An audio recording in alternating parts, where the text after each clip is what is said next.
Have you ever wondered what it's like to be a drone service provider that makes over six figures a year in an industry that everyone thinks is oversaturated? Well, you're in store, and I'm sure you can see the length of this video, and there's a good reason for it. I filmed every single project that I did last year, or at least the ones that I was allowed to really show you how this actually works. You're not just going out taking photos and selling it to real estate brokers for, new commercial listings. No, we're actually going out and providing real deliverables, solving real world problems for people that really need this. Individuals, companies, corporations that are looking for drone service providers to come in and help solve their problems. And that's what I did for you guys. In this 12+ hour long video, it's multiple different projects between drone mapping, doing inspection, LiDAR, thermal, and even big agricultural drones. There's a need for drone service providers to go out there and solve problems. And so in this video, I'm going to actually show you everything that it takes to be a drone service provider in terms of how to get the project set up, how to even communicate with the clients, how to collect the data, how to process it, and how to send it off as a deliverable to whatever client it may be. Whether it's for a fly guys, whether it's for an individual client, or whether it's for an engineering firm looking to build their own program. I'm taking you along for the entire ride, and I'm doing this all for free. There is literally no catch to this video at all. And with that being said, let's go ahead and just jump straight into this video. I'll see you guys along the way, and if this is something that interests you, be sure to subscribe because I got a lot more of this planned.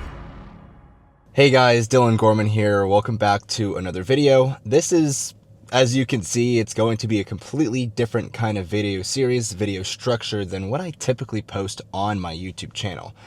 A lot of the stuff that I do is very curated, very highly edited. There's a lot of annotations, there's a lot of motion graphics, there's a lot of stuff that is going on within the videos themselves just to get you the information as quickly as possible without creating a lot of filler content that a lot of other people tend to do in videos. I like to just get straight to the point. But what I'm going to be doing in these series, I guess you can kind of call it a behind the scenes vlog of a day in the life of projects. I've already filmed several other projects just fully through. So the idea is this video here, I'm just going to make it fully public to my entire audience. But if you want to see more videos like what you're about to see in this one of everything that I do on project sites, like I'm pulling the entire curtain back. I'm going through every little detail, showing you how I do my mapping, my modeling, whether it's LiDAR projects, setting ground control points. I'm going to be screen recording both my controller screens, my computer screens, showing you how I upload data, how I process, who I'm even doing the projects for, and most importantly, what I'm getting paid for them. I like to be as transparent as possible when it comes to these things because there's a lot of people that don't really know either A, what to charge, or two, what a job is actually worth. And as someone who has been in this industry for almost, over a decade now, but doing it professionally for over 6 years, I obviously have a lot of experience. And there is so much work that exists in this space, but not a lot of people that know how to properly provide the service. But again, like I said, how to offer it and get paid for it properly. So in this video today, we're going to be flying for Fly Guys. They've gone through a huge transition, and honestly, I really like the team that they've put together. I'm not being biased, I'm being honest here. And like I said, we're about to go out on 2 sites today. They actually sent me 2 projects, so they're relatively straightforward. The flights themselves are not that complicated, but there is some tedious factors that are involved in actually doing these projects themselves. So just like I said, I'm going to take you guys through the entire process. It's 10:08 in the morning right now. I had a little bit of a later start to the day today, but I also wanted the sun to come up a little bit more so that I can capture these properties properly. So this first one here, I am going to switch onto my phone here. And as you can see, this is the pilot app for Fly Guys. So these are the 2 projects that I am going to be doing today. So this first one, and what I'm actually going to do is later on when we get back to my office, I'm going to walk you through what exactly it is that I'm looking at. But this simple project here, I'm getting paid $240 for. And today is the actual date that I'll be capturing it, so February 6th. And on the computer, you can actually see a whole lot more. So like I said, later on in this video, I'm actually going to show you what that looks like. But as for the notes, well, there's no notes here, but I'll bring up my computer for it. But for the mission summary, it gives us everything in detail. We'll be going through exactly what all this is when we're actually out in the field. But the first thing that I want to do is actually navigate. So I am going to copy this address here. So it's 8205 East Adamo Drive. So we are going to go over to our Google Maps here, and we'll type in 8205 East Adamo Drive. There we go. So it's a 15-minute drive from where I'm at, from my house.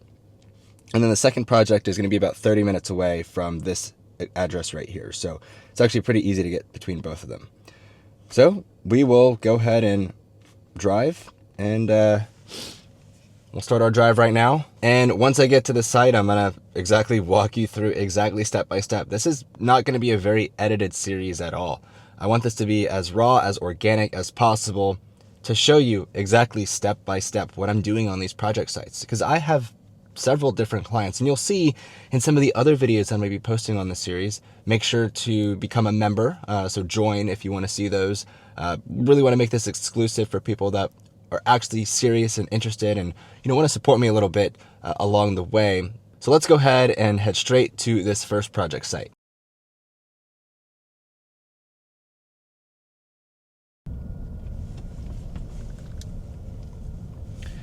All right, so as we get here on site, there's a big sign that said private property. So they do know that I'm coming. I already hit the check-in, or I'm about to hit the check-in button on my app for the pilot app from Fly Guys. So one of the first things, obviously, getting here on site, I'm gonna put my high-vis vest on, one, so that they know that I'm actually here for business and not to just walk around and look sketchy. But two, I always like to do a due diligence of actually walking around the site itself, because we are doing some low altitude flying, and you'll see that when I pull up the actual mission spec of what we're supposed to be doing here today. Like 2/3 of the flights are fully automated, so I won't really have to worry about that. It's just really the last flight that I'm doing. They want me to do a bunch of facade captures, which again, you're about to see that here very shortly. So, and there's a lot of vegetation here. I'm just gonna switch my camera around so that you can see we've got a lot of very low trees really all over the place. So I'm gonna do just a quick walk around to inspect the site and then see where my low points are, where I'm gonna have to do a little bit more technical flying. That is part of the spec. So let's get our high-vis vest on, let's do our walk around, and then we'll make our full assessment from there. And then we're gonna pick an area to actually take off from for our drone so that we can maintain the full visual line of sight of it. I will be actually flying with RTK today just to help with enhancing the actual flight pattern that I'm doing. So let's go ahead and do our first due diligence around the site. All right, so you can see here, I'm gonna just click on check in, and I'm just gonna hit the check mark. We're just gonna wait for it to load. Cool, so we have checked in now. I'm gonna get my high-vis vest on. And as for the drone that we're gonna be flying today, we'll be using the Mavic 3 Enterprise. My Mavic 4 Enterprise at the time of filming this, or Matrice I should say, comes tomorrow, so I'm really excited for that. I'll get to start using it for new future projects, but that's a total side note. So let's go and walk around the site here. What I just did is I did an entire site walk with the site manager. Reason being is, well, one, this is a pretty complicated site here. I'm actually just gonna show you this other side here of what I'm dealing with. So we have all this stuff, and I've got to do an entire facade capture of the building here. So I've got all these trees I got to deal with. I've got all of this material that's just hanging out over here. So my manual flight is going to be pretty technical compared to just the automated flights of the 3 missions that I'll be flying here. But yeah, you can see there's a lot of stuff going on over here. Very tight quarters. And it's also a little loud out here too, so I'm gonna go back to my truck. But like I said, the first 2 flights are gonna be fully automated. I'm gonna show you what those flights are. I've already done the mission planning at my office, but again, as part of the due diligence, you don't just get to the site and throw your drone up and fly. You walk the site, you talk to the project manager, depending on what the site is. Obviously, this is just an inspection for a property. Now, if this was a construction site, this would be a little bit of a different process. Which you will see those in some future videos. But again, for this site, just do the site walk, understand where your obstacles are gonna be, which let's just go ahead and walk to this other side. And yeah, it's a live site. I mean, look, you can see we've got trucks coming in right now with material. This actual left side that I'm about to go over to is where I will be flying, so I do have to be cautious and make sure that I don't get into the way. But yeah, we have all of these trees that I have to deal with for my manual flight, so that's gonna be fun. I will be taking you guys along for that entire process just to show you, how you actually do this.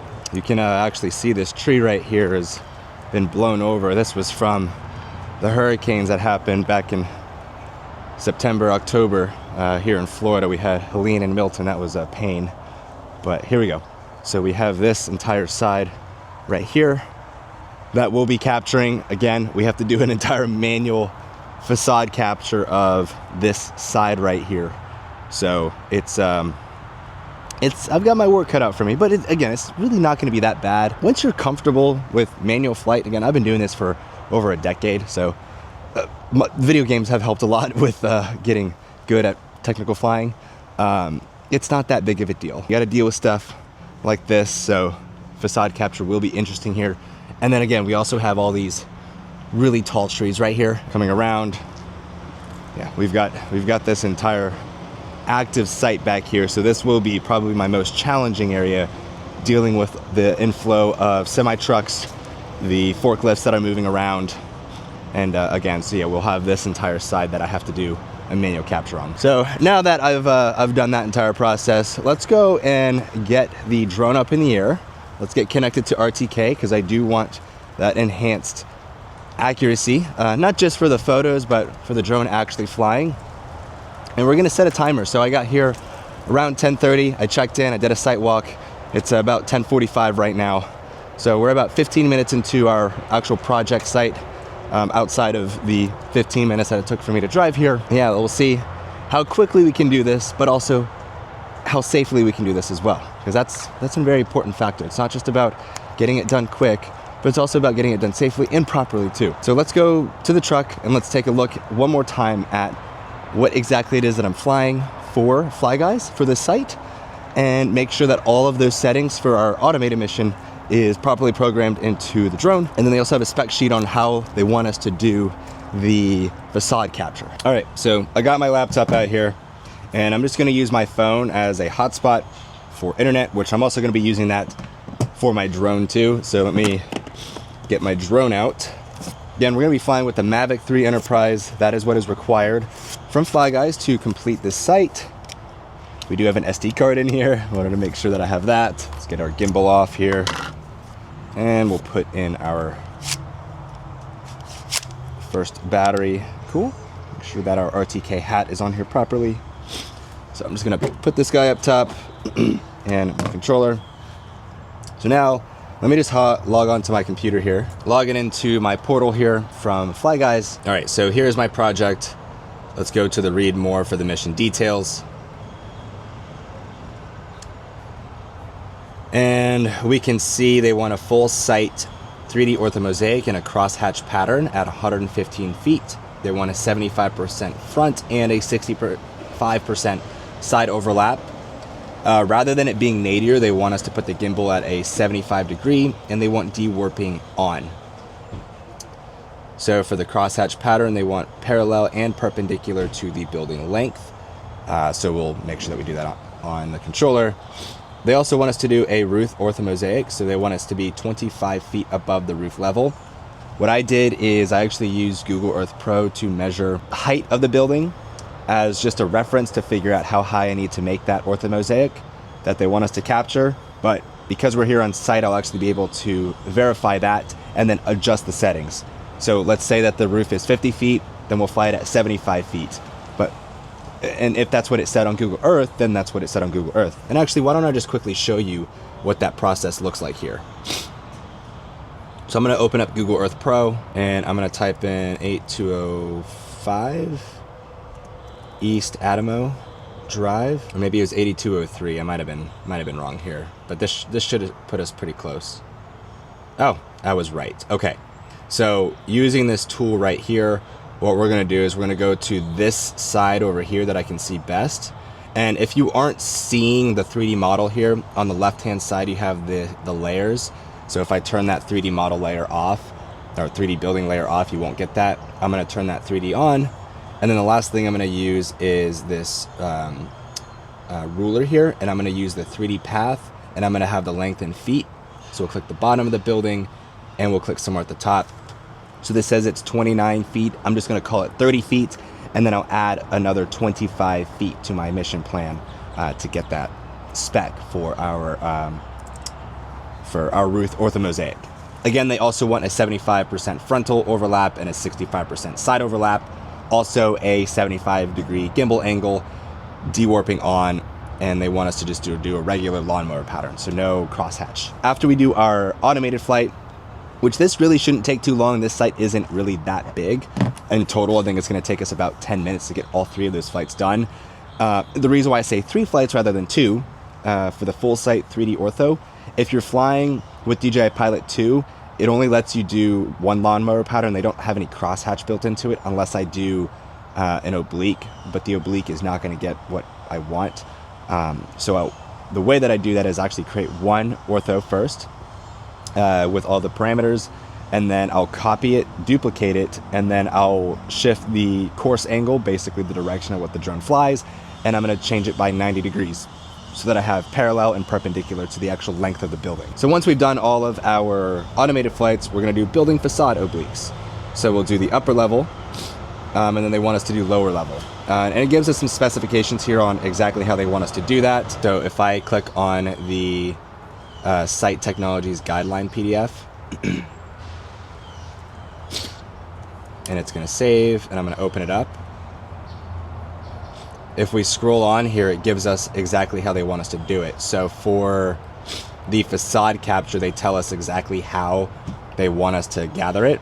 So they want about 5% of the roof to be above it, in terms of, like, let's say what you're looking at right now. See how I have this head space in the video? They want roughly about, I mean, that's a little bit more than 5%, so maybe that's about 5% of the roof line in it. But again, if you remember, we have all these trees in here, so we're gonna have to do the best that we can in gathering all that data. They also give us an example of how that's going to look in gathering those photos. Now, one thing that I like to do is I actually like to use a timed interval capture rather than manually doing the trigger. Here, I actually might have to do some manual trigger and timed interval because of how many trees we have on this site. So that is something that we're gonna have to work around. But again, this is all part of the spec. So going back to the actual flight itself, we'll also do a lower level facade, meaning we're just going to be pretty much about halfway above. Yeah, it says half of the roof height, so we'll be about 15 feet above. Actually, if you can see behind me here, there's, like, right below this yellow line, there's this textured part of the building. That's what we're going to use as our reference point. Again, we have to be far enough back to be able to get the entire building in the frame of each photo. So again, this is going to be a pretty technical capture, which is why I like using the Mavic 3 Enterprise, even though that is the required drone for this. We do have some obstacle avoidance that we'll be leveraging. In some cases, you're going to have to turn it off because of where you're going to have to position your drone. For example, this tree that I have literally right here, right, it sits pretty low. It's about like 15 feet of right where I'm pointing in this area. So again, you're going to have to play around with turning off the obstacle avoidance, turning it on, using RTK, using all these different technologies to help really gather the data properly for this spec. So yes, it's $280. This maybe should be about a $350, maybe $400 job. But also at the end of the day, I'm not doing any of the data processing, I'm just doing the data gathering. And me sitting here talking to you and explaining it is obviously eating into that time. But again, I just want to take you through the step-by-step of how I go about gathering data for different clients, right? If this is a completely different client, let's say ZiteView or TraceAir or one of these other clients that I have, they may not have these specs because this is not what they're looking for. But for Fly Guys, for their client, this is exactly what they want. And they've built out a very beautiful way of understanding exactly how to do all these captures. The next thing I'm gonna do is actually get our drone up in the air. I wanna do some height checks. So let's just find an open spot to take off from. What I'll do, I'm actually just gonna go out of frame here. I went just to the side of my truck. where there's an open spot, because right here, obviously there's a lot of vehicles that drive by here, but two, there's also a tree right above me, so I don't want to hit that. So the first thing we're going to do is we're going to take our drone up to 115 feet, make sure that there's no obstacles, because that's the first 2 flights for our crosshatch. So first, let's go ahead and go into our Wi-Fi here, and let's make sure that my phone's Wi-Fi is on so that I can connect my controller to it. All right, this is on. There it is, connected. Okay, we're gonna go back into our controller. Let's just go into our camera view, and I wanna go into our RTK mode. And I wanna use our FDOT configuration, or the Florida GPS one. And I'm gonna change, instead of a virtual reference system, I'm gonna use IMAX, because this is gonna connect us to the closest one, which it should actually be very close to us. Well, while we wait for that, let's make sure that we have enough storage on here. I'm gonna just go ahead and reformat my camera here. So we're gonna format our memory card. Cool, so now we have enough space for the data that we're gonna be capturing today. Go back to our RTK, there we go. We're almost at a fix here. Cool, so we're already on a float. We went from a single to a float. We'll give this another 60 seconds or so to get us to a fix. These are just part of the things you gotta wait for. But it's also, this is one of the reasons why I wanna do a very uncut, unfiltered version of my typical YouTube videos, because I think it is important to see realistically like how all this stuff works, and it's not as quick as it may seem in video, where I'm bouncing around within 10-15 minutes in a video of doing all these different things, of capturing data, getting to the site, and processing and doing all these different things. It's situations like this where you got to be patient, or you got to be able to figure out how to overcome potential problems, right? If this RTK doesn't work, then I'm probably gonna turn it off and not fly with RTK. But me personally, I like using RTK just for the enhanced trajectory, the enhanced quality that I'm getting from all the photos. And I truly believe in under promise, over deliver to your clients. If they ask you to do one thing, give them that service, but go just a little bit above beyond than what you're actually delivering, right? Fly Guys isn't asking me to use RTK, but I'm gonna use it just to make them look better for their clients, so that they can keep hiring me for future projects that come this way. For right now, I'm just gonna turn it off, because what I want to do is I want to get my heights in here. So right now we're just gonna look on the bottom right of our screen for our altitude, and I'm just gonna go straight up, and I'm gonna use the middle cursor to figure out the true altitude. So Google Earth said that it's 29 feet tall, and it's pretty damn close. So we're actually at 32 feet for our altitude of the rooftop. And again, I also want to go all the way up to 115 feet. So the tallest tree here looks like it's about 62, 63 feet. Turning around, we do have those towers, but those towers aren't going to be in our way. So let's keep going up. And that is 115 right there. So we look good. There's nothing that's going to be in the way. And I actually do want to turn my collision avoidance systems back on. Okay. Great. Okay, so I am comfortable with the flight altitudes here. Now that we know that this is 32 feet and not 30 feet, let me bring our drone down. Okay, and now we're going to go into our mission plans here. So let's see. Here's my Atmos, so my 3D1 and 3D2. So my 3D1 goes perpendicular to the building, and my 3D2 goes parallel. Let's just make sure that the flight altitudes are proper here. So yep, 115 feet. And let's just double check my gimbal angle. So they wanted a 75% frontal, 65% side. And my custom gimbal pitch is going to be 75 degrees. Let's just check that on 3D1. And it should be the same. Let's see here.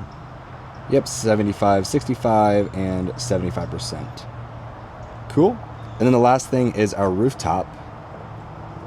So actually, if we do remember, we do have that tree that, let me go back into this. We do have that tree that's at 65 or 62 feet.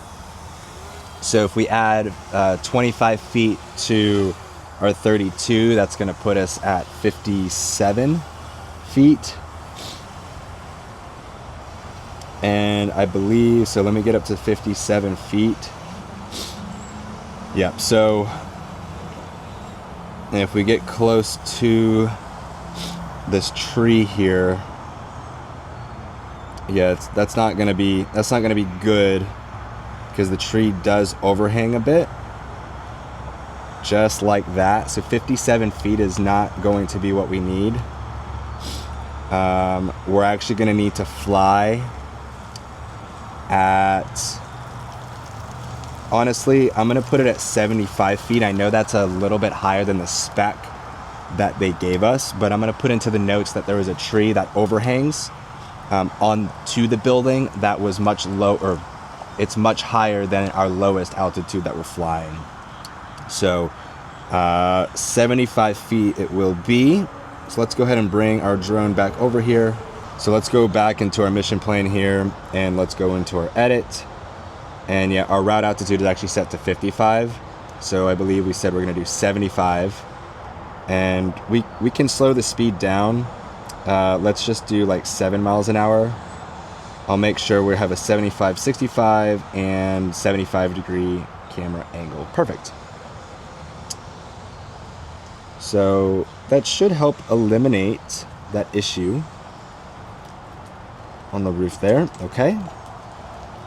Now let's go back. I'm gonna go back into our camera view to see if we can turn on our RTK mode, which it looks like we can. So we'll turn it back on, scroll to the bottom, and there we go.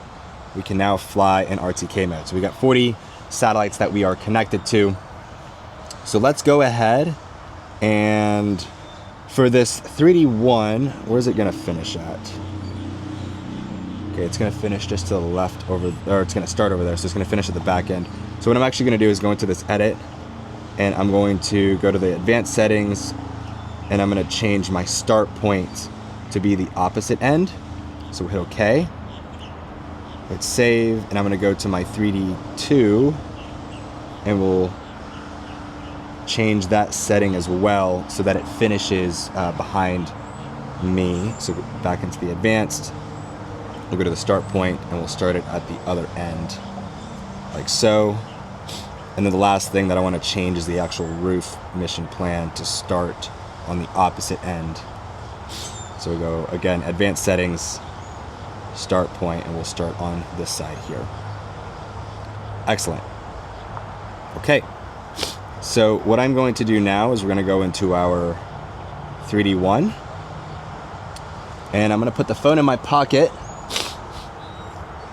We're going to hit play. RTA is fine, avoid is fine, we'll hit next. Now they want us to turn dewarping on, and then when the flight route is completed, I want it to actually just exit the route mode so that I can just switch it over to the next mission plan. That way I don't have to land the drone and then start the new one. For our camera mode, I'm gonna put it into auto, or aperture, and I'm gonna put it at a 5.6 aperture. And we'll hit upload flight mission here. And we'll hit, well, first of all, I'm gonna put my computer and stuff away.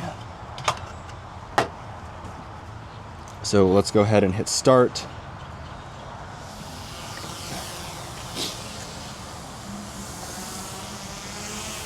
Excellent. So I'm actually gonna bring you along with me here.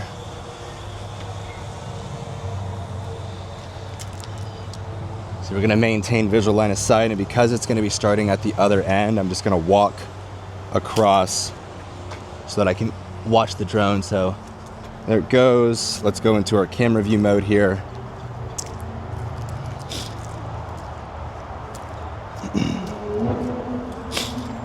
So we're at 115 feet, going to its first waypoint. And then we'll see it's gonna get into position, and then it's gonna switch that camera gimbal to that 75-degree angle, just like so. And we are on its way.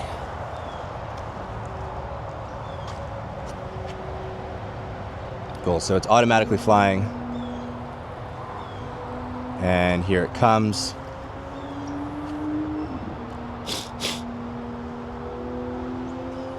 And what we can actually use is these, the vision sensors on here, just to maintain spatial awareness of where the drone is at, to make sure it doesn't fly in anything. But we already did our flight check, so it's not going to be any issues here. Go back into the camera here. Excellent. So I'm just going to go off to the side here just so I can be in a good spot to watch the drone, which there it is. And I am actually going to use, oh, there used to be a sidewalk here. This whole thing is ripped up. But yeah, we're just going to stand right here and watch the drone do its thing. And it's really not that long of a flight. We've already been flying for about a minute. It's a 3.5 minute flight. So again, the automated mission on these sites, you know, for the $280 that I'm getting paid, it's totally fine. Really, the tedious part is the actual manual capture. And you'll see when we go to the next site that it's going to be way easier. And we're actually going to be joined by Julia, who actually works at Fly Guy. She's based here in St. Petersburg, Florida. Fly Guy's headquarters is in Lafayette, Louisiana. And I'm actually hoping to get a chance to go and hang out with the rest of the team there. I've already met a lot of the executive board. They're great people. But believe it or not, this is actually one of the very first projects that I am doing for them. And these are real prices. This isn't anything inflated. They're not changing the prices, you know, to make it look better for me. This is actually what they are paying pilots for projects like this, which is way better than what ZightView is paying, to be honest. Keep you right there for a second. So this is about to finish its mission plan here.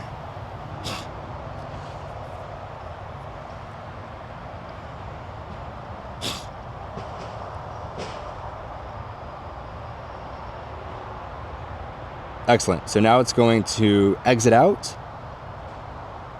And then what we can do here is, that was just 3D1, so now we can open up 3D2. And we will start this guy. Make sure all the settings are the same. We'll turn dewarping on. And when the flight route is completed, we will exit the route mode again. Keep it the aperture mode. We'll hit upload and start.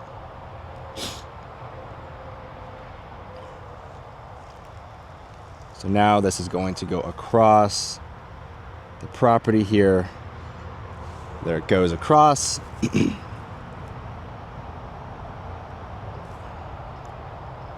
we'll go back into our vision sensor mode just to make sure it's going to fly safely here. Cool. So we'll go back into our camera mode. We're at that 75 camera degree angle. Cool. And we are back to mapping. So this is going to take, this one's about 4 minutes long.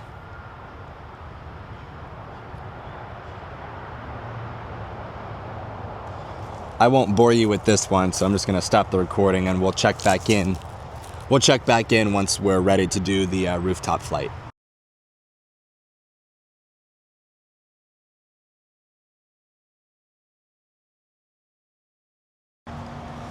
All right, this is finishing up its flight here now. There's the drone.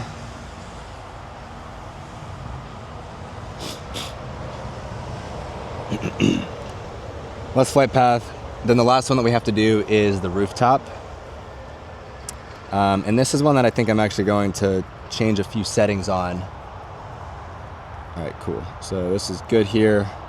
So it's gonna just exit out. Okay, now we'll go into our roof flight mode here. It's going to start at this end where I'm at, and then it's gonna finish by the truck. So let's go into the edit mode just real quick, just to verify a few settings.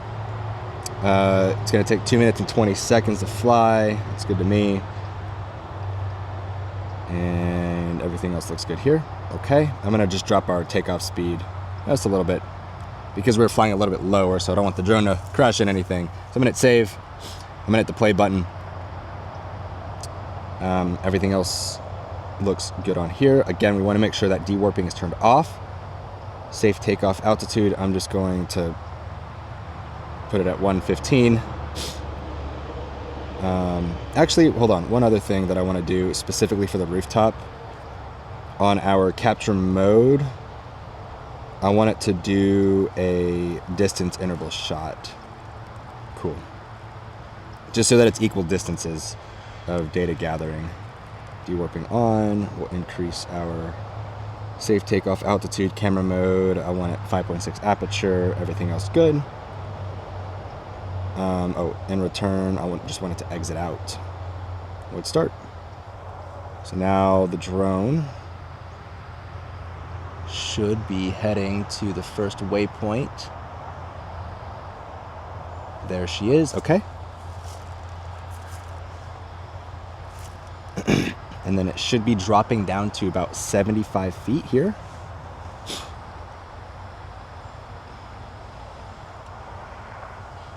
Perfect. It's going to shift around. We'll have that 75 camera degree angle. And there we go. Okay. So now we'll just, I just want to take a look at the vision sensors here, especially when it gets close to that other tree. I do have it set to avoid, but we'll see what happens here on this actual flight path.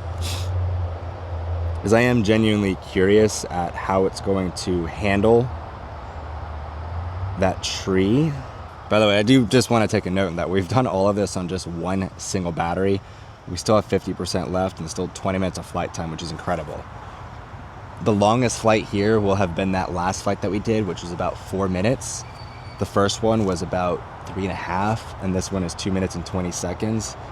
So really gathering this data is just cakewalk. Okay, so we are in the path of the tree here. So let's see what it does. Hopefully it doesn't give me any errors here. Okay. We are good. We are directly over the tree. Okay, perfect. So exactly what I did, exactly what I thought it was gonna do. That's exactly why I added a few more feet to the actual tree itself. It was 63 feet, us adding about another 10 feet above the tree. That's what I typically do if there are gonna be any obstacles that the drone has to fly towards or into.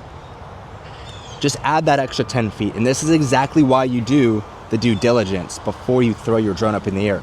Yes, you can do all the mission planning at the office before you actually get out into the field, but if you aren't actually checking the altitudes and checking if anything is different, because what you see in Google Earth Pro or on the satellite view compared to what you see when you're actually at the project site can be completely different. Like this tree that I have the camera set up on right now, this is not down in any aerial image view that we have. So this just finished up.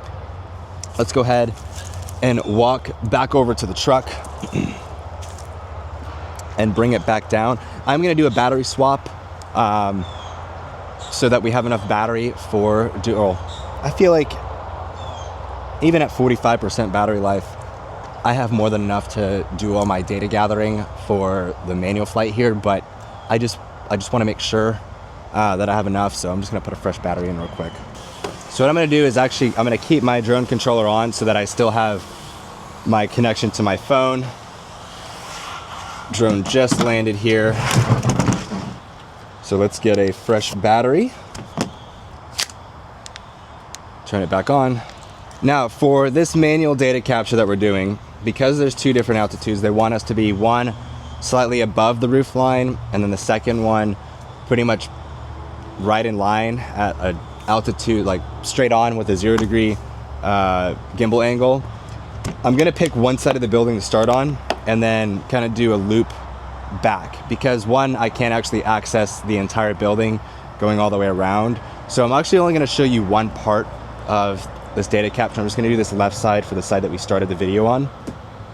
One, because I do want to just focus, but what I will do is I will screen record and then just do a bit of a time lapse so you can see exactly how that entire process goes through.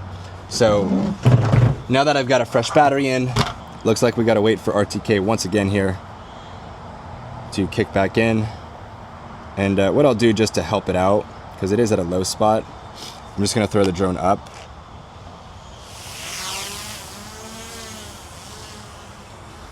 Just for a second. This is a cheater way of doing it, but hey. So let's make sure I get my phone with me. And cool. So RTK should work now. Let me just bring it back down. Okay, so now we can turn RTK back on. It's going to update its position. And we are good to go. Okay, so let's turn it back on. And I'm just going to get the drone up in the air here. And I'll reposition it once we get to our spot. So this is the pain in the ass side of the building I have to deal with here. So you actually get to see probably the hardest part of this entire capture. I'm just gonna bring the drone over to me here. And what I'm actually gonna do is switch into this F mode. Okay, clicking back into this F mode, it should put me into the tripod mode. It slows the speed of the drone in terms of how you move, which is really critical in situations like this. So let's go ahead and bring the drone down at the desired height that they want. They want a 35 degree camera gimbal angle, which we can see on this bottom left. Right, come on, there we go. So we're at 35 degrees right there. Let's bring the drone down.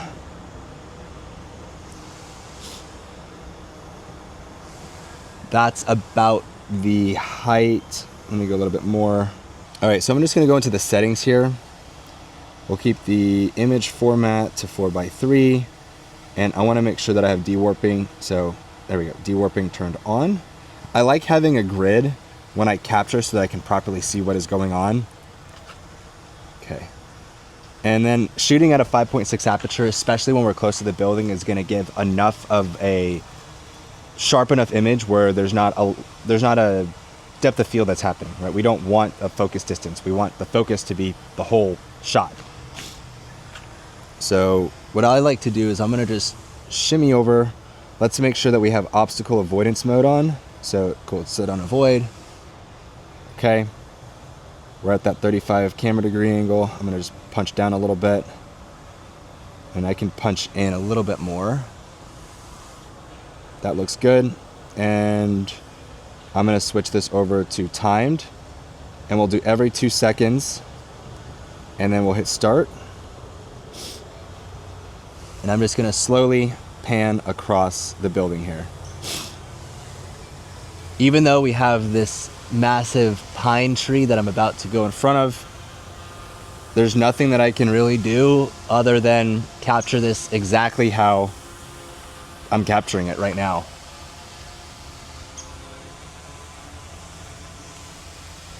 And we are getting pretty close to a tree here. Let's just go slightly up.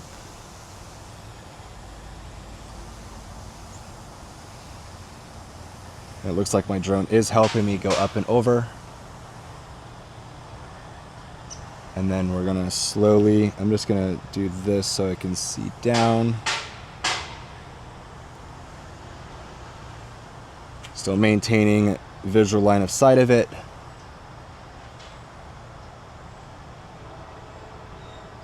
Okay, cool.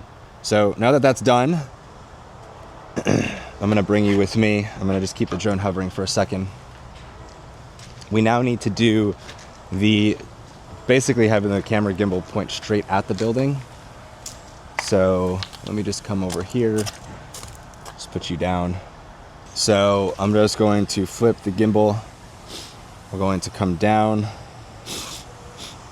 Now, we do have this massive oak tree right here that's going to make it a real pain.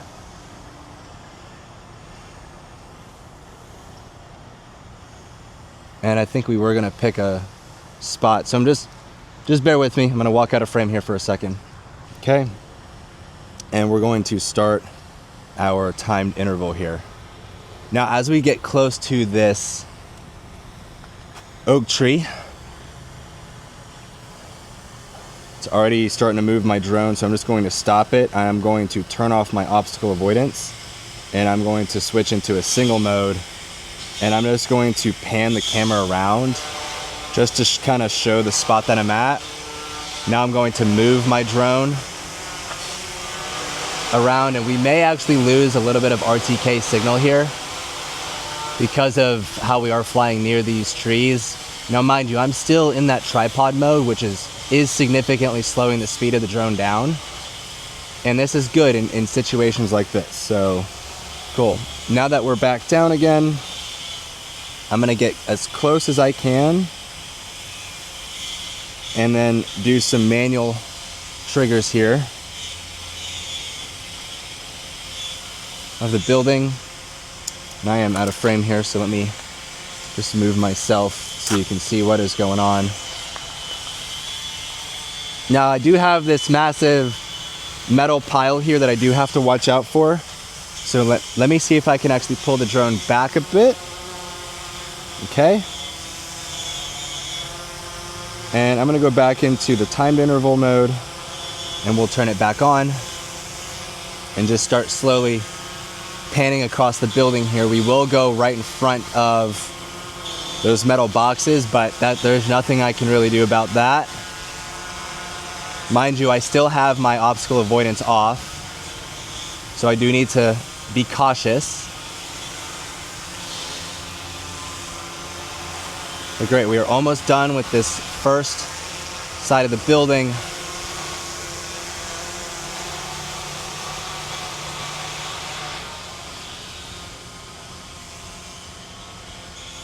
Okay, I know I significantly walked out of frame there, but you saw what my controller screen was doing.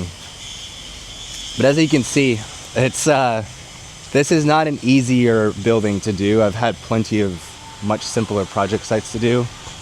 Granted, this should only take me about 30 minutes, so I should only be able to use just one battery. Add that with, we'll call it the 10 to 15 minutes of flight that I did with the automated. 45 minutes on site is really not bad for $280. So I can't really complain there.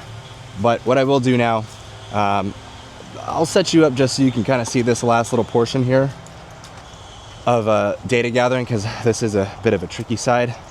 I will be wrapping up the filming portion of this, but you've been able to honestly see quite a bit of this entire process. Let me just turn my avoid back on. We're going to send the drone up here because I'm going to come to this side of the building that I'm on. All right, well that should be pretty good.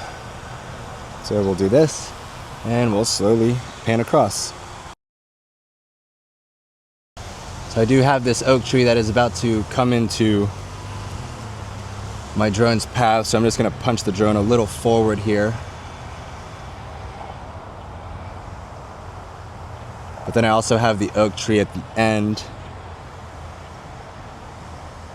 Looks like I got to go up just a tad.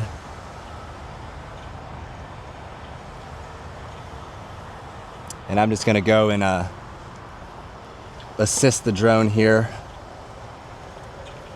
for this last little portion. And that might be as far as I can go. So from there, I'm just going to go into a single mode and then just take a few photos like so, just so that the client can see that I can't fly in there because there is a tree. Okay, so now that that is done, we can now bring the drone down. So that's pretty much it for that. I'm going to finish wrapping up the rest of this actual shoot itself. So that's probably going to take me another 10 minutes at most. I mean, it really didn't take me that long to do this side. But I do want to be able to focus, and I do want to just use this last battery on the last two sides of the building. Once that is complete, we'll do a wrap-up debrief of everything that we just shot, and I'll actually show you what it looks like to go through and just verify some photos, because I don't want to come back out here, and I want to make sure that fly guys are getting all the photos that they need properly. So we'll do that debrief here in a second.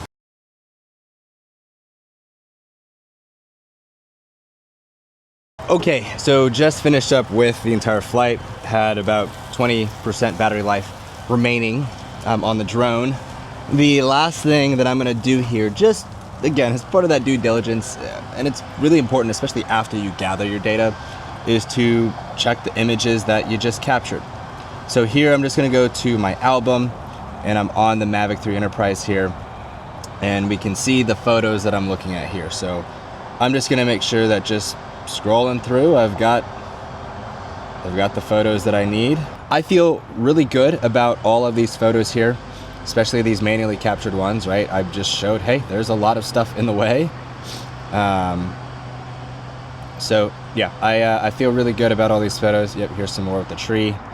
And I'm just showing, hey, there is a tree in the way. I can't fly that close to where they want me to fly. So I feel good about this. We can go ahead and just save all that data. I'm gonna go for a lunch break, and I believe, what time is it right now? It's 12 o'clock, so I'm supposed to be meeting up with Julia in about an hour or so. So yeah, I think with doing a lunch, and then I'm gonna shoot her a call on the way, it'll be good. So we'll see you out there with Julia at the next site, but we are fully completed here. This took about an hour. I got started around 10:45 with my site walk. It is 12 o'clock right now, but I've also did a few extra things as well, just take some documented photos. But we'll call it about an hour and a half total of being at this site. So really not that bad. Granted, I still have to drive to the next site, but it's really not that much further away. Not a bad day to make about $600. So we'll see you out in St. Pete now. Okay, I'm just jumping in here real quick. Don't worry, we'll get back into what you guys were just watching. There is plenty to watch, don't worry.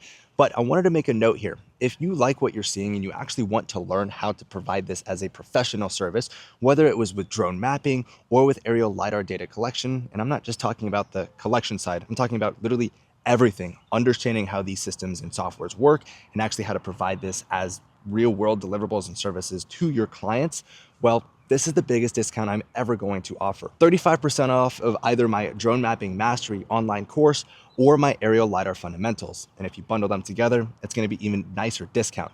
And I'm gonna take it one step further. Again, an offer that I've never provided before, $300 off of our in-person either drone mapping mastery workshop or our aerial LiDAR mastery workshop. I've never done that before. So if this is something that you guys want to take advantage of, specifically for the in-person, I'm only gonna allow this for the first 4 people that take advantage of this offer. $300 off for the in-person training, and then for the online course, it's gonna be for the first 25 people that use the link down below. So if you want to get 35% off and lifetime access to the online course, or get access to our in-person training for the biggest discount that we've ever provided, check the links down below. With that being said, go ahead and get back to watching this really long video that we have here. Just arrived to the next location here in St. Petersburg. This one happens to be, let me just throw my key in here. I've got batteries charging. This one's a little bit of an easier site, but there are also some other complications that exist here. So I'm just gonna switch the camera around. We have this warehouse distribution center that we are going to be capturing, and actually, let me get my high-vis vest on so that I don't just look like a stranger walking around the site here. I am right next to the interstate, so it will be a little bit loud. Honestly, it's kind of amazing how people will just kind of ignore you wearing a high-vis vest. Makes my job a little bit easier, so I don't have to deal with people coming up to me saying, hey, what are you doing? I'm not supposed to be here. Blah, blah, blah. But anyways, so I'm just gonna flip this around. So one of the things in doing my due diligence, especially looking at Google Earth, is I noticed that there's these massive transmission lines here. Granted, right, these are the ones that go across 275 here, but my mission plan also buds right up to where these transmission lines are. So as part of doing my due diligence here, again, just like the other site, I'm gonna take the drone up and fly it all the way up to really the height of these power lines here. Now, we have these small ones that are go right up against, or actually they're going straight through this, the parking lot back here. So as we can see, this one that's right here, this little tiny pole, these are only about 60 feet tall, so I'm not too concerned about these power lines here. So obviously I have these small ones here, and then I've got these really tall ones to the left. So what I might have to do is honestly just shift my entire mission plan, because it is actually like out on this side where this big pole is. I'm gonna just shift it into the parking lot a bit. This is something that I have communicated with the project manager on site, so I do just have to make sure that, well, one, that they know that I am adjusting the mission plan, because they did give me a KML of where they wanted me to fly. This flight is just like the other site, so I have to do the crosshatch. I'm not gonna go through that process again, because you've already seen how I've done that, but I will do the entire flight. And I also have to fly 25 feet above the actual roof line here, because they wanted an ortho of up above there. While I wait for Julia to get here, you guys will meet her, and she's gonna give a little bit of an introduction of herself and kind of tell you what her role is over at Fly Guys. I'm gonna throw the drone up just to get my initial assessment, but I also wanna check the height of the building here so that I can put those specifications directly into my roof ortho. So let's get the drone up in the air. I will be flying RTK again. One thing I forgot to mention, at the other side, I did lose RTK connectivity towards the end, but that mainly had to do with me flying underneath a lot of the trees. So that is gonna happen. That's just more GPS tech, the GNSS receiver itself, on the drone for the RTK hat. If I had something like an MLIT or a DRTK2 or DUTK3, the same thing would happen underneath the trees. Really, any GPS device, you're gonna get that same kind of issue underneath the trees. So anyways, enough about the trees. Let me get this drone up in the air. Let's do our initial assessment. Make sure that we have proper flight altitudes, as well as just, I do wanna check that over there. So let's go into our camera view here. I think it's still booting up. Yep, so we're just waiting for RTK to connect. So I'm not gonna try and waste too much of this battery life, but let's go ahead and put it up. Nope, I did forget. So this is a land authorized site. So let me pop into Aloft here. And on my phone, what I'm gonna do real quick, I'm just gonna set up, so here, maybe kind of hard to see, but I'm just gonna set up a quick mission for where I'm at. We're doing a commercial flight, and I don't really have to do that big of an area. This is a 200-foot zone, which is perfect. I don't need to request any higher, because the highest that we're flying is 115 feet. We just got the green approval, maybe hard to see there on the screen. And cool, we are good to fly. Additionally, I also want to check in here on my pilot app. So on here, again, it's hard to see, but this is the first flight that we just did. This is the second site, so I'm just gonna click on check in, and cool, we are now checked in. So Fly Guys knows that I'm here. Now let's take the drone off here. So the first thing that I want to check is this roof line here.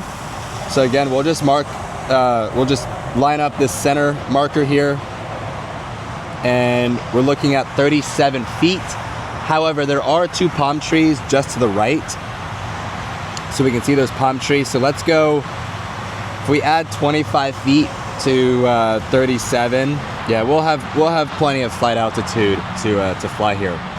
The one thing I do want to do though is I'm gonna go all the way to the other side, because I do have a flight plan that is gonna go but right up against these power lines over here.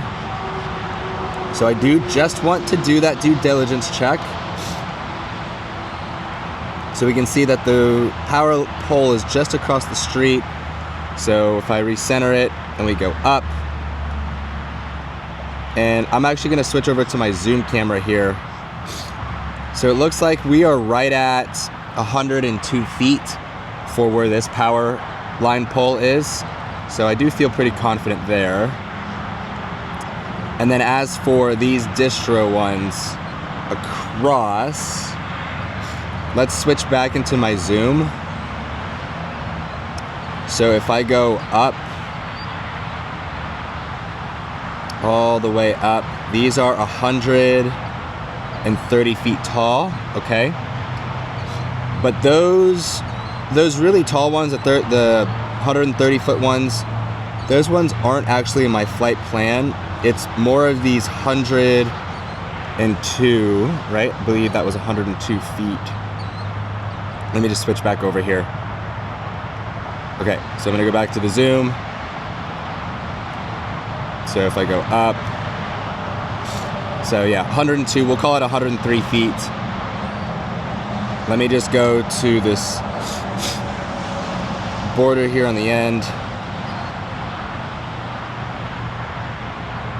Looks like these ones might actually be a little bit lower, so let me just make sure my gimbal is centered here. Okay, yeah, so, however, I do see that massive power line right there, but that is for the big transmission line. So I don't necessarily have to worry too much about that one there.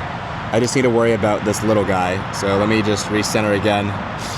Let me drop my altitude down. And it looks like we are 85 feet. Yep, so 85, 86 feet here. Now let's go into our flight route. Here is our Gandy. So I'm gonna do the 3D one right here. Let's just make a tiny adjustment to the actual mission plan itself. So I'm actually at a perfect, yep, this is perfect here. So we're flying at 115 feet. We'll just do 116 just to add a little buffer there. Our flight speed is perfectly fine. And then our route altitude, so our frontal is 75%, our side is 65. I'm going to change this back over to a distance interval, and when we have a 75-degree camera gimbal angle, and we're good to go. So we're gonna do the first flight, and I'm gonna take you with me, and I need to make sure that I have my phone in my pocket for the Wi-Fi. So I'm gonna hit the play button on here. Everything else looks good on here. Make sure I turn our de-warping on, and then when it finishes, I just want it to exit the route mode, just like before, aperture mode 5.6. We're going to upload our flight mission here, and hit start. There goes our drone, and we're gonna walk over to where the drone is gonna go. So I'm actually gonna go to my vision sensors here, and I'm gonna have my hand just on the pause. All right, we look good there. So let's go into our camera mode. We are we are close. But based off of my mission planning, we should be perfectly, yeah, this looks good to me. So as I make my way over here, I just wanna, again, maintain that visual line of sight of the drone itself. Let me go into our vision sensor here just to watch.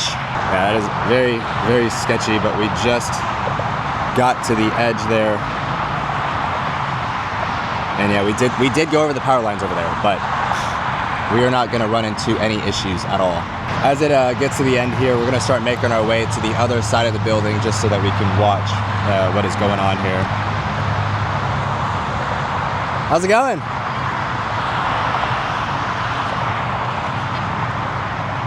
I'm doing a little behind the scenes of actually gathering. I'm actually gonna have you talk a little bit. Oh, okay, cool. Kind of give you your role and what you're doing.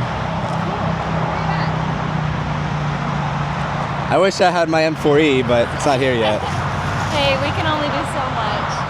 All right, so just finished up doing the 3 orthos. I did the 2 for the crosshatch, and then did the rooftop. So have to swap out a battery now, but now that Julie's actually here, wanted her to tell you a little bit about what she does at Fly Guys, some of the stuff that they're working on, and really what you guys have planned for 2025 on the pilot front. Because I know you guys do have some W2 pilots, but that's not a lot of them. I know you guys heavily rely on the network, which there's a reason why you guys built out the network. So you've been there for a year working on some other stuff, but you just switched roles. So I'll kind of let you explain that one. Well, sure. Yeah, my name is Julia Guerra. I am currently a solutions architect here at Fly Guys. I started as the director of premium services, and there's 2 sides of our business here at Fly Guys. There's the marketplace missions and premium services. There are some missions that either there's equipment that's too expensive or too high caliber to just assume that anybody off the block owns that at home. So therefore, just like you mentioned, we use our internal pilots for missions like those. But by and large, 99% of our missions are with the marketplace pilots, such as yourself and other people in our marketplace. There's about 15,000 pilots who have signed up in our marketplace. It's free to sign up.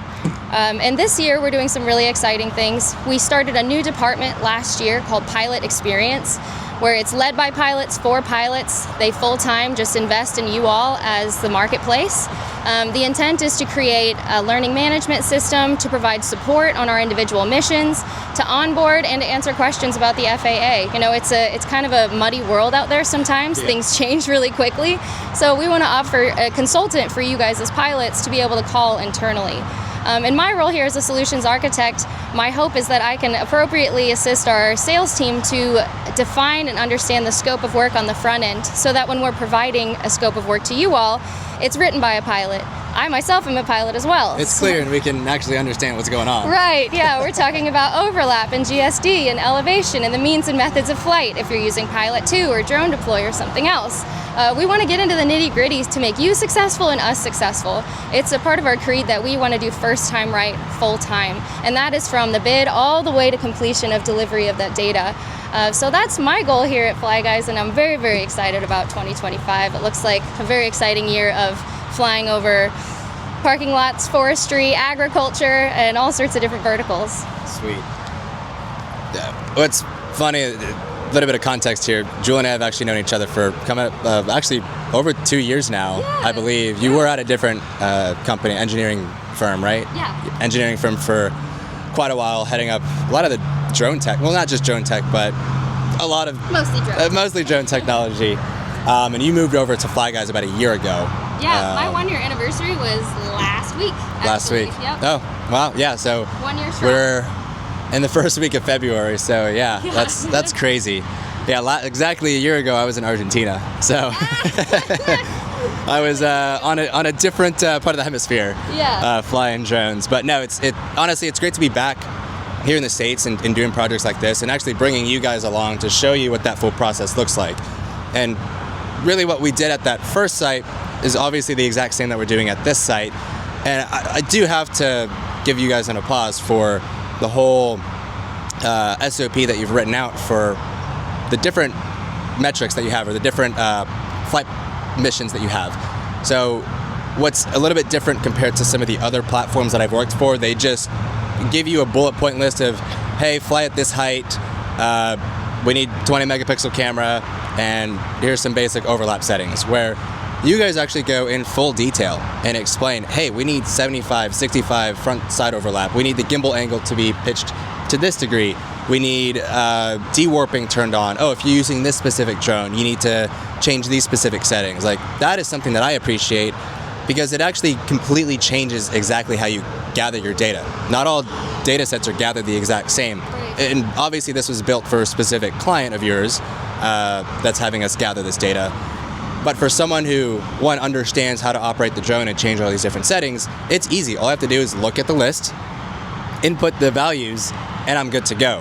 Where a lot of the other systems, it's a lot of guesswork. It's, okay, well, throw the drone up this high, but what's my overlap? How fast do I need to fly? Can I change my aperture? Do I need de-warping? Do I need to do terrain following? Like, so many different attributes that go into an actual mission plan. So that is one of the things that I do like a lot.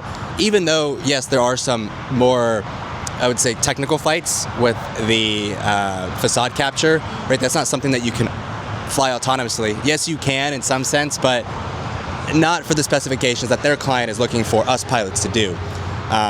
So yeah, I mean, I'm glad you've been able to come out here today and just tag along and watch me do their project for them. Yeah, absolutely. So we're gonna get the drone back up in the air and do our facade capture. It's just like the other site, so we actually have two different capture types. We're gonna put one slightly above the roof line with the camera gimbal at a 35-degree angle, and then one that's pointed straight at the building.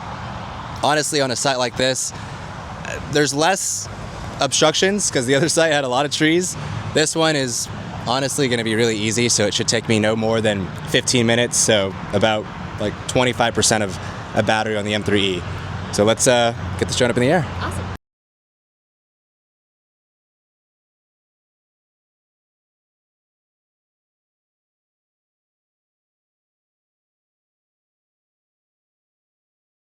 Okay, so I finished up doing the facade captures. Julia has already left. And during my data review here, I took a look at the rooftop photos that I took.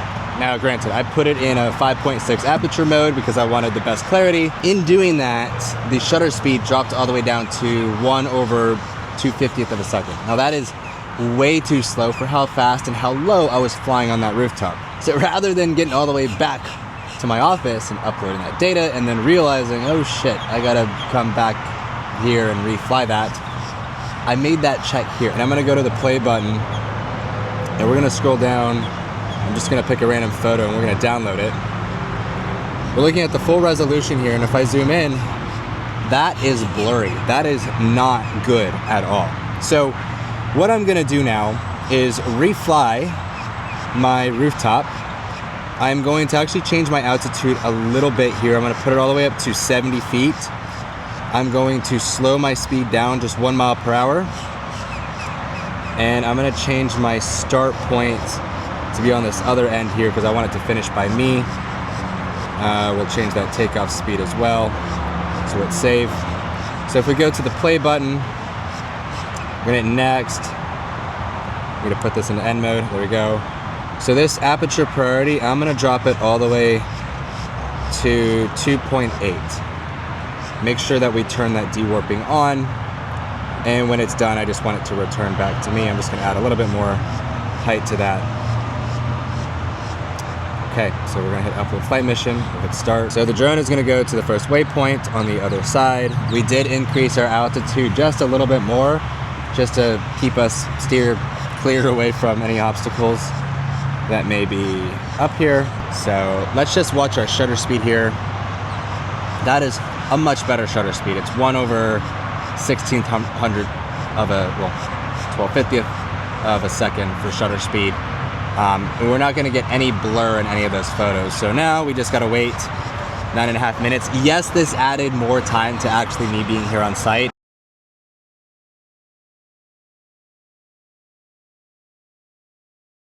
Our drone is now finishing up its flight here. I believe I set it to do an auto return to home.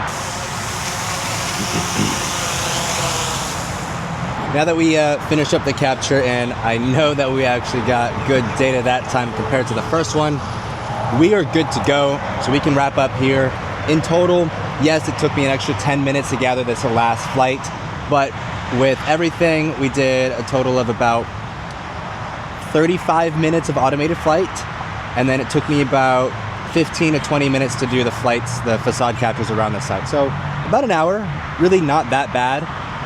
All I gotta do is, again, just drive back to the office. That's gonna take me about 25 minutes from where I'm at, get this data uploaded, and we are done for the day. Okay, so I have returned back to the office here. I got my drone back. Let's go ahead and pull out the SD card.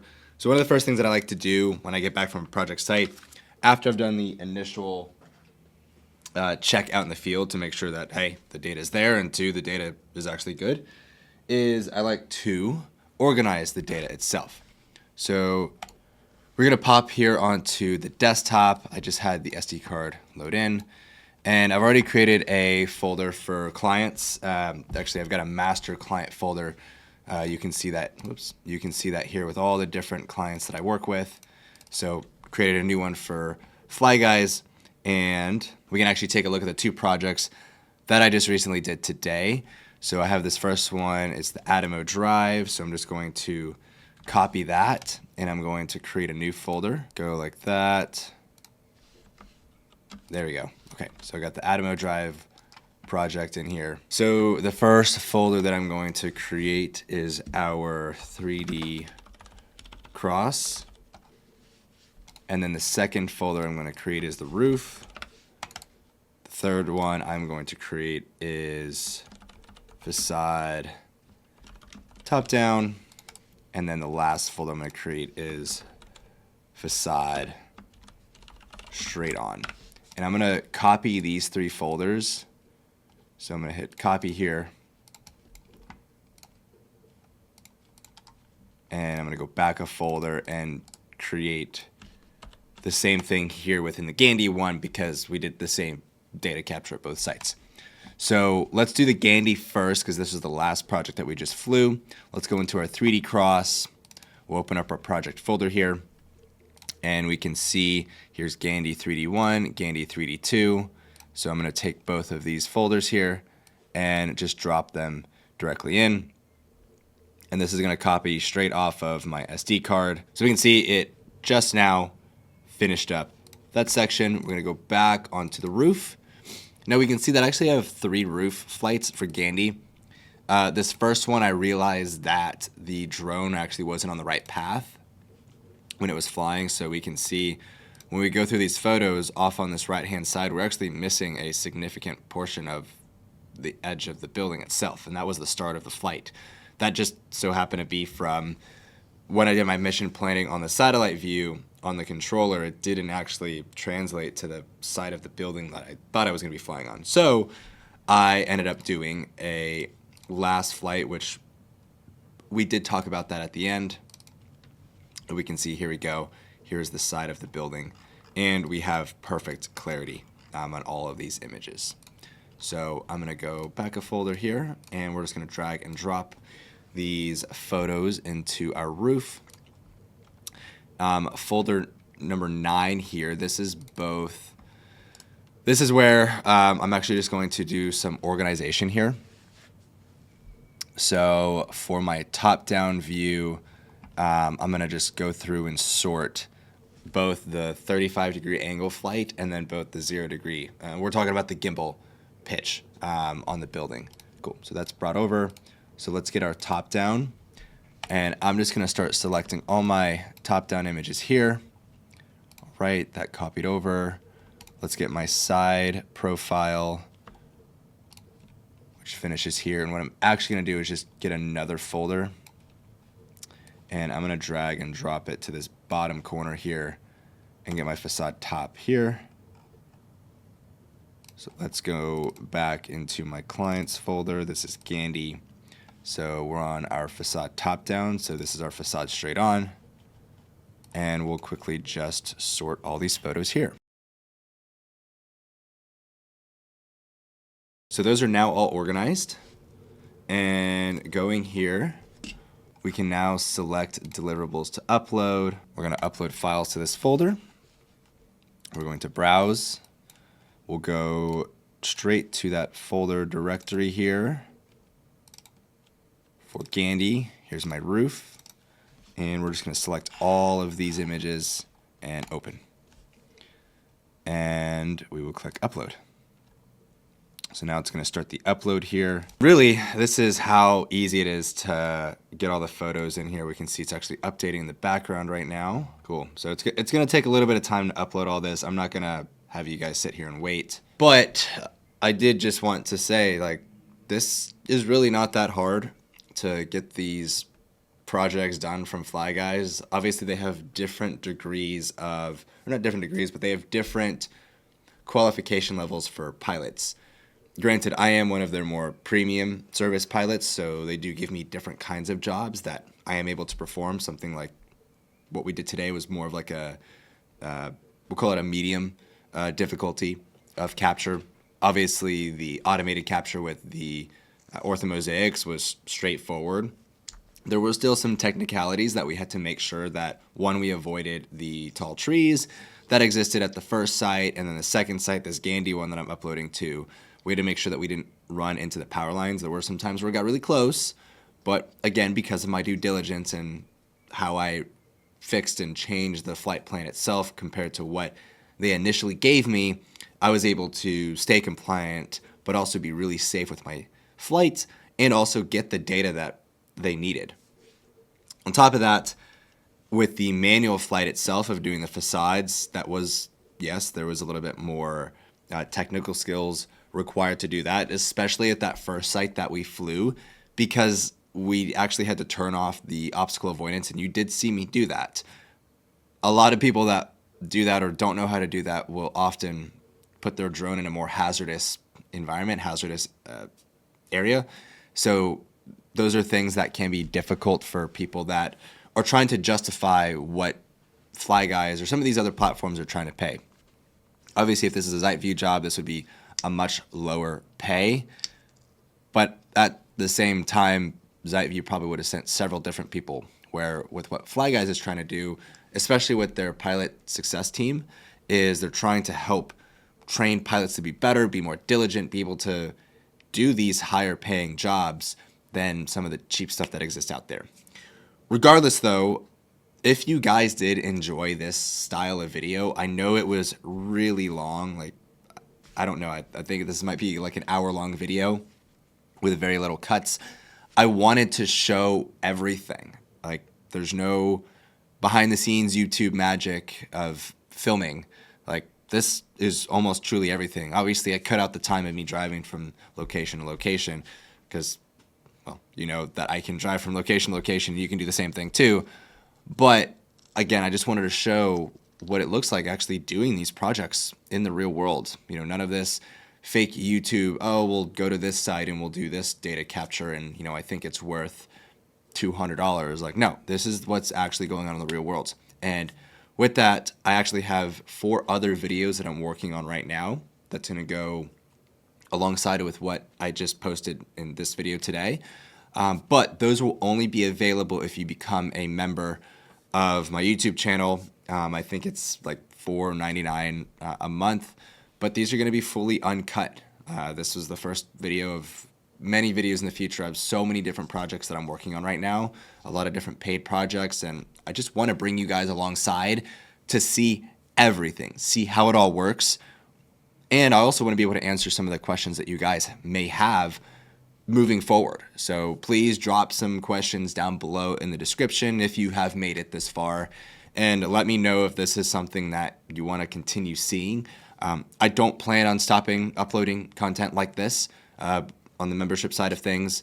The membership is really just to kind of help me out make more videos like this, because it does take a significant amount of time to really stop what I'm doing as opposed to just getting on site, doing what I'm supposed to do and coming back.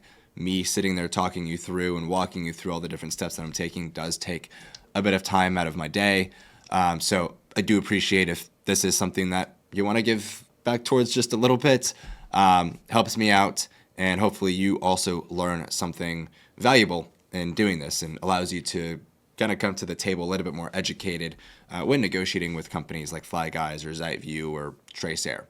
So with that being said, I do appreciate you staying this long.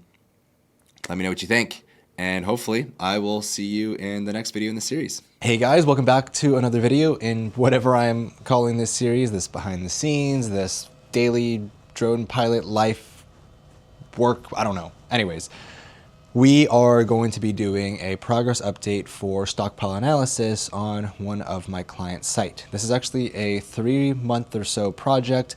They hired me for 20 flights, and it's very easy. It's about a 20-minute drive from my office. They need it once a week, sometimes twice a week, so they let me know. Today, the flight is going to be done at 4 o'clock because that's when they specifically asked me to be out there. There's actually a 3rd flight, but what I want to do is show you actually how I even got this bid, how I actually wrote out the contract, and how I did the pricing, because I'm going to be out there multiple times. So rather than the price of just charging them one time, I charge them for 20 different flights, which they've already prepaid for it.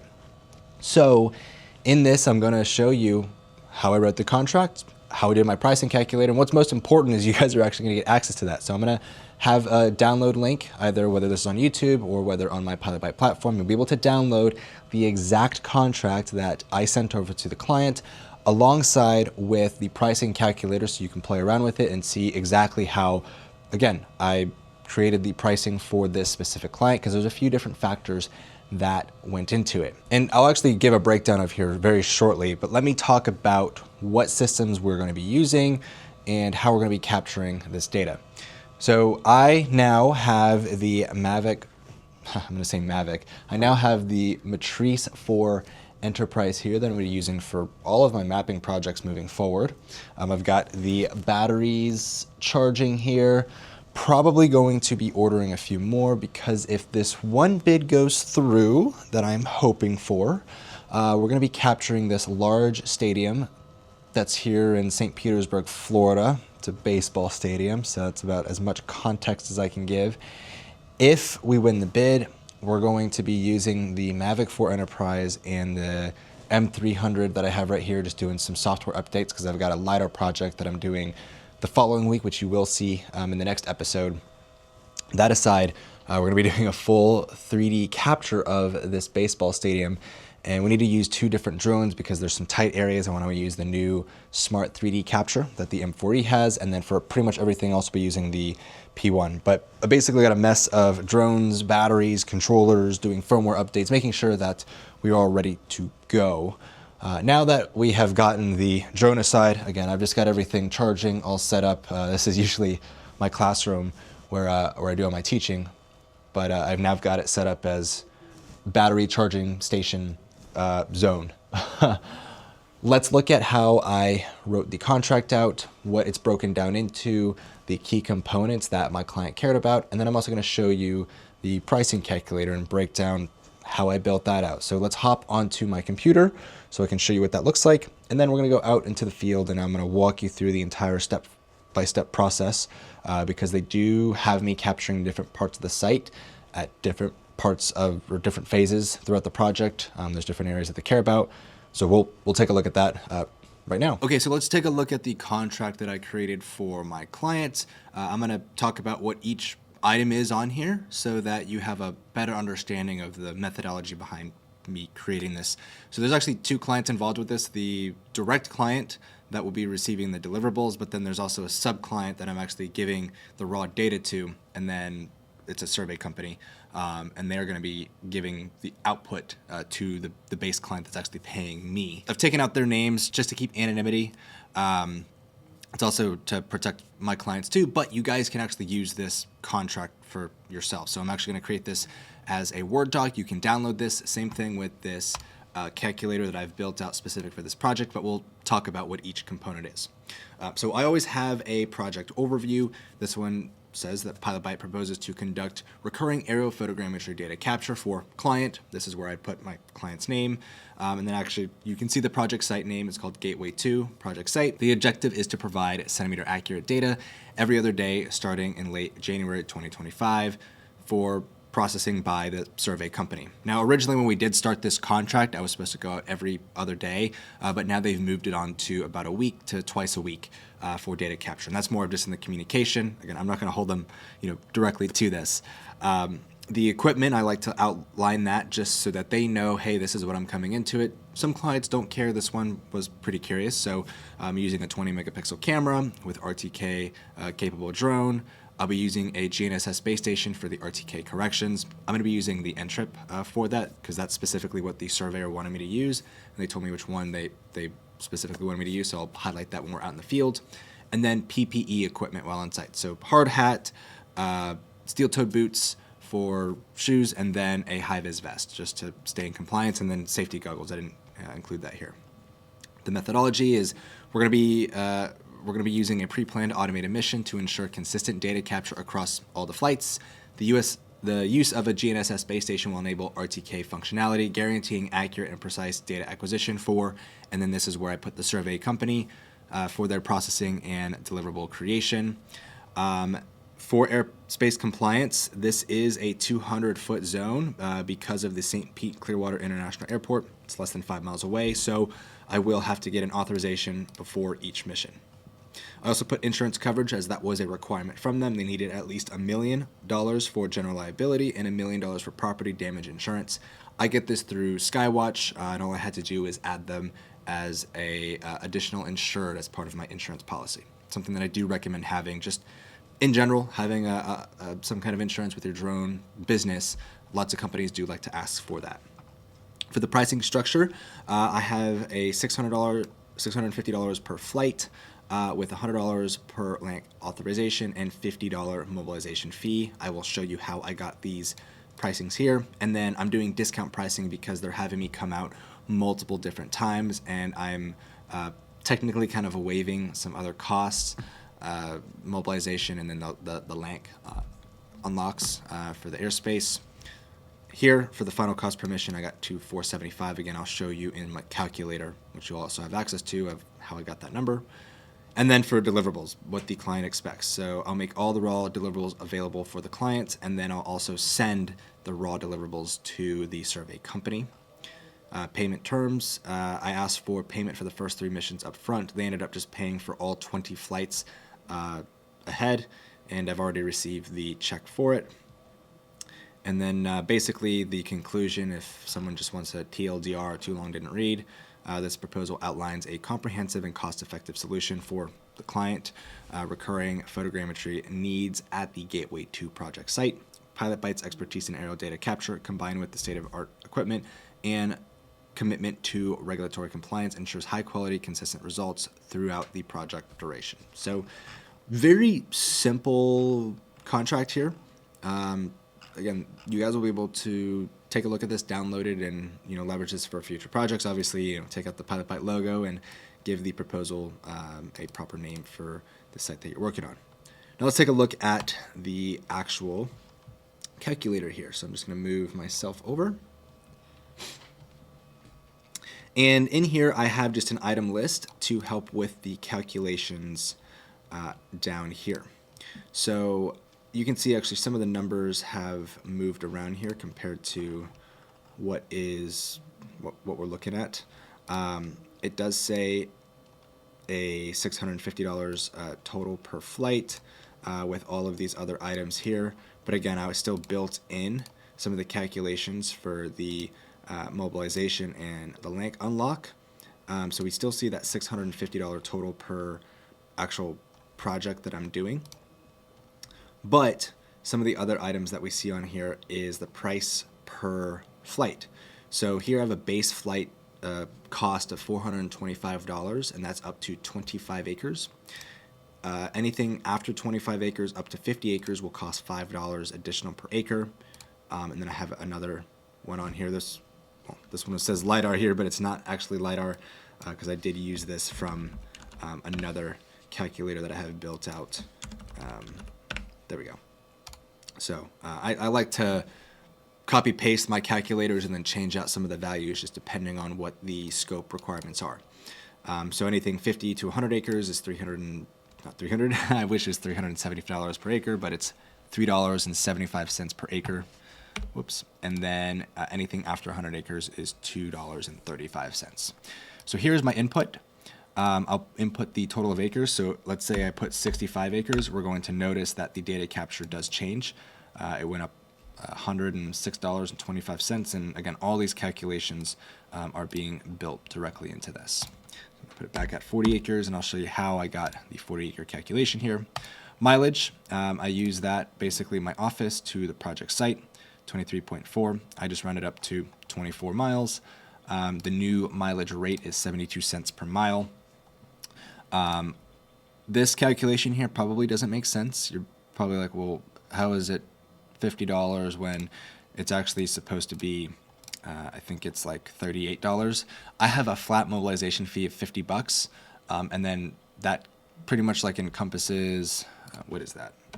If I put, let's see, so 35, yep, like 33 miles, 33 mile range ends up to being like 66 miles in total, is kind of a baked in fee. So I cover pretty much like a 35 mile radius of where I'm at, and then I charge extra per mileage. So that is how I got that calculation. So I put this back to 24, and we can see there's a base cost of $50 for the mobilization. And then my length, because I do, and disregard the misspelling here. There we go. I built this in as well. So how I know that it's in a link is, well, this is the project site that I have. And they actually did give me a KML. So this is the full site here that's in red. And then what I'm capturing is in yellow. So this red polygon, if I bring this over, I go to the measurements. We can see it's actually 90 acres in total for the whole site that they would have me capture. Sometimes they will have me capture that in the future, and I will charge them based off of that coverage. But for the yellow, or the orange I should say, they only care about that portion of it. So I know it says 35.9 acres. However, I like to round up to full whole numbers, so that's why I put a total of 40 acres on here, because I will have a little bit of overcapture. And so I like to have this, I like to ensure that I'm getting a little bit more data for my clients. One, so that the actual data sets come out properly, but two, that way, in case, you know, if I only charge them for 35 or 36 acres, but they're out on the site, they're like, oh, we need a little bit more, which that always happens for whatever reason, I'm covering my basis. And then again, because I know that this is an Atlantic approval area, if I zoom out, right, we can see here is the airport, and the max altitude that I can fly is 200 feet, which we're actually just gonna go ahead and get a quick approval here. So I'm gonna zoom into the map, and I'll just keep a square of the whole area that I want to get coverage of. So we're gonna click OK in the bottom right there. It's probably hard to see. Okay, yep, OK. And let me just move my camera here. We're going to fly, they want me to be there at 4 p.m. today.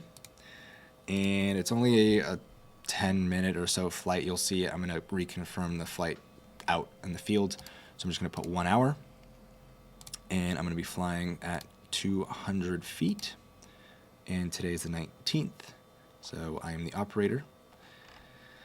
So once we are satisfied with that, we're going to hit the next button. We can see I'm already pre-approved. Hit next one more time, and agree and submit. And I should, there we go, just got the authorization. And I also just got the text message on my phone that you can see of my approval to fly exactly at 4 p.m. for today. So now that we've went through what the contract looks like, again, you guys will be able to download that. I'm going to make it in a Word format, as well as the calculator. I'll make that downloadable as an Excel sheet. You guys can play around with that and see how this all works. Let us now go out to this project site. I do want to show up a little bit earlier because I do want to show you some of the ground control points just to make sure that they're there, since our surveyor will be tying to it.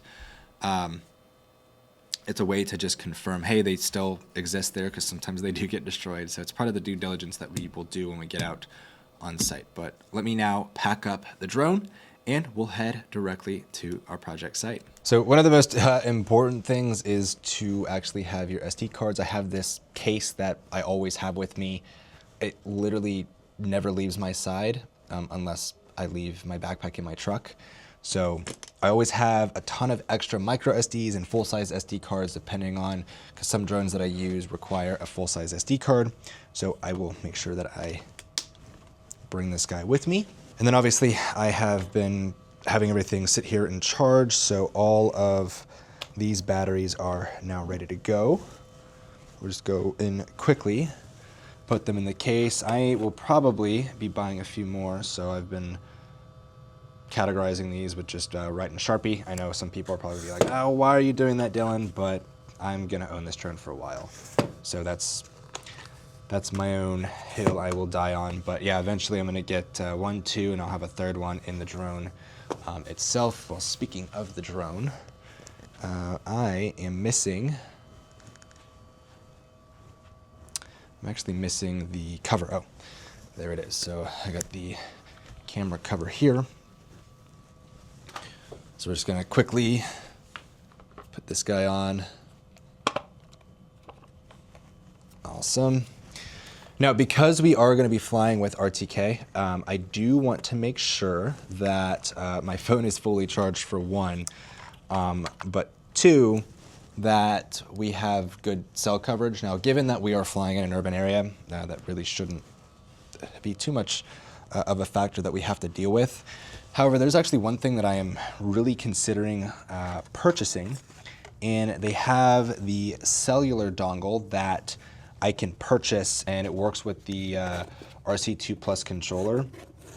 Actually, if I show you here, so here's the RC2 Plus controller, and if we open the back, I'm just gonna press the button here. So I can actually open this guy up, and I can put in a cellular dongle in here. And because I have T-Mobile, actually T-Mobile is one of the it's actually the only direct data sims that I can put directly into the RC Plus, 2 specifically, to make it work so that I actually don't even have to use my smartphone as a hotspot. And it's something I'm actually really considering. So if that is something that you guys would like to see and have me try out, I've got a contact for it. I mean, it's going to cost me $280 plus a monthly data sim. But I'm really curious, considering that I do a lot of RTK flying, especially right with the Mavic. I want to keep saying Mavic, especially because the Matrice 4 Enterprise now has built-in RTK module, where before it was actually something I had to attach on the M3E. Something I'm really considering. But anyways, I am blabbing on. I am ready to go. I've got the drone ready to go. Now I just gotta grab my laptop, my phone, make sure I've got my SD card case, and we're gonna head to St. Petersburg, Florida now.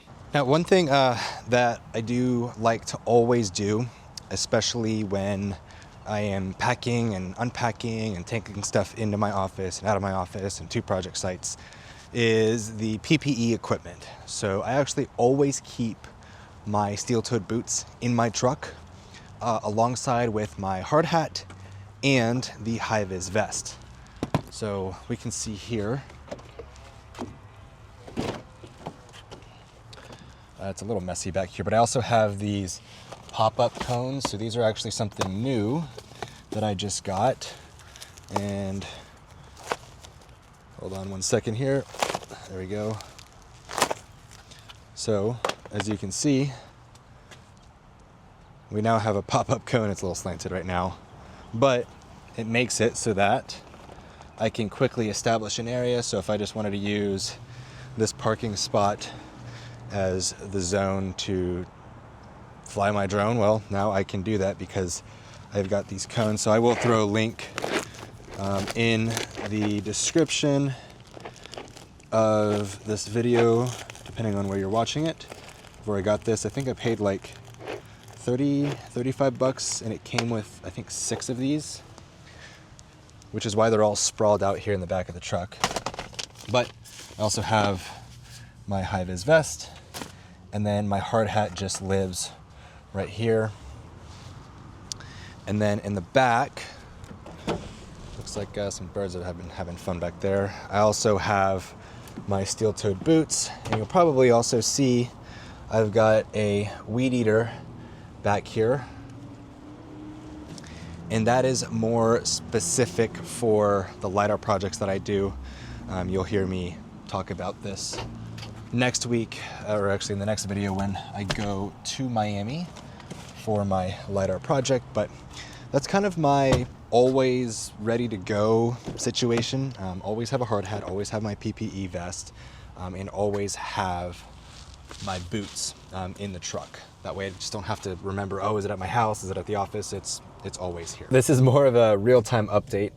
Literally, as soon as I put the camera away and I started driving towards the site, saw some raindrops on my my windshield and realized, oh, you know what? I should probably check the radar. And as it turns out, in the next, it says 14 minutes, which you can see on here, it is supposed to start raining pretty much the rest of the day at project site. So I literally just gave my clients a call, said, hey, it's supposed to start raining. They said, yep, we know. And I offered, I've got availability first thing tomorrow morning at 7 a.m. to get on site and capture the data. Because basically what they were doing today is that they were preparing for me to come there to do the full site scan. So what does that entail? Well, they had all of their rollers out there compressing the dirt so that they can get a more accurate volume calculation. Again, this is something that the surveyor was going to do. But again, given that it's going to rain and there is no real reason to sacrifice the drone in the rain to get the data that they need to get, we just opted to fly first thing tomorrow morning.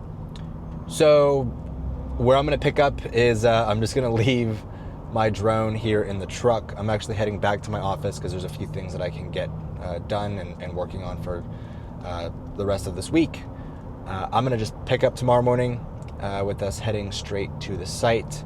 We'll do our due diligence on site, get the data captured, and then I'll actually be able to go straight to the office right after and get the data uploaded. So this is going to be a quick second for you, and it's going to be a whole 12 hours for me. So I'll see you, well, a little more than 12 hours, about 14, 15 hours from now. So I'll see you then.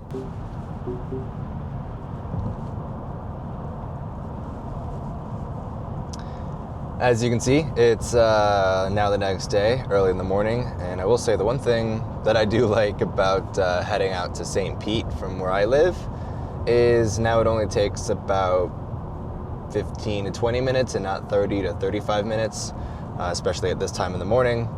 But we are heading a little bit earlier there than our actual scheduled time to be up in the air. We're supposed to be up at 7 a.m. Well, supposed to have the drone up in the air at 7 a.m., but there is a bit of cloud coverage, so it might have to wait until about 7:30, 7:45, which is okay with me. Otherwise, if they want me to fly at 7, I am going to have to make some adjustments to the actual mission plan itself, so that one, we don't get motion blur, and two, we actually get good, clear images. Now, given that we're going to be flying with the Matrice 4 Enterprise, with cameras a little bit better than the Mavic 3 Enterprise, which hopefully you have already seen my review on that. We should have a bit better quality images coming from that drone. One thing I actually do need to do, given that it is now the next day, is I need to get new airspace approval. So I'll have to do that once I arrive on site. But I'll be there in about 10 minutes. We're gonna do some checks around the site to kill some time, given that I'm supposed to get there around 6:35. I do want to just double check some of the areas around. One, to ensure that our ground control points are still there and still visible. This is very important. There's actually an important step that you should also be doing on project sites that are incorporating ground control points, especially if you're flying for a surveyor or an engineer.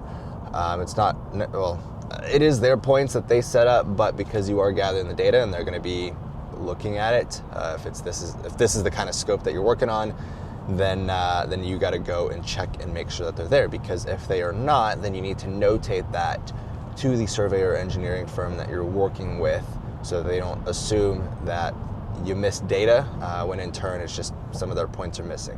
So I will be at the project site very shortly, and we'll go from there. I just arrived to the site. I'm actually just right outside of it, and I want to point out, I'm up on the side of the road, as you can see here. The interstate is just to the left of me. But if you take a look right here, this is one of the aerial targets that we will be tying our data to, or at least what our surveyor will be tying our data to. And if we come all the way right here, we can see the actual survey nail that will be used. So there's several of these that are spread out all the way across where these cars are coming. And then where my truck is up here on the right, there's even more points that go all the way down this, there's even more points that go all the way down this emergency lane here. Obviously I've got my high-vis vest on right now because, well, these cars are ripping by at like 70 miles an hour. So just wanted to come out here and show you how we can actually confirm these points. We saw that the nail is still there, that the aerial target is still there, and it should still be because it's painted. Now granted, this is one that is hard set, where sometimes on the site they'll have like a wooden post with a metal stake on it, and in that case you'll have to just make sure that it hasn't been destroyed. Sometimes you'll see like these wooden metal sticks in the ground, or like kind of posts with orange, yellow, blue, whatever kind of tape that they have around it. That is kind of making a little barrier, essentially to mark off where an aerial target may be, essentially where a ground control point may be. So anyways, now that we've confirmed that, we can go ahead and just continue back onto the site, our actual project site. If I flip this around, you can see, I just put this little waypoint here but you can see that right here is the actual site. So this is where I'm at right now. They used part of this road, and my drone is actually gonna fly just pretty much like right before it gets onto the road, and then this is my actual project site right here. So we're just on the other side. All I gotta do is just take this road, take the exit, and then I'll be on the project site. Some things that I do love about flying in Florida winters is you get nice brisk mornings like I do right now. I know this has nothing to do with drones, but it does make the flying a lot more enjoyable, I would say. So what I'm doing right now, I'm just getting my deployable cones just to set up a safe area for me to take off and land and run my operations from. So I'll get that set up.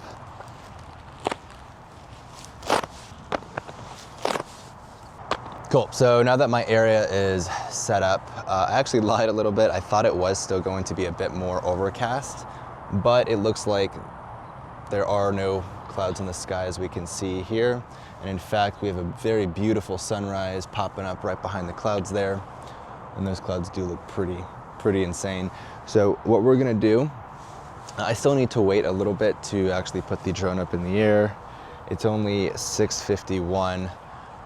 But I am gonna go ahead and get my airspace approval done, and I'm going to check my actual flight path, make sure that we are good set there. Now, actually one thing, the very first time that I did fly on this site, just to the right of me, just in this area right here, there was a crane that they were using to lift materials up and bring it onto the rooftop. Now, obviously that crane is not there anymore, but if you kind of remember, I always talk about do your due diligence, do your due diligence, do your due diligence. And the reason why I tell you to do that, even if you go out to a site multiple different times, they may change. The site changes constantly, so you need to ensure that you have good, clear airspace to fly in. I'm not talking about the actual airspace that you're flying in, but I mean the actual physical objects in the airspace. And given that this site is very dynamic, and that crane is not there anymore, but when it was, I think it was sitting at about 160, 165 feet. Even though I'm flying at 200 feet, it was still good to know that that crane was there. Because given that if it was moving while my drone is flying, you know, that could have raised, you know, some red flags, but it didn't. And again, I did do my check by throwing the drone up, having the camera pointed directly out, horizontal with it, and just to check the height of the crane. Obviously, it's not something that we have to deal with here, but something that I did want to point out. So I guess while I am waiting here, let me just go ahead and pull up my Aloft air control. And we're going to do this together here. So it already can see the area that I'm in right now. All I'm gonna do is hit land. I'm gonna make sure that I click on this commercial pilot, or the commercial part 107, and then I'm just gonna zoom into the area that I'm at, readjust my box a bit more because I will be flying. I'm just gonna make it a nice even, if I can grab this point here, nice even area. Kind of like that. Oh, let me just adjust this top one. Cool, so doesn't have to be perfect, just has to encompass the area that I'm flying. Make sure that I select 200 feet. And we're gonna do from now for the next 2 hours, even though I'm not gonna be flying for 2 hours. I just wanna give myself a window in case, for whatever reason, the drone just doesn't wanna work, which that's not gonna be the case, but you never know. So we'll hit next. I'm already approved. We'll hit next one more time. Agree, submit. And there we go. And I also just got the text message that we're good to fly now. I gotta kill about another 10 more minutes until project manager gets here on site. I've already done my due diligence of making sure that the other control points are there. We also just looked at that one that was on the side of the road. Everything else is pretty much on the boundary of the site itself. So don't really have to worry too much about those nails getting destroyed or any of the targets getting destroyed because they're all set in stone. Let's be efficient with our time here. Again, we're still waiting for it to, one, have enough light here on site, even though I know right now it looks pretty bright. My camera's doing a really good job at helping with that, but it still isn't quite bright enough to throw the drone up. So some of the stuff I'm gonna do, let's go ahead and just check our mission plane itself. I don't need to have the drone connected here for this to work. I also went in my truck and grabbed my card or my case of SD cards so that I have an SD card for the drone, because, well, we need to be able to capture our data here. With the drone or the controller booted up, let me make sure I have my hotspot on. Let's go to the controller here and let's connect. There it is. Okay, we are connected to my phone's hotspot. We can now go into DJI Pilot 2. I'm gonna go into our flight route, and Gateway 2 is our project mission. I actually need to make a small adjustment because we actually don't need this area where I'm tapping right now, given that it's this entire apartment complex here, and that flight path is actually gonna go just right behind here. So I just need to make a little small adjustment because Surveyor doesn't need all that extra data. They care about all of the dirt that I am looking at in front of me. So let me just make this little tiny micro adjustment. We're gonna pull up our mission plan here to pretty much come a little bit right behind where I am, because I still want to just get a little bit of data from here in case they do need it. And everything else looks good to me. So it dropped our flight capture time down by about a minute, which is always good to me. Let's check our route altitude is at 199 feet. And our speed, 26 miles an hour. We may slow that down. Again, it's just now turning 7 o'clock. So I'm just gonna keep that as is. Let me get to the advanced settings. Everything else looks good here. So we will just click the save button. And let's just throw, actually one thing that you can do to check if there's enough lighting out is we can actually just throw the drone up in the air really quick. And what we'll do is we'll point the camera straight down just so we can see, because I don't know, sometimes clients just want you to be in and out of sight. They just want you to get the data and be gone. So luckily this client is not like that. They're actually a really cool client. Let's get a fully charged battery here, and let's throw an SD card. All right, now that I got these my workspace set up right here, let's throw the drone down right there. I am gonna just turn RTK off. I don't need it right this second, but we will be using it when we capture our actual data set. So let's go into the camera here. And given that we are already on auto mode, we can see that my shutter is still really slow at 1/240th of a second. So let me throw the drone up. Yes, I have full responsibility to fly here.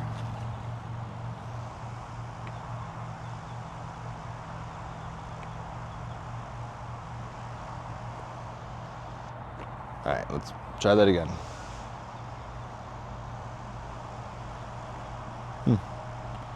Why are you not letting me take off? Oh, you know what? I need to change my return to home altitude. I'm just gonna do 195 here. For whatever reason, the drone is not letting me take off. So let's diagnose this issue here. I'm just gonna reboot the drone.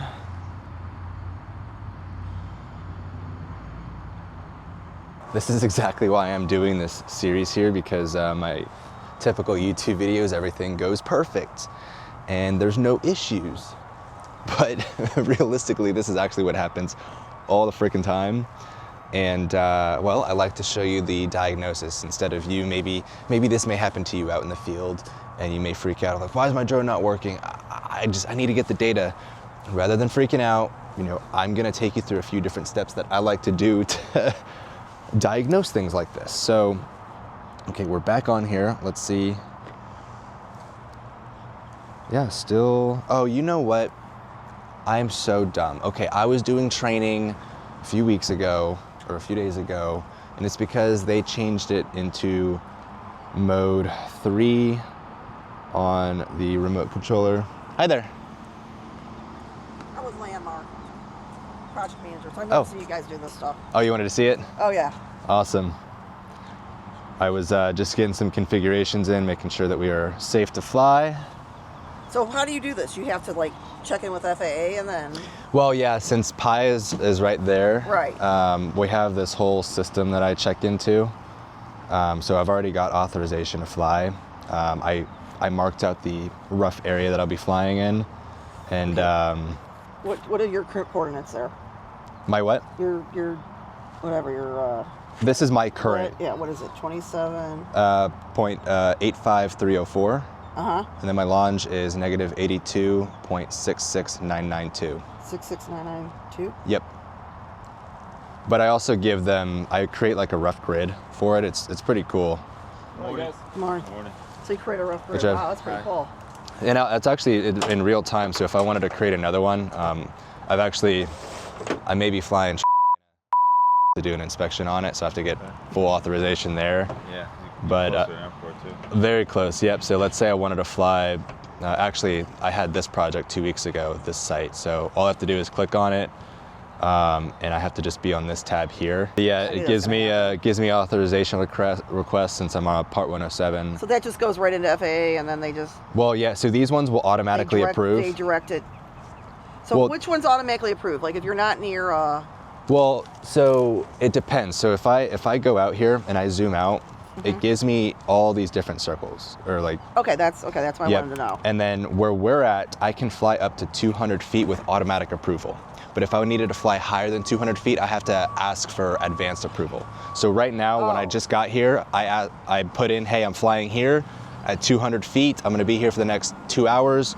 And then I'm automatically approved. I don't have to ask for anything else. So now, Pi knows that there'll be a drone up in the air in this area for the next, not 2 hours straight, but in that 2 hour time range. So let's say, okay, I got my own drone. Yep.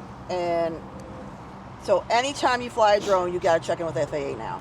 Not necessarily. Okay, that's what I wanted to know. Yeah, so if you're outside of those, you can fly up to 400 feet. 400 feet. I was wondering what the limits were, how they did it. Because when this all started, I did 118th and all the connections, whatever, to 275. Okay. And this guy that was our vice president had a drone, and he come out there and was trying to figure out how to fucking use it on our property. Yeah, that's what he was trying to do. Well, he was hooking his son up with this whole drone thing because they also had a pipe inspection business. Ah. So he was going, like... Using your sites as test sites. Well, he was getting ready for retirement, this guy, too. Like, so... Tom Rice, well, his brother-in-law was into survey too, so they knew all this shit was coming. So it was pretty cool. Stragan. Alejandro. How's it going, man? Sir, how we doing? He just walked by like Anyway, 10 minutes ago. That's why I wanted to see all this stuff, because that was probably about 15 years ago. Yeah. Yeah, So they given... had no things. I mean, we were flying all that shit up there. Yeah, they have all of... Flight restriction. Like McDill.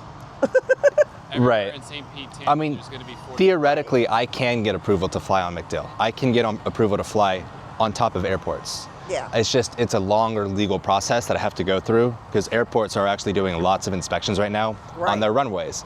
And obviously, like Airside D that's being built now, right? They're actually doing aerial surveys there with drones. They really? Yeah, to monitor the progress of it, and also just to keep track of everything. So there's a full legal process. You know, you don't have to be, at the construction company. You can just be someone like me that just captures the data. Got it. It's a pretty cool process. Pretty straightforward. I mean, given if this site was, let's say, 1,000 feet south from here, I wouldn't have to get airspace approval. Nope, I could just fly. But you only can go to 400 feet. Well, 400 feet anywhere legally. If I wanted to fly any higher than 400 feet, I have to get authorizations for that. Got it. But in airspace like this, I'm I can fly up to 400 feet, but I still have to ask for that additional 200 foot. Because we're in a 200 foot zone right now. Yeah, you're here. Yeah. I don't want you here. Exactly. Funny enough, this is actually the newest drone that just came out. Oh, really? Yep. So what brand is it? DJI. DJI. Good old China. Yeah. But it's the best thing that exists on the market. So. Wow. And your site gets to have the data from it. Cool. He's bringing me into the next century on this shit. Because the last big Earth job I did, I think, was all that over there with Hubbard. Yeah, this is the way to go. Yeah. This is definitely the way to go. Last airport job I did was Conan Graham. Which one? Conan Graham, it was Taxiway J. Okay. Yeah, we didn't fly anything, it was all helicopter stuff. That wasn't... I'm sure that was cheap. Well, she was flying everything, okay? So she went to everybody and said, here's the rate. You know, Claudette from whatever. Is that lady that's in Tampa? Yeah. And they own also the survey company. I think her husband has something to do with CDM or whatever it is over here in Clearwater. Okay. And then She's been around forever. So we can see we're on site with all the different project managers. They are wanting to start implementing this into their workflow, so they brought me in as the expert to start doing all these flights. This is kind of the test, the beta test to roll this out on all of their other projects moving forward because of just how efficient the data captures. I mean, you guys already know this, but it's pretty cool having other people out here seeing this for the first time or familiar with it, but seeing the entire process and the workflow behind it. All right, given that we're actually about to do our flight, I'm already connected to my hotspot. I'm gonna go ahead and turn on my RTK. Should go on here. And I'm not gonna be using my MLID caster, we're actually gonna be using our FPR network. And then we're going to be using the RTCM3_IMAX. That's going to connect me to the closest base station, which is actually at the airport in downtown St. Pete, not the airport that I had to get authorization to fly from. So we are already doing our converging here, waiting for it to get me a fix. We just got a fix, and we are now getting good, accurate data. One thing I actually do want to do, given that I had it selected on a different RTK base station and we switched over to another one, I'm just going to reboot the drone one more time, just to reset all the static information I'm getting from it. So even though we're getting good accuracy, I still want it to drop a little bit less than 400ths of a foot on the X and the Y, and then it's on 800ths of a foot right now on the Z. So let me just reboot the drone.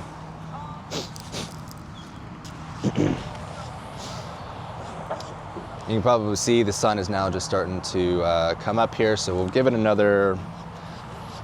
probably another like 5-10 minutes. That way we don't have super long shadows on all of the stockpiles that are out there. Want to make sure that we're giving our client good, accurate data. So these are some of the steps, some of the things you need to take into consideration when coming out and gathering data, especially very early in the morning. Usually I like to wait for the sun to be up a little bit higher, but they are on crunch time and they want to get this data as quickly as possible. Just waiting for a fix here on the drone. Okay, we just got our fix. We're gonna let it sit for about a minute. And then we're actually gonna take the drone up because I do wanna check what the camera is doing in terms of my shutter speed and the ISO. Obviously we don't want our ISO going any higher than 800. It really shouldn't, given that we're starting to get a lot more light and it's not going to be overcast, so I don't have to wait a little bit longer for more light to enter into our project site here. Okay, let's throw the drone up real quick.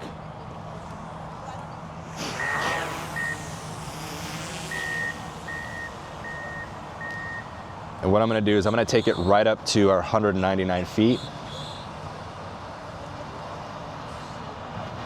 Right there, and I'm gonna just drop the camera down. So if we look, our ISO right now is 700 and our shutter speed is at 1/240th of a second. So that's not good enough, especially if we're gonna be flying at the 26 mile an hour that I have it set to.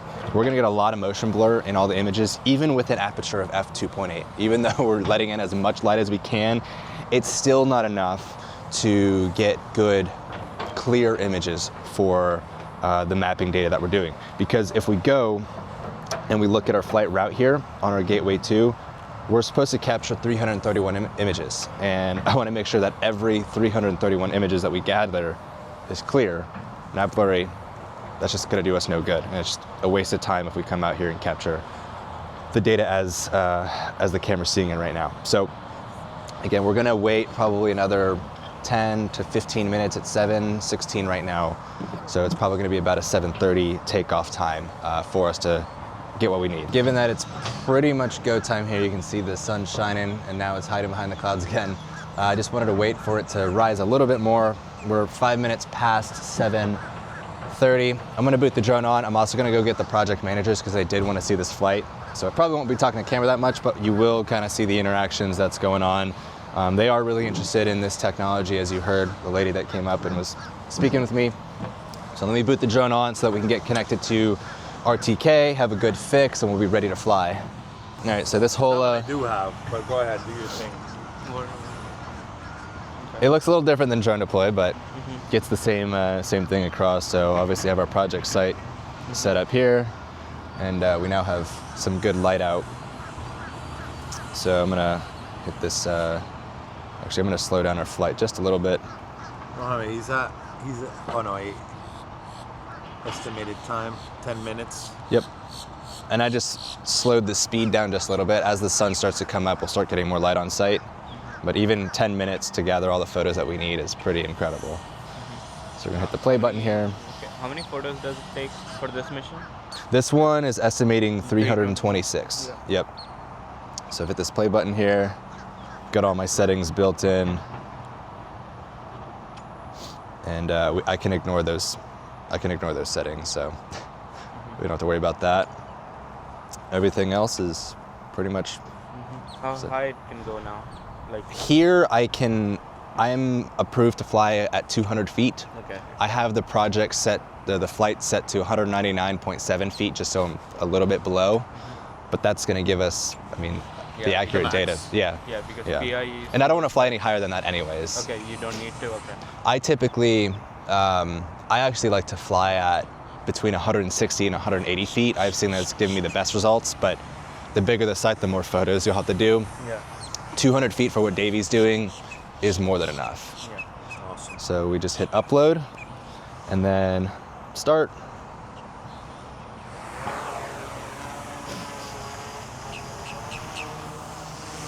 And the drone is actually going to start just right behind us here.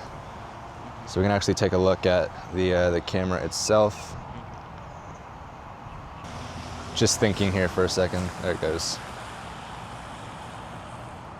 All right.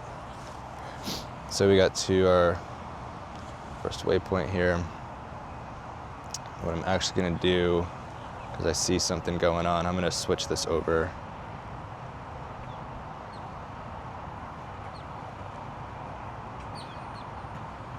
There we go.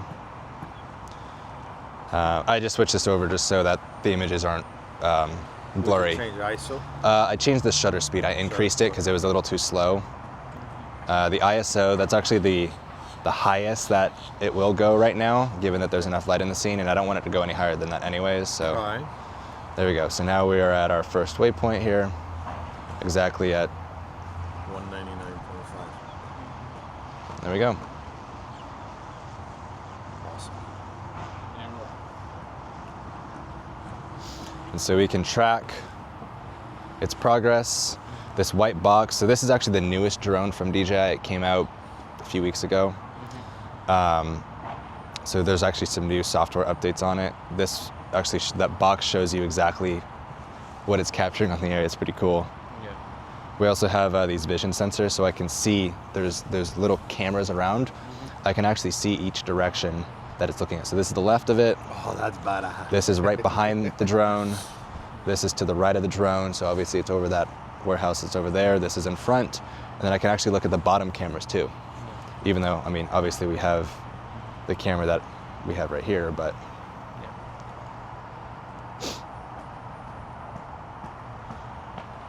and we've got an RTK to fix right now. How's it been lately? Today's a little meh right now, but But we're still super yeah. accurate. Oh no. accurate enough, but that's why there's controls.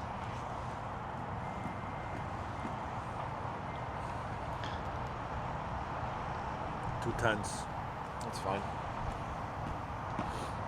I mean, they do advertise. At the end of the day, it's advertised at a 10th.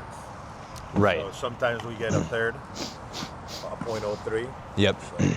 So, And that's why I like to have like an MLID out on site. I know you guys do have a base station that is here. all we have is the MLID reach. No, I meant there is a base station set up here on your site. Oh, okay. But is I that don't know whose it Davies? is. I Oh. don't know who it is. Maybe they got. Did you saw it today? I saw it the first flight that I did. The first flight that you did. It's just here on the left. It's just here on the left. Right behind the Yeah. behind the trailer. The first control point is there. Okay. First Yeah. fly point. Yeah. But was it an MLID? No. Or was it It's a the base Leica. station? It's a Leica. Okay. It's hard set. So it was definitely the Atwell, the surveyor. Okay.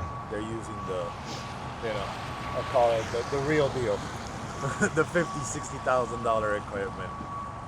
But he saw me with the little stick. He's like, "What are you What doing?" is that? What are you doing? I go, "With your cell phone?" I'm like, "How does it communicate?" I was like, "Bro, it works, dude. It's magic. This I fucking swear. works, dude. I'm telling you, it works." It'd actually be kind of cool to test this out with y'all, because you guys have internet here, right? Yeah. What is it? Is it hardwired or is it cell? We got hardwired. We Okay. got hardwired to the trailer. To the trailer? Yeah.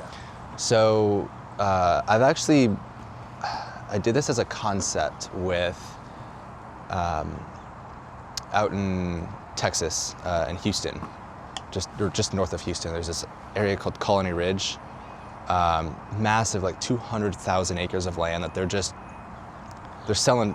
splitting off the plots and selling it off to people individually. Okay. And so whenever they're ready for their next batch, they'll flatten out the area, subdivide the plots out, and obviously, they got to do a little bit of earthworks out there, so doing some volume calculations and setting new control points out there. And they'll do like 150 to 300 acres at a time. So basically, there's this $700 RTK base station that you can get. You set it up on a trailer, and that's what we did at that site. So we set it up at we actually got two of them. We set one up at kind of like a local community building for the whole area, because their offices were, I think, like 10 kilometers away. So we also set one up there, so we can kind of build like their own little network. Gotcha. And they're always online. It's just like a course. It's just like connecting to the one that's down here in downtown St. Pete, the one that I'm connected to right now. But it's highly accurate, like highly, highly accurate. It's a triple band, so you're getting really good connectivity. And it's more than just two constellations, because these ones, the one that I'm connected to, it's only using GPS and GLONASS and 9, 10, 11, 12. You're on the FPRN. I am. Yeah, and it's only giving me 13, it's only connected to 13 satellites, where my drone is connected to 27 by itself right now. But it's also using 4 constellations. Those little base stations are using 4 to 5 constellations, so you're getting higher accuracy on your site. Nice. And if you're going to be doing aerial surveys like this, you pop up on site, you connect to your trailer's internet or mobile hotspot, and then your drone will connect to that base station every single time, and you'll get like way less than a tenth. Like we're in like the hundreds, in some cases thousands, that I've seen before. Wow, thousands is impressive. Which is impressive. Obviously, that's not necessarily going to translate to the drone data, because there's stuff that's moving. I still think photogrammetry might have a little bit of it. I think There's you're wiggle getting room in more it. accuracy on the servers than you can actually achieve on the Yep. photogrammetry. Yeah.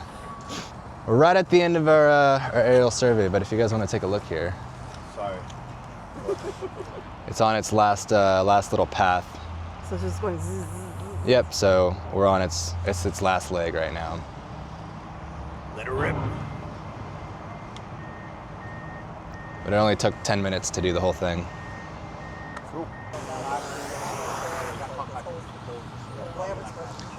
All done. So now just gonna check our data, and then we'll be able to upload this to our client when we get back to the office. Just got back to the office, and something I actually forgot to do with you guys out in the field was to check the data that we got from our drone. Now, Ideally, again, you would want to do this out in the field. This is part of your post-flight due diligence of making sure that you got the data that you needed. So we're going to pretend that I did this when I was still on site. Granted, it's only 20 minutes away from me, so if I needed to go refly it, I could. So I've already got the data loaded onto my SD card here. I'm going to just plug it into my computer here. And we are going to just go full screen. So taking a look here in the DCIM folder and our Gateway 2 project, we're going to open this up, and I'm just going to pick a random photo. Not that random photo. Let's just go forward a little bit. Okay, so here we are on the project site itself. And I do want to check the actual quality of it, because I did notice there's a little bit of a fluctuation of the ISO. I did mention how 800 ISO is about the max that I would ideally like to be at. But again, given that they wanted this drone up in the air as soon as possible because they want to get their volume calculations later today, I had to get it up and flying. So if I click on this little eye icon here for the file information, on the right-hand side here, we're going to get some camera information. So, yep, we had an f2.8 aperture. We had 1/800 of a second for our shutter, which that's what I switched it over to that shutter priority, and our ISO is 530. So if I move along here, it starts jumping up. So it's at 640 here, 600, 570, 600. This is pretty low. This one's at 290.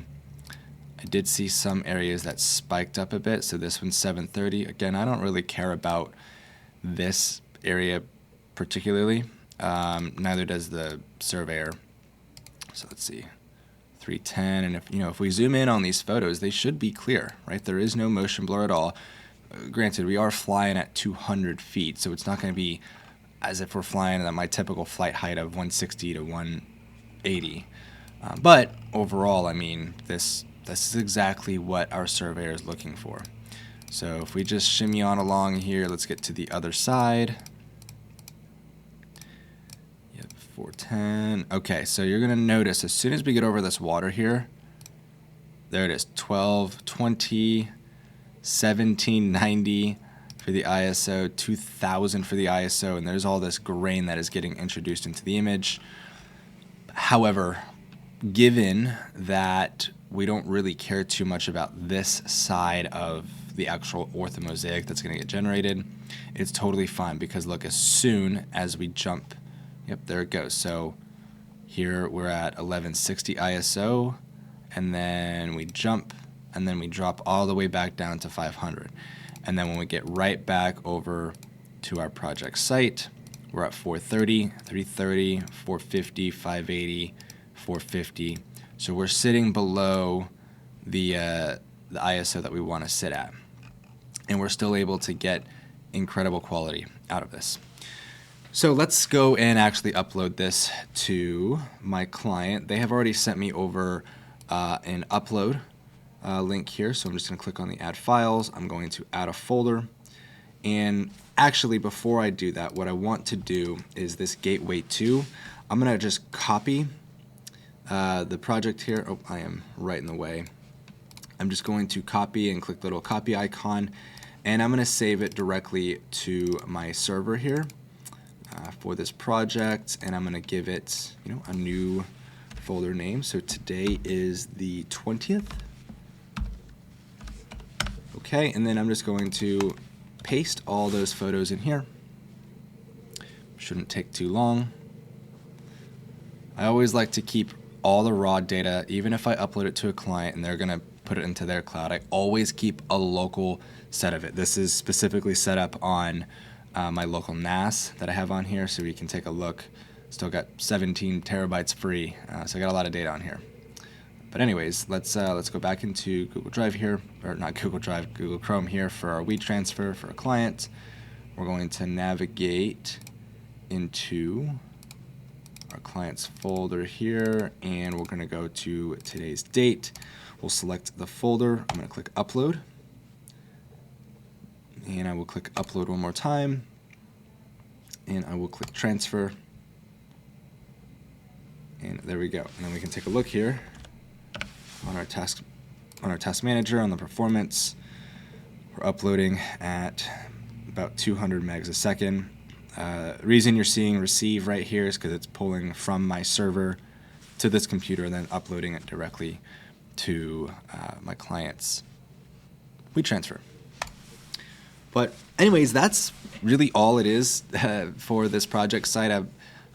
Funny enough, in between actually landing the drone and then talking with the client a little bit more after the fact, I wish I was recording. I didn't expect for them to come back up and talk with me a little bit more, but project manager just asked me to start doing every 2 or 3 days to go out there.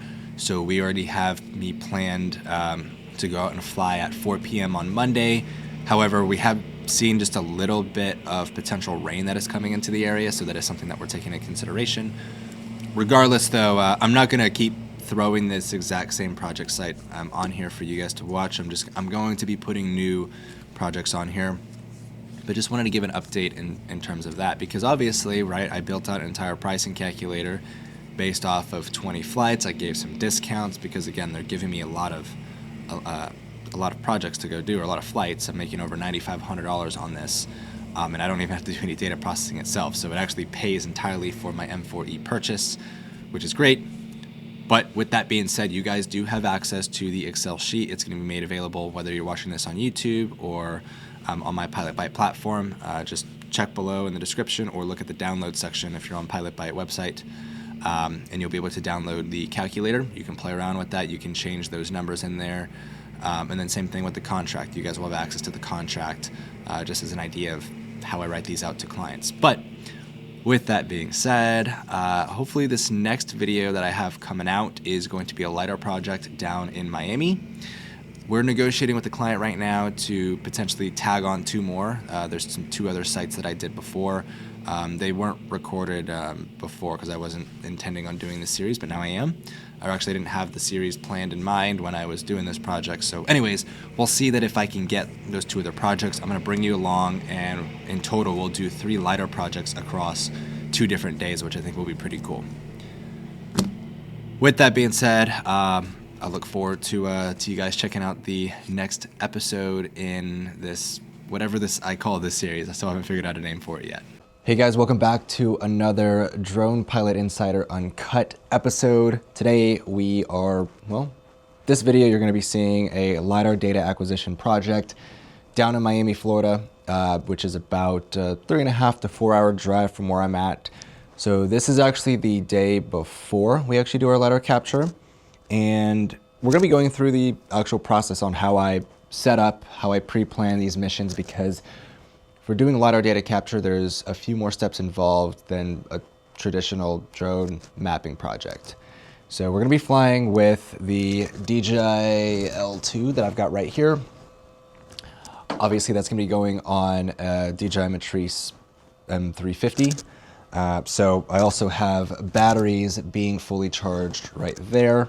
In addition, there is also another scope of the project that requires a 360 panel up in the sky, so I will be bringing my M4E. I've already got the batteries fully charged and battery here, so I don't have to do any mission planning for that, but I'm just going to be bringing the drone out. They did tell me where specifically they want the panel to be captured. It's literally just in the middle of the site. But yeah, that's it for really the equipment. Oh, in addition, I also need to bring my M-lid, which is still on my rover pole and bipod here. But yeah, we'll be getting this broken down, set up, and brought into the truck. Now, considering that I am driving pretty much to the other side of the state and south from where I'm positioned, and that it's been raining all day today, that was something I actually had to take into consideration, because tomorrow is supposed to rain as well for the area that I'm going to.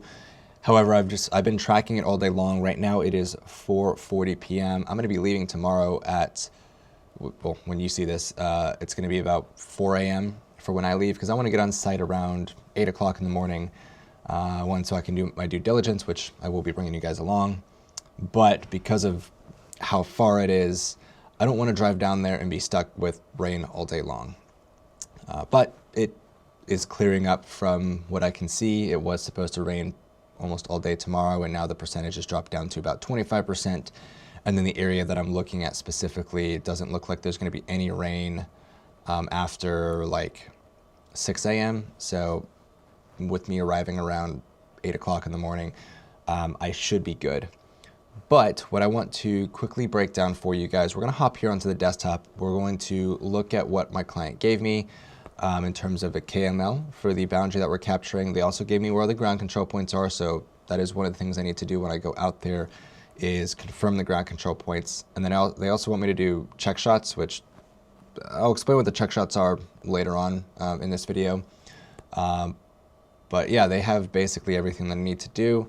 So what we're doing right now, this is the due diligence part of the project itself.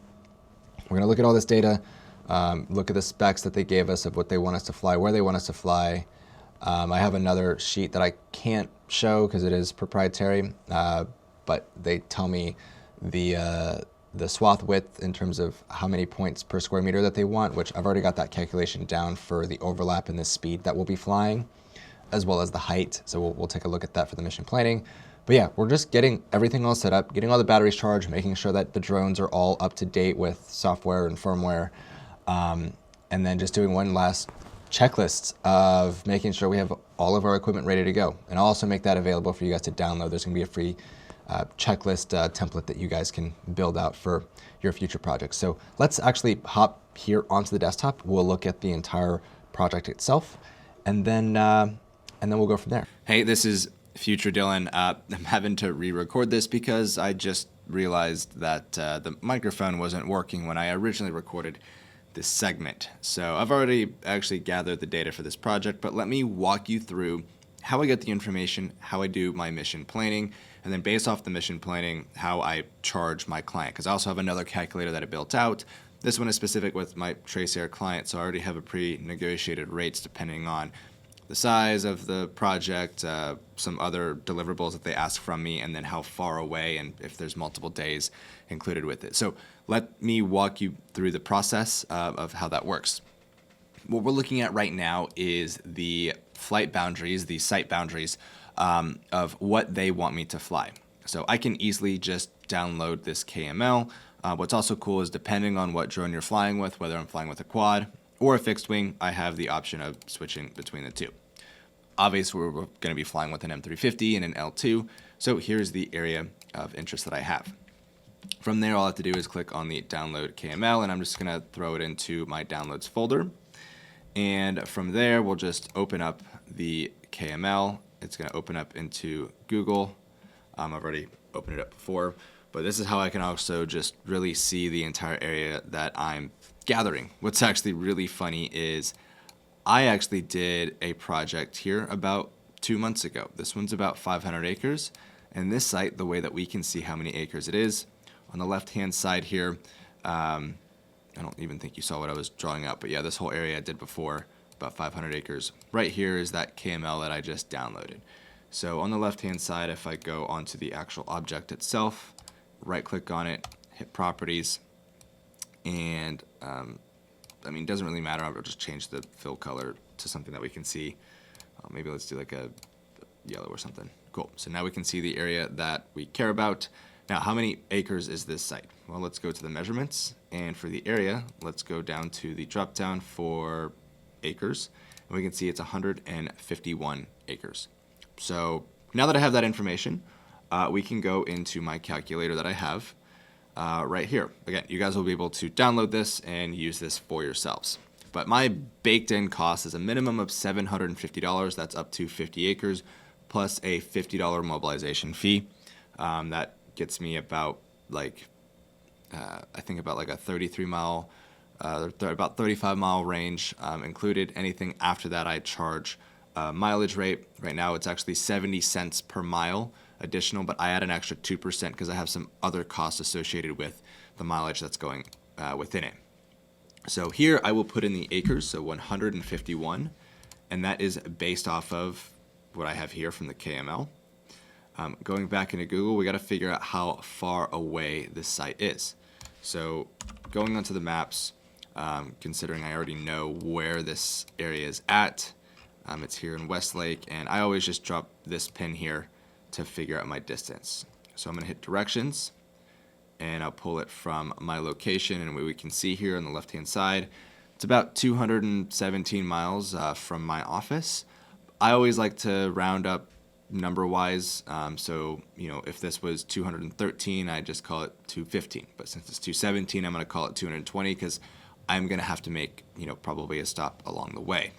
So we go back here into our calculator, put mileage, we put 220, and we'll see that it automatically calculates that here for me. And it's actually doing a round trip, so this is 220 miles one way plus it on the way back. And we can see that here in the calculation. What we can see is basically just a function here, right? If I had it under 50 miles, it's just going to be, or not 50 miles, I think 50 miles actually. Depending on what it is, if this value is less than $50, then it's going to stay $50. But if it goes over $50, it'll add on whatever the multiplier is. As for airspace, I know that there is no airspace issues here, but we can take a look at this. So I like to go to Aloft Air Control. And we will go over here to our project site. So there is no link here, so we can just put no. They do want me to gather some ground control points out there, so my standard fee is $250. And because there's a total of 6 that's out there for me to confirm, I'm going to type in 6. So it adds on every additional ground control point they want me to confirm. It's an additional $30. They do want me to do some checks, so I'll explain what checks are while we're out in the field, but we're basically just gathering some additional points that are out there. And the last value, even though I am not staying in a hotel, I still need to include a per diem. Considering that this is a whole day affair, I put 1 on here. If I was staying in a hotel, I would pull up whatever the government nightly rate is. So for the area that I'm going into, this is actually a website you can use. I think it's government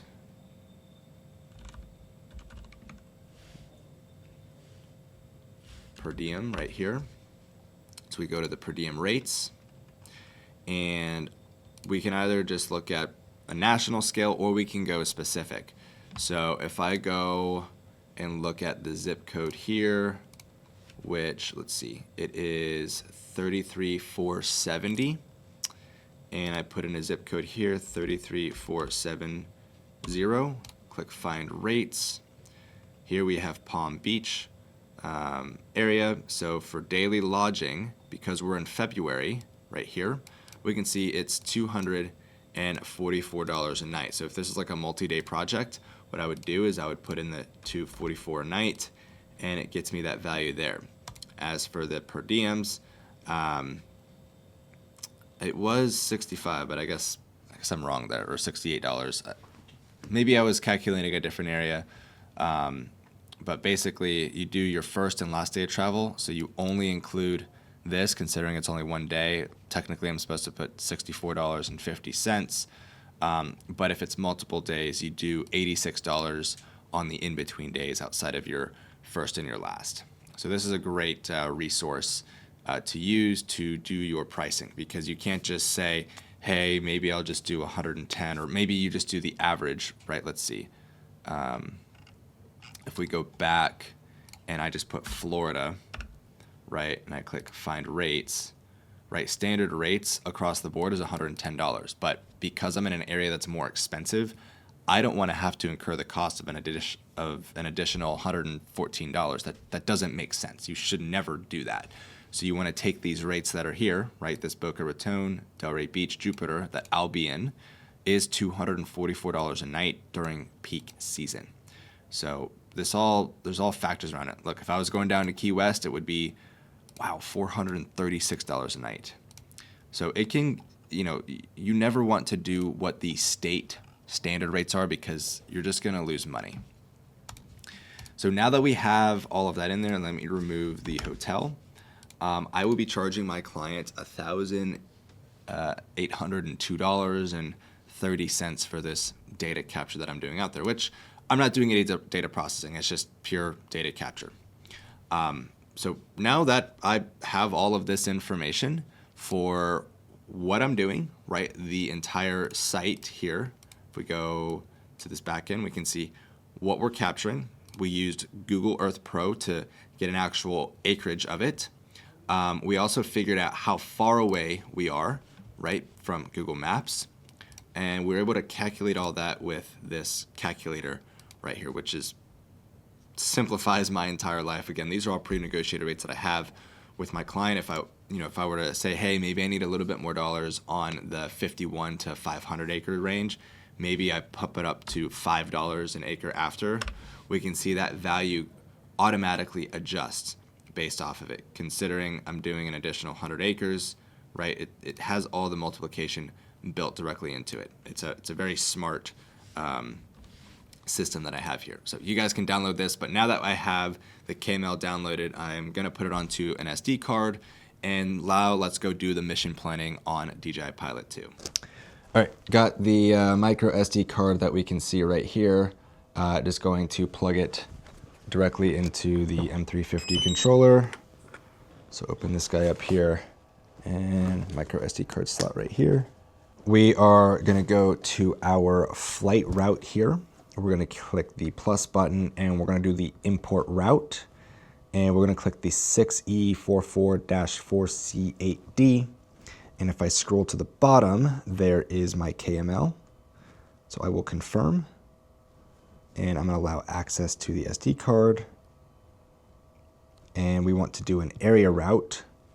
So now if I open up this new project here, we can see the entire area. Now I wanna make some adjustments to this flight plan here because this is not how we want to fly it. First of all, let's go to the drop down, and I am just going to give this a new project name, TA, call it Silver Lake. Then we want to change our camera over to the L2 for LiDAR mapping. Payload settings, we need to make sure that we're on a penta return with repetitive and RGB coloring on. We'll hit OK. All right, now the next thing, we're gonna scroll down. I wanna turn off the elevation optimization, and we're gonna be flying at 200 feet here. Perfect. IMU calibration, we want on speed. We want no faster than 20 miles an hour. And then our advanced settings here, yeah, that side overlap is way too low. So I'm going to increase this to, I think I said 50-50, but let me put 40 here. All right, that gives us 42 minutes, which means we will need a battery swap. Now, typically for LiDAR, you don't want to go any lower than like 30 for your side overlap, even though we saw the default as 20 for the side overlap. Personally, I don't like doing that. I've seen bad data come out of a 20% side overlap. I do want to make some micro adjustments here, specifically on these corners. We don't need all of these points as they are. I want to make this a little bit more uniform, so I'm just cleaning up this mission plan here. We'll do the same thing to this corner over here. Okay, that looks good to me. I think we can also, that looks good. Okay, so it says it's gonna take about 40 minutes. We can see we're at the 150.5 acres. So what I will do, just to ensure that I'm getting the entire area covered, we're gonna go to this margin setting, and let's add, there we go, 20-foot margin. So now it's gonna take 40 minutes, and it looks like we're gonna start. So basically I'm gonna be parking in this area right here that I'm hovering around. Oh, whoops, did not mean to do that. What I actually do wanna do is I wanna change the start point to be at the opposite end because right now we can see it's in this corner right here. So let me zoom out. We're going to change our route start point. We're going to set it to here, and it should, yep, it should finish right by us. And I think that's good. So let me go back one more page here. We do want the IMU calibration. Course angle is fine. We're going to change our safe takeoff altitude to 200 feet. Route altitude at 200 feet. Speed 20 miles an hour is good. Okay. So that looks good for the mission plan. We will click the save button. And I'm just going to remove any annotations here. Cool. All right, so now that we're done with our mission planning, we're going to check this one more time while we're out in the field anyways. But I always like to do this here in the office first. Again, we just downloaded the KML from our client, imported it here, made some a few fine-tune adjustments just to make the flight more efficient. We can now turn this guy off, and we'll get everything all packed up and ready to go. Given that it's still sprinkling outside, I'll have to be kind of quick and diligent with getting all this equipment to the truck, because I'm leaving right at 4 a.m. tomorrow morning, so it's gonna be pretty early morning for me.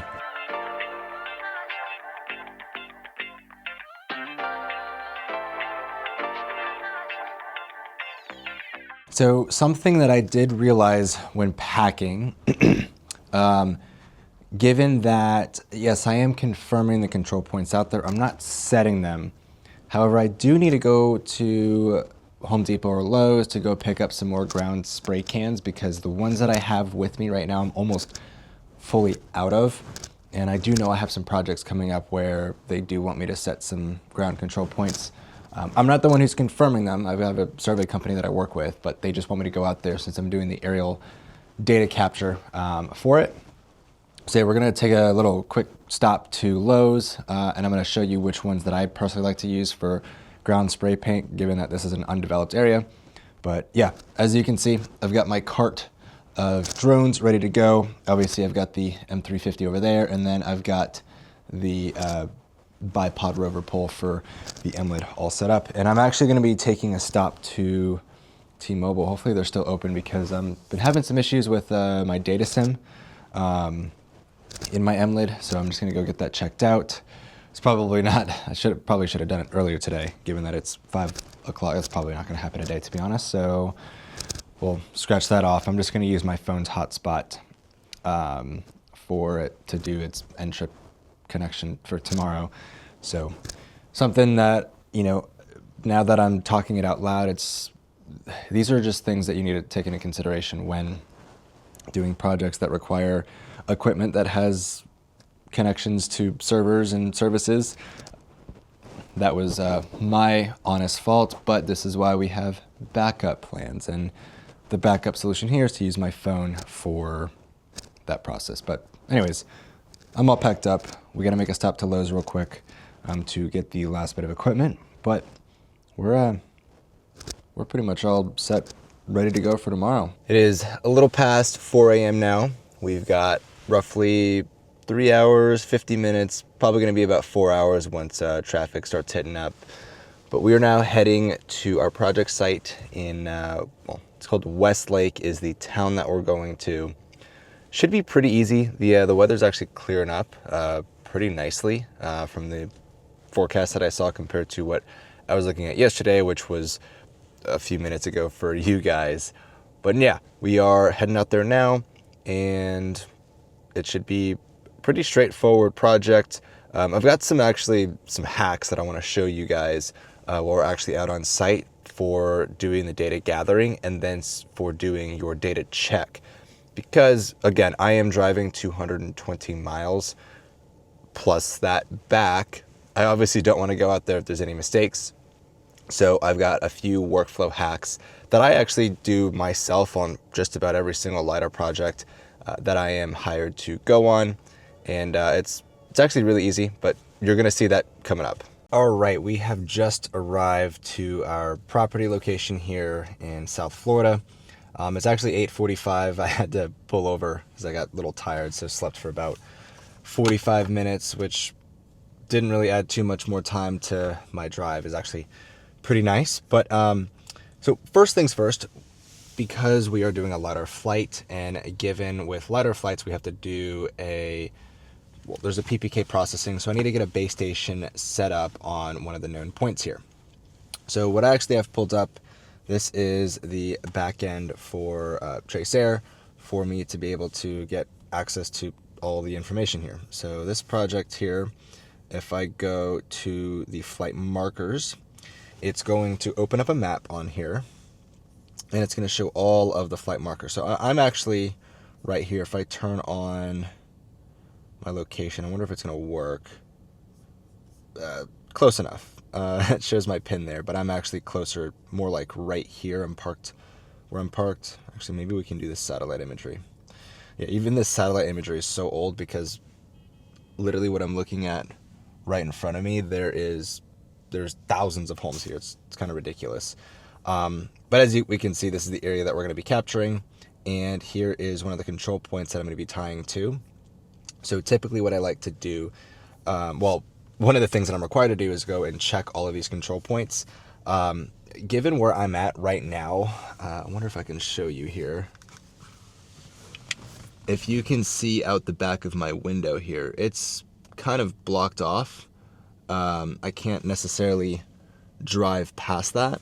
And so what I'm going to do to confirm all of these control points, I'm actually going to take my Matrice 4 Enterprise, fly it up. I already know where this point is because I've actually tied to this point before for a different project. But what I'm going to do first actually is I'm going to download the control book for all of these control points. I'm going to then put it here onto my iPhone so that I can import it directly into the MLID Flow app, which the MLID Flow app is how I communicate with my MLID Reach RS3 GNSS receiver. I'm going to set up that GNSS receiver on top of that known point, and I'm just going to let it start cooking. I'm going to do that first. Typically, if they had me go out and set ground control points, which in future episodes of this series that I have, you'll actually see some other projects that I've done that on, and it also was for Tracer. I typically go do the control points first, and then I'll set up the base station on one of the known points, let it bake for about 30 minutes, do my flight, let it sit for another 30 minutes, and then I'll go. Oh, and there's also one other step. I have to do check shots. So I will actually have to go out here and walk around and gather a few check shots, about like 10 to 15.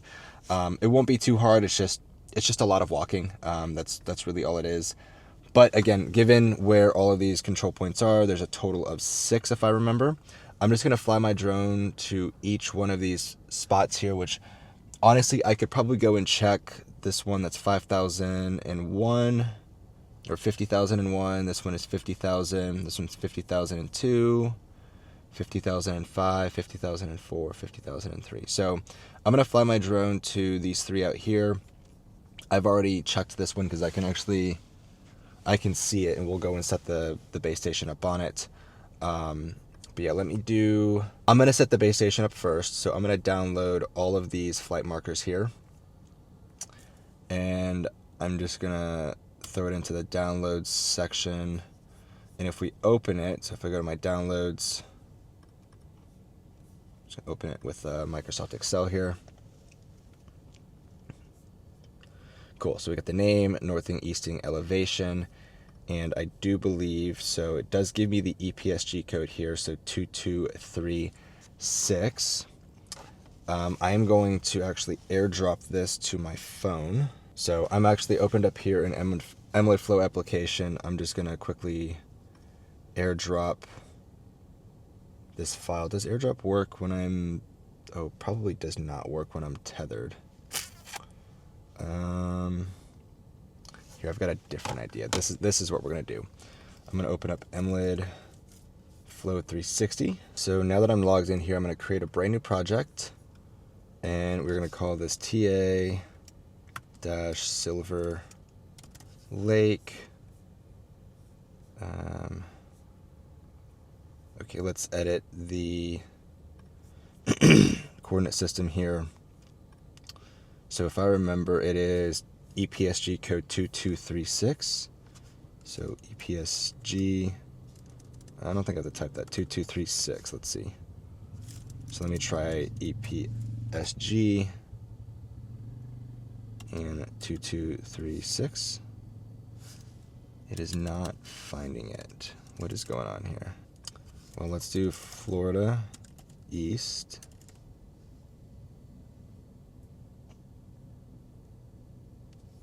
I don't know why it's not giving me this correctly. Let me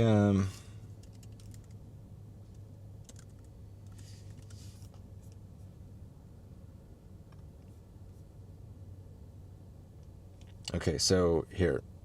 It's NAD 83, not even 2011, Florida East foot US. Was I typing it in wrong the whole time?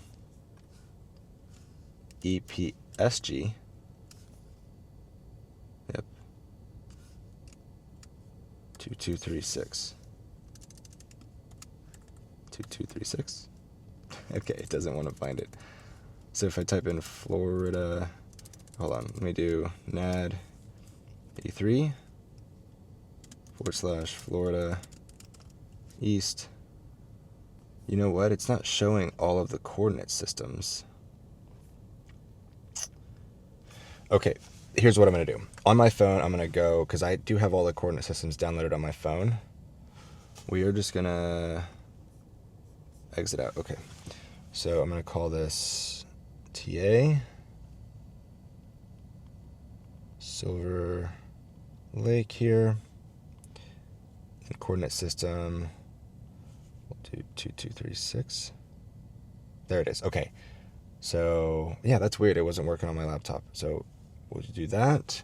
And then our horizontal should just be nav D88, height foot US. And it should just be a standard datum there. Okay, cool. So, I'm going to hit save. All right. So, now it just popped up here on my laptop. So what I'll do is I can now import a CSV file. We're going to include choose file.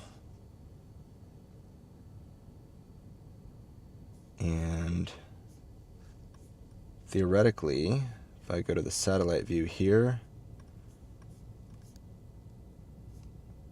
these are correct. This is just an older map. Oh, okay, here we go. Yep, perfect. All right. So why did I just import all of this? Well, because I want to set up my base station on a known point, it's much easier just to import the control book that they have or that they gave me with the right coordinate system. And then when I go and set up my base station on top of it, all I have to do, and we'll go do that here in a second, is select from a project, because I'm going to tell my base station, hey, you're sitting on top of this point. Then, because I'm also going to be running RTK, and rather than just using the Florida FPRN network, which is free and works, and it's what I actually will be doing for my check shots, but for my RTK, for the drone, because I do want good trajectory, and I also want just that backup observation file to be logged onto the L2 itself. I'd rather have it logged to a known position, a known point on the site, rather than just using a base station that could be much further away, which we'll see when we go do the check shots. We'll see how far that base station is. I mean, it's not going to really affect anything. But this is why I did this method right here. I wanted to import it first before I actually got out there to set up the MLID actually on the known point. So let me go get that set up. I'm going to get my high-vis vest on, throw my hard hat on, and my boots, most importantly. Unfortunately, one of them got completely drenched. I had it in the wrong spot in the bed of my truck, so that's my own fault there. But let's go do that. We'll go set up the base station, and then we'll get the M40 up in the air, check the other ground control points, and we'll be flying some LiDAR here very shortly. So I already mentioned this before in the truck, but I've actually already been out to this site before. This section here, the 151 acres that I'm gathering, was the adjacent to what we can see behind me here with all of the dump trucks and bulldozers and bucket trucks picking up everything, or not bucket trucks, but excavators that are working on the site. I was here 2 months ago, and I gather this was almost 500 acres that I flew. It took me about almost an hour and 45, about 2 hours to fly the whole thing. And it was this process that I'm doing right here was a much similar workflow of going, checking the site. I actually did have to set a few control points just past these palm trees over here, which we will be going back in there because we have to, well, maybe we'll see if I have to go back out there. But yeah, so all of this stuff was already captured before, which is why it's pretty familiar for me to be out here. It is cool to see that they're actually working on the stuff that I did. I did offer to fly it again, but they are not ready for a flight out here. But again, this is for volumetrics. This is for understanding the topography. If I just pan the camera over here, you can kind of see out in the distance, there's all these palm trees. So they just want to get a topo of that area. But let me quickly get these boots on here so we can go ahead and get our M-lid set up on this known point that's just on the other side of this fence right here. So you may be asking me, Dylan, why are you setting up the base station? You're not even flying the drone yet. You've got a few other things that you have to do before the drone is even up in the air. Why does this matter? Well, for good, accurate LiDAR data, it needs to have a good positional accuracy, or at least a good idea of where the data was gathered. Now, granted, we already have the GPS data that's going into the drone. Yes, we can process it with RTK, but if you want the most accurate data on the X, Y, and Z of every single one of the points in the point cloud, it needs to be referenced off of something that's known here. And LiDAR will always be processed with PPK. Always will, and I don't foresee that changing, given the fact that you're gathering hundreds of thousands, if not millions of points per second with these systems, where with an RGB system like M4E or doing the P1 cam or any other drone doing photogrammetry, you can get away with just using RTK, because if you have just a little bit of degradation in the data, it's okay, because it's only on maybe 1, 2, or 5, or 15 photos, out of 1,000 photos on a site. But when it comes to LiDAR, because that sensor is constantly gathering data, if it's a few seconds that you're having bad accuracy, well, that's going to affect millions of points, and that's not good. So with what we're doing here with the M-lid, which I always like to get this guy turned on here so that I can start getting it connecting to satellites and on the rover pole. This is an essential process in doing LiDAR data acquisition. Now, this is not a requirement from Trace Air for me to do this. This is just a workflow and a process that I have done for just about every single LiDAR project that I do, whether it's for Trace Air or whether it's for other clients. This is how I know I'm giving them good data. Because again, the last thing that I want to do is drive 4 hours out here and then just throw the drone up and capture some data, which that is what a lot of other people are doing with the L2 system.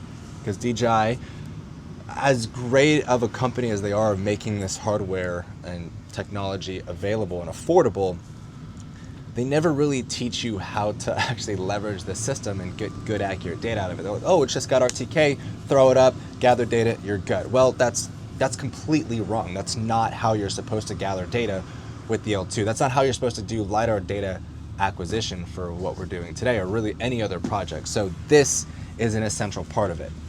So I should be fully booted up here. I'm going to make sure that I am connected to it. So yep, I can already see on my Wi-Fi. I'm just about to connect directly to my M-lid. All right. And I'm gonna wait for the little Wi-Fi icon in the top right to change. Maybe not, we'll see. That is one thing. I have been having some data issues, and I did mention this yesterday in this video. So let's just go to the M-lid flow application here. It's seeing it. I am on a float. I do have LTE data. Let me go to my settings. Yeah, my mobile data is on, and data roaming is on. But why am I on a float? So let's go back. Let's get our correction input. I mean, this doesn't necessarily matter. Okay, it just fixed. And if I go to my survey here, there we go. We have TA Silver Lake. So if I open this up, we should see that I am pretty freaking close to that 5,002 point. Now, one thing I want to check, I'm going to zoom out. Oh, okay, wow. So there's a base station not too far. And, well, this is a little deceptive. Not too far, but where I'm at in Florida, everything is relatively far distance. So it is 12 kilometers away. That's not too bad. It's like right at the range of what I want to be at. So, okay. So what we're going to do, I'm already joined. We are going to walk over to the point, and I think I can see exactly where it's at. So I'm going to bring you with me here alongside my M-lid. This is a little awkward. We're gonna have to duck underneath the fence here. So if we look at my phone here, we can see that I am walking towards it, but this is not the point that I'm supposed to be on right now. So let's keep walking. Well, I thought that this was, so as you can see right here, this is a control point, but it's this is not the right one, because if you look at my phone, we're not on top of it. You see the R, that means it's the M-lid right here. So let's keep walking. Apparently it's ahead. And what did they use here? I'm still walking, trying to find this point. Apparently I'm getting close to it.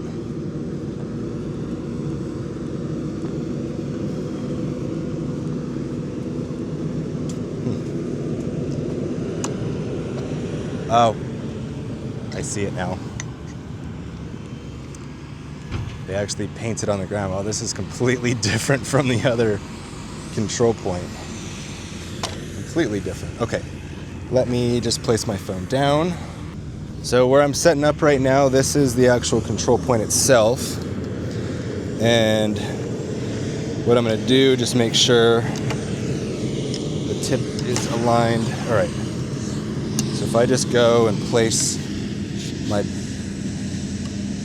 pole right on the nail there, and I am going to, as best as I can, get one of these legs to extend out, and that does not look like it's going to work in that sense. And this just moved. All right, so what am I doing here? I'm looking very awkward with what's going on. Basically, I'm trying to get multiple points of contact so that the wind doesn't necessarily push me over. At the same time, I'm trying to, let's see, okay, that works there. This does seem good, okay. So if we take a look, this is the control point that I needed to get our M-lid on top of. And ideally, if I had a tri-pod, a tri-bipod, instead of just a dual bipod, this would be a little bit more stable, which I should, man, that's something I should have brought, but I'm already out here. And then if we take a look, here is that control point that I am tied onto. So this is that 5002, and I know that because that is the mark for number 2.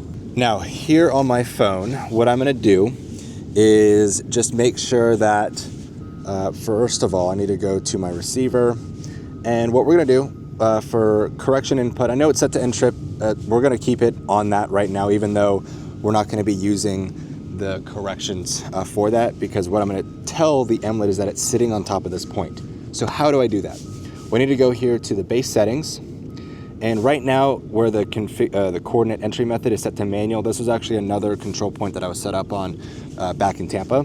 So what I'm gonna do, we're gonna go to configure, we're gonna do coordinate entry method manual again, right?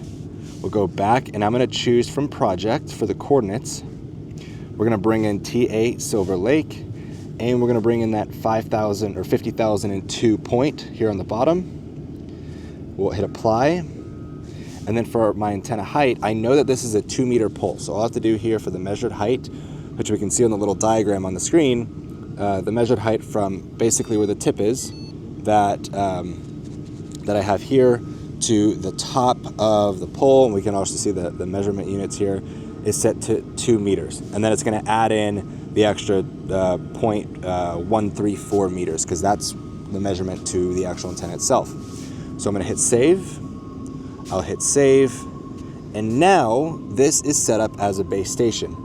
The last thing I'm going to do for the base output, I want to make sure that it's set up as well, so we can see that I'm going to be using the MLID caster. So I'm going to use my phone as the hotspot for my controller from my M350, so that it can receive corrections from this guy. And I've already got this set up in the back end here. So this is just basic information. I mean, you guys can see my password and mount point, but it's not going to matter because you won't be able to connect to this if it's not online. So we'll go back. Now, the very, very last thing I want to do is for the logging. So I'm going to just reset the logging because I want a fresh Rhinex, which is what I'm going to be using, or what they will be using to do their PPK processing. And I want to start it from scratch. So we're going to hit start recording now, and we'll have a brand new one. So I can see that it's 9:14 right now. I am going to put the drone up in the air at 9:45. It'll give me a good 30-minute stretch of time, because you want the base to be, the term is called cooking. You want the base to cook for about 30 minutes minimum for a good LiDAR flight, and then you also want it to cook for 30 minutes after the flight itself. That way there is a time before and a time after the fact that you'll be able to do all of your base corrections and everything else. This is more so done in the algorithm, but you'll have a better average of that position. So I know that guy's set up. I'm not worried about battery life in the MLID. It's got like 22 hours of battery life, and I only used it for 2 hours earlier this past weekend. So now that that is set up, let's go do our checks for all of the other control points. I can see an old control point here. So yeah, let's go do the checks for the other control points. We're gonna just throw the M4E up, and I'm gonna walk you guys through how we can validate where all of these targets are. And then we'll do our LiDAR flight. Now, one thing that is pretty nice is you can tell there's pretty much no clouds up in the air. When I was checking yesterday, it was supposed to be raining. Well, it was about a 40% chance of rain. That is no longer the case, which, thank God, because I didn't want to sit here until late afternoon today to do this project. But we do have some wind, but it's gonna be nothing for any of these drones to handle. I do need to check. So actually, one of the deliverables that I owe for Trace Air is a panorama, 360 panorama, and I just gotta throw it right in the middle of the project site here. So good thing is the M4E can do that in one of the automated capture modes. At least I'm assuming, and we're about to find out live if I'm right or if I'm wrong. So let me grab a SD card. All right, let's get you booted on. And you know what, I'm actually gonna grab just one more cone, because I did see some people driving by on their bikes here. You just block off this area.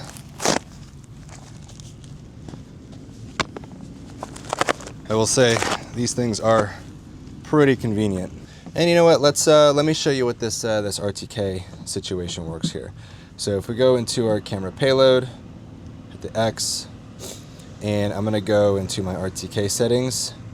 I'm gonna switch over to my not local MLID, but my configuration 2, and theoretically we should. All right, it just picked up the base location, and we got a fix now. And we'll wait for these values to drop. There we go. We are now, wow, we are 5/100ths of an inch. Good Lord. So I believe if I click on this camera icon here, yes, there is a pano mode, but I gotta go up in the sky. So let's take her off. And what I believe, I'm gonna open up this map here. They wanted something, we're doing this, so something like right there. Let's see. Let's go back to the camera mode here. And I'm just gonna go forward on the throttle, and I'm just gonna look at the map here. And there is nothing really in the way. Oh, it's this direction from where I'm looking. Man, this, I'll tell you what, I am loving this machine very much. And let's go up to like 250 feet here. Perfect. Okay, this is a good spot. So let's go into our pano mode. And we'll do auto mode. I don't think there's anything else I need to change. Keep an auto white balance. Well, hold on one sec. Let me go in autofocus on the shutter, and we'll go into panel mode. Cool. Oh, well, I guess it's just gonna stick it to a manual focus. So we'll just hit the trigger button. Wow, this is shooting much faster. So what'll be cool about this pano that it's gathering, I know I'd said a whole lot of nothing there, but what'll be cool about this pano is it will actually, theoretically it should have the RTK positioning on it, which, wow, we even dropped into the 9/1000ths of an inch. That does not seem right, but for whatever reason, I'm getting the accuracy. Cool. Anyways, I know I felt like I said a whole lot of nothing. Regardless, I want to see how this RTK accuracy turns out on this pano, which we are already done. That's incredible. Oh, I also want to take a look at where these other flight markers are. So let me grab my laptop. Theoretically, there should be one by the road over here. Nope, this direction. I'm just going to go into this mode. So, let's see. Looking at the map, I bet you it's on this path. I think I see it. That might be it right there. So let me go into the zoom camera. Nope, that's not it. Let me go just out one. Which again, it looks like it is this one right here.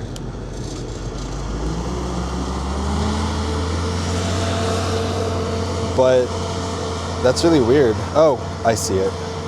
Okay, yep. So there is one. Cool. So they did put it on the road.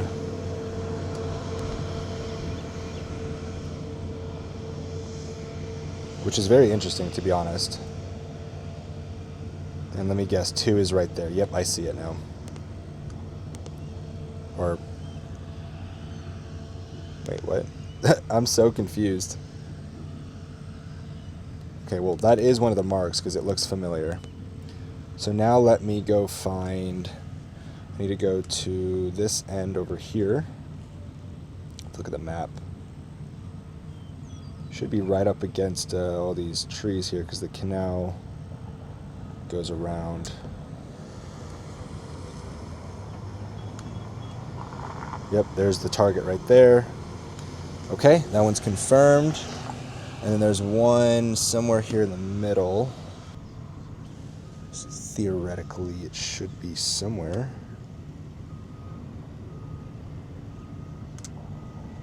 Nope, that's not it. Oh, I'm literally right on top of it. There it is. So we just confirmed another point. And then the last one I need to confirm is way out in the corner. I think. I might not be. I need to keep going a bit more. There it is. Oh wait, what in the world? Well, there's 2 of them here. One of them looks disturbed a bit. The thing is I don't know which one's which. And these are just left out here because I am in the right spot. But this one is supposed to be 5, and neither one of these say 5. I think they just used the targets there. So I might have to drive out to that one. We'll see, because this guy... Oh, you know what? I know which one is ours. Okay. It's this one.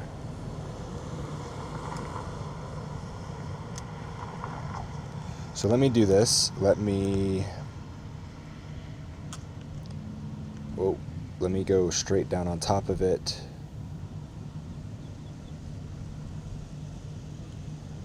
just gonna drop my altitude here.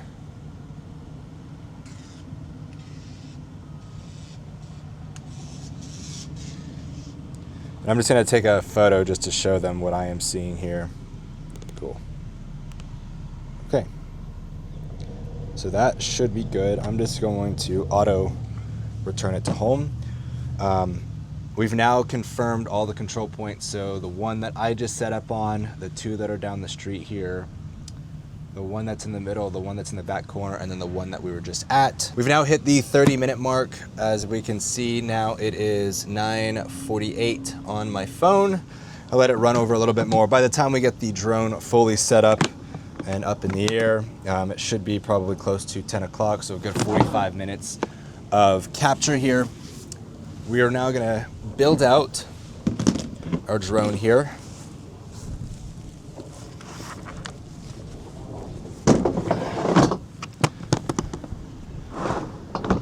There's two more latches on the side here. All right, so get our controller out. And it's funny is I think I still left the micro SD card in from yesterday. Yep, still there. Cool. Put our legs on. Just gonna put this guy up here.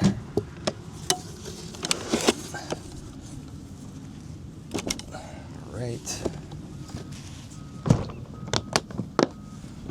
Just throw this guy here on the ground.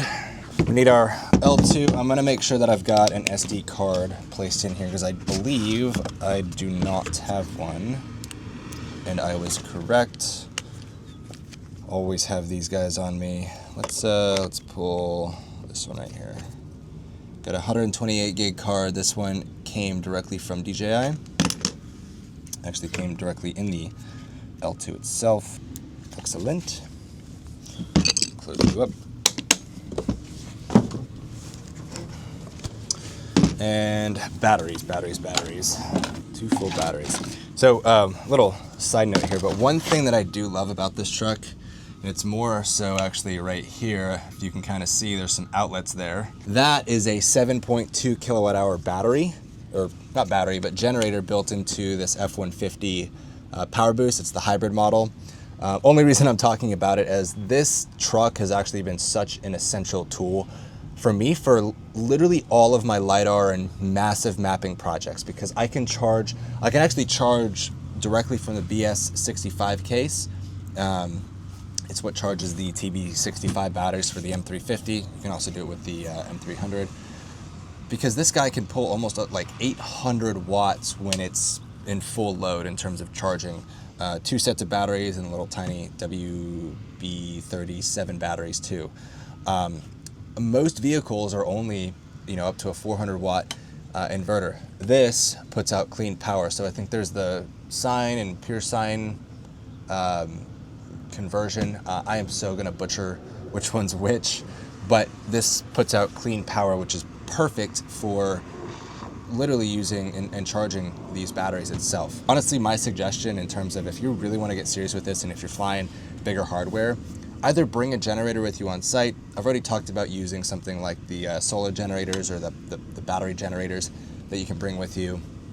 So you can do that. You can bring an actual generator with you. I recommend like probably like a 2.5K to 3 kilowatt hour generator. Those work pretty well, especially powering this kind of equipment. Obviously, I know DJI has their Power 1000, but you're never going to charge these batteries with it. That's more so for, like small devices, like a smart tablet here, or like the Mavic 3 or Matrice 4 batteries. Yeah, this is such a perfect utility vehicle because I can fly all day long with just 3 sets of batteries, where lots of other drone service providers are going to buy 4, 5, 6 sets of batteries, and those batteries are expensive. They're $1,400 each set, where now I only have to have 3 sets with me. One will always be in the drone, one will always be charging, and one will always be full for my entire missions. Anyways,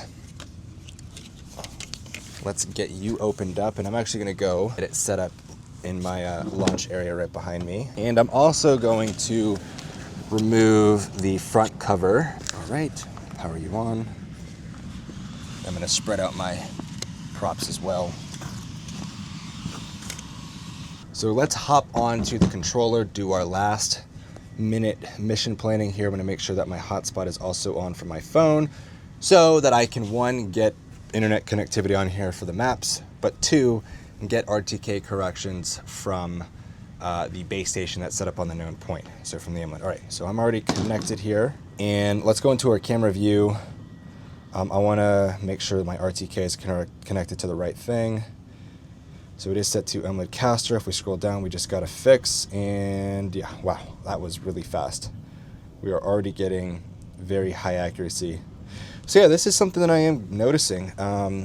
With the M4E, it looks like it is getting much tighter accuracy on the X and Y. Anyways, so okay, we've got our TK set up, so we can go out. Let's go into our flight route. We'll go into our Silver Lake mission plan. And let's just, again, do a quick little check. So what I actually want to do is I want to just increase my flight altitude by 15 feet. Okay. Yep, so we're still going to start at the back end, and we're going to finish by me. So I don't really think there's anything else that I need to set up, because I think it's all good for what we're flying here. Oh, we want to do the double check and make sure, one, we have enough storage space. So let me actually go back. I'm going to go into my camera view. We've got 107 gigs available. Is that right? Oh yeah, we've got plenty of storage available. Cool. Yep, so we'll make sure that we're in auto camera mode here. Okay, going back to our mission plan. I just want to make sure, again, we have Penta return on for our payload settings. Yep, Penta return at the bottom. And we do want RGB coloring. We're doing the LiDAR mode with the L2 on the M300. 215 route altitude.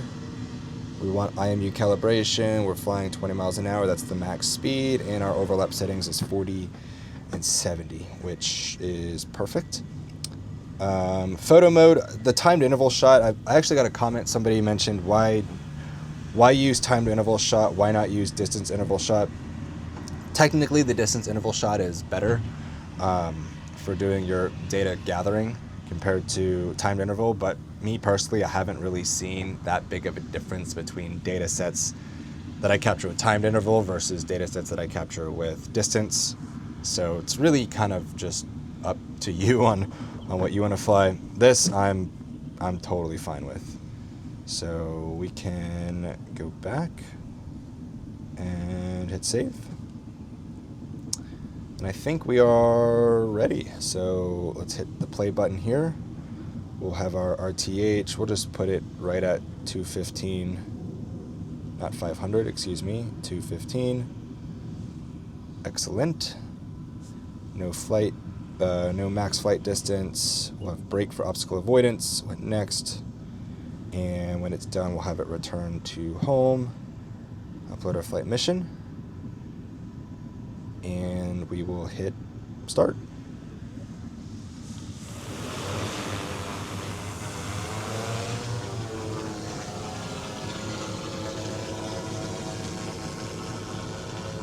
So if we go into our FPV mode here, it should fly all the way up to, I think, 197 feet is what I set the safe route altitude to.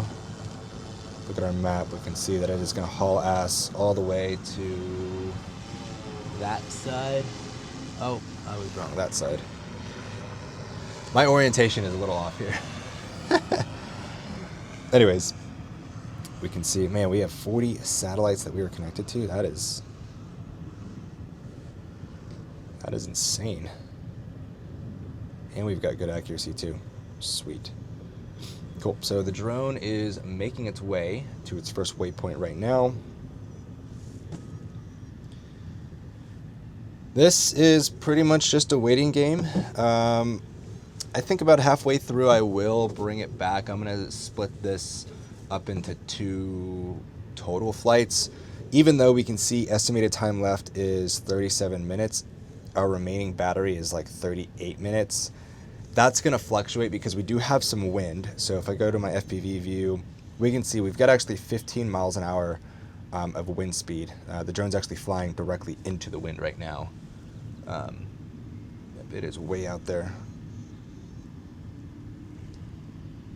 And it looks like a dot. I will not be able to show it on this camera, but it looks like a small dot out, and it's actually not even my max distance per se, in terms of how far I can see it. I've sent this drone like 1.5 miles away and I can still see it. It's just really, really tiny. But what we can see right now, it's doing its IMU calibration, so the drone's just gonna rock back and forth. Let me put the controller up, okay? Was getting a little bit of a signal loss here. The drone's gonna go back and forth to calibrate the IMU. If I go here onto the L2 sensor, and I go, right now we're looking at the RGB camera, but if I go to the point cloud and then change the material over, this is a reflectivity, okay, sick. So now it should, yep, now it's doing its data gathering, excellent. And there she goes. So we should be getting a really good density. We can do a side-by-side view here. We can see just to the right of the drone, it's actually flying right over the canal that they dug out. Yeah, perfect, perfect. For whatever reason, I mean, it says we get 42 minutes of battery life left. That's not really accurate because we do have tailwind, so it is pushing the drone. Yeah, if we look, we can see the wind speed is 10 miles an hour and it's right behind the drone.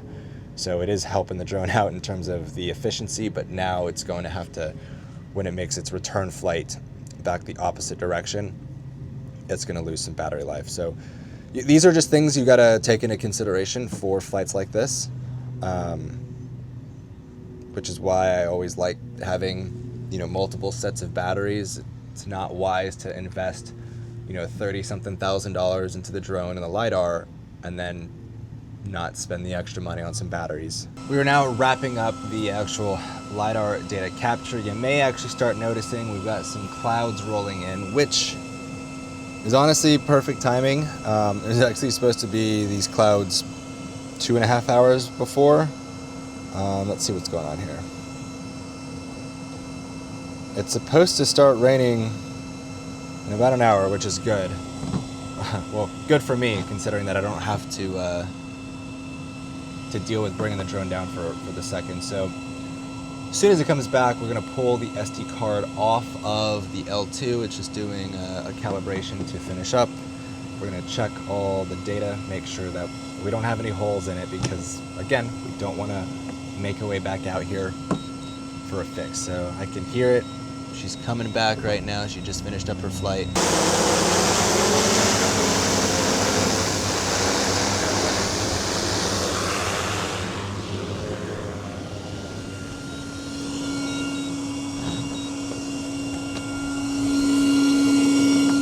For my cover here.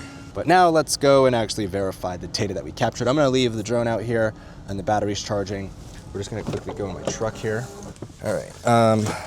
So I've got my Windows laptop now. This is the gaming one that I typically bring with me just about everywhere because it's really fast at processing data quickly here.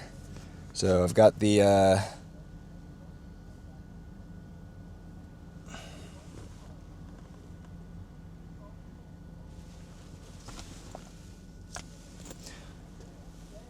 SD card here. So I just pulled the SD card out. We're gonna plug it into my Windows laptop here. Need to just quickly log in.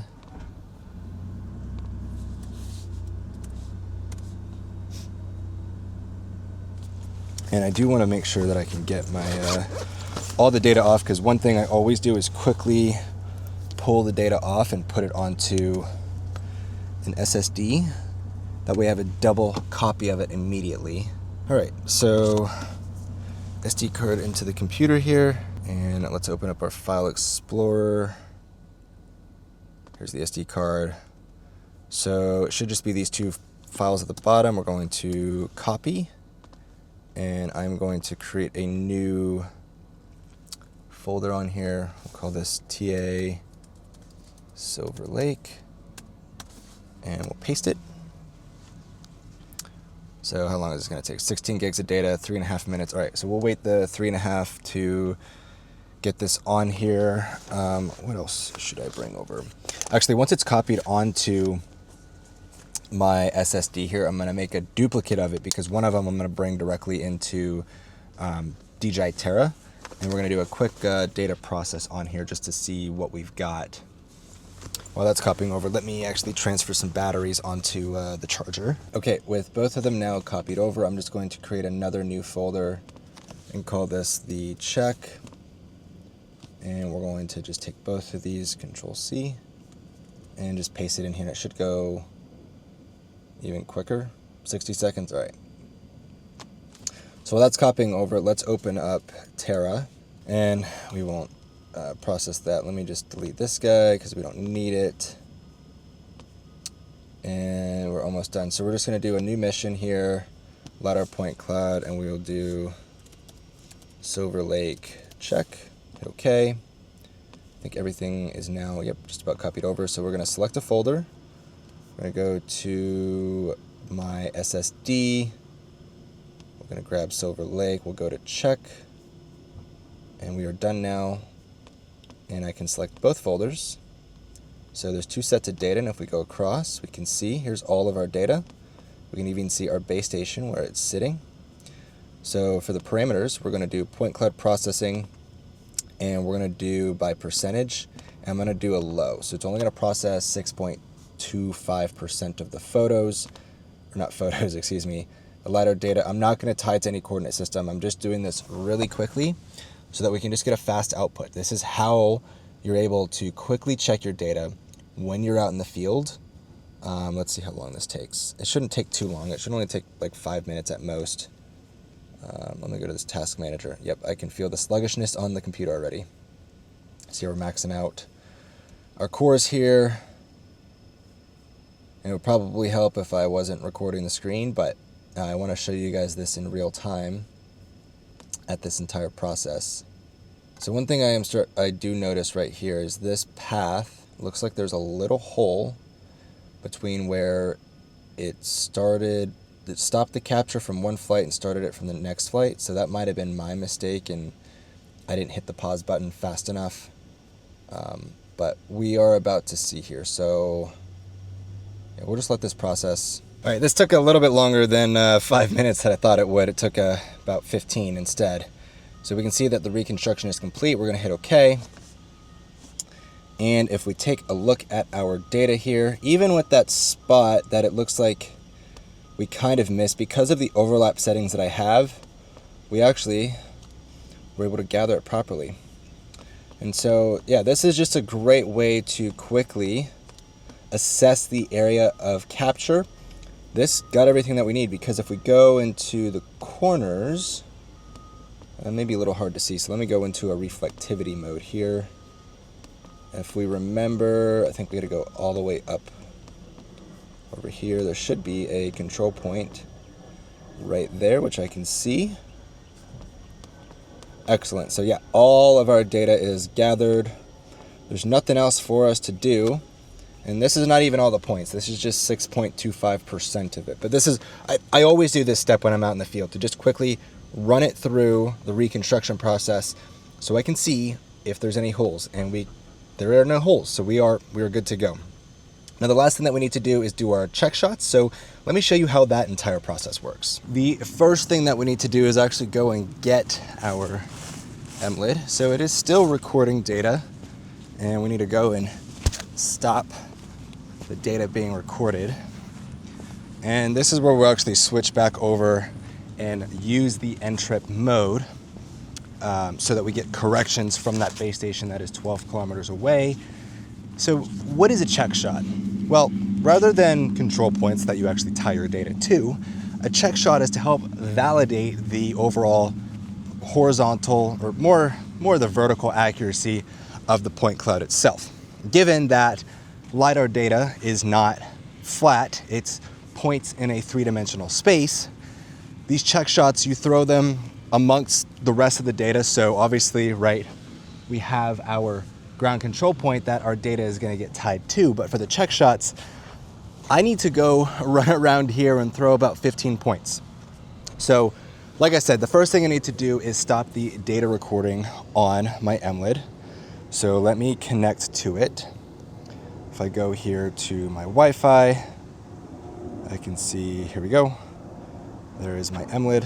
And now that I'm on the MLID Flow application, we're going to just refresh. We're going to connect to our MLID here. We can go to the recording, and we've been recording for 2 hours and 15 minutes. So we'll stop that recording. Excellent. Okay. Now we can actually remove the MLID itself. So we'll pick it up. I can just take it out, and we can see that it was stuck in its spot the entire time. So all I gotta do here is just bring in our legs. And I'm gonna keep the MLID on this whole time because I will still need it for the check shots. As you can see, it's a very active site over here, which is what I had flown about 2 months ago. So they're moving a ton of dirt. This is exactly why they need this topo data to understand how much dirt is moved, where it's gone, and how much has been compacted on the entire site. So essentially what I'm gonna do is these legs that I have on it, the bipods, I'm gonna remove it. And we're actually gonna be using the tilt function on the MLID Reach RS3. That way I can just run around with the pole, quickly grab a shot, capture it for like 10 seconds, and rinse and repeat about 15 times. But like I said, a check shot is just to check the vertical accuracy across the entire project site, where the control point is what we actually tie our data to. And on larger project sites, you know, so this is like a 10, 15 acre site, I really wouldn't need any check shots. Obviously, it really depends on the environment that we're capturing our data in. So it is something to take into consideration. But really, it's up to the engineer or the surveyor of who's analyzing this data if they want you to gather these. And as part of the standard protocol that I have with Tracer, this is one of the deliverables that I owe them. So we've got our bipod off. Just gonna throw it into the back of the truck here. Make sure that everything else is tight on here. Excellent. So what I'm gonna do is I'm gonna quickly show you what a check shot process looks like. I'm not actually gonna bring you guys alongside with me because I've only got 2 hands and I need to be able to carry both of these at the same time. Ideally, I should have a mount for this, but I don't, and that's okay. I'm gonna show you what a check shot looks like, doing it within the MLID Flow application here. So let's actually connect back to our MLID, even though, what is going on here? Let me turn this off and back on. There we go. There's my MLID. We'll go back. Okay, I don't want to connect via Bluetooth. Okay, so we originally just use it as a base, and right now it doesn't really matter. So even though these base settings are still the manual entry that I put for that control point that's behind me, for doing these check shots, I don't really care. But what we will do is we're gonna go back into that Silver Lake project that we created on here.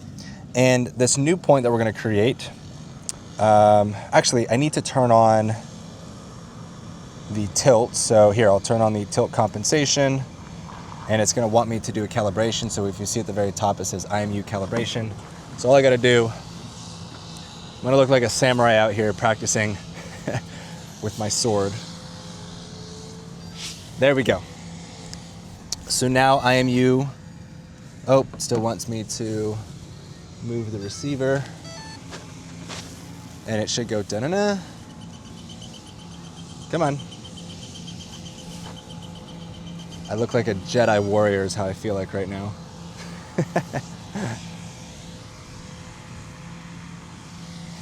Eventually it'll figure itself out.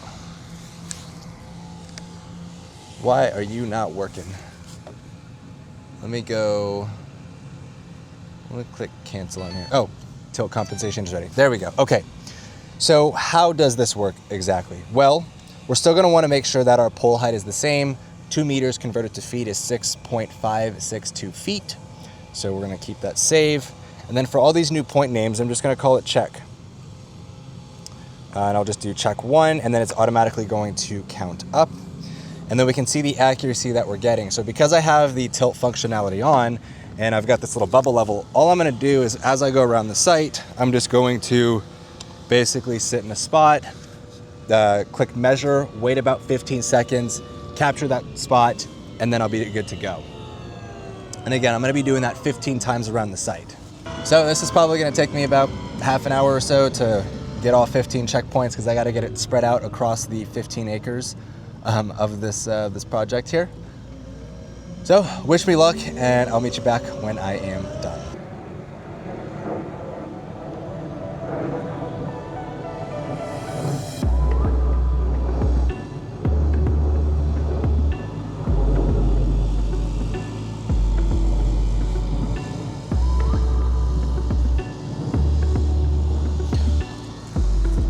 One down, many more to go.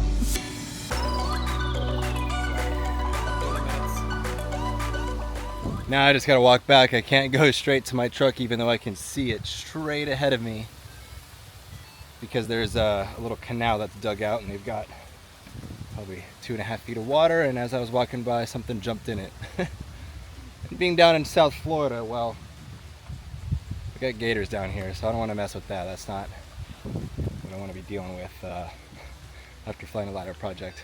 But I do have to say, this is such a beautiful area here. Anyways, enough of my side tangents. We're done, so we can pack up and go home, which is 4 hours for me. We'll get this data uploaded. I'll show you what that process looks like on Tracer. They actually did build a pretty cool back end to see how your data looks and if it's accurate. We're gonna see a lot of red stuff that pops up. We can ignore it because they're gonna be running the data through PPK anyways. I don't really know why. You'll see what I'm talking about. I need some food and some drinks for the drive, so I'll see y'all in a few hours. It's gonna be a second for you guys.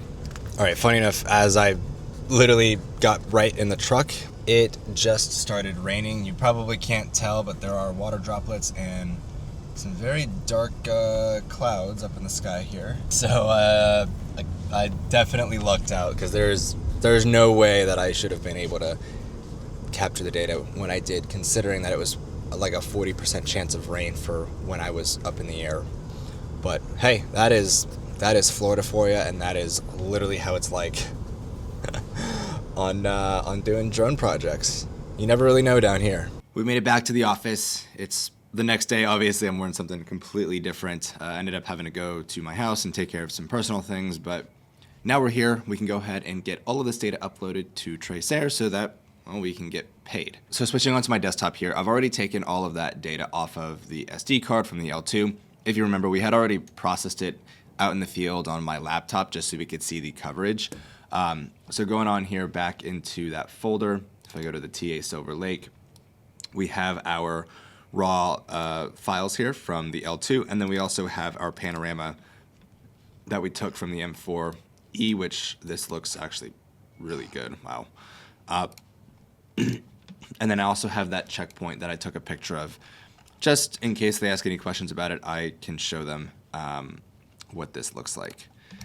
Now, to upload the data is pretty straightforward. What I'm actually going to do first is I'm going to copy all of this data and put it directly into my server here. So I've got a backend on here. So this TA Silver Lake compressed file, I'm actually going to extract it. And what you'll notice here, of course, I just had to slow it down here. Almost done. Okay, cool.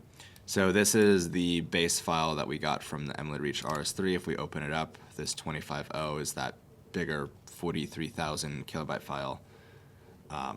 That's our observation. That's the Rhinex that we captured on that site. So if they needed to run it through pre-processing again, they can do that. Oh, you can't see that. If I move this over, there you go. This 43, basically 43 megabyte file. Anyways, now that we've got that here, we're almost done transferring all of the data over. I'm actually going to upload it straight from my SSD, but I always like to keep a backup on my server locally in case I need to re-access it again. I've got 56 terabytes on this, so I've got plenty of data to store over the long run. Okay, so let's go here. So on the back end of Tracer, they have this really cool upload platform. So what we're going to do is we're going to upload our scanned photos, and we're going to switch this over to LiDAR. We'll click Add Scanned Photos, and like I said, I'm going to just use the data that's on my SSD because it's going to be a bit faster. So we're going to open up this first file or folder here that's 11 gigs, and then the second one is about 6 gigs. So we're going to go in, we're going to open all of it. We'll select everything, we'll hit open, and we'll see it starts. We'll choose the date. There we go.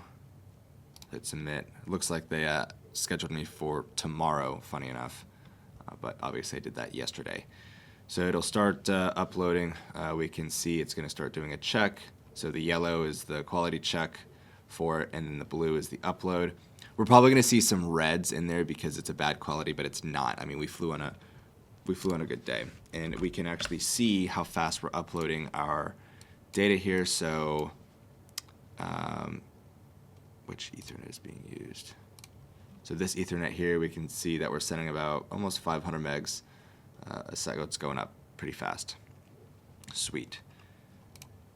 Yep. So this should not take too long, and we can see because of the KML that we downloaded, it gave us this entire area. Obviously, there's some bleed on the overlap for where we captured, but that doesn't matter as long as we got what was inside. It's perfect. I'm going to do add more scanned photos because this was only half of the flight. I'm going to go into the other one, the number 8 folder here. We'll also hit open on that guy, and there we go. We'll have 1,000 photos, 1,009 photos. The reason why there's 1,037 files has to do with the extra files here, our actual LiDAR data. Everything else is just RGB imagery that we can see, which, man, this looks fantastic. I'm very, very happy with the result that we got out of this. So we can see all of the sequential photos that it took as it flew through the area here. Much better than having to walk around, which is why they leverage LiDAR data. The next thing I want to upload, well, we'll have to, can I minimize this? Yes, I can. Okay, so it's uploading the background. I want to upload a 360 pano.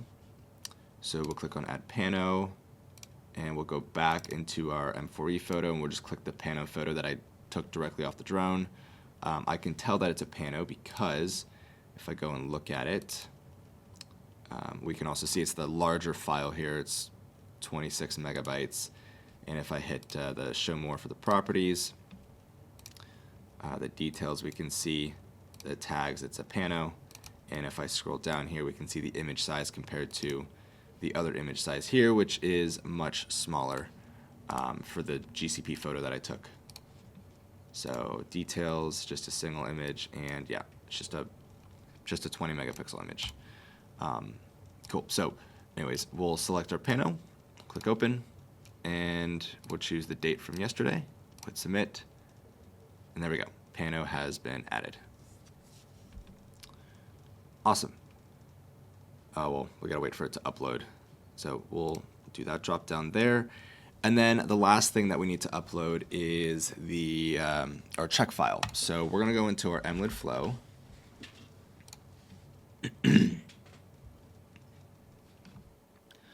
And we can see our TA Silver Lake. Obviously now, compared to what it looked like earlier in this video, we only had the controls, right? But now we have all of these checks that I gathered throughout the site. Obviously you can kind of see the path that I took, but with everything that I gathered, they just need spot checks of different areas. This is good enough. This whole area off to the left is, I think, pretty flat. Yeah, so this whole area is pretty flat. I more so cared about the check shots inside of where all the palm trees were, and then some of the areas out here. Again, this area is totally fine. So what we're gonna do, let's go back Upload GCP coordinates here. And let's see, I'm going to export this. Let's do a custom CSV file here. And I'm just going to turn off a lot of these other, actually, can I just, so let me deselect all, the name, the code, control code, easting, northing, elevation, a description. I want the lat, longe, and ellipsoidal height. And then the last thing that I'm going to bring in is the coordinate system name.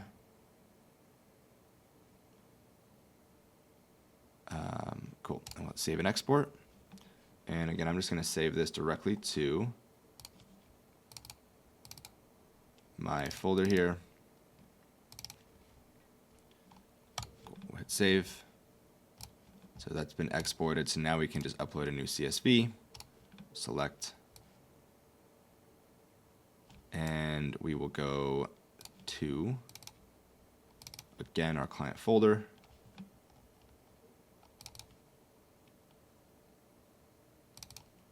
TS overlay, hit open. All check marks included in this file. Save and continue.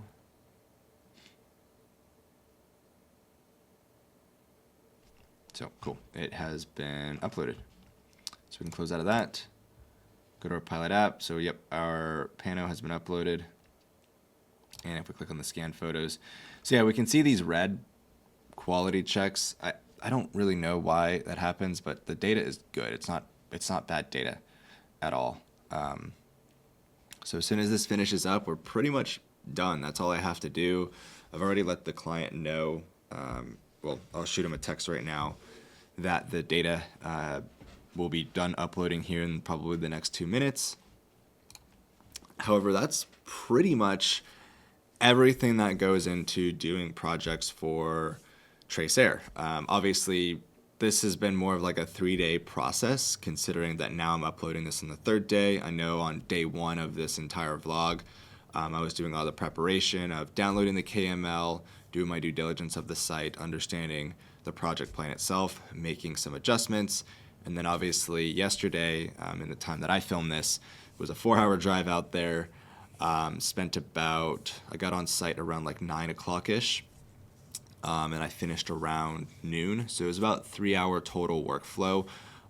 Again, if I wasn't filming, it probably would have been about a 2.5 hour to 2 hour long workflow, which is totally fine with me. I love filming this stuff for you guys and creating this content and giving you guys the full insight of how all this works. You also learned how I priced my project for Tracer, so you guys can use my pricing calculator. I'm going to make that available for you as well. There's no contract. I've already got a back-end contract with them, so that's more proprietary, so that's something you'll have to work through with them. I'm going to put a link down to Tracer for you so you can sign up to be a pilot. They are doing actually more than just LiDAR. They do other data acquisition too, with photogrammetry and mapping, so I know that they are accepting those kinds of jobs. Regardless, we just went through everything, so hopefully you learned something. I've got more actual Tracer projects that I filmed in the past before I actually shot this one. So this is going to be episode 3, but I've got a few other episodes that are coming out from other LiDAR projects that I did. I'll also walk through because I got to refilm some things, but you guys will be seeing that very soon. Regardless, thank you for watching this episode, and we'll see you in the next one of Drone Pilot Insider Uncut. Hello, welcome to another Drone Pilot Insider Uncut episode. This one's actually going to be a pretty cool video here. This project that I'm doing, we are, and I say we because I'm working with one of my partners in the industry. He's another drone service provider out on the other coast of Florida. I'm on Tampa, so I'm on the West Coast. He's out in Orlando, so on the East Coast. I don't know why I had to think about that, but we've actually been working together quite a bit over the last 6 months, doing projects back and forth all over the state of Florida. In this specific project, we're doing a very interesting inspection workflow. So I'm about 6 minutes away from a church or a chapel at Rollins College. This is a very very high-end private college institution that they have here in Central Florida. And for the chapel, they are having us do stained glass window pane inspections with thermal. We're also doing high-resolution documentation of the property as well, more so just for the chapel. And this is going to be a 2 to 3 day project. So today is all about exterior capture. Drew is already there. He's already gone through a walkthrough, but I'm going to be bringing you guys along to really see how this workflow is and really what exactly we're doing. There is actually a professional, I guess, thermal inspection person who does stained glass interpretation. Not exactly sure what her full title is. I'll learn it here shortly. But she was actually flown from out of state here to basically do the full interpretation and do the documentation alongside Drew and I as we gather the data, which again is really, really cool. So we'll be learning a whole lot more about what this process is, exactly why we are doing this. From my base understanding, is to find moisture leakage. Again, this is almost a 100-year-old chapel. I think it's like 98 years old. So it's been quite a while, and it's a very costly inspection to do if you do it the traditional method of setting people up on scaffolding, on bucket trucks or bucket lifts, and putting people in specific positions just to be able to do the inspection. But with a drone, obviously you can put the drone where you want, when you want it, very quickly. So this is going to be a really interesting project. I'm bringing you guys along for the whole thing. I'm just being paid as a VO. They're paying me hourly for it. I did bring out some extra drones in case they do need me to fly. In that case, then my higher hourly rate will kick in. We can talk about that later if that does come to light. But yeah, I'll be here for the next 2 days doing this full walkthrough, doing this full inspection with Drew and with the Rollins College team here. So this is going to be cool. So I'm almost on site. We'll do a full walk around so I can really show you guys what this project looks like, and hopefully I'll be able to pull screen recordings from the drone controllers themselves, and I'm gonna see if I can get a few interviews while we're out there or out on the project site. So super excited. This is gonna be a really cool, different than my typical LiDAR mapping projects that I am usually always doing.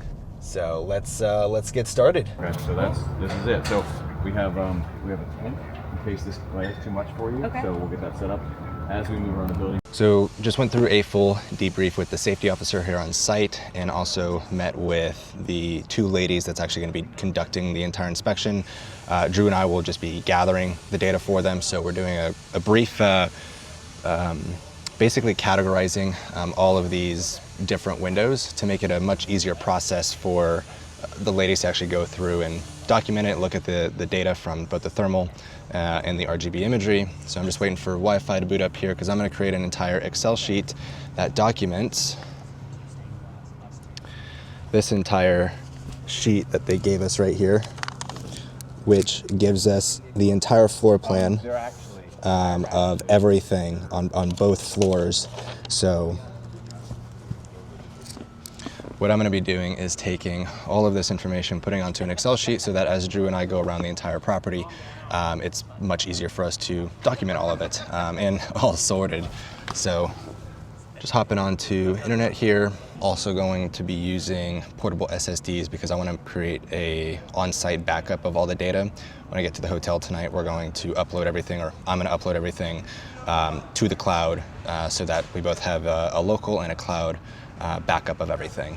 So just waiting for, there we go. Google Sheets just popped in here. Let me grab my SSD. Actually, this is the chapel. I'll just call it Rollins Inspection here.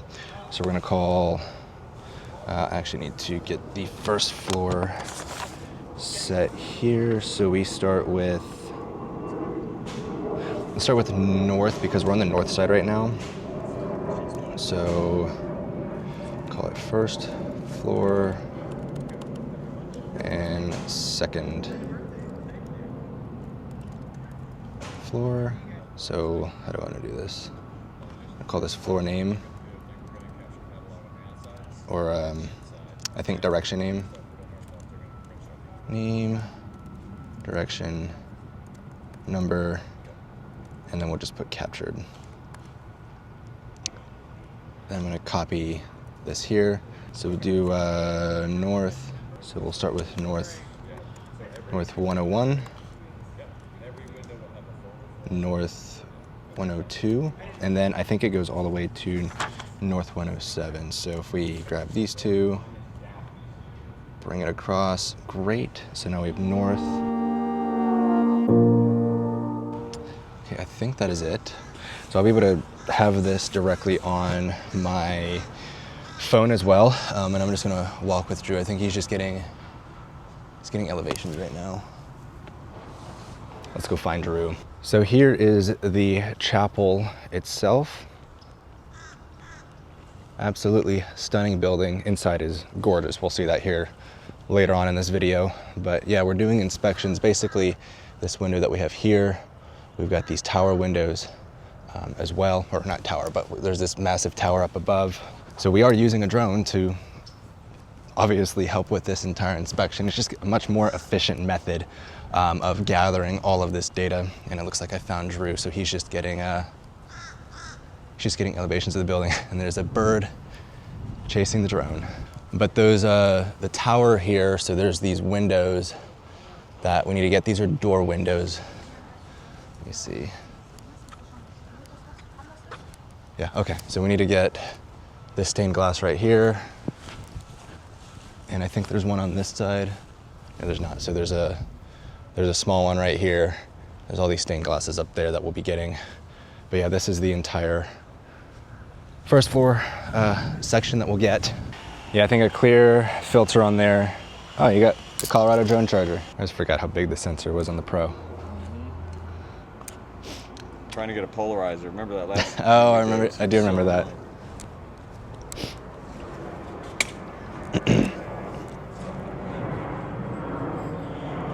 Here, what I'll also document, I wish I brought my iPad. Actually, I do have my iPad.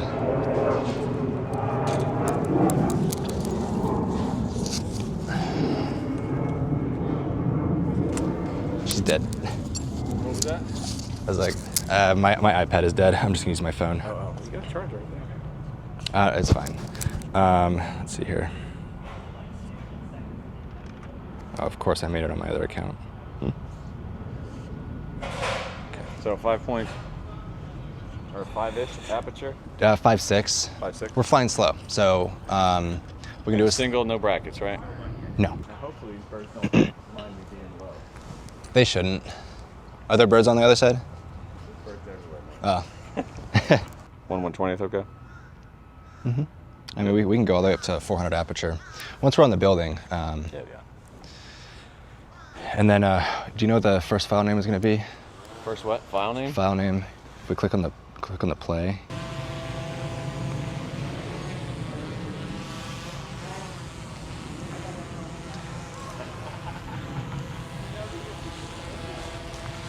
It's definitely a trickier spot.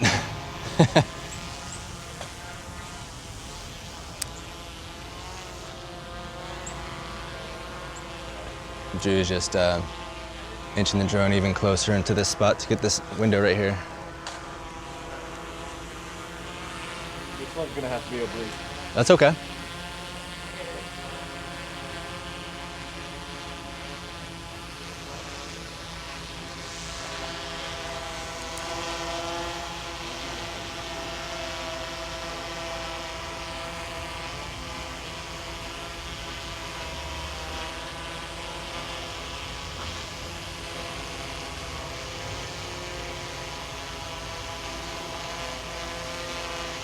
What we'll do when you're done with these, we'll bring it down, and I'm just gonna pull all the images off. That way I know it's this side.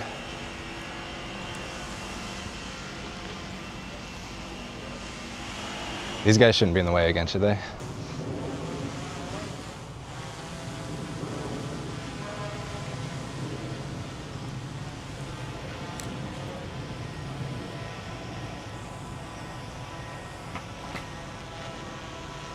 I'm gonna let Drew finish up this portion and help him out here. And then we're gonna organize the first set of photos here in like 2 minutes. Okay, so let's get all of this sorted here. I'm gonna call this Rollins. And this was the first floor, so let's do floor 1.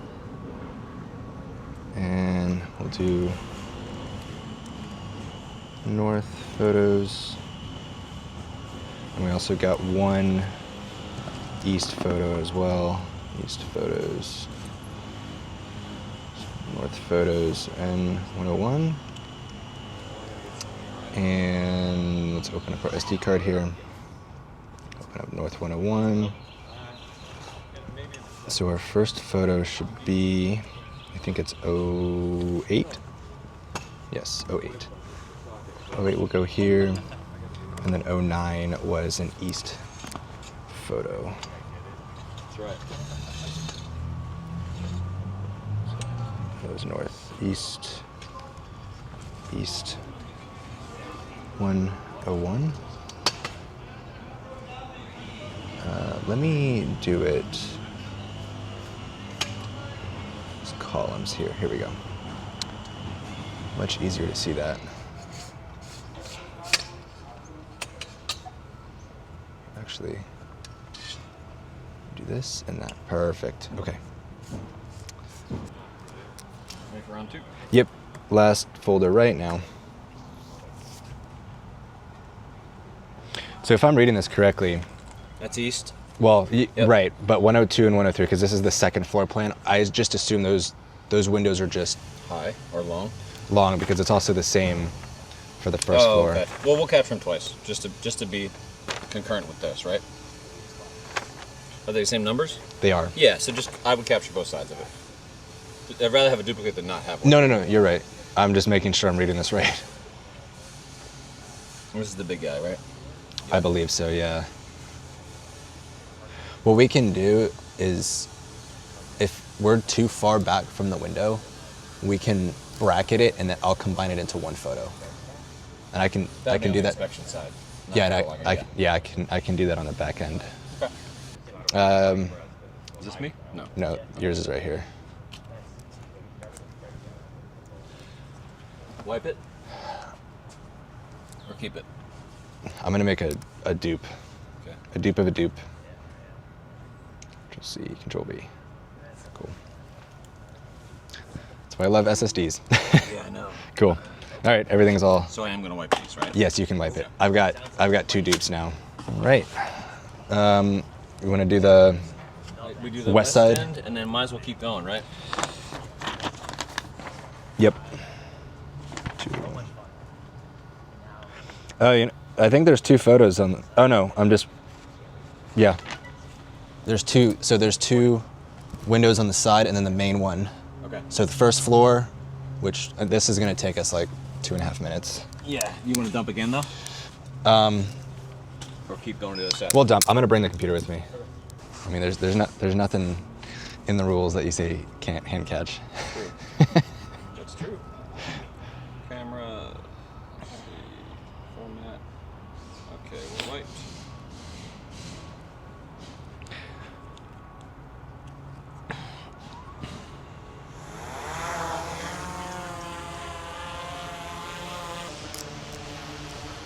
All right, this little tricky guy in this corner. You gonna start there? Yep. So that's West 101, West 102, and then this is 201.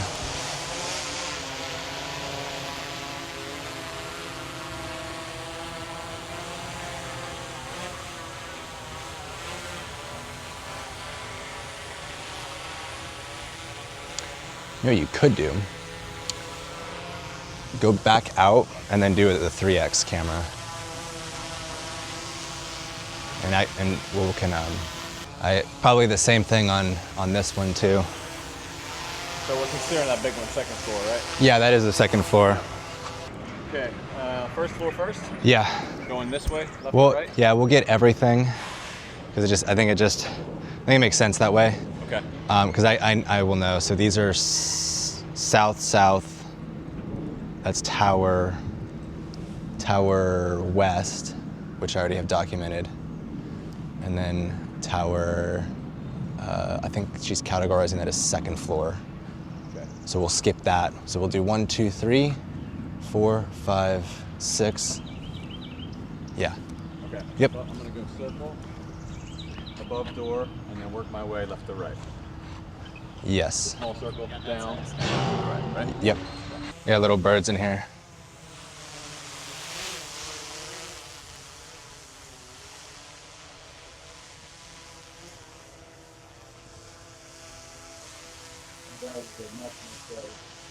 Yeah, just bring up your shutter. Let's do auto shutter, huh? 1,000 feet. Yeah, that's good.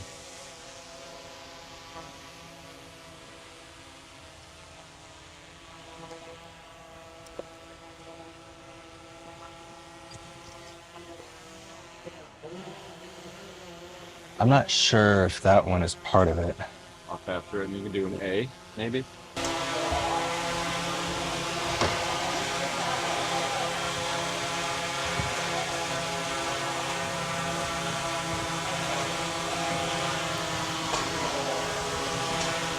This is some tight, close quarters, huh? Yeah. That's good. Oh, I guess we're waiting for the light to go off, aren't we? I'm gonna take one before and after. So That's the only light that they can't get off in the whole building. Oh, That's okay. of course. do we want to hang and see if they find it or no? Are they punting? He's giving up. Yeah.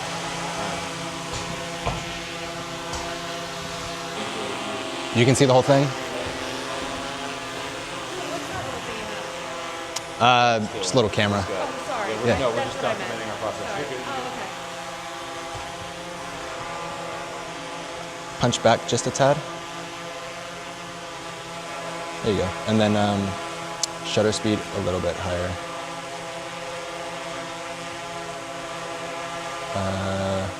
Right there. Perfect. So there's one more up there, right? It's through in that little. Yep, you can access it from the stairs. We can. Yeah, I'm gonna forever launch that one. All right, come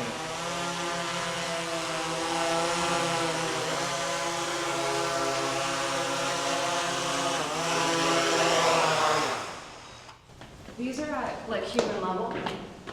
Okay. So if you want to photograph it to keep it part of your entire collection, then sure. But if it's too tricky, I can obviously get it just from my phone. You can probably just hold this. Yep. No need to fly it. Fine. Are you going? We're gonna do. You have a plan? Yep. This little guy here? That's east, yeah. Or west. Or whatever direction we're facing right now. This is, yeah, this one's. I can hold. So, and then the whole across, because I want to. Should be 1, 2, 3, Let me check my battery. 6. Okay. You gonna swap? Nope, I'm good. Good.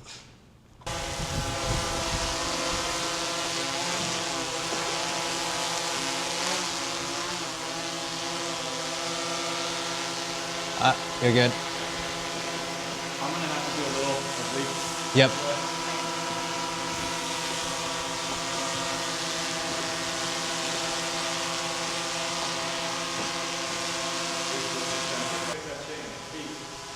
You're good. You got plenty of room. You got like 4 feet. 4 feet?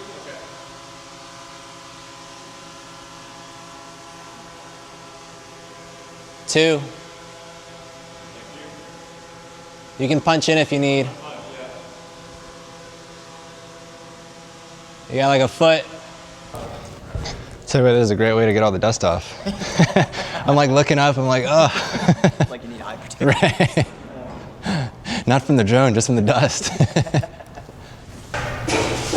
You said you've been flying like 10 years? Honestly, it's over 10 years at this point. I always say 10 years, but I look back and I'm like, wait, it's been more than 10 years. Saying a decade is much easier than be like 12, 13. Yeah. Trying to do quick math. It's always fun doing projects like this, because 80% of it is all automated. And Dylan, where do we leave off? Second or third? Third, we got, So I pick up at 4? yep. 5, 6, 7. Yeah, most of the stuff I do is all automated. I just plan a mission, it flies by itself. This is more fun. Yeah. More interactive. Yep. Yeah, everybody can click a button and have the drone do it for you. You got 3. What's that? To the right, are we good? Yeah, you've got probably like 2.5.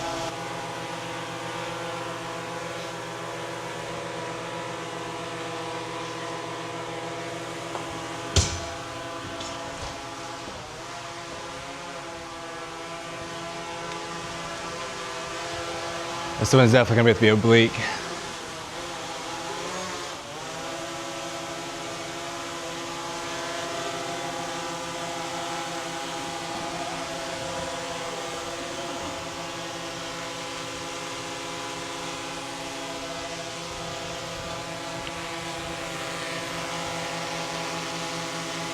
Yeah, we definitely want to underexpose this one.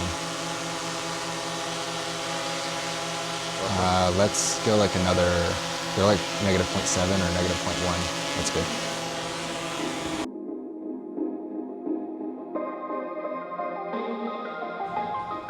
There's I think 2 windows in here.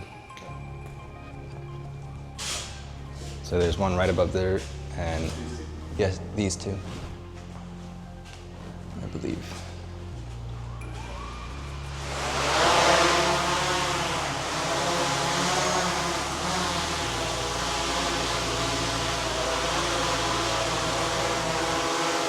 Grab, yep.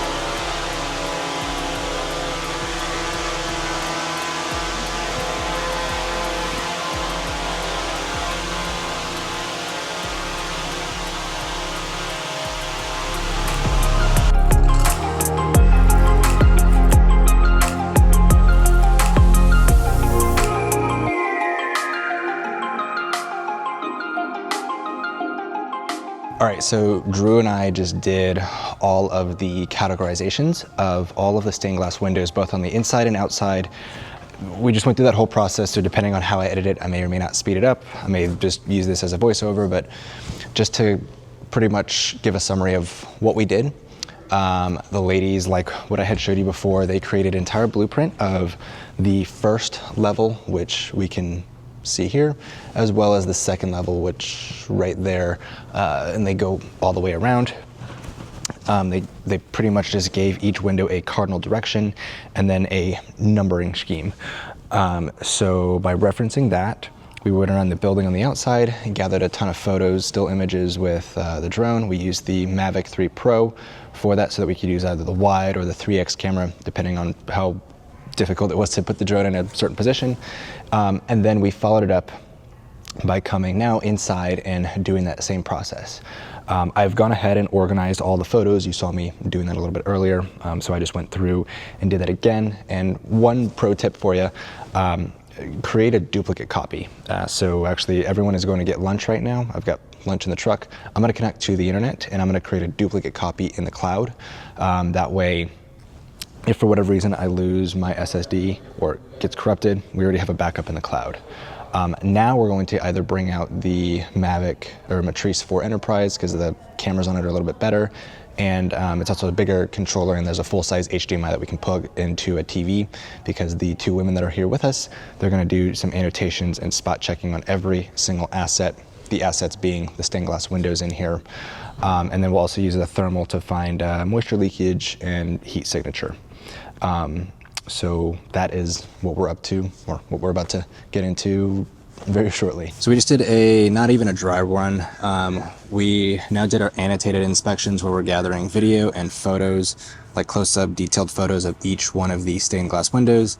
And we're having one of the ladies pretty much just over my shoulder, telling me where to point the camera, what photos to take, where to zoom in, where to zoom out, where to pan with the camera, because again, we're capturing video. So just wanted to make sure we can get that done right the first time before we actually start recording, before I start recording. So we're now going to do a different side. I'm going to bring you guys alongside with me, and I'm going to record my drone screen so you can see exactly what is going on. Excuse me, what were you doing with that in there? We're looking at the stained glass windows. Taking pictures of it? Yeah. I never saw it. What do you call it? A drone? That's what you call it, yep. A drone inside a church. Yep, that's right. Be a pretty cool student project. Right. Also, thank you for telling me I look young. I appreciate that. That's all I'm hearing is that he told me I look like a student. That's the only thing that came out of that man's mouth that I'm willing to accept. All right, you guys ready? We are so ready. Right.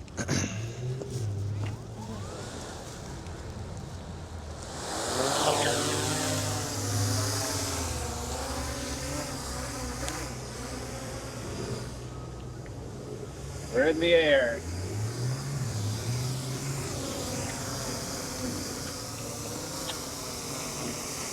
Maybe a little bit trickier to be calm, but I will do my best here.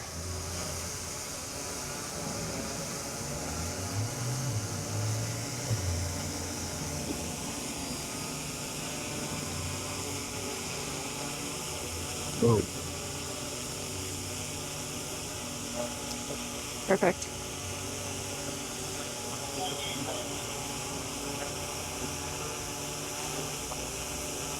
Maybe take a photo there. Is that like yellow buildup? Yeah, it actually might be on the glass. Nope. Okay. Yep.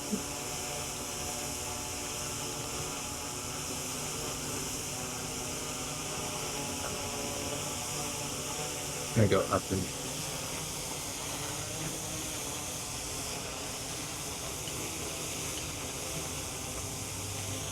Cool.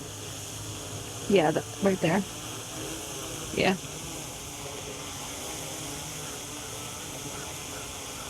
Cool.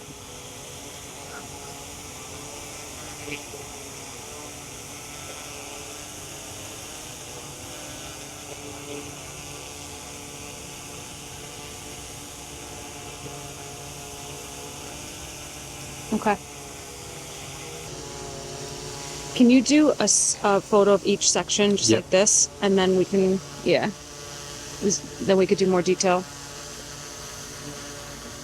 Yeah.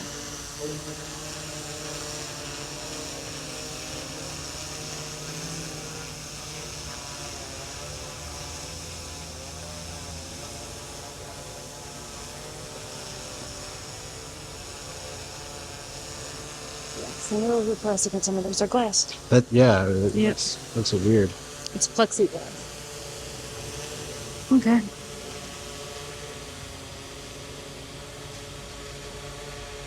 It's odd that they would do this piecemeal. Like if you went all the way up there, just replace it all so it's all equal. It could have been glass and then Right. broke and then they swapped it out for plexi. But you think you would just do it all so it was consistent? Because even when it's brand new, it looks different. Okay. All right, and let's get a look at these bars and see if they are the steel bars of the interior or some type We're gonna of... start at the bottom and work up again. You could start at the top, it doesn't matter. Because I think this might be aluminum. Let's see, do we see any? Yeah. You could take that photo. Yeah. Yeah. Yep. Yeah. Go to the right. Yeah. Sorry, I'm No, so it's close okay. to you, but I'm just trying to block the sun. Right there. Yep. Can you get in here anymore?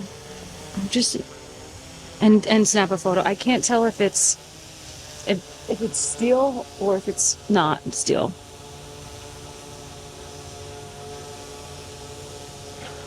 Obviously, a rust would give it away, but I don't really see it. Okay. Keep going to the right, or Yeah.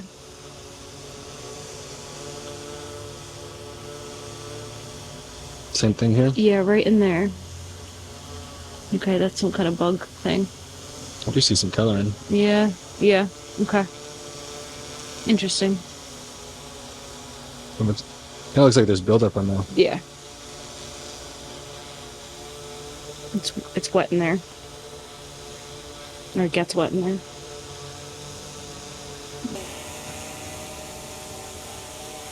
I got like a foot. Right there, photo. Yep. Okay. Looks good. That's fine. Yep. Okay. That's in the glass. The texture's there. Okay. All good. Alrighty, this side's done. All right, so that's it for day one of our day capture. I'm gonna have to figure out how to edit this entire video, really to show you guys the entire process. I might do some voiceovers explaining what is going on, what we were capturing. I may have sounded a little nervous around people when filming, but it was more so I was focused on what we were trying to do. Honestly, like the first, I would say about 2 hours of Drew and I flying, we were just getting comfortable flying in tight spaces, because he started out flying with his Mavic 3 Pro. It has the 20 megapixel wide and then a 3 and a 7x, very similar to what the M4E has. So we did that for our context photos, and then we flew on the inside, obviously, so we saw some of those shots happening, and then I was able to record a little bit of the screen. I didn't record everything just because we were focused and this was kind of our first time doing this kind of capture together. We've done other inspection projects before in the past, but nothing like this. And then obviously the second half of the day involved me flying with my M4E. So like I said, the first set of windows, or the north side that we first started on, was just getting comfortable flying the M4E in tight quarters and also understanding these different zoom levels. Obviously, I did my review a few weeks ago with the M4E on a telecom tower as like an asset inspection, but this was a little bit different because we were flying very close quarters. We had wind pushing around. I turned off obstacle avoidance, and we were bouncing between the wide, the 3X, and the 7X, and then also doing some digital zoom. Now, typically, I don't recommend using digital zoom for inspection work, but this is spot inspection. We're not actually doing any measurements off of what we were gathering. So basically, I had Bree over my shoulder. You saw some examples of that just a little bit ago, but just talking this over in case I'm not able to use all the footage that I gathered, because I'm probably going to have about like 4 or 5 hours of video recorded for this. What we're doing right now, actually, is I have everything stored on my SSD here. I gathered all of the exterior photos with the M3 Pro, the interior photos with the M3 Pro that Drew captured. And then when we were doing the actual like annotations, we have a video of every single window, basically of me painting, and you saw that. And then we also were taking photos in different areas too, which I think was very, very helpful. So yeah, we did north, east, south, and west of the entire building itself. They had this entire blueprint, which is pretty cool. Actually, let me show you what that looks like. I was trying to show it out there in the field, but I was also trying to create the annotations for everything. So this is level 200. Basically, what you see right here, this is the entire blueprint of the building itself. And it was the first and second floor. So what I just showed you was the first floor. Here is the second floor, and if you see all of the items that are in black, like black Sharpie, basically what that is they marked each cardinal direction and then numbered it 101, 102, all the way up to 106. That's what I was doing much earlier in this. I created those folders on here, copied and pasted, and then created a duplicate of everything. So when we went out and did the M4E inspection portion, where she was over my shoulder annotating everything, we captured 4K video and then tight shots, detailed shots of any areas that she's kind of questioning. I'm hoping tomorrow, as we're going to be doing some thermal capture and then some more detailed inspection of the inside of the building itself, or the inside of the stained glass. I'll be flying the M4E, Drew will be flying the M3T. I'm hoping we get like a second during lunch. I want her to really explain what it is that she's doing. It's honestly really, really cool, and something that I think you guys might be able to tap into.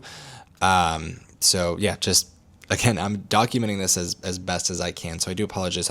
I'm not able to get everything the way that I want it to, but overall, I think as for what Drew and I are doing on this specific project, I think you can apply it towards several other kinds of intensive inspection with a drone or projects like it.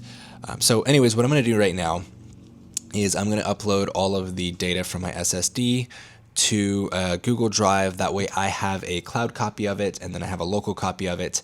And what's pretty cool is if you see there on the windowsill, that is my T-Mobile home internet. So even though this project is in Orlando, Florida, Winter Park specifically, I didn't want to drive back home. It actually took me almost 3 hours to get here this morning.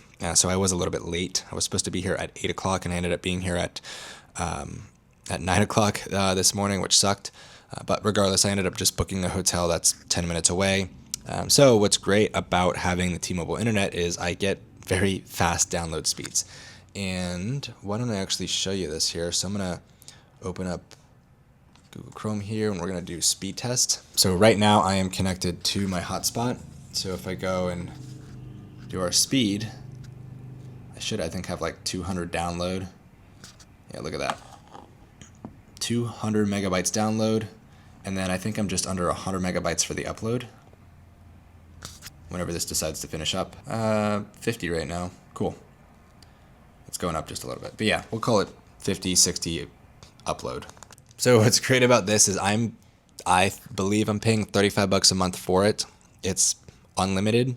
There's no throttling at all. So typically you'd buy like a 50 gigabyte or 100 gigabyte hotspot, and then you'd run out of it. Well, the data that we literally captured today is under 40 gigs. So I would basically kill an entire hotspot and not have anything left for the rest of the month. Where with this, little known hack is you can pretty much take this anywhere in the US, and it doesn't have to be at your home zip code, and it's going to work.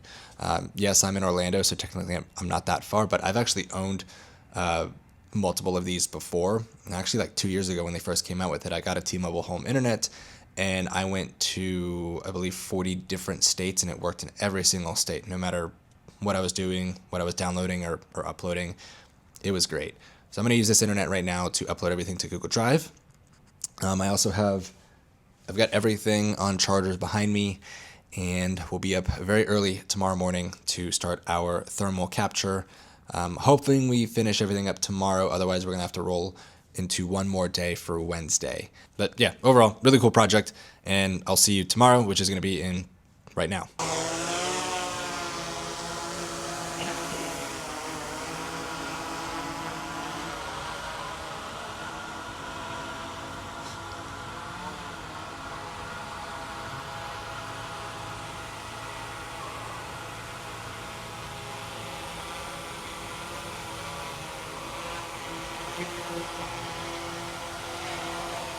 That's pretty interesting. Check out that. It's cooler up there.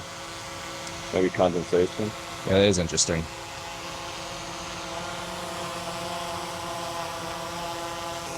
I think we should definitely notate, because it's going to take about an hour and a half to do all these windows out here, plus the inside.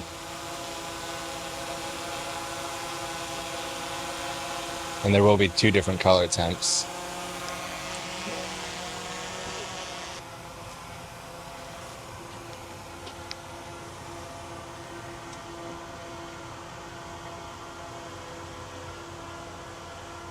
So this morning we're starting out by gathering a bunch of thermal images of all of the window panes before it gets too hot. So we really had 2 different windows of time to do this.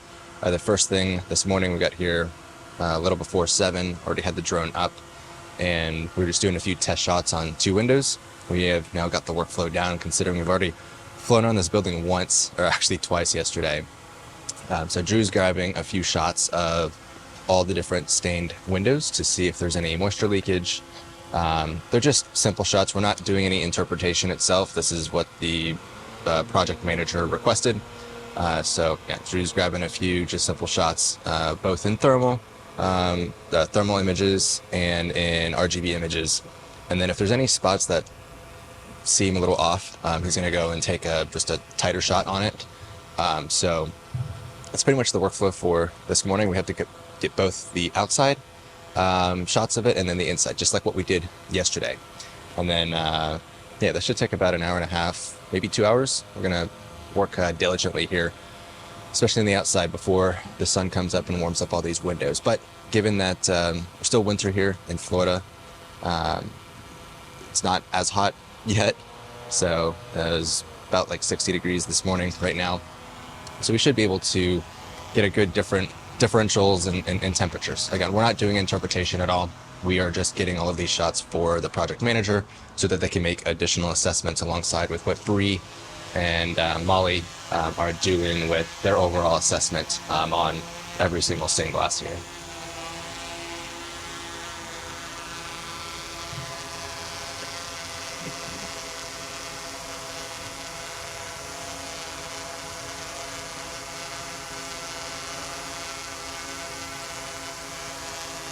Seen anything on this one? No, just a little bit of the sill. Up top it's a little actually warmer. Really? Okay. There you got a little bit of a heat signal. Oh yeah. So I got that too.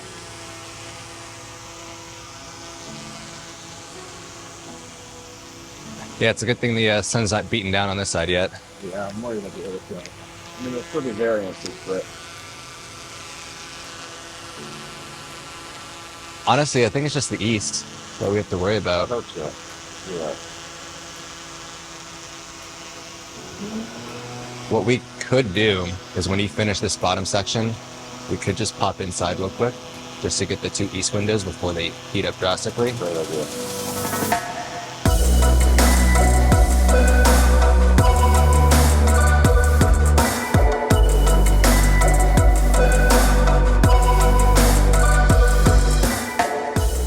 Sorry. You're fine. Oh, actually, it prompted to. Yeah, because it yells at you. Yeah. It's like, hey.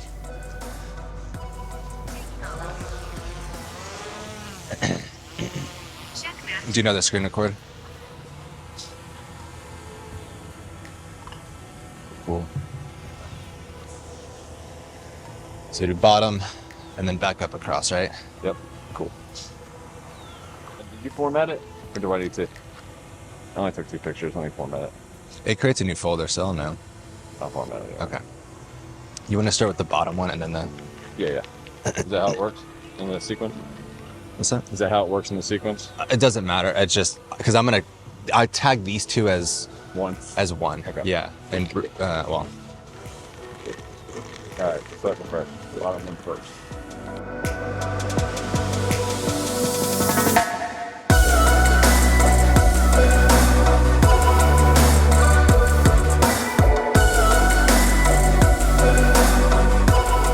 we don't have to deal with the glare from the outside. I assume same thing. Video recording and then just zooming in, taking pictures. Yep. Cool. Easy enough. Yeah, I'm gonna walk up there so I can see where the drone is sitting. Yeah. Oh. You just saw me statue it. Oh.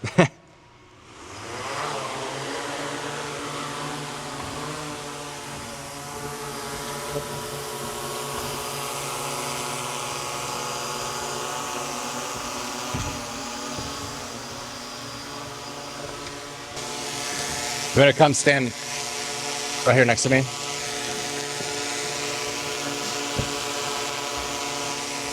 All right, so the first thing, let's look in the lower right to see if there's a signature.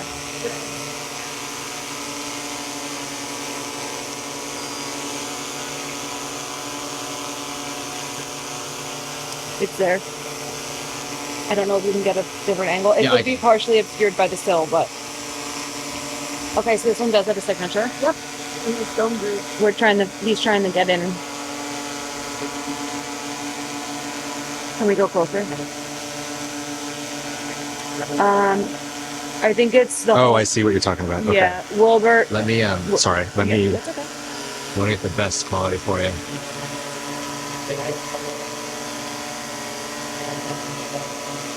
Okay. It is Wilbur H. Burnham. I think it says Boston. in 1932, it looks like. Can you take a picture of that? Yep, I have been. Cool. All right, cool. All right, now let's go up like maybe like right, yeah, this section. We're gonna maybe do this in 3 sections, bottom Okay. to top, and I'm just gonna mark any conditions, you know. Okay. I'm just like slowly up. Actually, you know what? This condensation sill here, whatever photos you can get of this. Yep. So there's like some stone, I guess it's like spalling and effervescence on the interior condensation sill or condensation tray.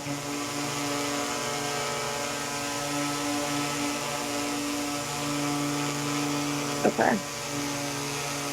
And let's just kind of go up. Any specific? Here, I'll go out just a little bit. You want me to punch in? Just tell me when to punch in. Yeah, sorry, I'm just getting my... you're good. Let's look at this. See, sometimes they intentionally did leads like this to make it look like a repair so they look older than they are. All right. Yeah. Okay. And let's start with the border. Yep, and just kind of go up in this direction. And I'll call out anything I see.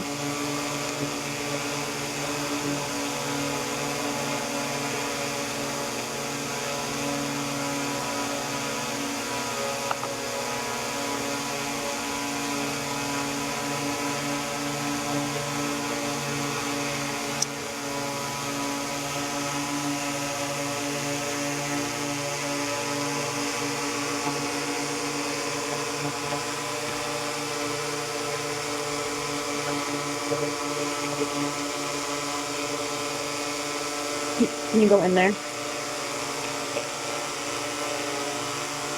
think it's broken. Now where are we?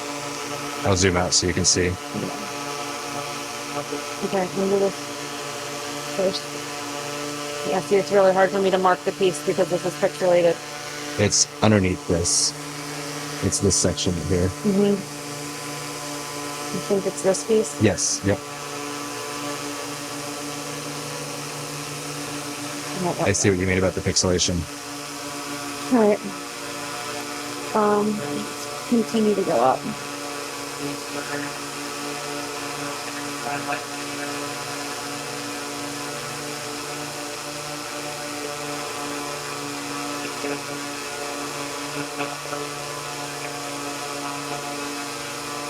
Can you take a picture of that?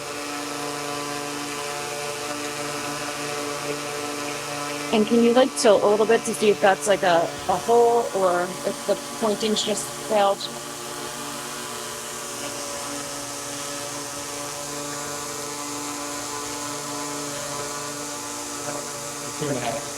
I got 2 feet.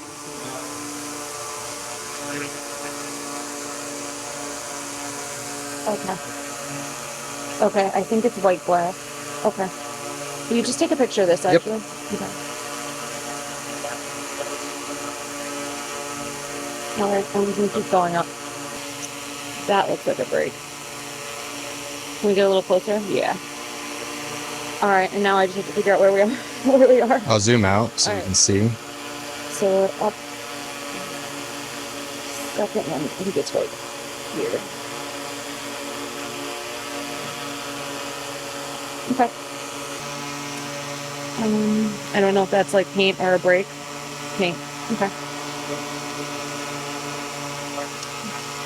That looks like a break. And a bird.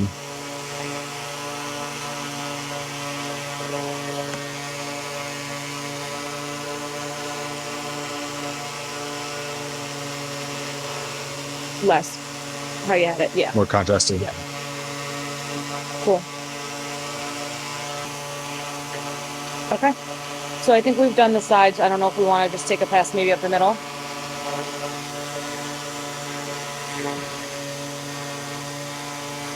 Okay. Up a little. Let's capture this scene. Perfect. Just gonna get 2 exposures of it. Yeah, for the art historical ones, the darker ones are a little bit better. Okay. Go up.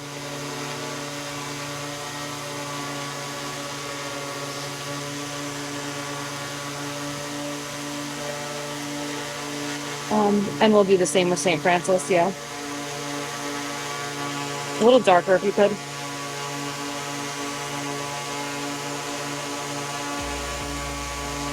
Yeah.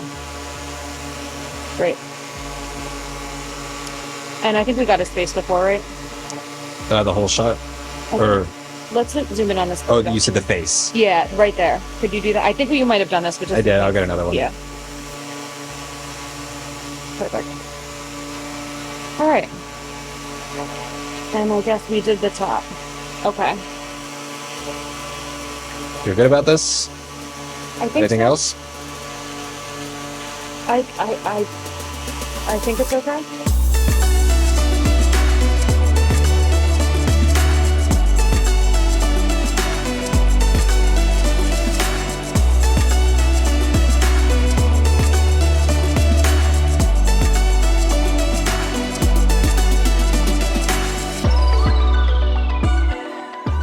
Play this thing so badly.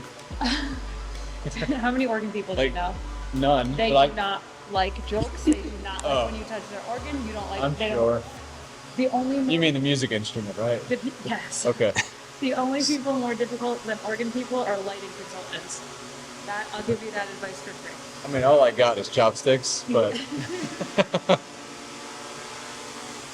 know. Don't you just want to be like, kill the rabbit, kill the rabbit?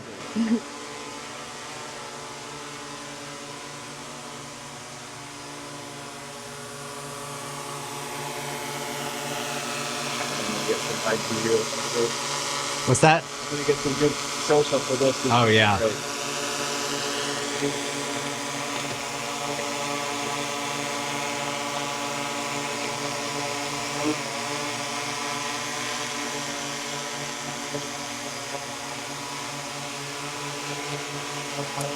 Let's start at the bottom of this sill.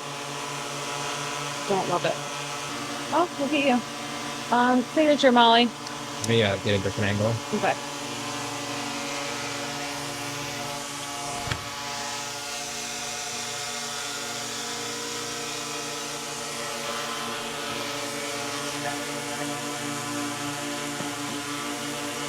Wilbur.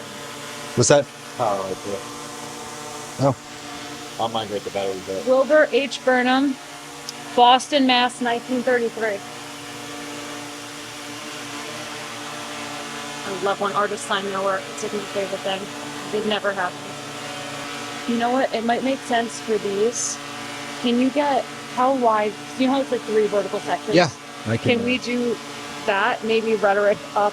You know what I mean? Oh, so start Yeah. on each. What do you think? Yeah. Is that too much to cover? Are you talking about just one whole wide photo or just when we go through for the detail? Because I figure we can go just when I'm looking at 1, 2, 3, 4 going horizontal, or do you want to go vertical, just 1, 2, 3? No, we can go side to side. Okay. 1, 2, 3, 4. Yeah. So I'll finish up on this side over here. What is going on here? Is it just the light or yeah? Yeah.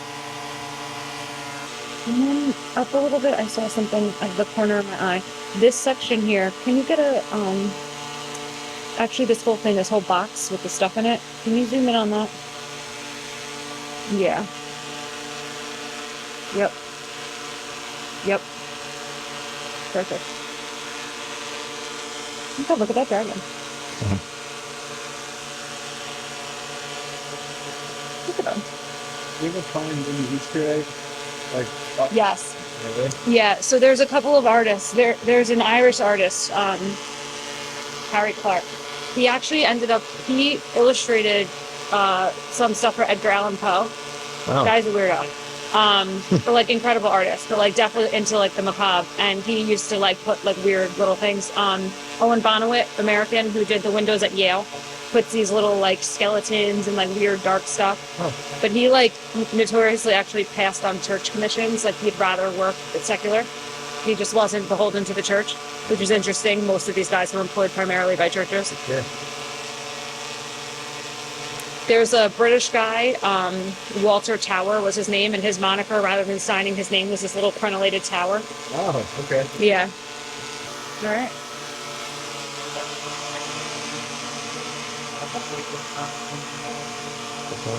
Yeah. So you want to stick with this side and finish stone? Yep. We can go launch them downstairs, all right? Yep. Beautiful. Cool. So do you just go right here? I'm gonna go down. Okay. Did you get these already? No. Oh, why don't we knock them out over here, no? Or can you remember the sequence? Well, let's start down and work up, or do you want to work up and down? I was gonna say, if you want to take a picture of what the number is, if that'll help you break up your stuff, I can give you that. Well, if we start on one side and go, I'll remember. Okay. That's easy for me. So why don't we do this one, since you already captured a couple down, to go top and then finish bottom. That's fine. Right? Yeah, let's do that. So let's grab this one then, right? How much battery you got? You good? Yeah, I can do these two real quick. Okay. And then I'll swap batteries out. All right, well, this is pretty much the end of this video. We ended up shooting the rest of it with Bree and Molly for another good 4.5 hours from the filming that I just pretty much cut it off at. I know it was a pretty sporadic video. I was trying my best to record, so hopefully you guys do understand the chaotic nature of it, given that I was recording myself, and I was also communicating with Drew. I was also communicating with Bree and Molly, and then we had 2 to 3 other safety officers there on school, or really on premise, just kind of patrolling around, making sure that nobody was coming and disrupting our work. So it was a little bit harder than I would have liked to film everything that I wanted to film, but hopefully it wasn't too boring. I know I didn't necessarily talk too much to the camera, but I did show a lot of the workflow. And just to recap everything, on day 1, we first initially gathered just a few context shots. That's what Drew used the M3P for, the Mavic 3 Pro. And then we both did that inside or outside and then inside. And then I started I did all of the annotations on the outside.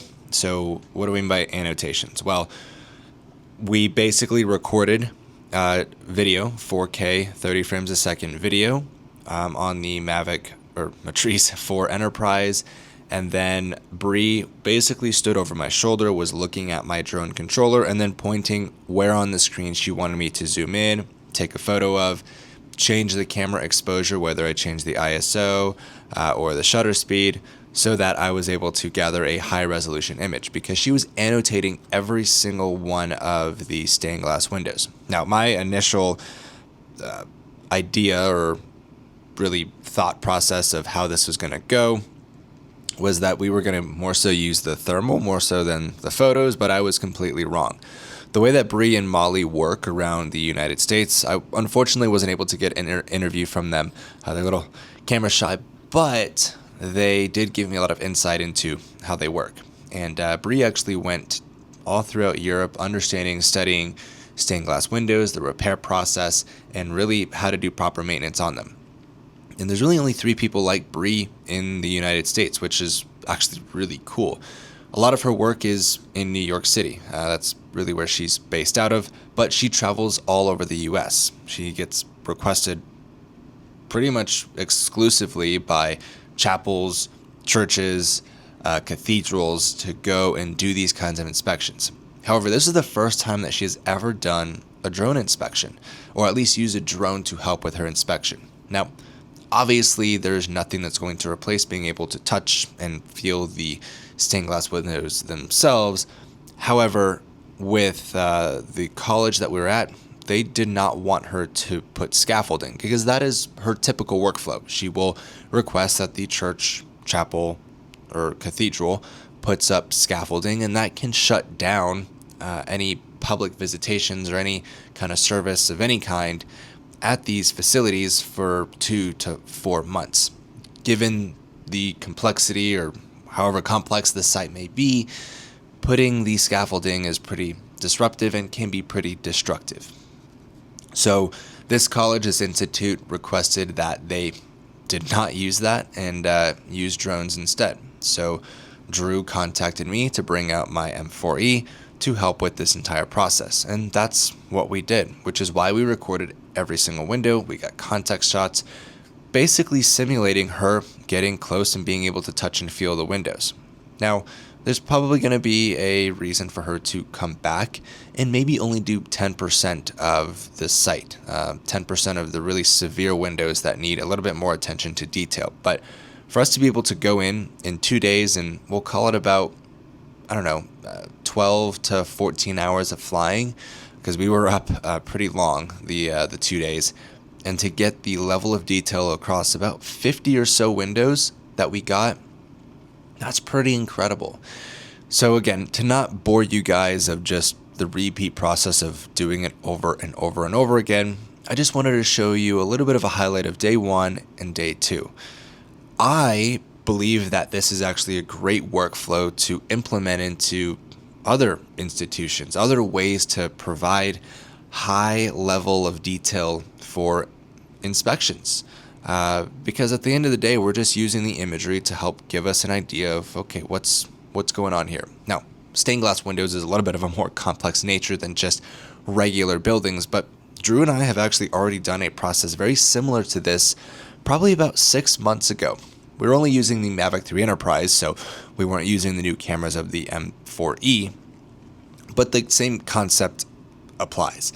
They weren't using a thermal, they just wanted to get a high resolution image of all of these windows on an office building. I think it was like a 6 or 7 story office building. But again, same workflow. And I think this is a niche that a lot of you that are probably watching could potentially get into. You don't even have to have the M4E. You could use an M3 Pro. You could even use the DJI Air 3 or 3S, right? It has the 2 cameras, the wide and the 3X. So I think there's a lot of opportunity that exists, not just here in the US, but around the world, to leverage drones in an inspection workflow like this. We're not doing mapping. We're not doing any 3D modeling. So there's no complex capture at all. It's just putting the drone in the right place, gathering the right angles, and being able to tell really a whole story of whatever the asset is that you're inspecting. So I do hope that this Drone Pilot Insider Uncut episode helped give some ideas to you guys. I know it wasn't like a typical episode like what I've done for the last 3.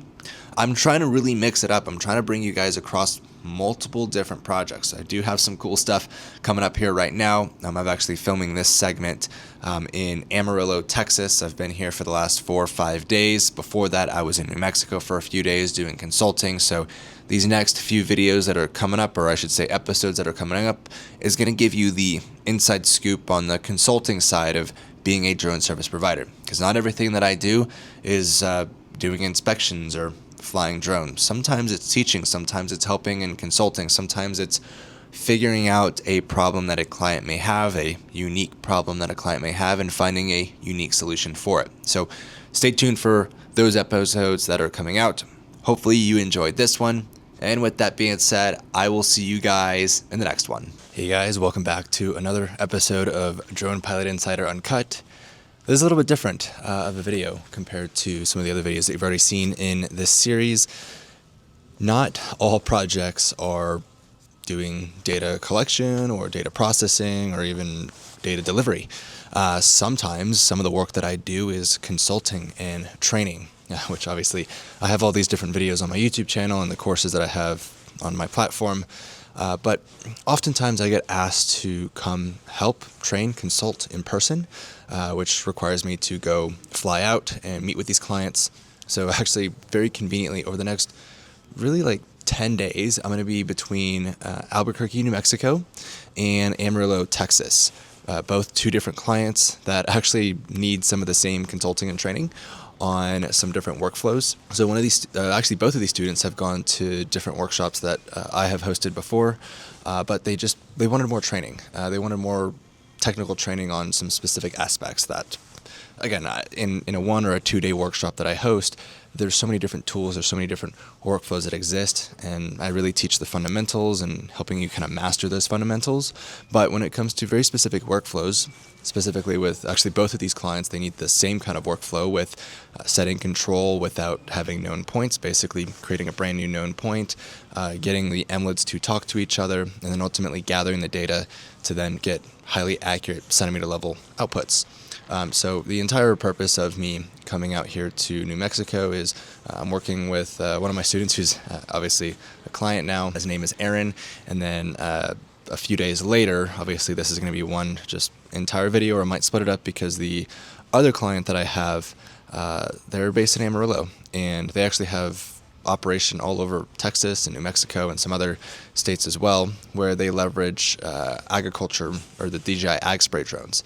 They also needed help with setting up controls.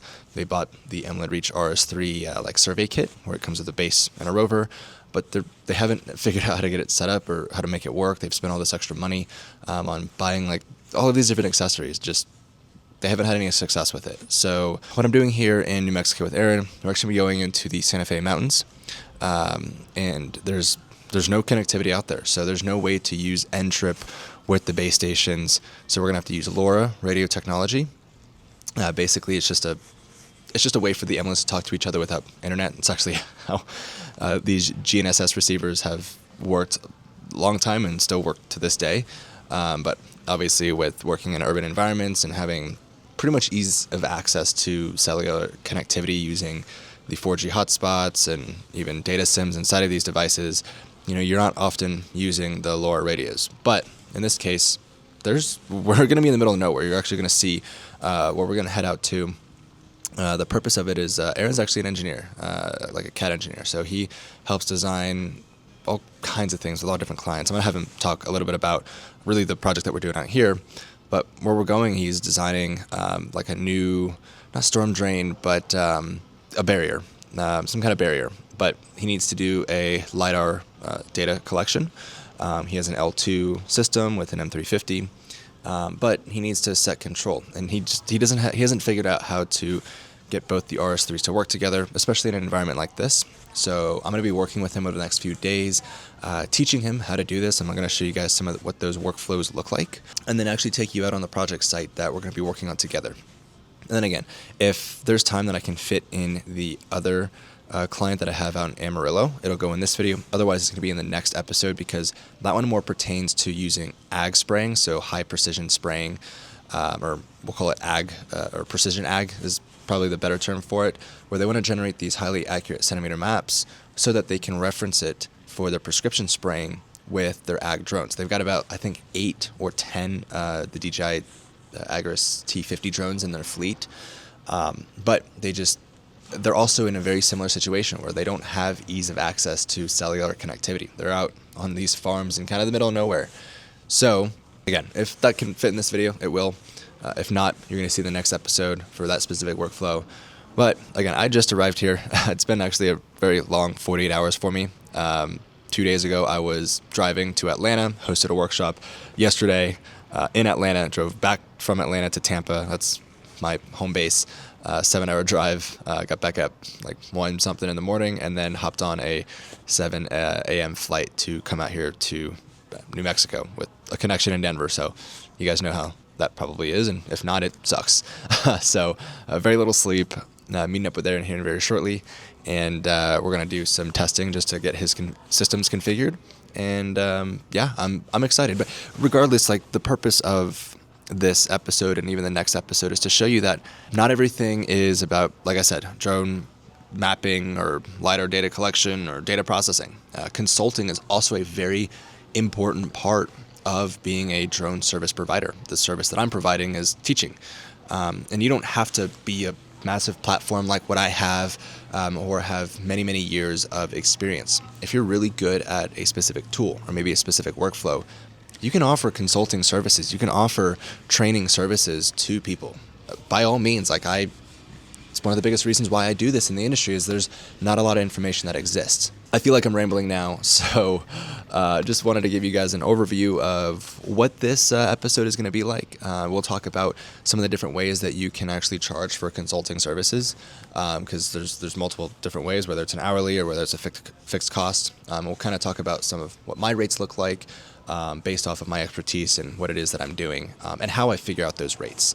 Hopefully you guys enjoy this episode, and let's get straight into it. Alrighty, good morning. It is the next day. Ended up just meeting up with Aaron, had dinner with his family, and caught up on a lot of sleep because I was pretty sleep deprived all day yesterday. Anyways, today we're going to be teaching Aaron how to set up known point in an area that doesn't have any monuments that we can tie to. This is going to be important for some of the projects that he's going to be doing up in Santa Fe. That's about 2.5, 3 hours. It's really the project site that's the furthest away. So one of the things that I always do before I ever decide to set a known point myself, again, remember, all of this stuff is just for internal use. You can't sell this data because, again, I'm not PLS. Aaron's not PLS either. So this is all for just self-practice, for using on your own data. Again, he's working with engineers that are not selling this data off, so they can validate the data depending on the workflow that he does. Here on my desktop, I am going to go to an address that Aaron sent me where we're going to be doing all of our training today. So all I did was put the address in here. This is NGS map. So basically the way that I got here is I search NGS. If I go to the NGS home, I'm going to go to this NGS map that we have right here. And then it's going to open up the NGS web map application here. We're going to go to this ArcGIS page here, and then in the top left-hand corner, I'm going to type in the address. I just copied and pasted it. I'm going to search it, and then it's going to throw us to the address that we have here. Now, zooming out, I can see that there are some monuments, not even monuments, just some points that were already set here. But if we go and click on, let's see this one that's on this main road, and I scroll down, right, we see it's a survey disc, but it was last recovered in 1935, which realistically, it's probably not still going to be there. And we can validate that by looking at some of the data here. I mean, it is using the geoid 18 model here. It does have a geoid height, so maybe if we go to the passive mark page, but basically this point here is where we're going to go. And if we were to go out there and want to set controls, let's say we don't have any access to any N-trip networks to tie off of other base stations, we can use this system here. So yeah, last time this was recovered, yeah, I don't even have a good ellipsoidal height for it. It does say adjusted, but there is no, yeah, so it's set into a retaining wall or concrete ledge, so not something that we can actually use, because, well, we're not going to go to the road over here and set a base station on top of that. We also have this other marker that's over here. It looks like it's in somebody else's property. So if I click on it, this says there's a survey disc. It says it was monumented by USGS. There is no last recovered, at least, yeah, last recovered in 1951, so when it was set. So let's also go to this passive mark page. Basically what I'm looking for is some kind of validation that this point still exists. Yeah, I don't think it exists, because we have all of the adjustments on it in terms of our northing, our westing, and then same thing with our geometric height. But this is not gonna do us any good. So we can keep scrolling out and try and find a mark that does exist, which they do. But I have to go further into the city here of Albuquerque, and I can see that there is. So this is kind of a game of finding a needle in a haystack, especially. See, it just seems like Albuquerque doesn't have anything that I can tie off to. Whereas if I go back to Tampa, which I do have this on my free, I think I have this on my free course. I definitely have this on my drone mapping mastery course. But if I scroll out here, I do know that this marker here exists, this Q18, because if I go to the passive mark page, and this is actually one that I've been to multiple times before to tie to, what you would do is get one base station, set it up on top, put in these coordinates here for the latitude and longitude, and then put in the elliptical height. And that's what we would use to, what we can see here in the photography. We'd put a base station. They happen to put looks like a tremble on top. That way, when all of the data gets gathered on the site that we're capturing, it's all referenced off of this known point here. And that's going to give us the highest accuracy possible. Now, given the location let's see if I can quickly get back to it here. Just lost it. Here we go. Now, given that this location out here is just not going to get us what we need, we're going to need to set our own control. So the way that we're going to do that is, actually this morning we're going to go to a survey store. I'm just waiting for Aaron to come pick me up.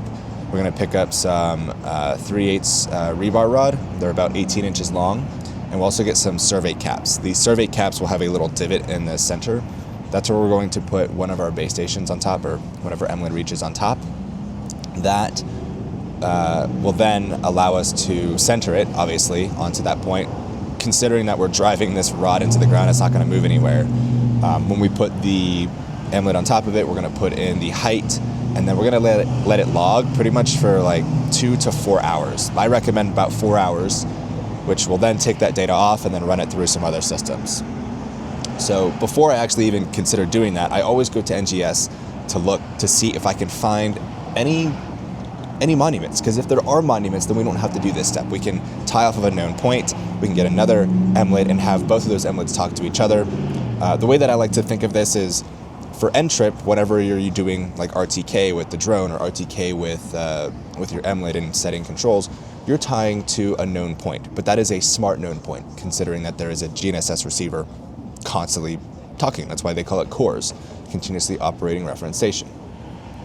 And since you don't have to put anything on top of it, that known point, to talk to it, that's why I call it a smart point. Dumb points are all of these survey markers, all of these benchmarks, all of these survey discs that are put into the ground. We know that they exist, but there's no way for us to talk to it unless we put our own device on top of it, which in this case, it's going to be a GNSS receiver, the Emlyn Reach RS3, and then we can get another Emlyn Reach RS3 to talk to that point, to the base station. One's a base, one's a rover, and then that's how we can make these NGS monuments smart points, by just putting our own systems on top of it. If I can't do that, this is where I'll then resort to go and setting a known point, where I will set something physically in the ground, such as this 3/8 rod. If it's an undeveloped area, if it's a developed place, then I'll get a PK nail and drive it into, or a mag nail and drive it into the concrete or the asphalt, and then do that same process. Set up an emlet on top of it, have it log for 2 to 4 hours, and then I'll be able to use that data to then process it through Opus and then get a new known point. We've already done this. We're now going to go, like I said, we're going to go to the survey store, pick up the material, and then we're going to walk you guys through the entire workflow and how Aaron is going to be using this for some of the very remote locations that he's going to be capturing LiDAR data at here in the future. Just arrived to the survey store here. We are on the hunt for, it's actually 5/8 rebar, not 3/8, some caps for the rebar.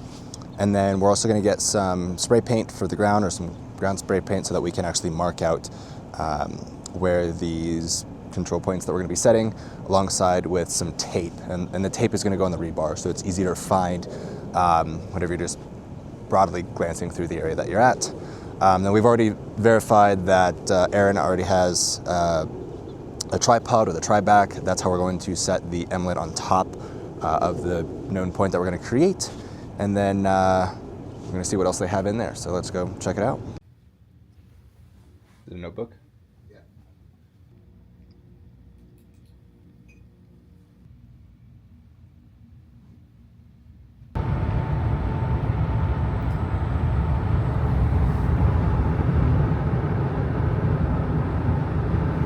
Ideally, right when we're going and setting control, we want to reference off of that known point. Obviously here in New Mexico, there isn't. We can't connect to the Department of Transportation because it's not a free. You got to call a buddy to get access to it. Right. So we're not going to resort to that. We want to resort to using known points. Now, obviously, using NGS monuments, these are the ones that are hard set in place, ones that weren't necessarily confirmed by Opus, but these are ones that you can just go onto the map. Like, let me see here. Obviously, when we open up NGS here, we look at the map, and if I turn on our legend, right, these are all the either horizontal or vertical control. obviously we would want to find one that's a combined control, right? So I already copied the address that you sent me, which is your brother's property, right? But zooming out on this map, obviously there's nothing. There is this one right here, this woods that we were talking about. It's a horizontal control. However, if we look down here, the last time it was recovered was 1951, right? So to look more at the information, I like to use this passive mark page. It's the third option down. So when we click on that, and we're missing some information, and I'll tell you how I know that. One, we don't have an elliptical height. We do have a northing and westing, but we're concerned with vertical. Right. So, and that's what we want both. That's why we want both a horizontal and a vertical, which is why I would want to use something that's a combined control. But we don't have any combined control that's near us. At least not that I saw that was easily accessible, right? So we're here off of 66 over here, right? Actually 66 is over there. But there's nothing that's close enough for us, right? Yes, there's ones here at the Air Force Base, but obviously we're not going to go over there to get connected to it. So if I scroll in a little bit more, so it looks like there are some horizontal and vertical control. So this is a flange encased rod. It says it's good, and the last time it was 2003, June 27th. So if I go to the passive mark page here, so we can't actually access that, but that one's way too far from where we're at. Right, so we don't want to do that. But we can use the latitude and longitude and that elliptical height. This is what we would plug into the MLID, right, where we'd set up on it. This is like the traditional way of using it. Given that Opus has been around for a very long time and other survey crews have access to it, we have access to it, we can actually go on to the layers here, to this layer list, and we're going to turn on this Opus shared solutions. I'm going to turn off the NGS database because we know that there's nothing here that we want to use. And if I scroll over to where we're at, I scroll in a little bit, we have all of these yellow pages here. So if I open up the legend again, we have our NGS marks and our non-NGS marks. We want to use an NGS mark because these ones have actually been confirmed. They used Opus to help figure out the location, and then they inputted it here into NGS. So obviously we've already driven out here, we've already seen it, right? We've discovered it's here. So I just wanted to show you how I got to this point. So we're here at this Edgewood. We're using the PID FO 1788, right? We can see it's here in Santa Fe County, and it was set on July 13th, 2023. They actually gathered this on April 6th, 2023, right? So how do we get more information about it? Well, let's go to the shared solution tab, more info here, and here we go. So this gives us a bunch of information about it. It gives us an image that they captured. Here's also here's a horizontal view of it, right? So obviously this flag here that's what's laying down on the ground, and then here is our actual survey nail that we're tying off to. Now the information that we care about is the state plane coordinate. That's what this SPC is. But we need to take a note that this is in metric, right? So we have our northing, our easting, and then we have our elliptical height, which is right here. And it's also in metric. So how do we get that information into the MLID? Okay, I like to use MLID Flow 360, which it connects both online and the phone. So what I did, and you can do this on the phone too, but I'm just gonna show you how it looks like on here. So here in the app, what we'll do is we'll create a new project. I'm actually just gonna delete this one that I have here. This is the one that I used. So this is just like doing it on the phone, right? So I'm just gonna call this, was it F? 1788, right? Let's just confirm it. So F0 1788. Now remember, this is in metric, right? It's still state plane, so we can see it's NAD 83 2011, and then NAVD 88 is our vertical. So we have our horizontal, and then we have our vertical. And then we need to input our state plane coordinates for northing, easting, and then we're going to use this elliptical height for the elevation. So on here, right, we need to set up our project settings on here. So we need to establish our coordinate system. So we'll choose from library, and I'm just going to type in New Mexico Central, right? But we want to just we don't want to use the foot US. Right. So we use New Mexico Central right here. And then we want to do the elliptical height of, but we want geoid 18. Right. And we can go and just confirm that one more time. Right. So if we go back here to the passive mark, we're using nat 83. And again, it's state plane coordinate, so SPC. So now we'll hit apply. And we want to make sure that our linear units is set to meters. Right. Even though we're going to do all of our control setting in US survey feet, we need to just tell the MLID, hey, this is where you're sitting, because they're giving us the information in metric.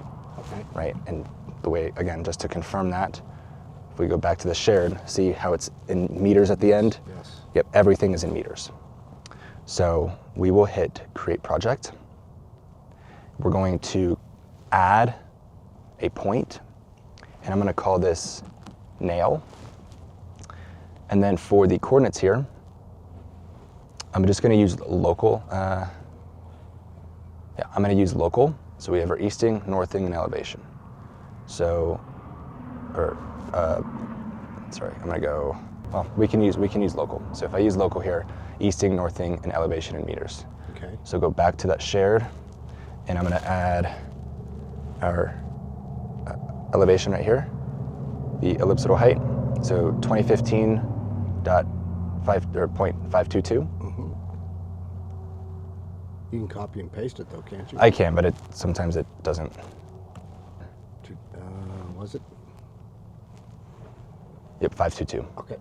And then our northing, I'm going to copy here, just the front part of it first, and then I'm going to get the end part of it, so 0.061, 0.061, and then we're going to get our easting, which is just below it. Paste that, and I think it was 788. Yep, 788 at the end.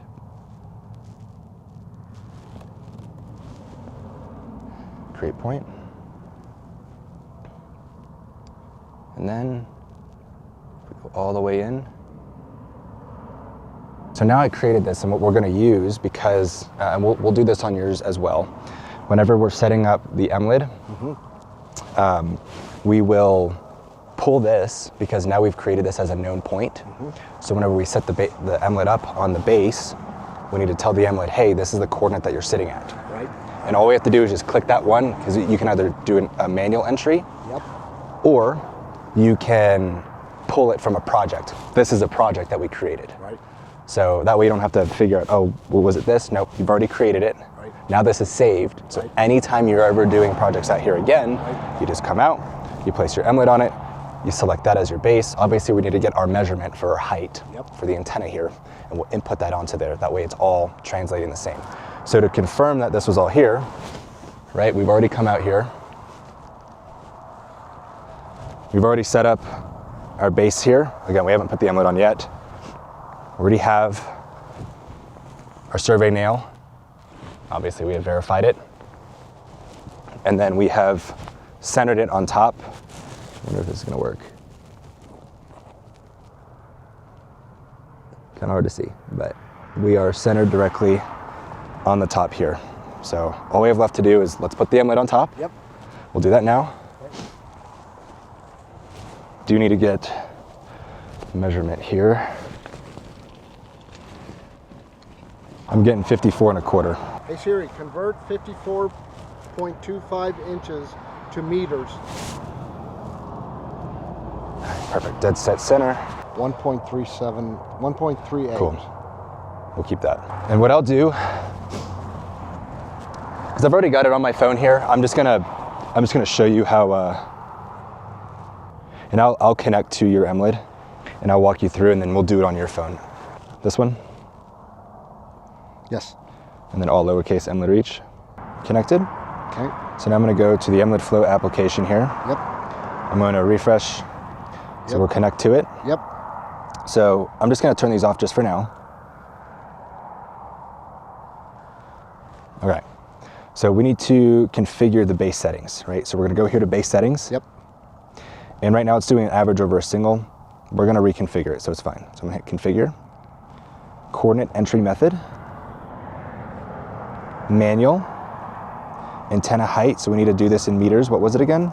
1.377. 1.377. Okay. Yep. And then we're going to choose. So the reason why it changed is because it's adding that additional from here to there. Yep. And then for our coordinate entry method, we're gonna just choose it from project. So that's that one that we just created here. I'm gonna select nail, apply, save. There we go. So we are sitting directly on top of this guy. If I look here at survey, it's gonna be off because it's just satellite. So we'll go back here to onto our base settings, right? And then for logging, it's already logging. Now, because we want to have one of these, we want to have your other MLID talk to it so that we can go and set the control points. It's all going to be referenced off of this guy right here. Wow. Okay. So we want to do correction or base output. We want to turn that on. And I assume that this is your MLID caster. Yep. All right, so yep, this is your MLID caster. Yep. So we'll hit save on that guy. Okay, and that's it. Okay. So now, let's get your other MLID and we can just turn it on and we'll just take a look at it. Oh, you haven't even used this yet, have you? No. I was using. Do you know the how other tall one. this pole is? Is it 2 meters? I think so. Okay, and that's all the way extended, I assume. Okay.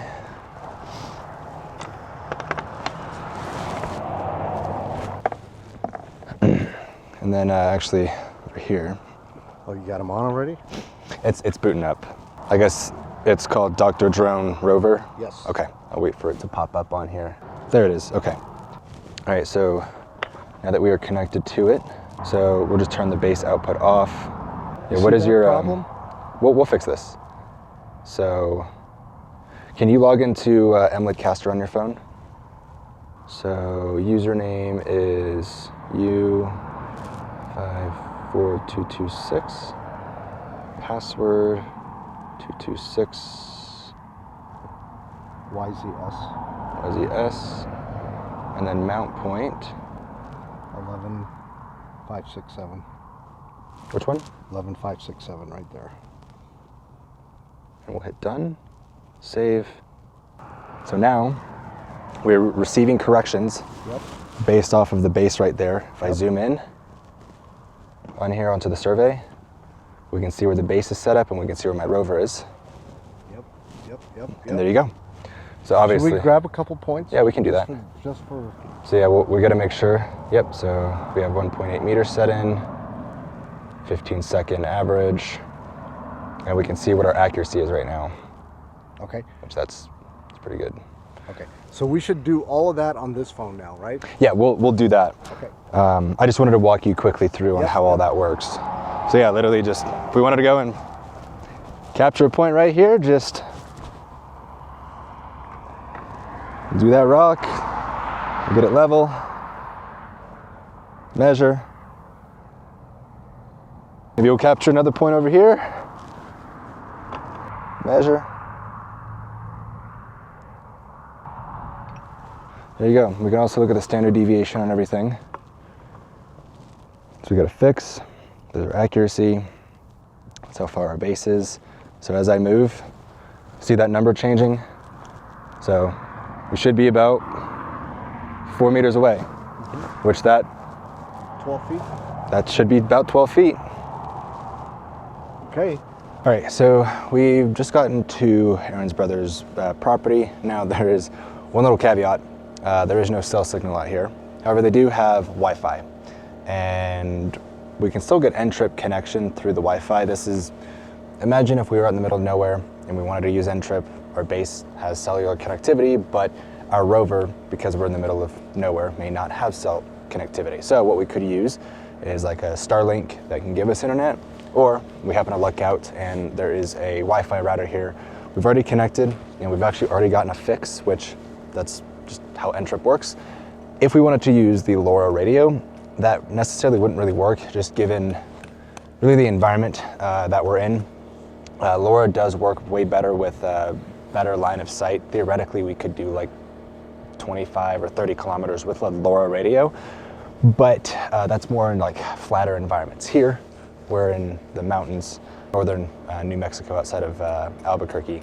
So that's not really going to work in our favor. So for us to actually set these control points, we're just going to be setting a few just to demonstrate this, because later today we're actually going to go to our project site. That's about 2-ish hours from where we are right now. There's still some snow there. It's supposed to melt off on my last day here, which is actually going to be perfect. We'll be able to do some logging of creating our own control point out there, and then we'll go back out and recapture those points so that we can actually tie it into the aerial LiDAR survey that we do on Wednesday, which is 2 days from now. So we're quickly going to gather some of these points. Looks like it just quickly went out of a fix, so I'm just gonna get that fixed. But yeah, we're setting a few controls out here, then we're gonna fly the drone, gather some data. We just got to fix back, and we'll be processing some LiDAR data today from doing this method here. Just a little recap. What you saw before, we found an NGS monument that was updated or uploaded through an Opus solution from Santa Fe County. We set up one of our emlids on top of it to basically make that dump point into a smart point. We have now gone, we're about 11, 12 kilometers away, which that is actually about the, not distance, but like the furthest distance away that you should be, or could be away from a base station to then go and set controls. That's with RTK. Now that we're out here, we connected our emlid reach here, which this is now our rover, talking to the base. That's about 12 kilometers away. We're going to set a few controls out here. We're then going to fly our M350 with the L2. We'll also be using the RTK corrections that we can receive, because again, we've got Wi-Fi here. So we'll sync that up, gather some data, and then we'll do a basic processing. And then later today, we'll go and set that known point, or we'll create a known point, which again, is going to be really easy, but I'm going to walk you guys through that entire process. So Aaron and his brother are just setting aerial target right now. They set one up over by the tree, you can kind of see. And here's the one that they are setting right now. Unlock your phone here, and I'm just gonna do a test. I'm gonna set a nail in the middle. Nah. Well, I don't want this to go into the ground. Then because we're measuring to here, remember? Grab a rock. I'm just gonna move it here. We got Wi-Fi. Yep, and we got a fix. So this is that test that we did, which it should still be the same. I'm just gonna delete that other point. I'm just gonna delete the rock. Oops. Yeah, that's why. I'll just move this. Just gonna delete. So I'm gonna add a point there. Whoops. I'm just gonna go in the plus button here. We're gonna go to where we are. And let's do like a 15-second. CP1.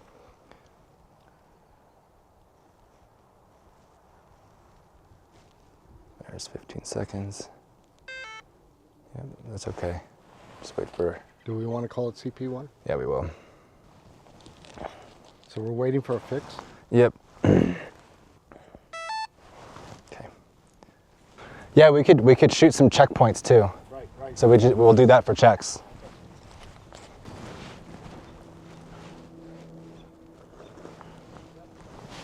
Just gonna quickly gather this point here as control point 1. Okay. And I'll just quickly grab the corners of the gazebo. We'll just call those checkpoints. I'm not gonna tie to them, just so we can see how this LiDAR accuracy with the flight that we do is.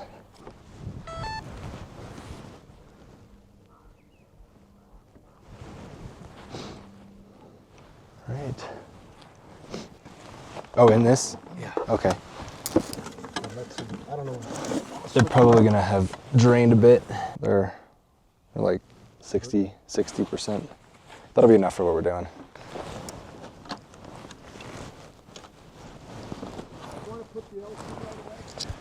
Yeah, let's throw it on. Desert 50 is not 50. Yeah. It's like 70. You got an SD card in there already? I should, yes. All right. Okay.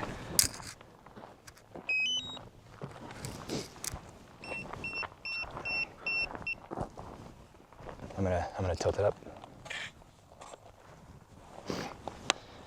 Okay, we'll keep the cap on for right now. So I'm gonna show you a few things on here.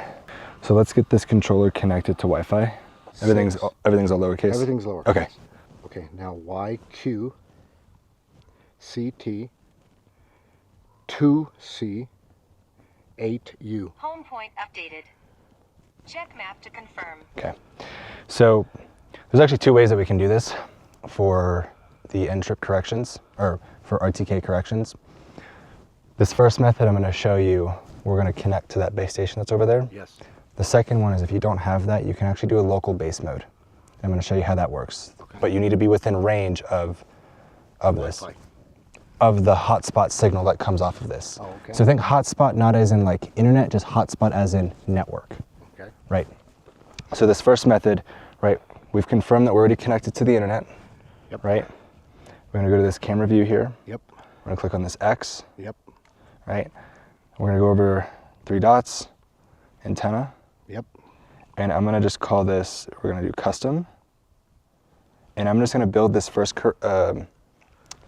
configuration Yep. so that it automatically connects to your base station through the internet. Okay. The second configuration that I'll create will be if you're doing the local mode. Okay. So this first one here, I'm going to go to edit.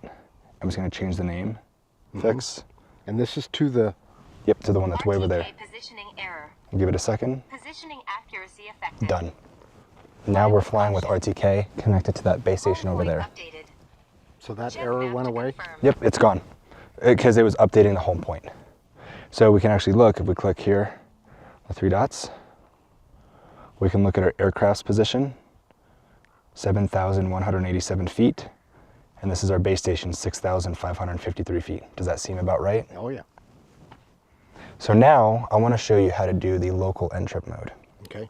Okay, so this guy I believe has connected to the Wi-Fi here. Right. So bring out your phone, Yep. go to the receivers. Now, because we saw that on there, it's because it's connecting to that. We've already pre-configured that to connect to it. That's why we saw it. However, and we can confirm that here. So when we click on it, let's turn it back into hotspot mode. So click activate. Okay. So now what we can do, I'm going to swipe down here. I'm going to go to the Wi-Fi. There's the rover, so I'm going to select it. I'm going to type in MLID. Okay. I want you to now connect to the MLID on here, so go to your Wi-Fi. We'll select it. Now, for base output, click on base output. And then see the bottom? See where it says local end trip? Select that. Okay, I'll go back. And what I actually want to do, turn off our correction input. We're pretending that this is our base station, but we're just configuring it this way. So let's go add receivers. Let's go to our base station. Keep trying Wi-Fi. Oh, we actually do need to change this because this is a 2-meter pole, correct? This one was loose. This is a different one. We didn't use this before. So let me. So go to configure, change the antenna height, and put 2, and we'll do 2-minute average. Okay. Hold on. Okay. Hit save, and you see it now. Over the next 2 minutes, it's going to figure out where it's at. But again, we're not connected to anything. Right. So ideally, if we're close to that base station over there, Yeah. right, we would have manually inputted those coordinates, so we wouldn't have to do this. But we're just doing this just for demonstration's sake. Okay. We would have done this method here, the manual entry, right, just like what we did before. And then because we put that into the output, right, for our base output, or if we go back here to the receivers, and it's local end trip, click on the little eye icon. This is everything we're going to plug into this guy here. So, Okay, so you're going to configure number 2. yep, so I'm going to connect to this guy. And just for now, I'm going to forget. I'm just going to forget. So I'm going to connect. So the address, we'll put that in there. 192.168.42.1. Basically what's supposed to happen is this should connect to it, and then rather than us going through the internet, I'm just going to receive corrections directly off of it. But we'll do it with the other base station though. It's like trying, like connects and then doesn't connect. It's just being a brat. All right, that's fine. You don't want to do that? Turn it off. I mean, we could. Let's try this. Yeah, it's trying, but it's just not working. Connected. RTK positioning error. Yeah, I know. Positioning accuracy affected. Fly with caution. Okay, well, whatever. We'll do the CenturyLink. Can I get that password again? So I'm just gonna switch it back to the other RTK profile, which it should immediately. Let me just reboot the drone real quick. Give it a little power cycle. We'll just do a small mission here. But yeah, we've got a RTK on it.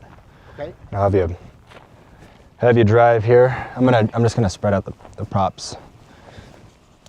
So let's just create a quick little mission. The drone is facing this way right now. That's what that arrow is. And we are already selected on the L2, but let's go to the payload settings and let's do a penta return. And we do want RGB coloring, obviously. Yep. So we'll go back, hit OK. Cool. It'll take 4 minutes, 20 seconds. We'll scroll down some more.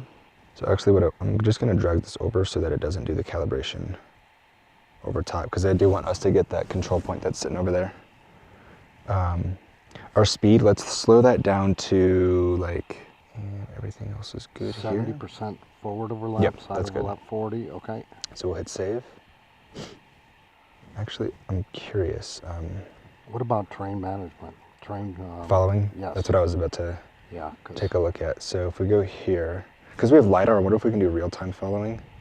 ATL, we'll do AGL. We're ready to go? Mm-hmm. Moving to start point. Okay, let's see.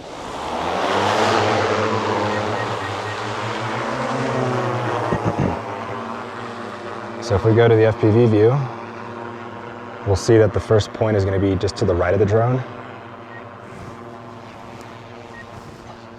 Let's see the height, 165. What did I put it at? It's going to do 150, but you're going to notice it's going to do terrain following. So this altitude is going to change. I sure hope it does. It will. So it's going to go behind us. And then you'll notice the altitude is going to fluctuate. So you'll see these waypoints in the sky. See how this one's a little bit lower? So watch, we're starting at 193, but look, because it's going to go down this hill right here, see, it's going to start dropping its altitude. You see that? Well, it's going to do it has to do its calibration first. Right, so this takes about 30 seconds. Back and forth. Yep. How are we on battery? 40%? Yeah. Yeah, we'll be fine. It's only like a 5-minute flight. So it should be starting its mission now. So you're going to notice maybe one more calibration.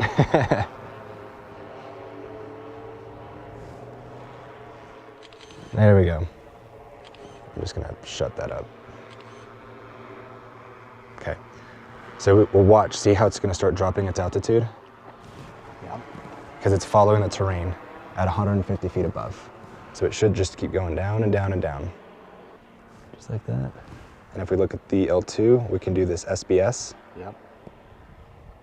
There you go. Side by side. Yep. And then if we want to look at the 3D model it's generating, hit R2, that little like 3D cube icon. And we can see real time, and I'm going to just change this. There we go. So there, now it should do a cornering. So I'm going to just exit us out. Yep, so it's going to now do its cornering. It looks a little low. I wouldn't have gone that low. I would have It's 150. done 180. And we can see it is 150 below us. So now this is just going to do one quick calibration and then fly back towards us. There it goes. And here we come. You mean I didn't come across far enough? Or? No, it's still going.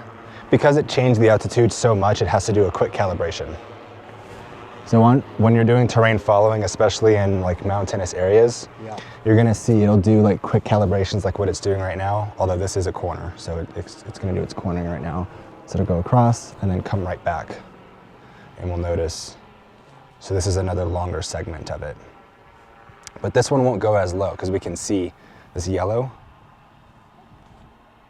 See, the yellow is like right in between, and then purple is the lowest. So I assume it probably drops quite a bit on that other side over there. So it's very deceptive. It wasn't that low because that hill is much further away than what we created. I don't know. I'm saying we should have gone way over it. Like. Oh, you want to go up? I want to see what's on the other side. But this is just a quick little... Yep. We didn't have enough battery life for that anyways. So if we go back here and let's click R2 again. So here's what's already mapped out. We have our flight time right here remaining. 8 minutes left? Mm-hmm. Or 8 minutes of remaining battery life, but the flight, there is 2 minutes left. Is this the first terrain following mission you've done? Oh, no. Oh. But drone deploy doesn't, I mean, you know, Oh. and I always set it at least 180. Okay. And drone deploy does. It's just because every time it changes the elevation a certain amount, there's a threshold inside of the calibration where I think it's every like 10 to 15 meters, it'll change. And it's just to make sure that everything is still accurate. All right, and this is the last leg now. Doing a quick calibration and then going to the next lower point. See, we're at 184. What's your altitude here? 180, 179. It should be the lowest point down here. Doing one more quick calibration and then dropping down a little bit more. 172, all the way to 160. I think it's every 10 feet it looks like. Okay, and then now it's gonna do just a closing calibration. So this is gonna go back and forth, I think about like 6 or 7 times. 8% battery. I mean, 18%. Yeah, we're fine. Yeah, I like that. I hate the sound. Let me know. It drives me crazy. Especially when you hear a click, click, click, click, Oh, that's click. the camera picture? Yeah. Come on, baby. So it should land straight back on that H. You see that adjustment?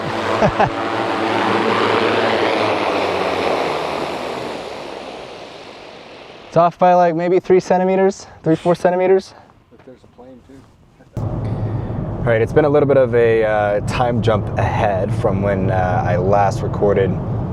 Basically, we were going through the entire workflow process of, which I had already explained with Aaron, setting up on an NGS known point, tying to that through N-Trip with his brother's house's Wi-Fi so that we could get the other MLID to talk to the one that was set up on the NGS monument. Now, we have made a change of plans. We are heading to the project site, really the original site that I was supposed to go to, or we were supposed to start at, to set a new known point on that property because there is nothing nearby. There's not even an Opus NGS shared solution there either. So rather than burning an entire day tomorrow driving back and forth, because it is about like a 3-hour drive from Albuquerque, we have opted to switch plans a little bit. It's 6 o'clock right now. I've still got another hour 50 until I'm actually there. We're going to set up one of the MLIDs. We're going to create a known point out there, but basically we're going to set one of the MLIDs out. Probably going to get set up around like 8:30. And then I will be staying in Santa Fe, which is about, I'd say like an hour-ish, hour 50, or maybe less than that, to go back to the project site tomorrow morning so that I can go and grab the MLID. And while I have been here, he actually got 2 more sites confirmed, so we'll actually be shooting both of those tomorrow because we have to wait 24 hours for our Opus solution to be a valid solution for that known point that we're creating. So rather than wasting an entire day tomorrow and then having a limited amount of time on Wednesday, we are opting to do this. So it is extending our day a bit longer than what we originally planned, but this will allow us to get a total of 3 projects done while I'm here, which is good. This actually helps Aaron out a whole lot more compared to us just being able to do this single site. Now, the reason why we weren't able to do this site today, the one that I'm heading to right now, I should say earlier today, is, well, there was about 17 inches of snowfall that happened yesterday and the day before, which means there was no way that we're gonna set anything out on that site. But we did hear back from the client that it is melting off very fast, and it actually should be pretty much fully melted off by Wednesday when we get out there. Now, this doesn't really matter right now because we're not flying anything, but we will have to clear a bit of snow to get to the ground so that we can go and set our 5/8 rod into the ground, put the rubber cap on, set the inlet up, and log for pretty much like 12 hours because I'm going to go, again, back tomorrow morning, pick up the inlet, and then go meet Aaron out at 2 other sites. So that's the game plan right now. I've been driving for about 45 minutes. Still got another hour and 45 until I'm there. So that's just part of this. But the one thing I didn't really get into is the consulting side of it. So technically I am doing some training, but I'm consulting my client on workflows and different workflows given the situation. Right? This is stuff that is a little bit harder to teach in a workshop scenario, given that I have a lot of these tools readily available for me. However, when it comes to real world projects, which again, this is what I'm working on with Aaron, it's not as easy to teach that, like I said, in a workshop or like a training environment when they come down to Tampa, Florida. But given that I'm out here on his client sites, on his actual client's project sites, we can really implement these alternative workflows that still enable us to get our 1/10 of a foot of accuracy for our ground controls, alongside with being able to actually gather data in rural to pretty much like areas that have no connectivity, no easily accessible connectivity to end-trip services or any of this other stuff. So we're going old school here, and I actually like this. This is a great way to really put all these tools to the test. Because it sounds like when I was talking to Aaron, he tried doing this before. He had paid somebody to come out and walk him through, and it didn't work out at all. So he actually didn't get the project. He didn't get paid for the project that he was working on. So I put together an entire workflow sheet of exactly what we're going to accomplish out here with this specific project, and why I needed a total of about 2.5 to 3 days to do this, which again, we are following to plan. This is going to be actually pretty much a total of 2.5 to 3 days of doing all this, except luckily we'll be able to get 2 more sites while we're out here, which is great.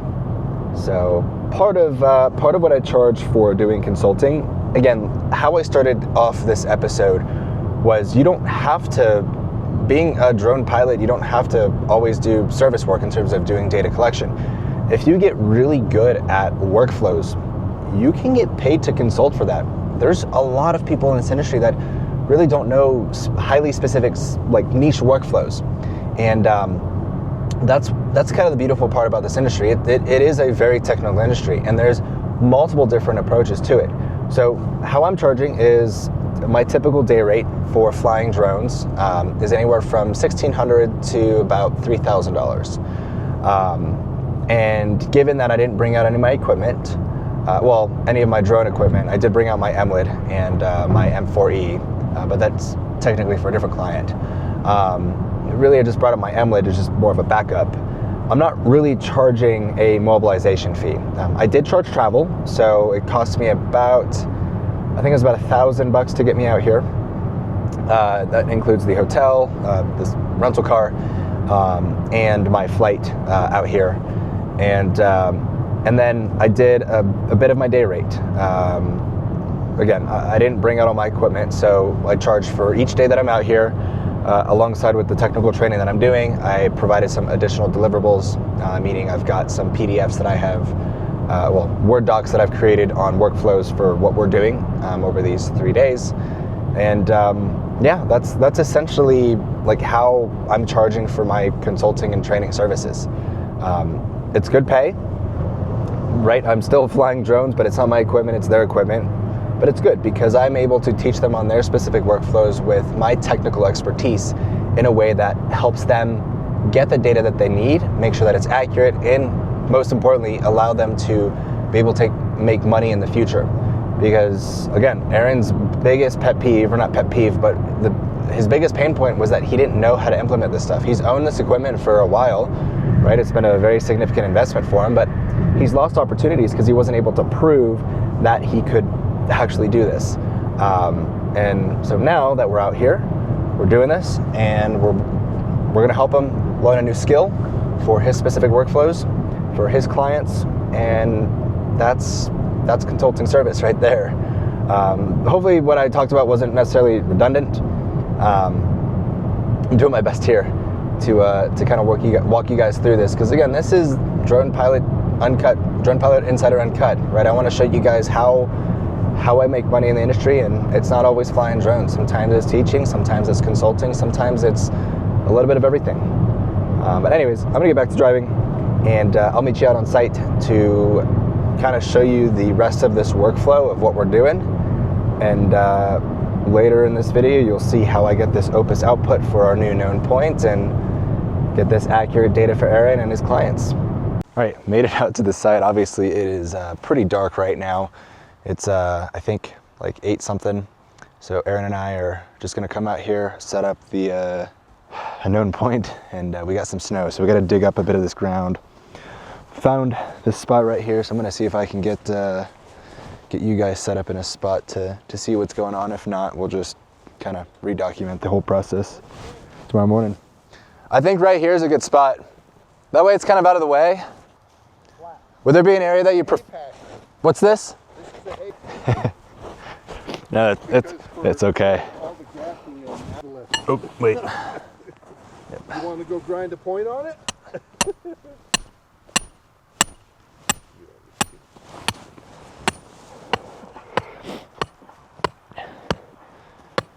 All right, hold. One small one. Yeah. Perfect. All right. That Emlet. Tribrac. It was a beautiful drive coming in here. Yeah. Where are you from? I'm from Florida. Okay. But my dad was in the Marine Corps, so we moved around quite a bit. Yeah. But Florida's been home since 2007 for me. But I'm always on the road, so. Yeah. Well, you know, there's something to be said for that. I was very fortunate enough last year to go to 17 different countries. There you go. That was a cool experience. Yeah. 4 continents, 17 countries. Yeah, no kidding. Basically bounced from both equators back, or both poles. Out of here? Yeah. Yes, please. Thank you. I think you got my phone, right? What's that? You got my phone still? Yeah. Alrighty. This is Mr. Bass, right? Oh, this is mine. This one's mine. Cool. So, it's the same password, just Emlid Reach. Actually, yeah, why don't we have you... Right, so I can do the stop, right? Yeah. Well, actually, we need to set it up first. So Wi-Fi. Yep, that one. Oh, this one right Yep, here? that's me. Okay. Emlid Reach. 2-meter pole, yep.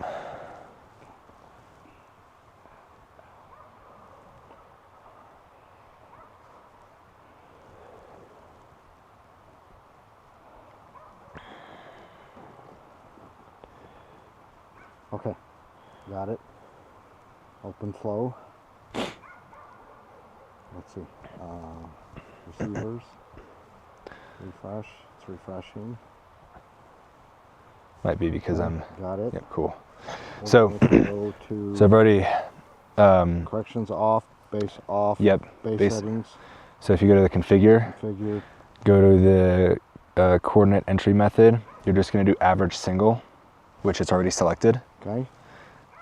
And then time, we're just going to do a 30-minute average. Okay. But then it's still going to keep recording. Okay. So it's going to figure out where it's at for the next 30 minutes. 2 high, meters is good. Good.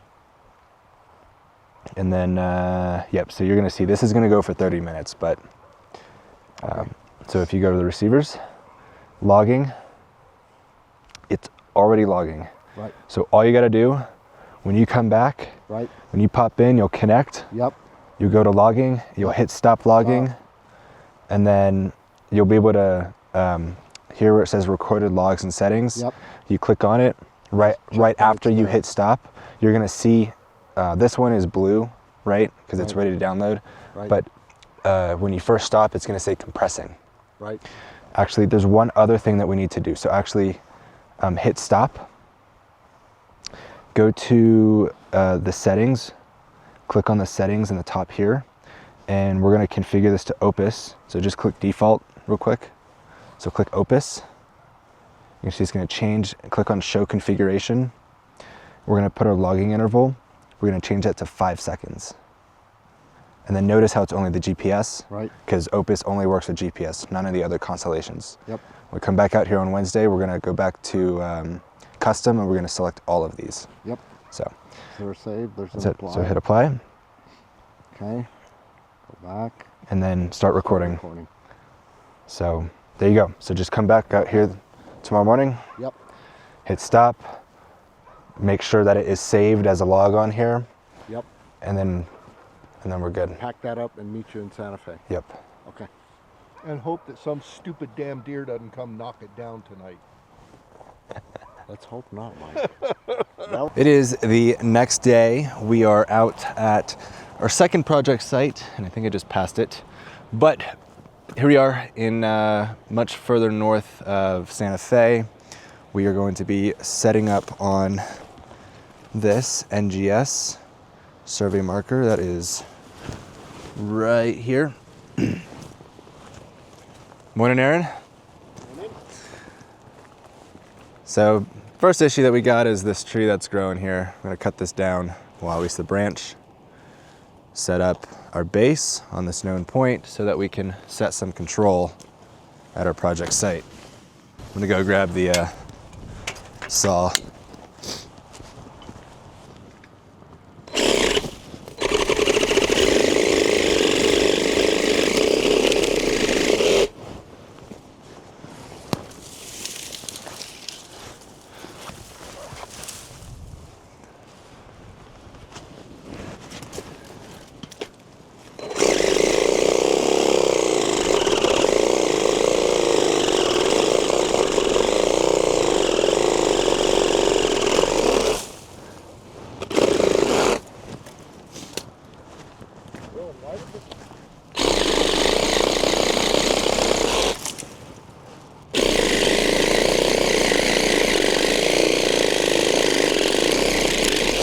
There we go.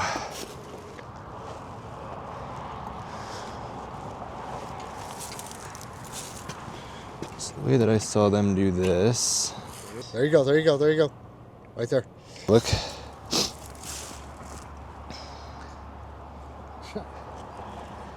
That's good enough. Okay. So let's boot her on. 50 or 65 and a quarter. 65 and a quarter. What is 65 and a quarter inches converted to meters? I've got it connected to Wi-Fi. Yep, so let's go to MLID Flow. MLID Flow. I was looking for, oh, look at the satellites, great. All right, you can, I'll give you mine. Oh, no, I want to do it. Oh, you want to do it on yours? Yeah, I want to do it here. Oh, okay. you're connected, cool. Now it's connected, okay. Status we checked, correction input, off. Yeah, we don't want any inputs. We do want output to ntrip, which is output to ntrip. Already set. Already set. Base settings. Okay, here we go. Well, we actually need to, let's go to our survey first because we need to create this nail. Okay. Add project. We're going to call this Dixon. Okay. And we need to change this over to Central, New Mexico Central. That one. Yep. Okay. And then we need to make sure that this is NavD 88. This one. Meters. Perfect. Meters. Yep. And we're all good here. Okay. Save. So then we're gonna click bottom left. Yep. We're gonna do add a point. Call this nail. I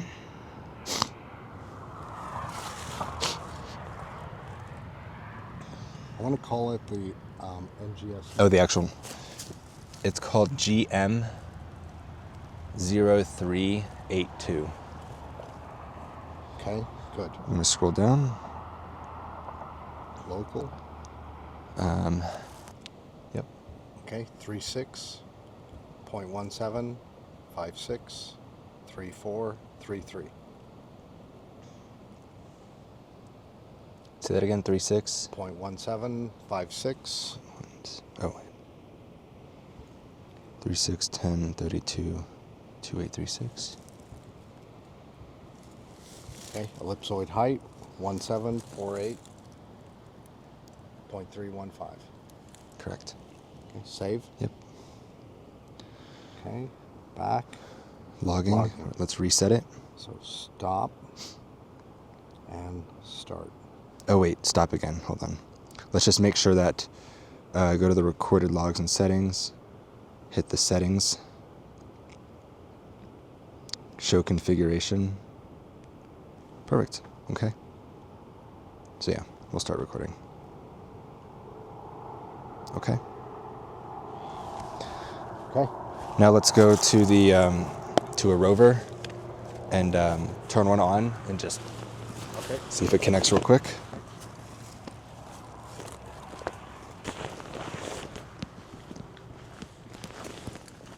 Aaron and I are just setting some benchmarks for our engineering buddies so that we can tie our aerial LiDAR survey to this alongside with the designs that they're going to be working on. They also want these to be set in place here because we're also going to set a few other control points to tie our data to. However, knowing that construction sites aren't always cautious with these control points, we're setting these two other benchmarks so that if they ever need a reset, they can pull from these guys here. Perfect. Made this flush with the ground, same with that point, and we need to set a third one, which I think we might be setting it up by the parking lot now.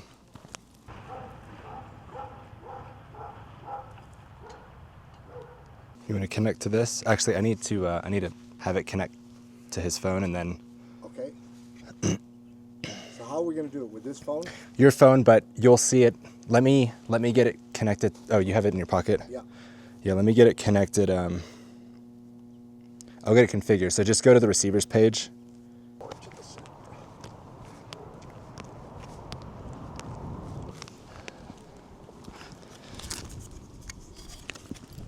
So RTK good? Let's see. RTK positioning error. It'll take a second. Positioning Yeah, go to accuracy enter camera view. Fly with caution. Click on the X top right. Home point updated. There we go. Beautiful. All right, Okay, let's. RTK's connected. Yeah. So, you know, your brothers, we did 5 returns. Yes. We're only gonna do 3 here. We don't need 5 returns here, and it will give us more accurate data too. This guy. Oh no. Are you trying to do a mission plan or? No, 5 returns. Oh, will you do that in the mission plan? Oh, okay. Yep. Okay, so here we're gonna do flight route. And then let's go to the payload settings, and then change the return mode to triple. So now let's change our altitude. We can fly like, well, it's gonna be a flat. I mean, this is relatively. You can turn that elevation optimization off as well. Do you want to do a terrain follow here? Yes. Okay.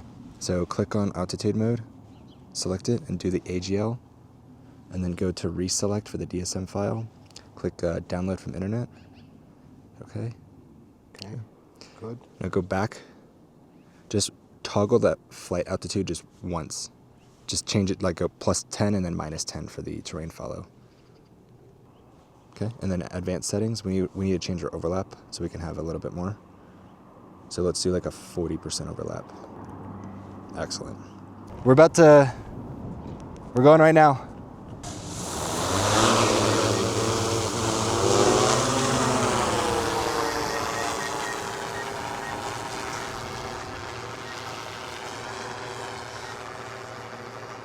Yeah, we are. So we can look at our FPV camera. We are well clear of everything. Even those power lines. Yeah, we're good here. So got our little calibration flight, and then we'll be solid here. And we're flying nice and slow too. So if it gets close to something, just hit pause.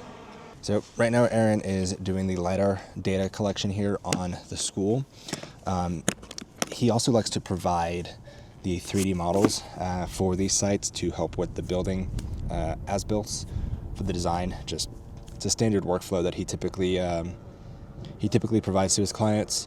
So while the L2 and the M350 are up in the air, we're going to use the new M4E to do an automated oblique capture. So we're gonna do the smart oblique mode. And then I'm gonna do a few manual flights to gather in some of the more complicated areas. We've got some trees and some spots, so I'm gonna be doing that method to get all of our data there.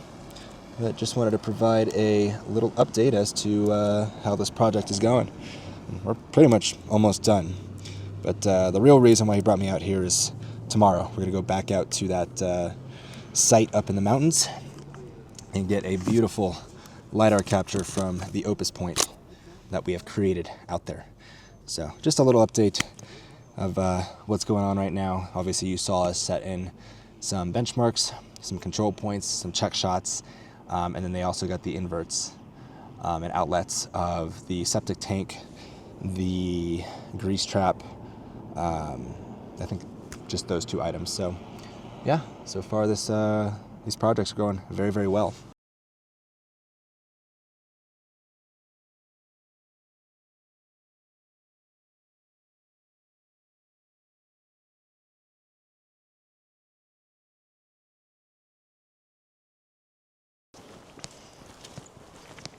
Oh, it mostly melted. This is gonna be a cool data set. I'll be honest. Return number 4 and 5 is like not even 1% of the data that you get back. Well, it's not ran over, that's good. Oh, tape measure. Because we need to make sure we input the right height. The tape measure? Yeah. I'll go get it. Okay. Yeah, last time we did this, I had to have him hold a flashlight here. Oh, God. My hands were like this. I couldn't see anything. There's snow here. Yeah. Good enough for government work. That's good enough. Okay, let's get tape measure. Tape measure. And the flow? Well, let's get the measurement first. Yep. If you want to hold it right on the point. I am getting, you're taller. I just need the measurement right to the base of here. 74? 74 and an 8. 74 and an 1/8? At least. Now, seriously, if you want me to go get a little torpedo level and put on there, that'll give you a more precise measurement. How close do you need to be? Within an 1/8 or a quarter. Yeah, you're okay. Here. Now it's moved a little. Here, is that straight, Aaron? Pretty straight. Is that an 1/8? No, I can't see it with that there, Mike. Now you're right at 74. Dead 74? Dead 74. Okay. But that's You're the looking hypotenuse now. right at the bottom of this, right? Perfect. That's exactly where I need it. Yep. What is 74 inches converted to meters? 2? I need the internet. What is 74 inches converted to meters? Something went wrong. I used to have all those conversions in my head when I was doing highway design. I had to design in meters. Is it the same password for Star-Lord exterior? Yeah. What was it again? Heritage or what? Here, let me just get it to me. Oh. So 39.37 inches per meter. You said 1 meter. Oh, we had 74 on the button. 74.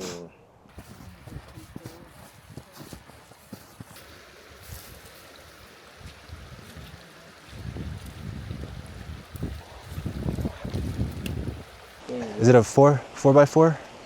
4 foot by 4 foot? Is that how big the target is? Yeah. Okay. Approximately. Because they are going to come in and do some seeding here, and the closer we bring it over this way, the more like. What about near the rock or no? It doesn't matter. That's right there's fine. Yeah, and then it's gonna start. It'll start counting up. Yeah, so just capture that point. So now it'll start counting up for you.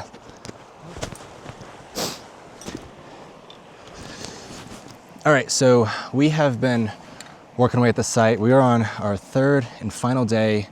This is pretty much the main reason why Aaron had brought me out here. Just a bit of a recap again. I don't know how this video is going to be edited because we've been doing a lot of different projects. And obviously this is past tense me, but future me, I might be doing some narration on top of what has been done to this entire project. So right now, we are setting in our benchmark controls for this site. It's all being referenced off of that known point that we created back up the river by the property, which you saw us doing that pretty late at night. It was like 9:30 at night when we initially did that 2 days ago. Yesterday, we worked at a school. So again, same kind of workflow. And then now today, we're back here. We've already ran the point through Opus. We got our coordinates. We put our base station set up on the known point that we just created. And then I have my Emlid Reach RS3. That is being used to tie all of these new control points that we're setting in, as well as get check shots on the banks. So getting our inverse, doing a traverse for it, and then basically getting us a bunch of check shots, because once we capture our LiDAR data, we're going to tie it to all the controls that we're setting here on site, which that's what you see us doing right now. And in terms of me putting in the aerial target, marking these points, and we're going to capture it. When we process all of our data, align our LiDAR data to these control points, and then bring in all of these check shots, it's going to give us the accuracy that we need. It's going to help our engineer here, which I finally found out what this project is for. This whole area, I was having a conversation with the owner. Back in 2022, there was a massive flood that ripped through. Actually, there was a fire. It was like 300 and something thousand acres here in New Mexico, northern New Mexico here in the Santa Fe National Forest, burned like 340 or 380,000 acres. And then like shortly after that, there was a flood that ripped through, and that's what happened. They had a dam that completely broke, and then FEMA paid out, and we're now out here in 2025, Q1 of 2025, doing the aerial survey.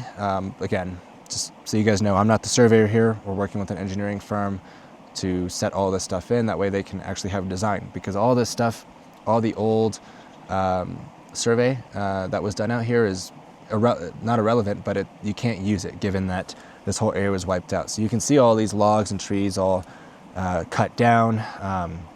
There's lots of debris all around. So we're shooting it with LiDAR to get a new topo that they'll then be able to bring in and do their design on. We're also creating brake lines so that our data comes out beautifully. Again, this is the entire reason I came out here, to help Aaron as a consultant to understand these different workflows. It's not just flying drones. There's all of these other components that go into getting highly accurate data. And this is one of the workflows that I've helped him embed, which is nice because he's going to be able to embed this alongside with the project that I did yesterday at the school. And then tomorrow, which I'm not going to be here, I'm going today to another client in Texas. He's going to implement this exact same workflow at this other site. And in 3 days, we helped save him tens of thousands of dollars in headaches and lost potential revenue, which now they are lining up his pockets basically with projects all up and down Albuquerque to Santa Fe and pretty much all of New Mexico, which is awesome. And I'm glad that I've been able to come in and help him with that entire process, because before he was very frustrated. He invested all this money into all this equipment and couldn't get the proper training. And here we are. We're now going through this entire workflow. And it's great. It's great to be able to help people, which is why being in the drone space, it's not all about flying and processing data. You can be a consultant, you can go out, you can help teach people how to leverage these tools, because there's so much work that exists out there. Like, I'm still getting calls back home in Tampa of, hey Dylan, I need you to come do this. Hey Dylan, I need you to fly this project. So it's not all about flying. It's not all about doing data processing. It's all about the relationships as well. Like there's a lot of different things that you can do in this space, and consulting is definitely an area that's I would say underutilized, not underutilized, but there's not a big supply of it. I'll be honest, there's not a lot of experts in this space. And I'm not an expert in everything. You know, I'm an expert in doing mapping and LiDAR and, you know, helping with these workflows here. When it comes to agriculture or thermal, I am not the guy for that. Anyways, little ramble here. Just wanted to get you caught up because I don't know how this video is going to flow. I know this is going to be a much longer one, but you guys are also learning some of the workflows that I'm teaching my client here. So I gotta get back to setting these controls in so that we can get the drone up in the air very shortly, gathering data, and then I'll be on the road to Amarillo in a few hours.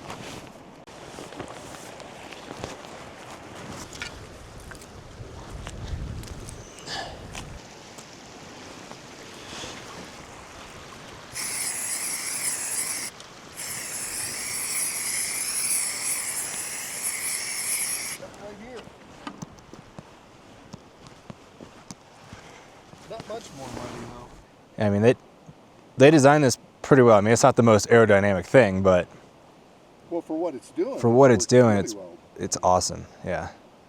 All right.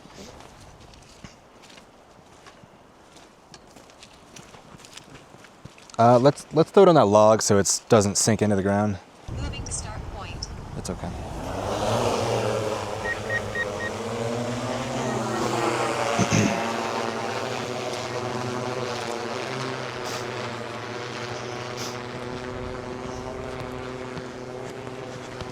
So what I like to do personally in situations like this, I like to look at the FPV camera and then just watch these points. So we're just gonna watch these altitudes here. This is the exact direction that the drone is flying and what's in front of it. So we're good, like we are totally fine, the height that we're at, because we can also watch it here. Now it will get a little deceptive when it starts climbing, because our perception, that's why I will use this specifically. Cool. Why does it need to go higher than that? It's gonna follow the terrain and maintain the same altitude throughout the entire terrain. So we can see that these points are gonna go a little bit, well, it's gonna stay pretty much the same because it's relatively flat. So we've got 12, 13 minutes left in this flight. We've got plenty of battery life. We have RTK, which is beautiful.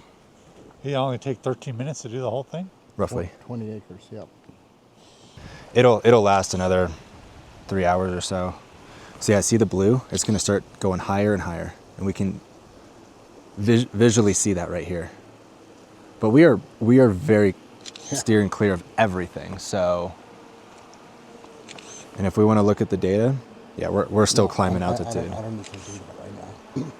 I just want to keep an eye on the Yeah, ground. absolutely. Why did it stop? It does a little calibration throughout the flight, just to maintain accuracy. So as it climbs, every 10 feet, it'll do a quick little calibration. Yeah, we're very high. So how many drones have crashed into the trees? Oh my God. so see this sidebar right here? It'll tell us when we start getting close to, if we start getting close to objects, it'll give you the distance right below, up to like, I think it starts at like 120 feet, and then you'll start seeing it come a bit. So it's actually gonna do a route here and it's gonna come back towards us, I believe. Yeah, cool. So it's flipping around now.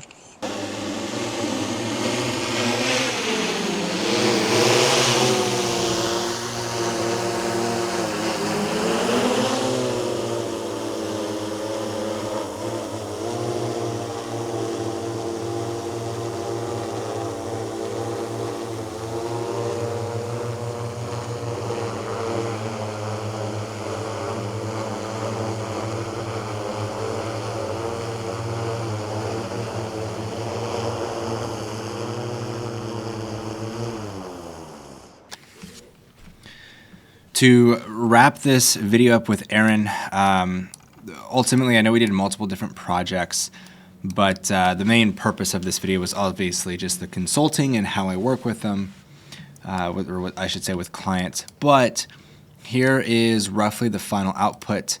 I was asked to not show anything else outside of this, but what we're looking at is that LiDAR data capture that we did up in Sapeo.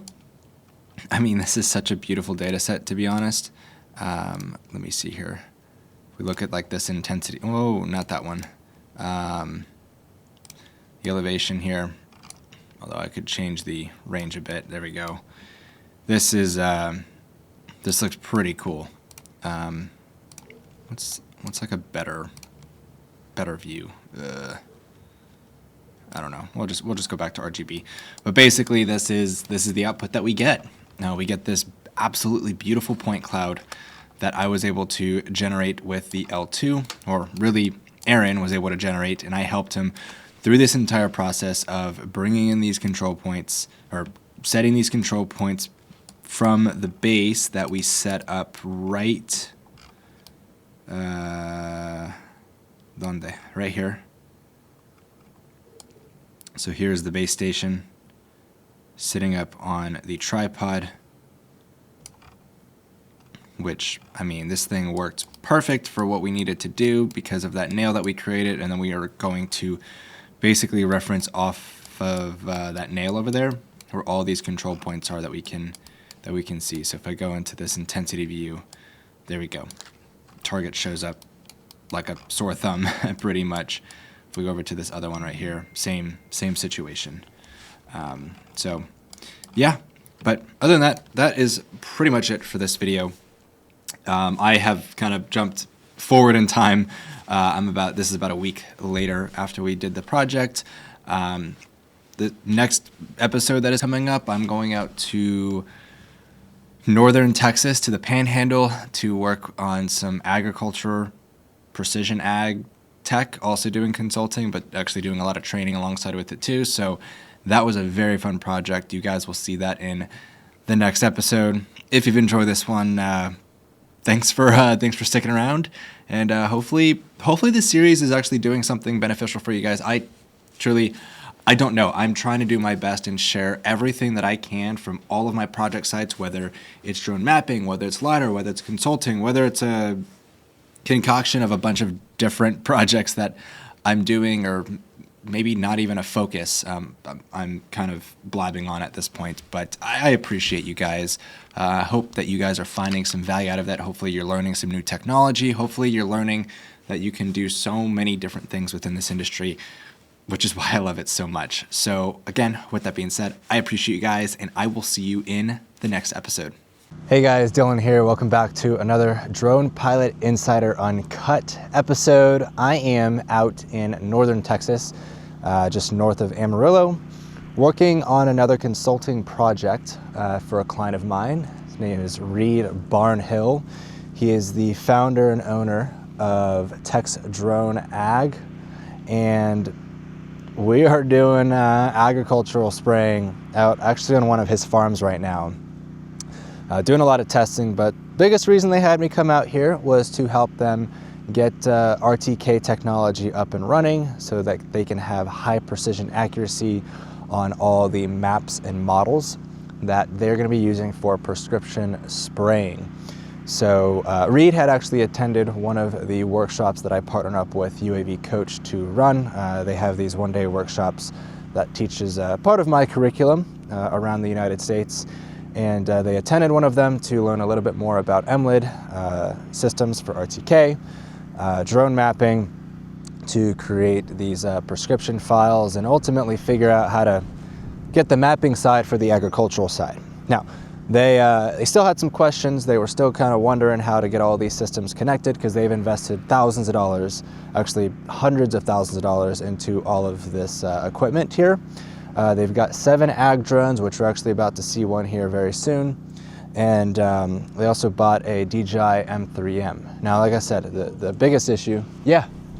Changed her a little bit up on where we were mapping. That's cool. It's still 12 acres. But if you can imagine out in that green wheat, yep, the weed that is coming up right now, and I don't really see any around here, but it's only about that size. Okay, a few inches. Yeah. Yep. It's green, like the color of that grass, but I'm sure it'll still be able to figure it out. Yep. 180? You think probably drop it down to like, when I was out in south of France, they were also looking at stuff of that size. They flew, was it 45, 50 meter, 40, 120 feet? Yeah. Same overlap. I like that better. I think that would be much easier. Yep. We'll do that. So, as you can see, that was Reed there. Been out here actually for the last few days working with them, and we're putting all the training that we've done over the last few days into practice. testing out just different workflows. I've got another day out here, so I'm gonna bring you guys along for the process. I skipped just the last 2 days because it just would have been a bit redundant for you guys to watch over that. So we're actually out here doing field trials. I wanna walk you guys through what this process looks like, again, being a consultant for a client. And here comes the Agris T25 right behind me here. And that thing is a menace. I'm gonna get some close-up shots for you guys to see how that whole thing works, but you can probably see it just landing off the screen here. That thing is pretty awesome, and they're using RTK right now. So again, just a little recap. We're gonna go through all this stuff together. We're gonna go through the mapping side of it on how they would do that for agricultural farms, specifically on looking at things that are like a few inches in size for the weeds that they're looking for. This is Reed's property here, but they're looking at expanding and doing mesquite trees to spray pesticides on it. They've actually got this new chemical thing that they're working with to spray feedlots to kill the fleas and the flies off of all the cattle out there. So we're actually gonna do that tomorrow. Tomorrow, my time, you guys will see this within the same video. That's gonna be really cool. But you can actually see them swapping out everything behind me, putting new battery in, putting water in. We're just going through the entire workflow, but really the key is that they wanted the RTK technology with the mapping so that they have within 4 centimeters of accuracy, 4 inches of accuracy, which we're actually getting greater than that right now. And then to tie that into Pix4D fields to create the prescription file so that they're being precise within 4 to 5 inches of where they're spraying for whether it's the pesticides, the herbicides, fertilizer, whatever it may be. They're working out this entire workflow. I'm helping them step by step. And with my knowledge in the mapping side of things with RTK and getting the right overlap and the resolution, it's allowing them to scale their operations because they have here in Amarillo, out in Dallas, out in New Mexico, and I think up in Oklahoma as well that they're gonna start operating. And they want to do it right, so they've hired me to come out here to help them through all the different steps so that they can scale this properly. So here, I'm actually gonna bring you guys along. This right here is the Agris T25, about to do a spray.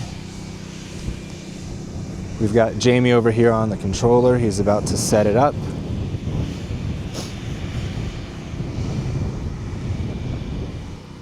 So right now we're just doing some testing. So here comes the drone.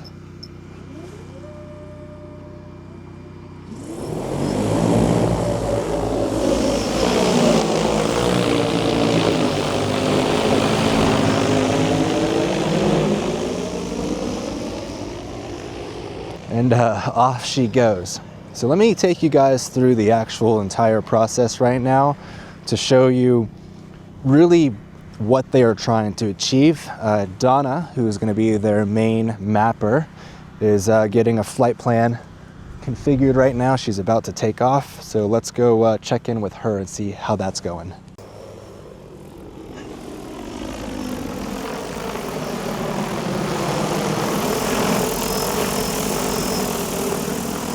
So yeah, when you first get out, the first thing you're gonna do, Starlink. Obviously we already have it set up, so depending on the vehicle, you'll probably just plug it into your Jackery. You guys will probably already have it mounted on top of the truck, I would assume. It's either gonna be powered from an external battery source or the truck, whatever, doesn't really matter, right? So this will be the absolute first thing that goes on. Power to the power brick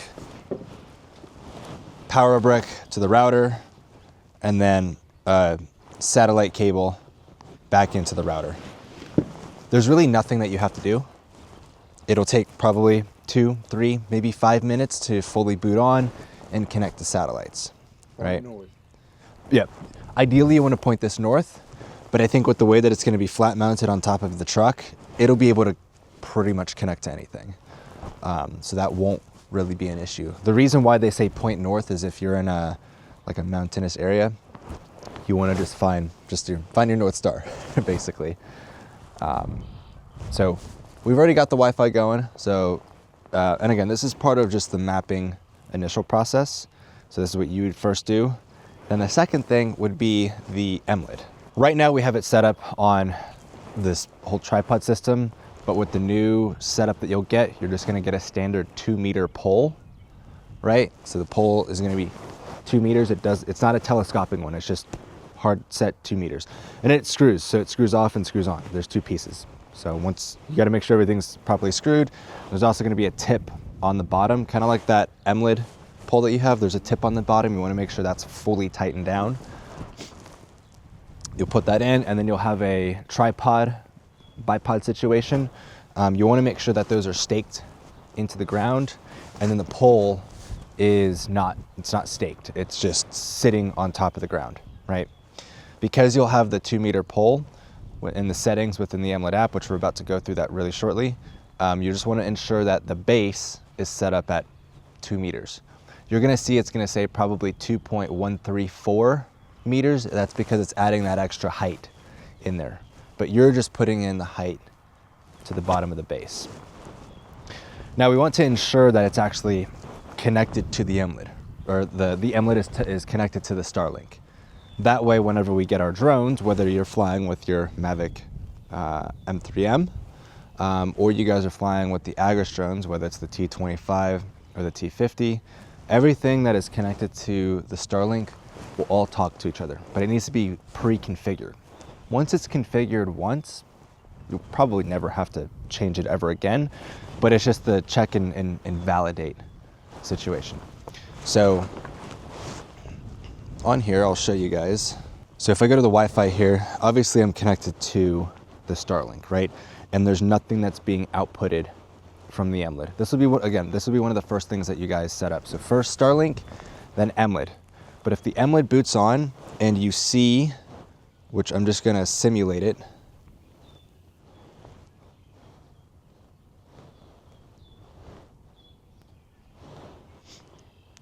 If you go here to the Wi-Fi, I'm just gonna wait a second here.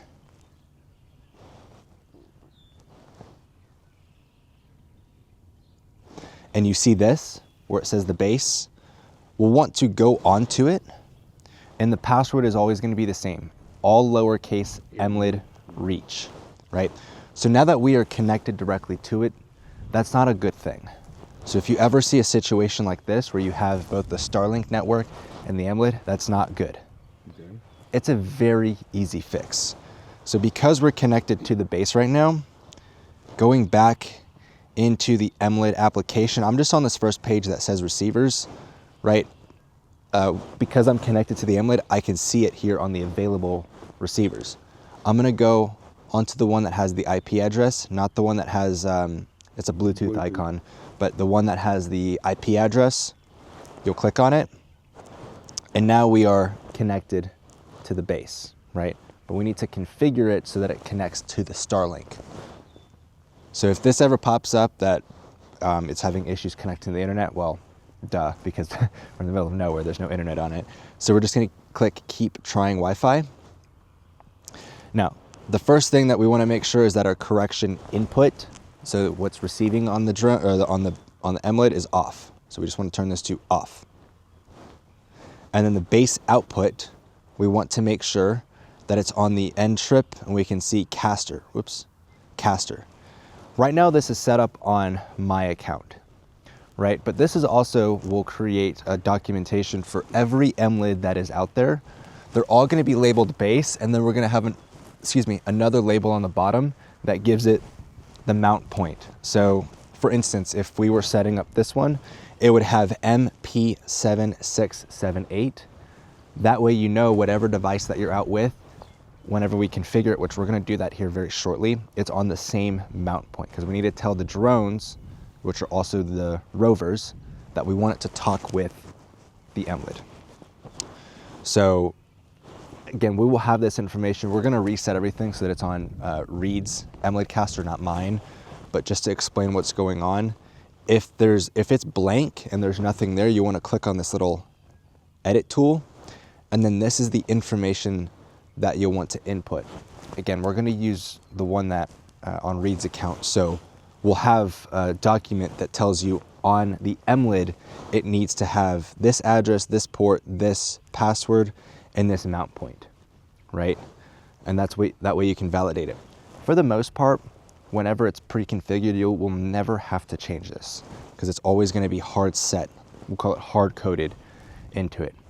But if you ever have an issue where you go onto the rover, onto your Agros controller or your DJI M3M controller, and you're not getting RTK, this is the first place that you want to go. You want to make sure that this third option here where it says base output is set onto ntrip, and then we'll go into it and make sure we can see the MP7678 at the end.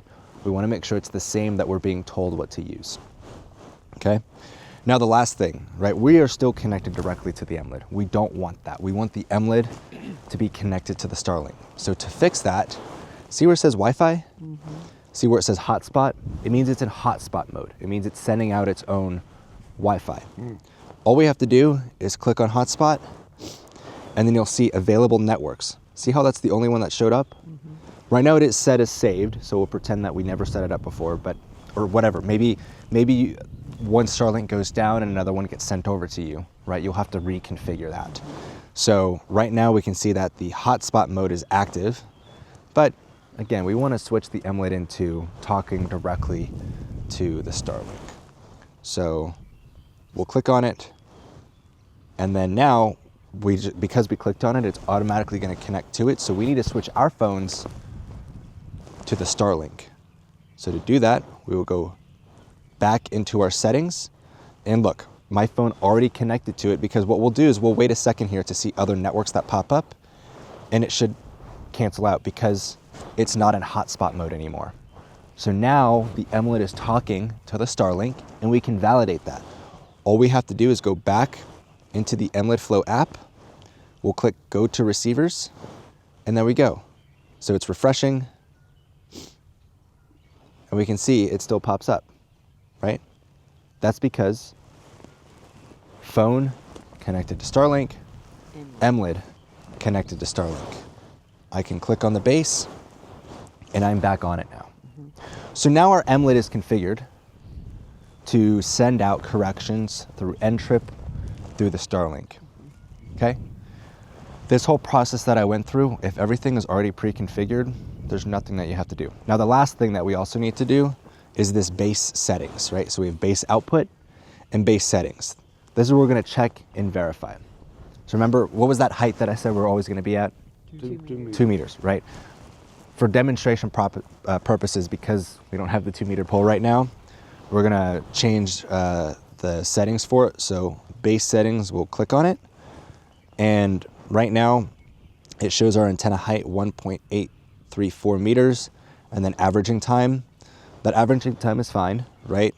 That's so it figures out where it's at, but we need to adjust that antenna height. So all we have to do is click on configure. The way that you guys are gonna make sure, again, this is gonna be all preset. So once this is set, every time the MLID turns on, it's gonna go through the same steps by itself. There's nothing that you really have to do.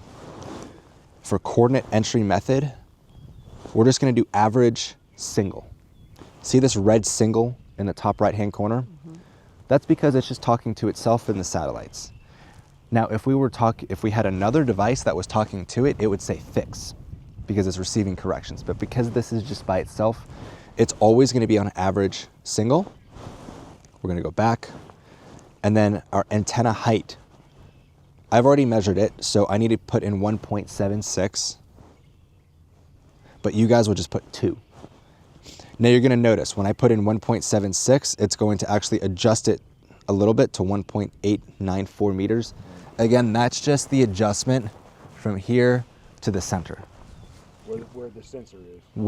Wherever the receiver is, yep. And we wanna make sure that our measurement units is in 2 meters, right? Hit save. And then the last thing is averaging time. We're gonna preset yours to 2 minutes. Hit save, and you're gonna see this little progress bar. So now for the next 2 minutes, it's figuring out where it's at and then just averaging to its position. Now this is never gonna be as accurate as if you were gonna set this up on a known point, or if you're using another base station to talk to it. But for what you guys are doing out here, you only need the accuracy to be within where you're flying from, right? Which is why it's important to do this step right here. And that's pretty much it. So again, over the next 2 minutes, it's gonna average itself out, but we're done here. We know that our base output, where it's sending its information, is going to this M-lid caster on this third setting here. And we know that the M-lid is talking to the Starlink, and then our base settings are inputted correctly. So that's just the troubleshooting side of things. You will probably never have to do that, but you do want to check. Sure. So Starlink first. Before you turn the M-lid on, you want to make sure that everything is all leveled out. It has to be leveled too. So there is a bubble level on this guy. There will be a bubble level on that pole that you guys use. Make sure it's level, because if it's off level, that accuracy is going to get applied to the drone. So if it's off center by 2 degrees, well, that 2 degrees at 2 meters high is much more than 2 degrees, and your drone can be off by several inches or even several feet, right? This is going to keep everything within a few centimeters of accuracy, which is perfect. That's ideal for everything that we're doing for specifically precision ag. Any questions? I do. Yes. So you set it up for 2 minutes to gather the information.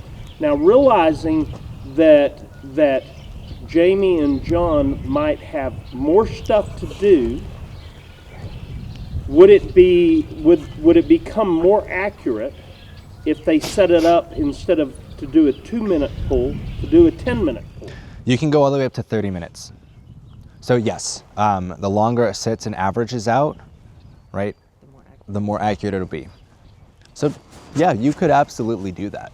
I'm just thinking, yeah, they have that time anyway. Absolutely. Yeah, absolutely. You could absolutely do that. And there would be nothing, the only thing you'd have to do, again, Starlink first, level everything out, turn the M-lid on. Once it boots on, your phone will be connected to the Starlink or whatever device you're using. That M-lid flow, you'll pop in there, you'll go to that receivers page and you'll click on the one that has the IP address. Once you do that, it pops up this entire page of options. Really the two areas that you care about is your base output and your base settings. Right, so your output is telling the M-lid where to send the information from. Your base settings is letting you know, okay, is this configured properly to send the information out? Right, so we'll just go here into the settings, and all you have to do, see, we're already done. That 2 minutes is gone. But if we go into the configure, you can set that for 15 minutes or 10 minutes or whatever. Or 20 minutes, right? So you could set it to 20 minutes. It's going to average for the next 20 minutes, right? So why don't we just do that right now, right? Because we still have a few other things that we have to do. Actually, I'll just do it for 10 minutes. So we'll hit save, and now for the next 10 minutes, it's gonna re-average its position. So you're pretty much done there. And now this is where you would either peel off and do your mapping, or peel off and do your spraying. But let's just follow the steps here. We need to create our map for the prescription. So now we can pop on, we can bring our drone out. We can set it on our launch pad here. We do want to make sure that we have an SD card in the drone. And then that's when we'll boot on our M3M controller. Make sure that we're connected to Starlink with the drone sitting out. Then we'll boot the drone on. And then we want to make sure that the configuration is, the RTK is configured, and then we can create a mission plan. So let's go inside there to do that. So one of the things, right, just as Rita was saying, before we actually fly, let's take one step back. You always want to do your due diligence. So for me, my due diligence before I ever fly is I want to check the environment that I'm flying, one, for safety, right? So check airspace. You also want to check the winds for the day. So something like the UAV forecast or windy app is great. UAV forecast is probably even better because it'll tell you if it's good to fly or not. And then our actual field survey, right? Since we're doing prescription spraying, we need to understand how we're going to create our mission. If we're just getting a broad area, you know, there's not as much, I don't want to call it less attention to detail, but there's less, we don't have to fly as low to get a higher resolution map. But today, because we're looking for weeds, right? We want to actually go out there and assess it and see, okay, what is the size of these weeds that we're looking for? So let's go out there now and just do a dry run of what that looks like for the environment and where we're flying and the field that we're capturing. That way we can mentally document it and then take that mental documentation so that we can apply that towards our mission plan. All right, so I mean, obviously I know that this is demonstration for, we're doing our training right now to figure out what these weeds look like and where they're gonna be. But I think a good rule of thumb would be what you have right now, the ruler, right? To place it next to the object that we're looking to, but sideways. And then figuring out what that measurement is. From edge to edge? Yep, pretty much. So we're looking at about 4 inches? Yep, so that's gonna be, you know, we're gonna be flying at about 50 feet to get that resolution. Which in smaller areas, that's fine. Much larger sites, you know, that will be a challenge, but that's just, we'll figure out that workflow, because every single time we go to do a new prescription, we just need to understand what that resolution output needs to be, right? Because if you remember, our input is just as important to get the good output. Absolutely. If we don't have good input, you might as well have just not even flown in the first place for that. So obviously we have this one. This one's going to be a challenge given that it's in and around surrounded. Something more optimal would probably be, I think, that one over there, right? I'd rather keep it like that, because if we're going to be, I want to make it as realistic as possible. If we give the software a helping hand, then yeah, so something like this would be pretty optimal. This is still pretty small, but yeah, so we'll put it right next to it, and that is almost 5 inches, 4.5, 5. Yep. So, but yeah, we're just. This one? That one? Yeah. Yeah, that one's even smaller. It's about 3.5. Yep.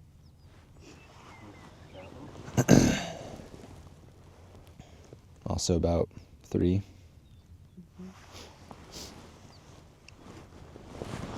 That one's skinnier, but taller. Yeah, 2.5. Yeah. Okay. But that one is wider. 4.5, almost 5. Yep. Another thing to take into consideration, what's the weather like today? It's clear and sunny. Clear and sunny, right? A little windy and chilly. Yep. And also our sun direction. So we do have not as long shadows, but we do have some shadows. Obviously, if the sun is directly above, we're not going to have any shadows. Right. So those are some things to take into consideration too, because the software that we're using, it's looking for pixels. And it's just doing a comparison across the entire board for all the pixels. So we're doing a very extreme example right now.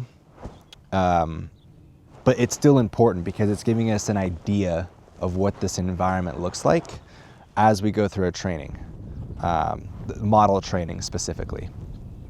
So now that we've identified a few of the objects that we're going to want to look for in our prescription spraying whenever we go through the actual process, we'll take that mental note. We know that between probably 3 to 6 inches is what we're looking for in resolution. So we can now go back and do our actual mission planning to try and achieve that resolution range. So we've identified the size of weed that we're looking for, right? We've done a very basic site assessment. What was one of the anomalies, obstacles, I should say, that you noticed out there? The colors were very similar. Taking the plane, you're flying. What's going to be up in the air? Oh, the sun and shadows. Obstacles. Wind. Oh, power lines. Power lines. Power lines. Yep. Power lines and this building, right? Right. We know that those are probably 25, 30 feet. Obviously with that silo. Is it grain silo? Is that what that is? Kind of, yeah. So take that into consideration, but I think with the height that we're flying at, we should be fine, Right. especially using RTK to help with better positioning. So you can either go about this one of two ways. You can either just do your mission plan right now, or you can set your drone up, get it connected to RTK, and then do your mission plan. I opt for doing, I like doing just mission planning first, walking the site, understanding it, and then readjusting it. But I think for helping with on the controller, because sometimes when you turn the controller on without the drone, it will throw you at your last location, and your last location could be 500 miles away. So, and that's not where the drone's going to take off. It's just where the last known location is. So let's get the drone out there. We already checked for SD card, new fresh battery in there, and the lens cover is off, right? Well, I'm going to turn the control on first. You want that on first, and now you can turn the drone on. All right, so it's going to give that to us initially because it just booted on, right? So it's giving us these prompts, right? So the first thing that we want to do is we want to make sure that RTK is working. So in order for that to work, we need to have the drone controller connected to Home point updated. Starlink. Starlink, yep, for internet, right? And so to validate that, while we're on this home page here, we just swipe down twice from the top, and it looks like, yep, we are already connected to the Starlink. The second thing that we want to do, go back into our DJI Pilot 2 application, we'll go into Emlid, we'll go into Enter Camera View. We can just bypass this and we'll click the X in the top right-hand corner. Now it looks like RTK is already working, right? We're already connected. But if this is red and it's not working, let's for instance go here to the 3 dots in the top right-hand corner. And the second icon from the bottom on this right-hand page, you see a little satellite icon. That's your RTK. So we can already see it's already turned on. Let's just say it was turned off and this was on none for RTK services, right? So you're not gonna have any RTK, right? We can see at the very top it has RTK, but it's crossed out. So if we click on that, right, RTK is disabled, but we do have GNSS positioning. That's just the raw data from the drone. It is strong, but we want that centimeter accuracy. So let's make sure that this is connected. To do that, once again, 3 dots top right-hand corner. We'll make sure that we're on the satellite page, second from the bottom. And we are going to want to make sure that where it says select RTK service type, click on that, and we'll make sure that we select custom network RTK. It's going to tell us to restart, which we will do that, but we want to configure it first. So hit OK.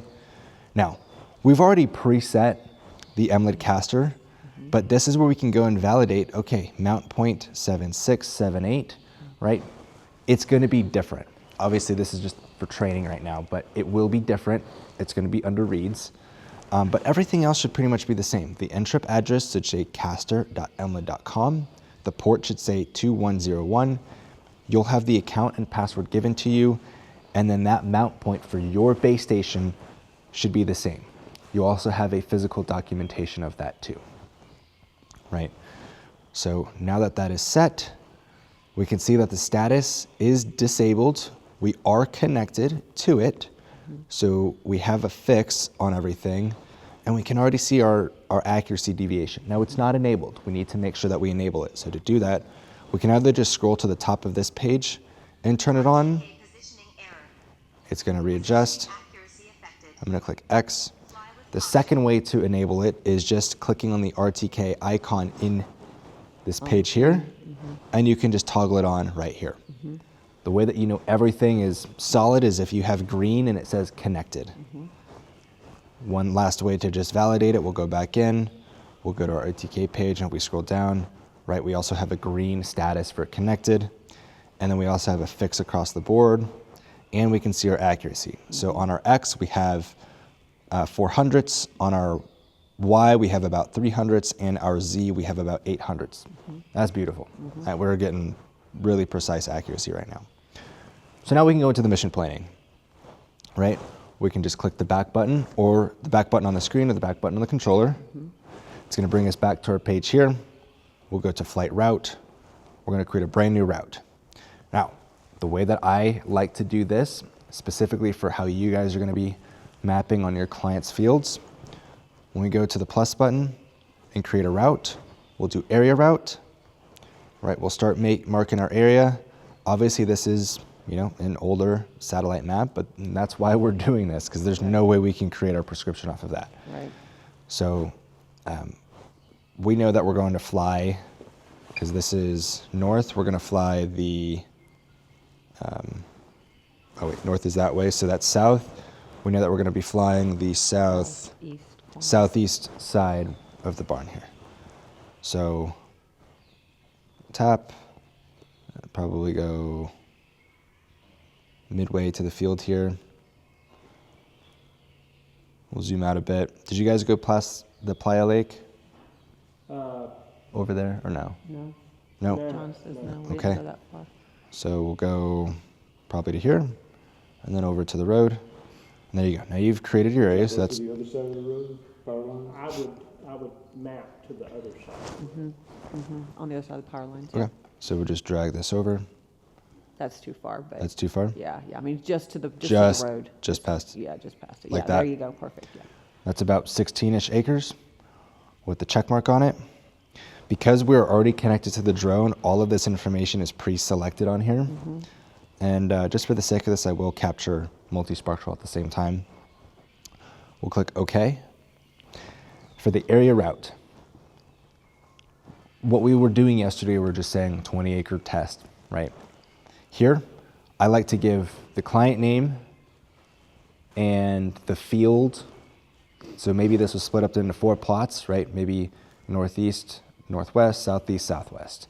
So let's say that this is southeast, right? So we'll just do hill dash southeast. And then maybe we also give it a date. That way the whole folder gives us the client name, the plot or where we're capturing, and the date. So 16th, 3, 16, 25, okay? Now that that is already preset, we can go and do the rest of our configuration. So we're just gonna skip past all of this. We do want ortho collection, but we're gonna skip this all the way down. We're gonna turn off the elevation optimization. And for the route altitude, I believe we said 50 feet? 50 feet. Okay, so 50 feet. I don't think we're gonna fly multispectral because it wants to fly at 3 miles an hour. And it's gonna take 2 hours and 30 minutes to do that. 4,200 pictures. Yep, so we'll just back that off. There it goes. There we go. That's still, 1,044 pictures. That's fine. And an hour and 10 minutes. hold on. That's because the speed was set all the way down. So the fastest that we can fly at 50 feet is 10.3 miles an hour. Which is 30 minutes. But we can also adjust our overlap settings. So that will drop it down. I'll just do 65, 65, because that should be enough. It's still 30 minutes. So maybe, we can go a little bit faster now. We can fly 18 miles an hour, and it's going to take 19 minutes. So maybe let's bump up to 60 feet of what we did yesterday. It's a bit better. About 14 minutes, and it's going to give us a resolution of 0.5 centimeters per pixel, which, wish I could do that conversion in my head. 0.5 centimeters to inches. 0.2 inches. So, perfect. Okay, so we have a route altitude, and we have our advanced settings here. Now the last thing that I want to change is, instead of timed interval, I want to go over to distance interval. That way it's perfectly calculated.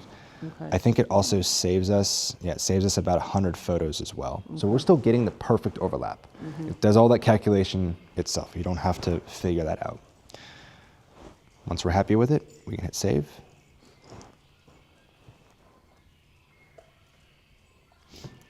Yep, so we'll hit save. This is going to take 18.5 minutes to do. And then this is where you go through your pre-flight checklist. I believe that's on the website. The website, and then there's paper. Yeah, there's a form. Information on Okay. what you just put in the computer, so that we have that hard copied. Perfect. Okay. So we can now fly. It's actually going to take 18.5 minutes, but it's going to cover 15.5 acres at 60 feet, 65% front overlap, 65% side overlap. And we'll get more than enough information for what we're doing.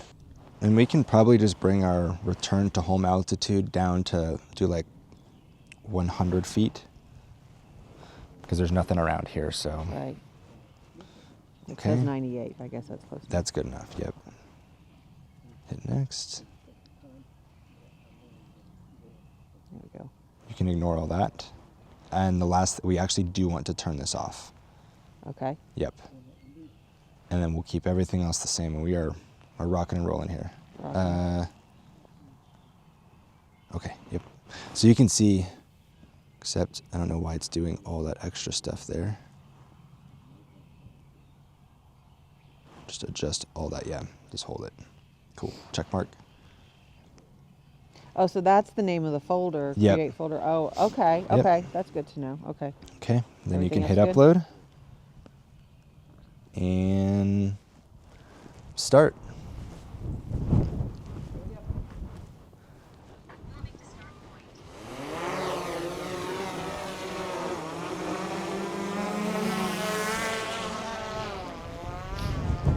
Now, will that one battery last the 18 minutes, or will it depend on the wind and how It hard should. it has to fire? So as soon as it gets to its first waypoint, we'll see in the top right-hand corner right Yeah, below it's the at battery. 87% right now. Well, Oh. there's going to be a time that kicks in here. So we've got 27, okay. 28 minutes of flight time. We got plenty of flight time. We're Okay, good. okay, so Yep. one battery. Okay, that's good. So we'll let this do its thing, and then And there it goes. we'll wait. So you want to get your SSD plugged in first, the Samsung, into the computer. That's just, plug it on this side here. Okay. Once it recognizes, we'll see it says T7. We'll open that up.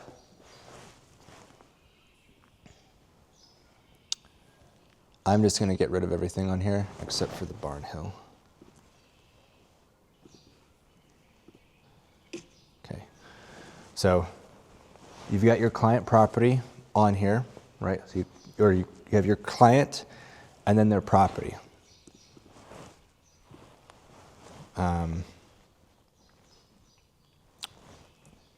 Put Stinnett, is that this? Stinnett. Stinnett. Stinnett. Okay, and then in there, we'll just call it the southeast.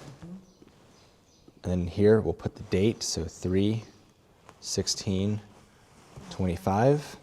Now there's gonna be two folders that we create. One called raw, and then one called working. All right, so we're gonna open up our raw. Now we're gonna get our micro SD card from the drone, plug it into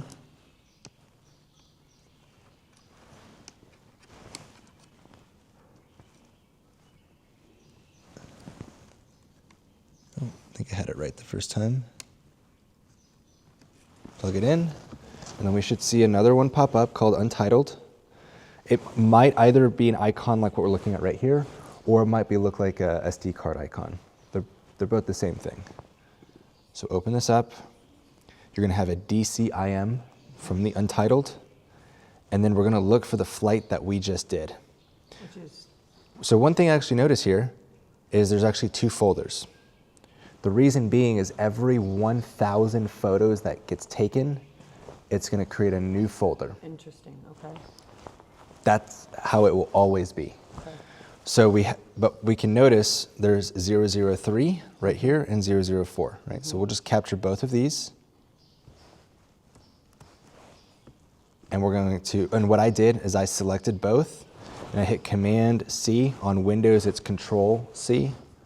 Now that they're copied into the memory of the computer, I'm going to select my raw folder, and I'm going to hit Command V, and it's going to paste it. Or you can 2-finger click, and it'll say paste. This one happens to say 2 items because we have 2 folders selected. So this will take about 2 minutes, but yeah, there's over 1,000 photos that were taken, which is why there's those 2 folders.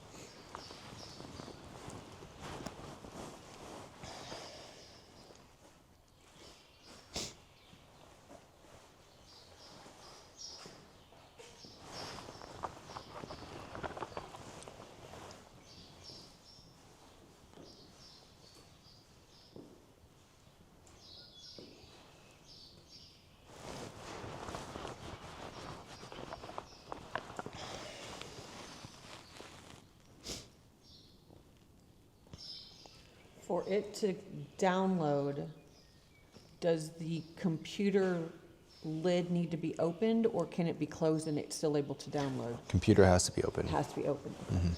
I'm just thinking driving, if I'm driving down the road as I'm waiting, If it's 2 minutes, this process here, right? Because remember, part of your breakdown is part of your setup, Starlink, MLID, then drone, breakdown, drone, MLID, then Starlink. So while this is going, you turn your MLID off. You can be doing some things. Then turn your Starlink off. Got it. Yep. That's smart. Okay.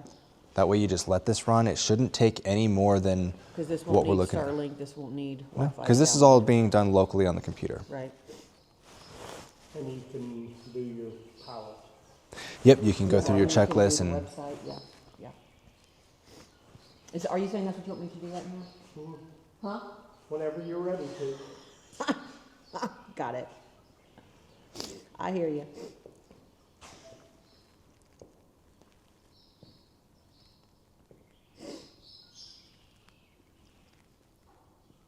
Am I in the guest area? I don't even know.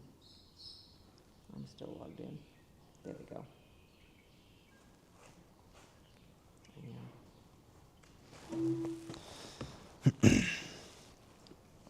So I'll annotate here while you're doing that. So now we can eject our untitled, so our SD card, so we can just click on it, click eject. Cool, so now we're done with the SD card. Now focusing on the data that is now on our SSD, we have it in RAW. We also want to create a duplicate of it for working. So we're going to select both of these. I'm going to hit Control C again. This time we're now copying it from the SSD, not from here, and it's going to be much faster, and you'll see.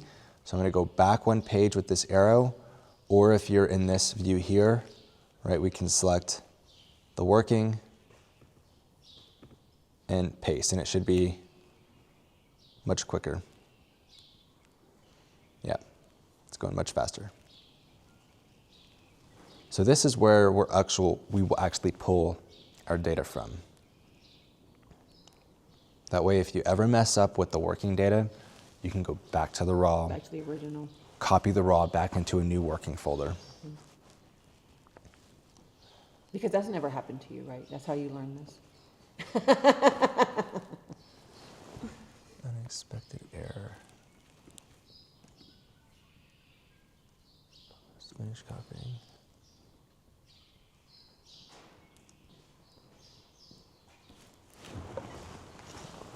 That's odd. Okay, let's retry this.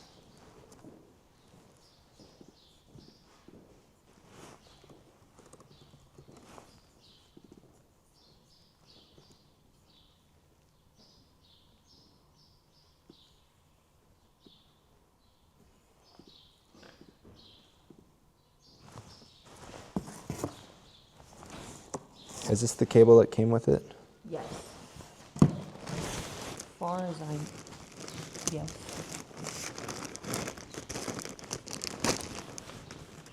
Actually, it's this cable right here. Oh. I know because I have so many of these. Oh. So yeah, this cable is giving us issues. That's what's going on. Oh, that's interesting. So I'm just going to eject these guys here and just, I'm going to replug it in. Yeah, this is not, it's annoying because they don't tell you if it's a data cable or not. This one is a data cable, meaning it's Okay. made for So I need to mark that Samsung. high speed. Yep. Yeah, because actually, I just picked up the wrong cord putting it in my computer bag because that stays in my computer bag. Got it. Anything that connects to my computer goes in my bag. This is all drone stuff. It's all just, I just gotta keep it separate.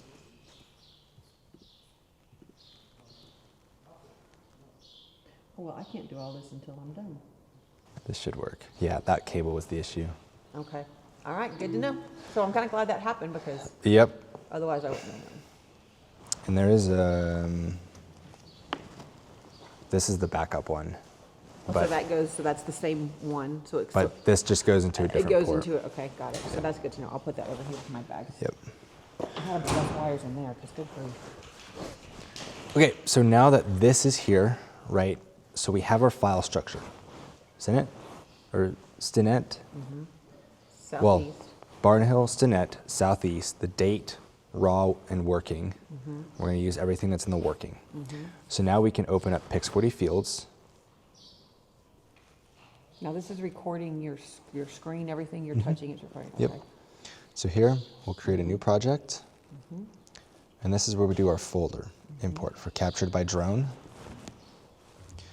So we'll go where it's already opened into the last location that it was. So we'll go Barnhill, Stinet, Southeast, the date, working, and we're going to select we'll select one folder initially, and then we'll go back and select the second folder. So you can only do one at a time. Correct. So we're going to click cancel because we need more photos in here Okay. before we process. Oh wait, why did it do that? I wonder if I just click on working and click open. Yeah, maybe. Oh, it'll get everything in that in folder. there. Yep. Okay, okay. So I can see it in the back. And I believe on the advanced. Yep. Okay. So we're just going to do the fast processing with everything. Just for training purposes. and- We'll click apply. Ah, okay. So if I did that before, I can import another folder. But Oh, so you have to go through these things first, then you can add the second folder Yep. and then go through it again. and the way that we can validate it, see where it says image source, and there's one here, and then there's two. It's from both folders, so Okay. 003 here, and yeah, so 003 here, and then 004. You would want to name it Yep, we'll want to name it. Barnhill FCC, I guess. Date. And we'll give it the date, so 3/16/25.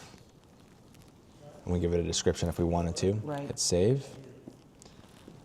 Let's say there's another folder that we needed to import. It gives us the option right here. But we've already brought in everything that we need. So we'll click on Start Processing.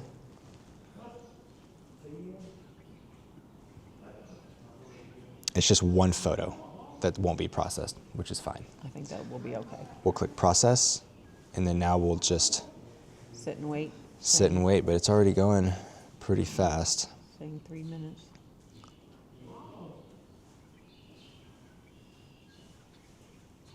So we'll let this run through its process right now. HDMI to Because I this have one. just been throwing cables in to a I know, bag it's the just most- to make sure you had enough cables. It's the most confusing thing ever. And that So- could have been one reason it took y'all so long powering the batteries up. Very well could do. Could have been. Could have been, yeah. So This we is actually need to, notoriously in a slow your- cable. Jamie, yours is the only stuff that has not, I'm gonna say, been molested, okay? We need to label your cables. It also depends on your output. So We can get that. the thing that's in here to charge the two hubs that you have, it's 100 watt output. but total. So really, when you have two hubs together, it's actually 50 into one and 50 into another. I bought this thing from Amazon. It's like $150. It's a 300 watt charger. The top two ports are like 140 and 140, although the chargers will max out at 100. So you can actually get full throughput on 3 chargers at once, although you'll only ever have 2. That thing is a godsend. I have like 3 or 4 of them. I have one that sits at my house, 2 that sit at the office when I charge stuff, because everything charges at full power. You'll notice when things are charging at full speed, when these lights are going really, really fast. It goes da da da da da da. Otherwise, it's going to go da da da, because it's really slow speed. These are things that they just don't tell you. No, you just learn or read or Yep. YouTube somewhere. So why in the 3 charging hub Yep. that this fits into, why does it only charge one at a time? Because That's the way they design that. There's a company called Colorado Drone Chargers or Colorado Drone something. They have a case that's kind of like this that will charge 4 batteries at the same time with slots to store 4 batteries. Now it takes, I think, a 110 in, and I think it's a 400 watt inverter inside, and it's doing 100 watts on each one. So all 4 are charging at the same time instead of in series. Is the purpose is because of just the energy that it takes to charge them? That's just the way that DJI designed It's just it. the way it's just designed. Yeah. So, but the one that is designed by this third-party company, they designed it so each one is outputting the same amount of power, so you can charge really, really fast. Okay. Well, when we mapped this whole place, we were hooked up to my pickup, trying to charge with the controller, and it wasn't keeping up. You remember Probably wasn't enough output into the controller But it was probably burning more battery than it was inputting, is what was going We're on. using the generator. Well, we switched to the generator. Yeah, Because yeah. it was charging it faster. Yeah, it was charging it That faster, makes sense. yeah. That Yeah. makes sense. Yep. Okay, so now that we've got our map here, we need to first create our boundary. Right, so we need to make sure that we're selected on our orthomosaic layer. If it's ever just gone, just click on this orthomosaic layer. It highlights around blue, and we'll select it, right? So we want to create this area to spray. So we'll first go to, we'll go to this operation. And, oh wait, not the operation. Boundary, sorry. We'll click on boundary so we can select it. And then we'll create our boundary here. And go just to the other side. We wanna go to the other Yeah, side? just Okay. the other, because he's got just a couple on the other side of the road. But what about the power line? No, no. Oh, just like right here? Stay, like, there you go, right there. Well, the power line comes right here. Yeah, okay, so it does need to go on the other side of the power line. Just on the other side of the power line. So I can tell you right where that power line is. I see where it is right there. Oh, no, that's one of our blue Yeah. things. So that's one of our blue things. So we need to be on this side a little bit more, like here, like here. Power line is right here. Well, we've got to make the boundary for the power line. You can still pick out these plants for the orthomosaic, but the boundary has got to be on this side of the power. Oh, okay, okay. Take the power line out of it, we don't have anything. So I'm just making a path right up against it because I can see the pole there's is a right pole here. right there, yeah. And I can see actually, see the power lines right here? Yes, yes. So that's a shadow, Yep. which makes it look like a pole.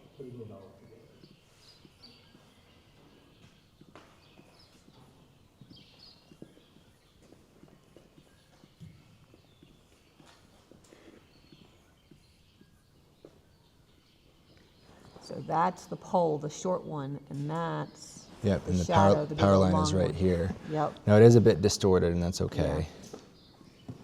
Yeah, we learned about the distortion. I want to keep going a little more here.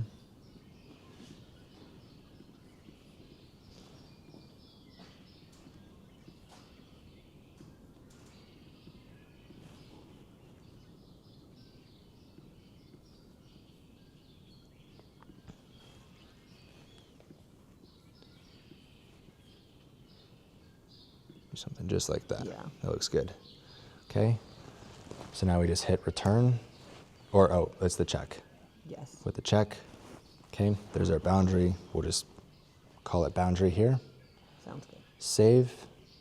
And then we want to create some obstacles, right? Mm-hmm.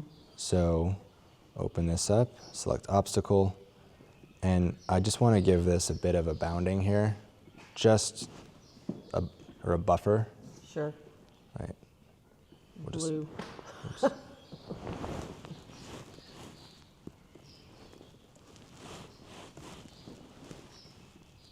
Okay, we'll create another one here.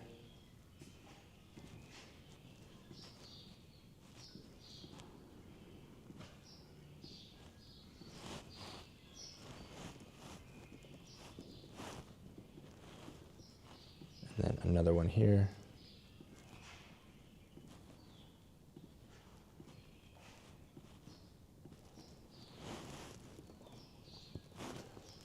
And now I want to do for the power lines. So we know that we are going to launch from here. Mm-hmm.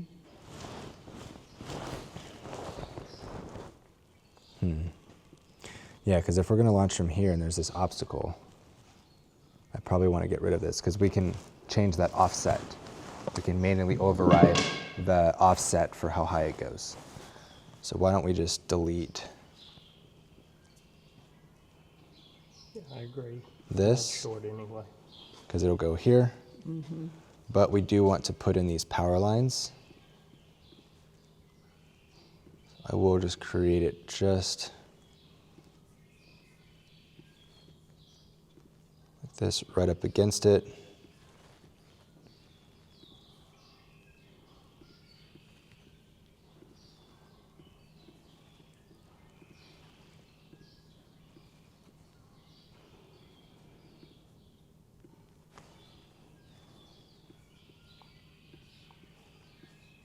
Cool. Call this power. Okay, so now we've created our obstacles and where we want to spray. Mm-hmm. Right? So now we can click X. We will do the magic tool. And this is where we define our cell size, but we also want to, well, before we do the cell size, we want to make sure our boundary is selected. Our source layer is ortho. If it ever looks like this, all we have to do for the source layer, to drop down, we'll click on ortho mosaic.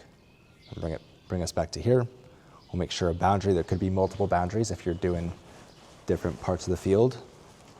And then we want all of our obstacles to be selected, so rather than checking each box, you click the 3 dots, select all, and now all 3 of them are selected. So we can click continue. Now this is where we define our cell size. This is how we start using the software to really pick out these weeds. Now I know that this is going to be tough to pick out. Can I mention something? Yes. You want to take this boundary off right now because some of the blue isn't it? Is in that. Yeah. Right. Or make the boundary smaller. I didn't even think Now about that. just take the boundary out for now, and then you can go back and put it in afterwards, so that the magic tool can at least pick out the weeds. Go to boundary. There you go. Right, there you go.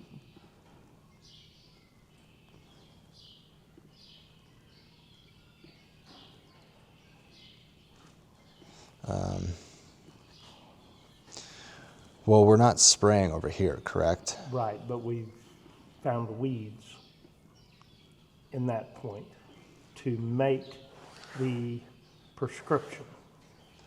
I see. Then I would need to reset the boundary that I created to all the way over here to be included into that. So that but we took a picture. We did. Over here. But we're only doing our flying over here, correct? Right. Yeah. Can we make our boundary all the way over here, then after it picks them all out, come back and redo the boundary afterwards? Trim. Trim is just going to do this. Well, I think, then I over on think so. power, Put, shoot up. Where's the, hit the edit button. There's no way to hide it. I can just re-add it later. It won't Trim take is long. only for boundary. Yeah, it'll just trim it to here. So Trim. we'll go to the magic tool. We'll select these other two obstacles, click continue, and now we get into our cell size and we should see the cells over here. Yep. So right now we're set at 1.6 feet per cell. And those triangles are here. And if we remember, it was between 3.5 to 6 inches. 5.5 inches, yeah. I see it. Is that it right there? That's it. But it does look like everything else. Yeah, unless we knew what to look for. So this is set to 0.5. So we're not going to see anything less than 0.5. The computer won't. Half a foot. We also have these other tools here to rotate our cells if we wanted to. See how they're moving? Mm-hmm. So if we wanted to put it like that, but I'm just going to put the offset back to 0. Well, we can try this and see what it does.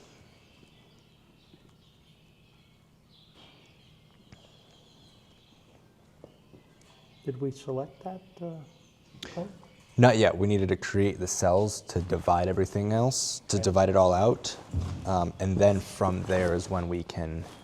Do the wants and the not. Yep. The yellows and the blues.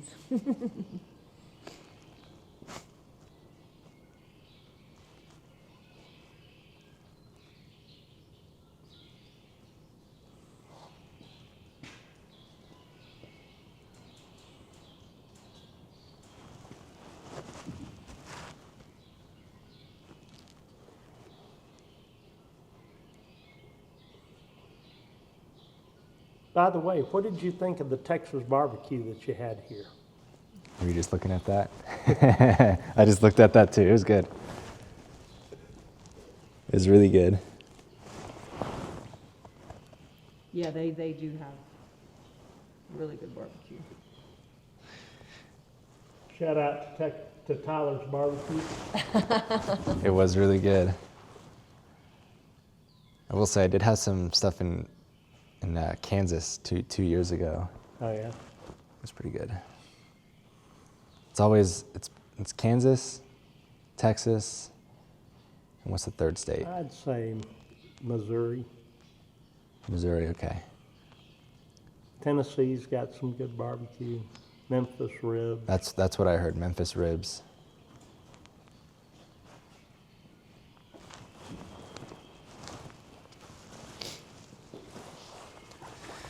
St. Louis style ribs. It's like that soul food over there, right? North Carolina, South Carolina. Yeah, I had a great uncle who used to own a barbecue place, and it was really good in North Carolina, Charlotte area. Wayne.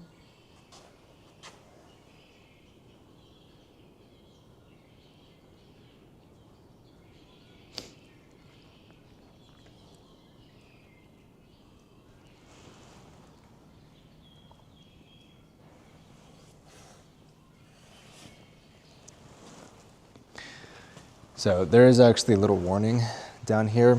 It says smaller cell sizes degrade selection performance. If possible, use a larger cell size or acquire higher resolution data. That's where a camera like a 45 megapixel on an M300 or that 60 megapixel on that VTOL would come into play. Because you could fly at like 100 feet and still get higher resolution than what you just did at 60 feet. That way you don't have to make your cell sizes so small because the resolution is going to be so high for it.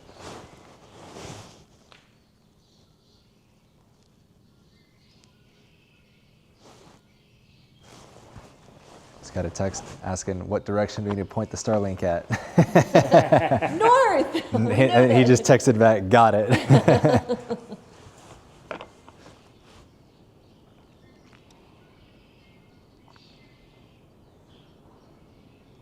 These people that just texted me, they're actually up in North Carolina right now at their cabin. And they have a Starlink there that they only activate when they go there. Very nice. I've got that down. It's just all as easy as a Starlink. You just plug it in and point it north. That's all you do.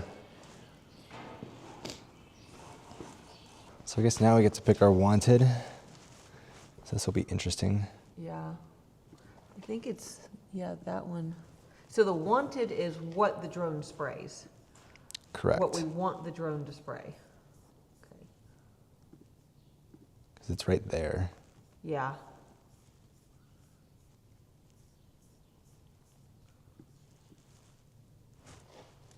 Probably here. Oh, it's this spot. Some of them are the size of, I don't see it. I'm going to assume they tried to pick the middle. And then there's a bunch of blue. You'll see blue going across on the road. It's like, this is the road, right? So there, like there's, yeah. So just to the north of it is where there's... Oh, see, it didn't make it over here. It only put it inside here for the boundary. I figured it was going to do that. Well, now we know. Yeah, that's why I was trying to say go to the other side of the road, but we couldn't because of... Cool, well, the boundary is going to make it as part of the drone flight. Right. Yeah.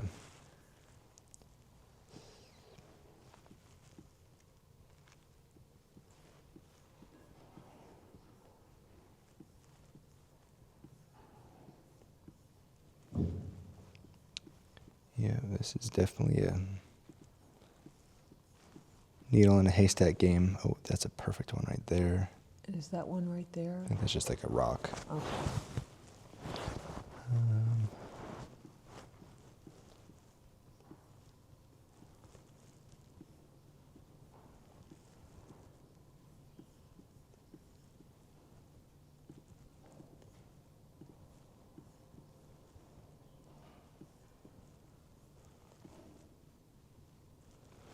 I mean, ideally we spray all the...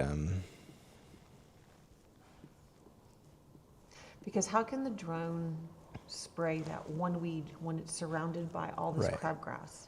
Well, there's also that 30-foot wath, so it's going to Yes, get... exactly. It's not going to spot spray it like that. It's just going to do an area, spot. Okay. There's another one there. I see one right there. And I'm going really fast.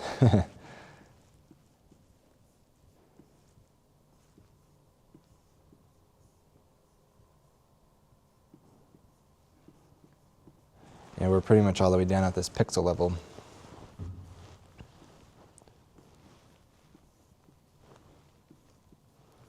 I remember.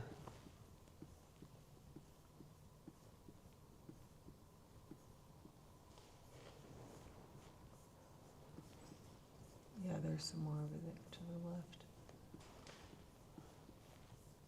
Yeah. Oh, that's where we started.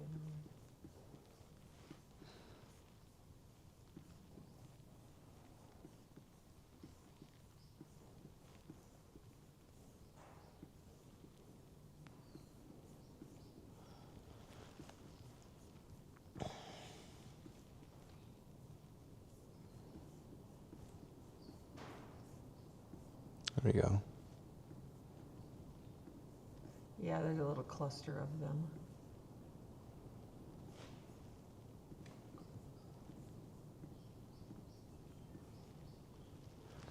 Okay, I think we picked out, it's 24 of them, so not wanted.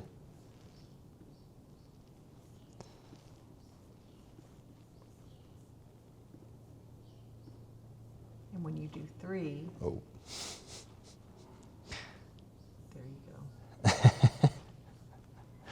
the problem. Yeah. Not. See, it's picking out all the green, isn't it? Wanted is almost everything. Yeah. And there's no way, like you said, with the swath and everything, that the drone won't spray just everything.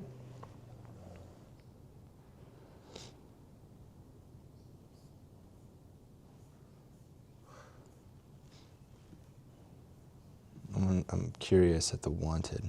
I can't even find them now. Because it's all blended. Let's go. There we go. I mean, it is selected.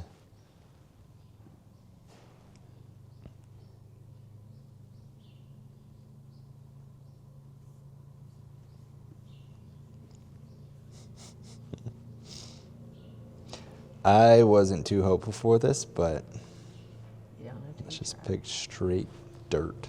See what that does.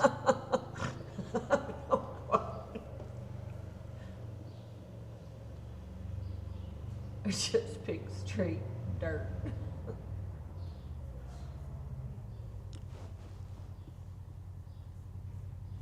It's like a perfect square right there. You see that?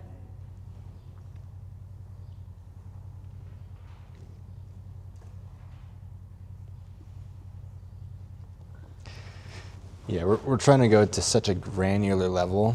You just can't pick that up, can you? I think this is going to do more well with bigger plants rather than weeds. And weeds, we just do a full application of it, but we can be more precise.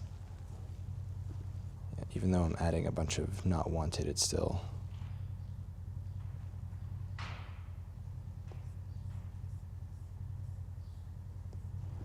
It's interesting that you can see the shapes of everything. Yeah, that's what I mean. Like, yeah.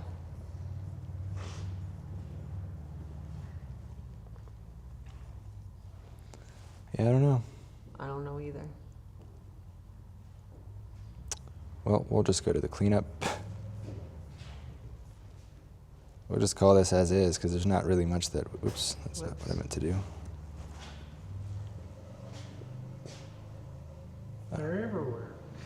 Yeah, Yeah. it's not able to depict the different weeds That well. that we were. I didn't think it was. Yeah. I thought if it did, I was really, really impressed. Yeah. Just call this So RX. would we. So yeah, once we're finished with our annotation, we're going to switch over. We'll call this an operation. We'll do RX, weed trial, since this is our weed trial. Click convert. We'll do gallons an acre. We'll click continue. And now we have all these.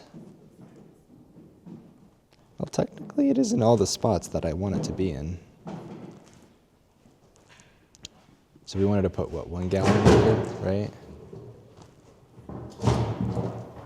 And we'll feather it out. I agree. Ooh. But that's what we had. Let's just see how that works. Because it's pretty much getting all the... So then the purple is where it will spray. It will probably be spraying over this too, because Right. there's some dots in there. Right. This is... Yeah, okay. And then the green, so like these rows here, it will spray and then it won't spray. And then it'll spray the purple and not spray the All green. empty with a new rate. So what we can do is we can add everything that's not filled. We can give it a new rate, and we can maybe do like 0.1 gallon, because we still probably want it to spray a little bit on top. Okay. I'm just making an assumption here. Right. That way it does drop down and it's not using so much material. So it looks like this. So once we're happy,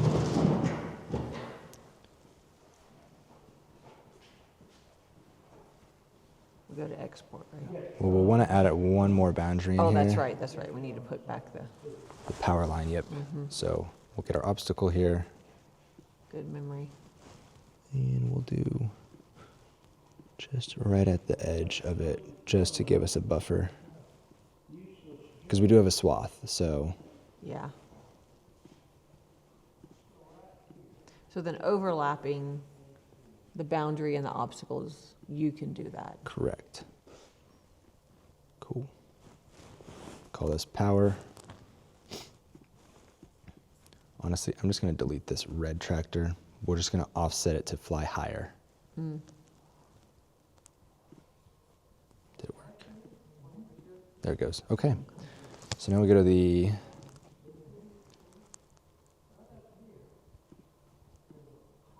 okay, and we'll click on export with our operation selected. So we'll click operation, click OK. So we'll have the operation that is selected that we want with our boundary, and we need to switch over to DJI Agris VRA. VRA mission. What does VRA stand for? You don't variable know, but for something. some reason it's what works. Okay. So we're going to put 12 feet, and I think this was 26 feet spray width. We'll click continue. We have everything created, and it has our partial no-fly areas. We'll click export. We're going to go now back into our file structure. So Barn Hill for the client, their property, the field, the date, and just select the date. Click open, and we'll see it creates a DJI folder. So now that that is done, we'll want to grab an SD card, an empty one, for the Agris drone. So let's get, they have Eagle set up. And I wonder if it's still in here. That it is, okay. So the micro SD card for the spray drone. Now, do you need the guys in here for all this now? Is this like? Well, you'll be the one who's inputting it for them. So you'll Okay. give this file to them, and this will also be documented here. So now the prescription file is now on here, okay? So we're gonna take the SD card out that was from the drone. That's mine, right? And we'll get the one that's for the spray drone and put that in. Okay, we can minimize Pix40 fields. We can open up our untitled.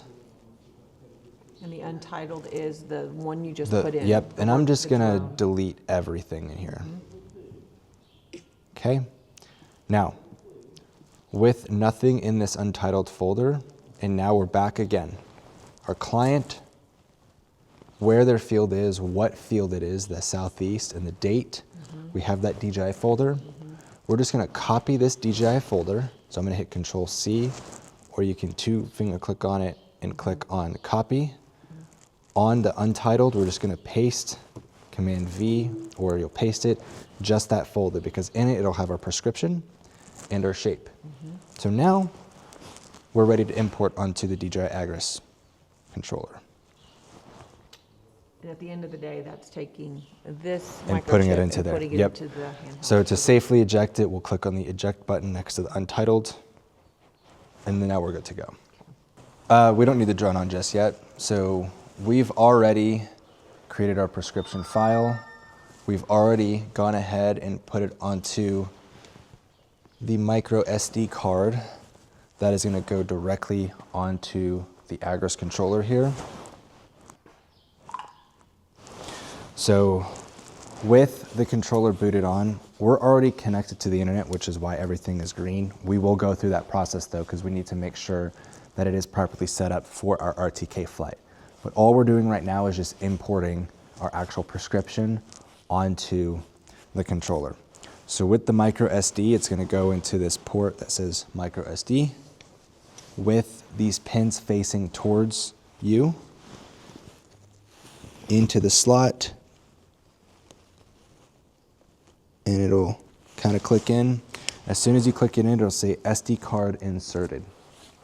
So if you don't see that, it may go away, and you'll see just a little SD card icon that folds in. There's two ways to access that. You can either click on the SD card here, and it'll take you into it, or you can click on the folder icon in the top left, and you'll see an item that says micro SD card, right? So we first have our task. We want to import the task. That's our entire boundary. That includes all the obstacles. We'll select the bottom one that doesn't have the dot underscore. We'll click import. Then the second thing is our actual prescription. So let's select prescription map, and it's the same thing. It's that second file, and we'll click import. Now here, before just clicking yes, we need to select other. Even though we're flying on a DJI drone, this is just the way you import it so that it has the correct gallons per acre for whatever was set for. Basically, that flow rate will be imported properly. So we'll click other, we'll click HA, max value, and then yes. Now it's imported. So from there, we can click this back button or the X to bring us back to the home dashboard. On here, we'll click on begin. It'll bring us to the map. Now, if you see all of these other boundary areas, this is from other projects that you've done. So if you want to get rid of that, that way you don't get confused and select the wrong one, in order to remove that, we're going to go back to the home screen. So we'll click on the back button here. We're going to go back into our folder, and these are all these different tasks or these different boundaries that were set. So what I can do, I can select, and I'm just going to select all of these and remove them so that we don't get confused on what's what, right? Removing how? Okay. Removing forever. Correct. Do you want to save these ones? Those two I'd like to save. Okay. Right. And then these are the ones that we've done for the last few days here. Correct. So we'll just delete those. You can also save these to the cloud, but that's a different thing. Okay, are you about to delete the one we're about to fly? Yep, and I'm going to re-import it. Okay, That way, alright. Yep. So if you've ever run into this, you're like, oh wait, where did it just go? Well, remember, we just put it, it's still on the SD Okay, card. It isn't alright. deleted, it imports it. So it makes a copy of it. So we'll click delete. Okay, we can go back to our micro SD card at the top, and we'll reselect that task. We already have that prescription imported, we just need that task back. So once it's selected, we'll click on import. Okay, now we can click X, go to begin, and now we'll only see just that area. So now we need to select it. We're going to click use, which is the R3 or the button on the controller here. Okay, now that that's selected, we also need to import our prescription. So before you do anything else, we're going to click, there's a little folder with a plus button right next to this little green, and it may not be green, just we'll click this icon here, and there's our prescription. Here's the one that we just imported. When we select it, we need to make sure that we click yes. If you ever want to deselect a prescription because you want to make some adjustments, you click back on that folder and you just tap that again. See, selected, deselected, right? So if you want to unselect it, there, it's gone. Now you just have the field. So we'll go back and reselect our prescription, and we'll click yes. So now we have our application rate that's already baked in. We have two different applications that's going to be applied. We just created a 1 gallon per acre and then a 0.1 gallon per acre. So I actually did an operation where we filled all the other cells. Instead of it being blank and having it do nothing, we set it to 0.1 gallon, because we probably still want to apply a weed application on everything, but not at the full gallon rate. That way we're conserving. Okay? Can I ask a question? Yes. Go back to where you clicked the prescription rate. So go back, or yeah, there we go. Cancel. Oh, you want to deselect it? Right, right. Yep, so we'll click on it and we'll just tap it again. Okay. And then we want to make sure we click yes so that it goes away. Okay. So we want to bring it in, select it. That was 315, so that was the yesterday's. I just wanted to know what that other RX Yep, was. and I didn't delete that. So if we wanted to delete all the prescriptions, the way we do that is we go back to the home, we'll click on the folder icon, and we'll go to the prescriptions, and we can see there's 2 in there. So if I select this guy, that second one that you saw, and delete it, now I go back to my map, right? I'll select my area, I'll click use, I'll click on the folder again. Now there's only one prescription showing. So to select it, That's a very good point right there, that whenever we're making that prescription and you're putting it in there, this could be that field out there that in early spring, we've got a herbicide that we're putting onto it. So we might need to start labeling that prescription herbicide, because you might want to come back again at a later date and put a prescription fungicide on it. Does that make sense, John? well, that's why it's important to label every single prescription, right? It's like if you were to go and whatever prescription you need to get from the doctors, and you start off at 1,000 milligrams, but they need to ease you off onto 250 milligrams, but they accidentally give you 1,000 again. Well, There's a problem. there's a problem. Same thing out here. So we've got our prescription set. We'll click yes. This is where we can now go through your regular configurations, such as your spray droplet size. You can change the micron. Obviously, you know about that. Your flight speed in feet per second, the height, and the route spacing. So we just put in 12 and then 26.47 for our route spacing. Obviously, you can adjust that here if you're not happy with it. You'll probably want to adjust it anyways, because when the prescription is created, it's created then, but this allows you to fine tune it. Maybe it's high winds that day, maybe it's low winds, right? So you go here and do the fine tuning. That's pretty much it for loading it on. Now let's actually go and get the drone set up for the workflow that you guys are gonna do. So this is where, again, when you guys first get out on site, the first thing that goes on is the Control, the Starlink. Then, perfect. Then the controller. So we've already gone through that process earlier this morning with Donna's flight of that's on, and then the troubleshooting. It's the exact same workflow.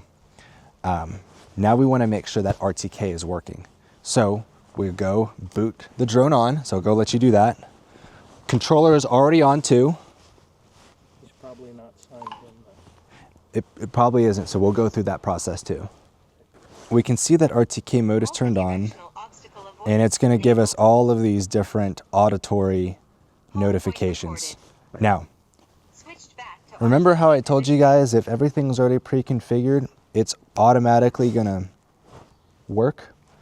We've got the green light here on the RTK, right? But if that was not working, right, your workflow is going to be Starlink, MLID on. Once it's all set up, then the drone, obviously controller first. You want to go into your settings. So if you're on the home page, right, your settings is right here. Well, you'll just click on begin, even if the drone isn't on, but you do want the drone on in order to get the RTK configured. So you'll click on the settings on the top right. You'll select where it says RTK. This RTK positioning needs to be turned on, otherwise you won't see all that other information. So we'll turn that on, and you want to make sure that your RTK signal source, where you want to receive everything, not DRTK2, but custom network. And then in the custom network, again, you guys will have, your MLID will tell you what the mount point needs to be. We'll get it configured underneath Reed's account. But these two items at the top will be the same, caster.mlid.com, and then port 2101. Username and password will be given to you alongside with the mount point. Right? So that's a diagnosis. If this isn't working and everything is connected, you will need to check on the MLID what mount point it's set to. That way you have the right mount point on here. And like I said, it's that same process that we went through this morning. So it's very redundant. To ensure that we actually do have RTK, right, it gives us this information here for orientation for the aircraft and the positioning. It's the positioning that we care about for that fix. See how on the left side these coordinates are changing and on the right side it's not? This is the coordinates of the base station. It shouldn't be moving, but the drone is, right? It's recalculating everything. Everything else on here will be set, right? So because we recycled everything, I'm going to click back on the area that we want to fly. We'll click use. we need to import our prescription. So that folder again, and there's that prescription that we have. With it selected, you'll see the little green check next to it. We'll click yes or R3. Now everything is in. Now let's say that you need to fly over an obstacle, right? When you go on this start, right? Yes, right now it's telling us it's exceeded, that's okay.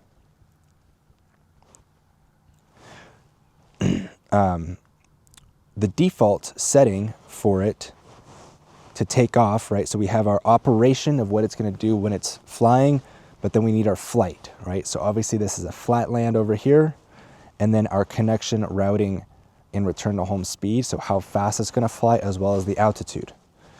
Let's say that there is a 32-foot obstacle in front of the path of where the drone is gonna go. Obviously that's not the case here, but let's simulate, let's pretend that there's something that is that high in front of it. Everything is grayed out here, right? If you want to override it, you can override it. The way to override it is by clicking back in the settings on the top right, and then on the aircraft tab, see where our routing is, connection routing and return to home altitude. By default, it'll probably be here at 30 feet, right? Let's say we want to override it, so a 32-foot obstacle. We'll keep adding, so it's going to go to 43 feet. It'll go 10 feet higher than that obstacle, and we can also change the routing speed. It's by default 10 feet per second. Here we have it to 22 feet per second. Awesome. So this is how you override it. Make sure you go here before here, because this is the default. To override it, you just go into the settings, aircraft, set the connection, routing, and RTH speed, and then the connection, routing, and RTH altitude. And if we go higher than 22 feet per second, it potentially takes the obstacle avoidance off of that drone. It just limits its capability pretty much. It limits its capability, so we should always Yep. have that set if we want to do it as fast as possible at 22. Yep. So I assume we're happy with the settings that we have here, and we're ready to fly. So this is the flight operation. Maybe we do want to turn on obstacle bypass. Obstacle bypassing enabled. Okay. And then the operation, this all look good. Maybe faster for the flight speed, right? For the operation. We've overrid it to 22. No. So that's its connecting to and coming back, but its actual flight. Yep. So that should be set at 26 feet per second. Okay. They took it. Okay. 12, and that's it.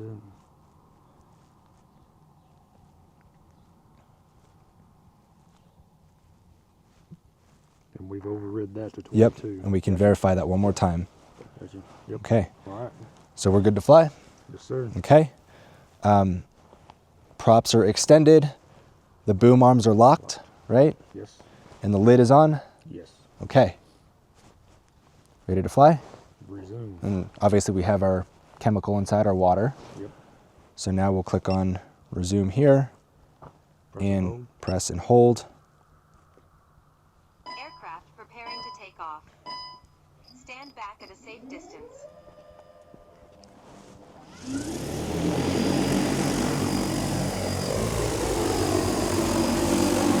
Fly to 43 feet. Yep, and we can verify that right here, altitude. Kind of went 43, but Yeah. And then it should drop down to 12 once it gets on the to- other side, and we have our camera that we can watch as well. And there it goes. So it is spraying right now. We can see our flow rate at 1 gallon per minute. We can even zoom in. And as it gets over some of the bluer areas, it should drop the flow rate. It should. So it is dropping it a little bit. Well, there's some green there underneath it. Yep, and that's probably why it's affecting it. So it's interesting, it is gonna pop over. And this is why I like to also have kind of my finger near this pause button. So it's gonna come close. Oh, no it's not. Oh, it's a different flight path. There it goes. So obviously that wind is affecting its it's spray. So maybe we change the droplet size to something more coarse and apply. That helped. It is going more down now.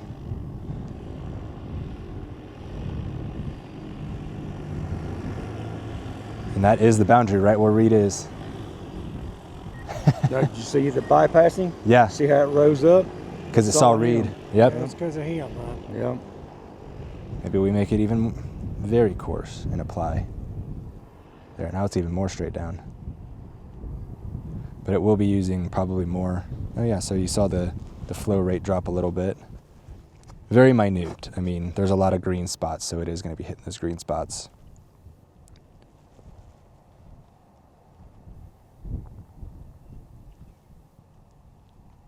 There it is. Well, it's turning. It doesn't spray when it turns. There is a button you can click to make it spray when it turns.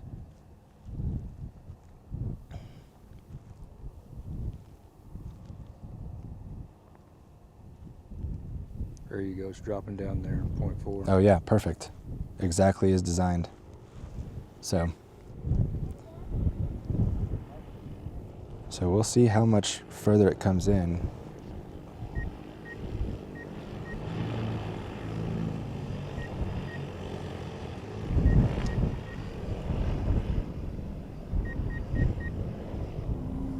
Yeah, that's exactly where it was supposed to go. Watch.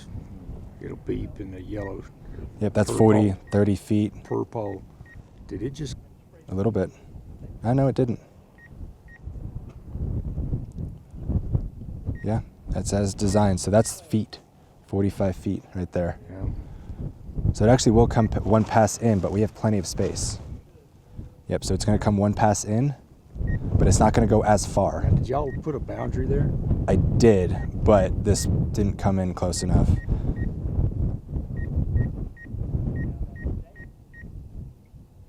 How many feet is it saying there? Obstacle detected above aircraft. Above Fly with aircraft. caution. Yep, and that's as far as it's supposed to go. And you see on the map here, it didn't spray that section there. Okay. But yeah, that's right where it went to. That's as far as it was Did you supposed just to go. turn it? No, this is Okay. all automated. Okay. Yeah. Okay.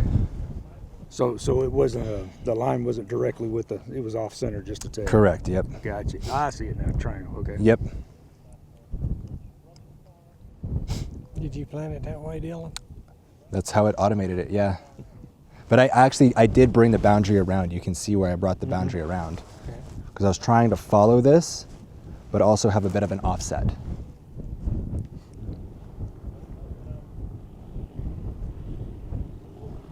Switch to GNSS positioning. Oh, see. Switch back to RTK positioning. It's okay. You know why I would do something like that? That happens sometimes. Okay. Yeah, so sometimes it may flicker out of RTK, but that's okay. It's not going As to long as stop it your comes mission. back. Yeah, it'll come back.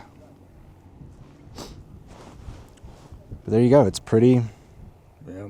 We're gonna. pretty straightforward. Your process should be way faster than Donna's. Yeah. She has a much longer workflow than what you guys have. Yes, she does. But there's still the integrity that you guys, when you come out here, just checking things. Make sure. Yep, and even with this map here, now the one thing I want to start implementing, yeah, so our flow rate should be pretty low right here. Battery level low. So yeah, 0.3, because I set it, but the green is right there, puts it back up.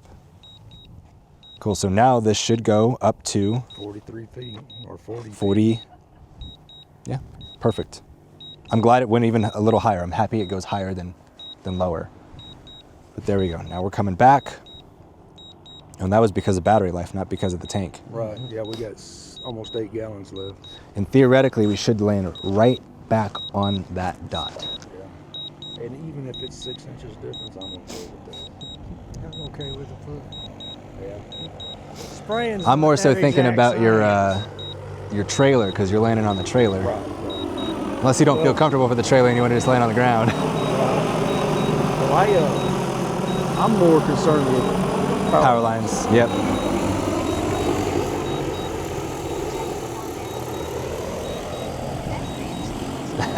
That is right on the spot. So it should take a second. Yep, RTK is back. This is your. So, Oh. Well, we're not on camera anymore, so I guess anybody can fly it. Oh, yeah. Okay. Why is that? Did you put that on there? It's recording, yeah. Oh. Yeah. Okay. So should be able to hit resume, right? Pedestrian obstacle. It's probably just sensing her. No, it's sensing your camera. Can I force it or no? No. It won't let me force it? Oh, yeah. Yeah, it will. No problem. Pedestrian too close in front of aircraft. Check promptly. Take off. Aircraft on ground.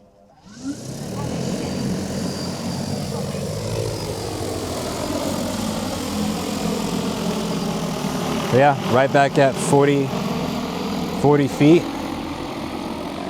So Yeah, and that might be a mental note to take of, hey, you want 43 feet. It will come back at 43 feet, but for whatever reason, it's not sending at 40. Well, and let me tell y'all also the other mental note to make on this with the obstacles. As you can see, this drone, let's say we were flying this whole thing. If it's way over there, it doesn't come back over here to land. It comes straight. It comes straight. So that's the other kind of mental note. Just find your biggest obstacle and make that your height. Your height. You can also manually override it too. So you can manually override off the flight. Yeah. When it's coming back, you can actually take full manual. So also take that into consideration. If you bump it when it's coming back, that's going to take that input, even if it was a misinput. I don't know if you noticed when you were out there. Did you notice it fly higher? No, I didn't. When it came by you, When it came sensed up you. to you, it beeped at us and went, ooh. And then it sensed you down there. That was that obstacle bypassing.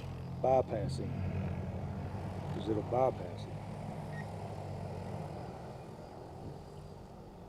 Now, did you leave that tractor as an obstacle? Or? Yes, he put that tractor in as an obstacle. But because it's not in the mission plan, it didn't show on there. That's why. Well, I thought that a corner of it was in the boundary. Well, I don't. Yeah, maybe a corner of it was in the boundary. I think. Oh.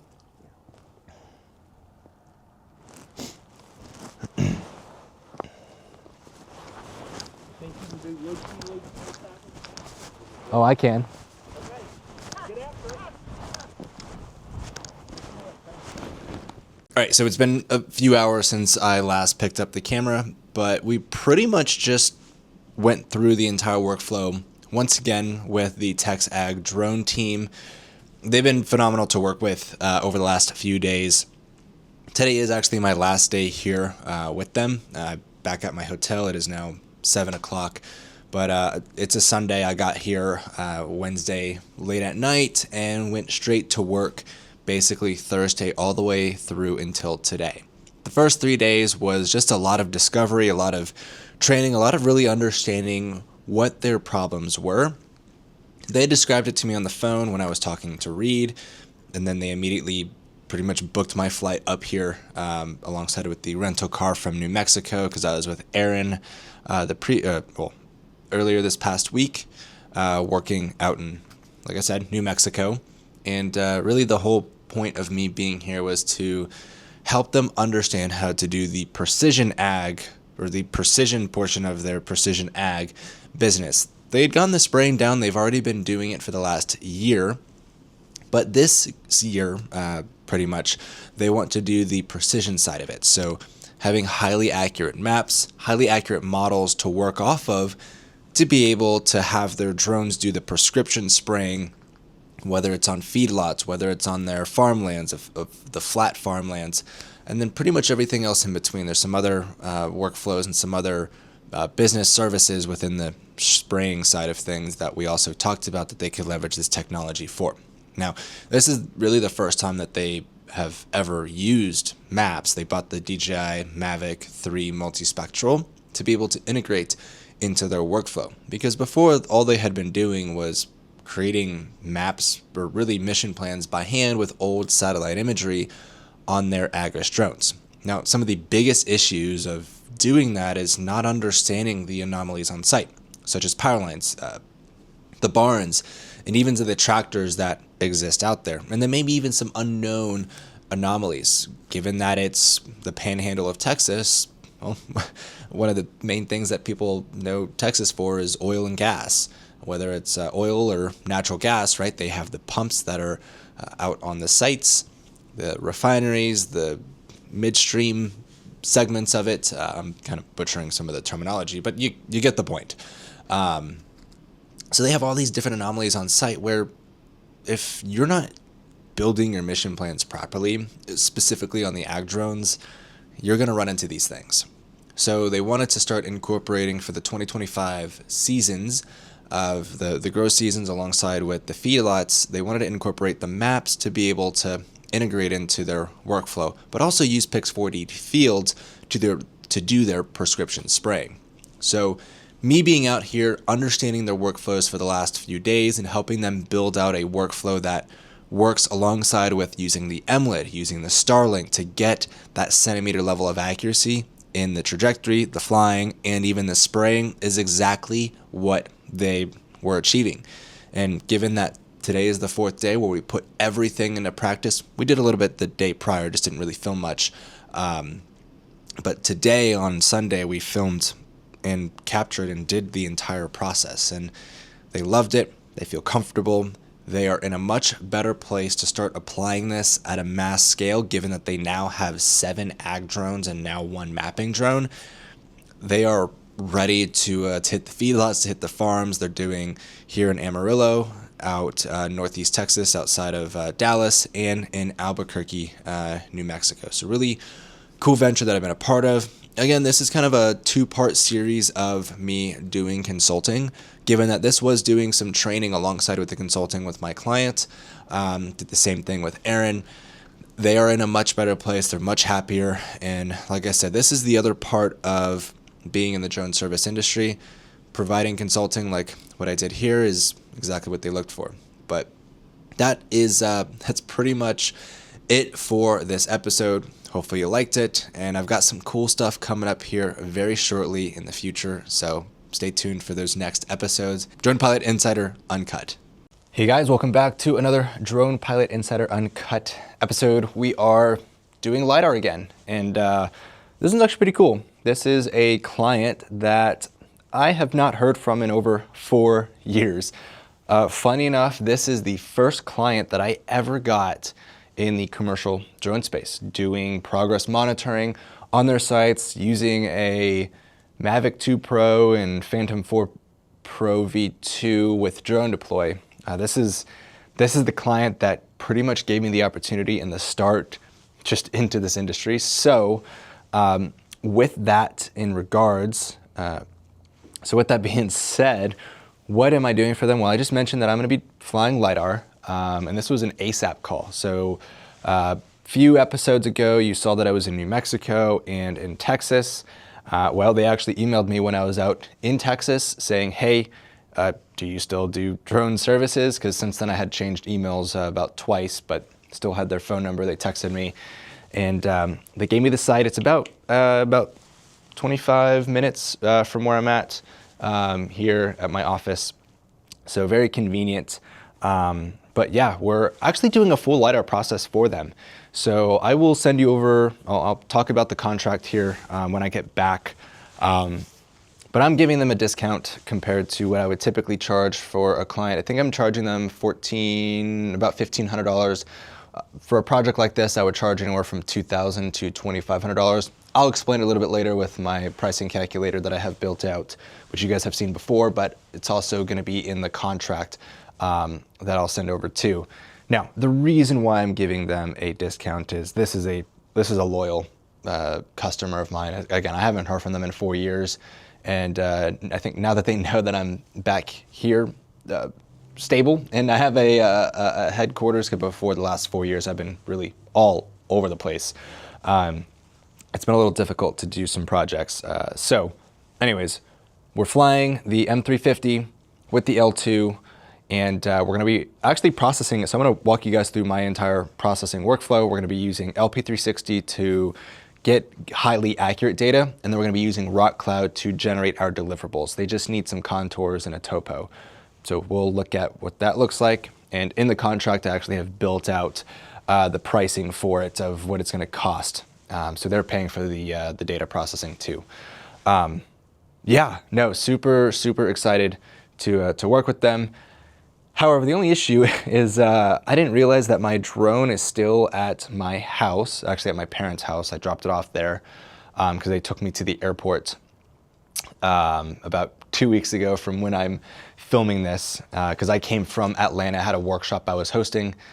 So yeah, the only thing that was here are my batteries, which is right here, and the L2, which I have right there. I gotta run to my parents' house to go grab the drone.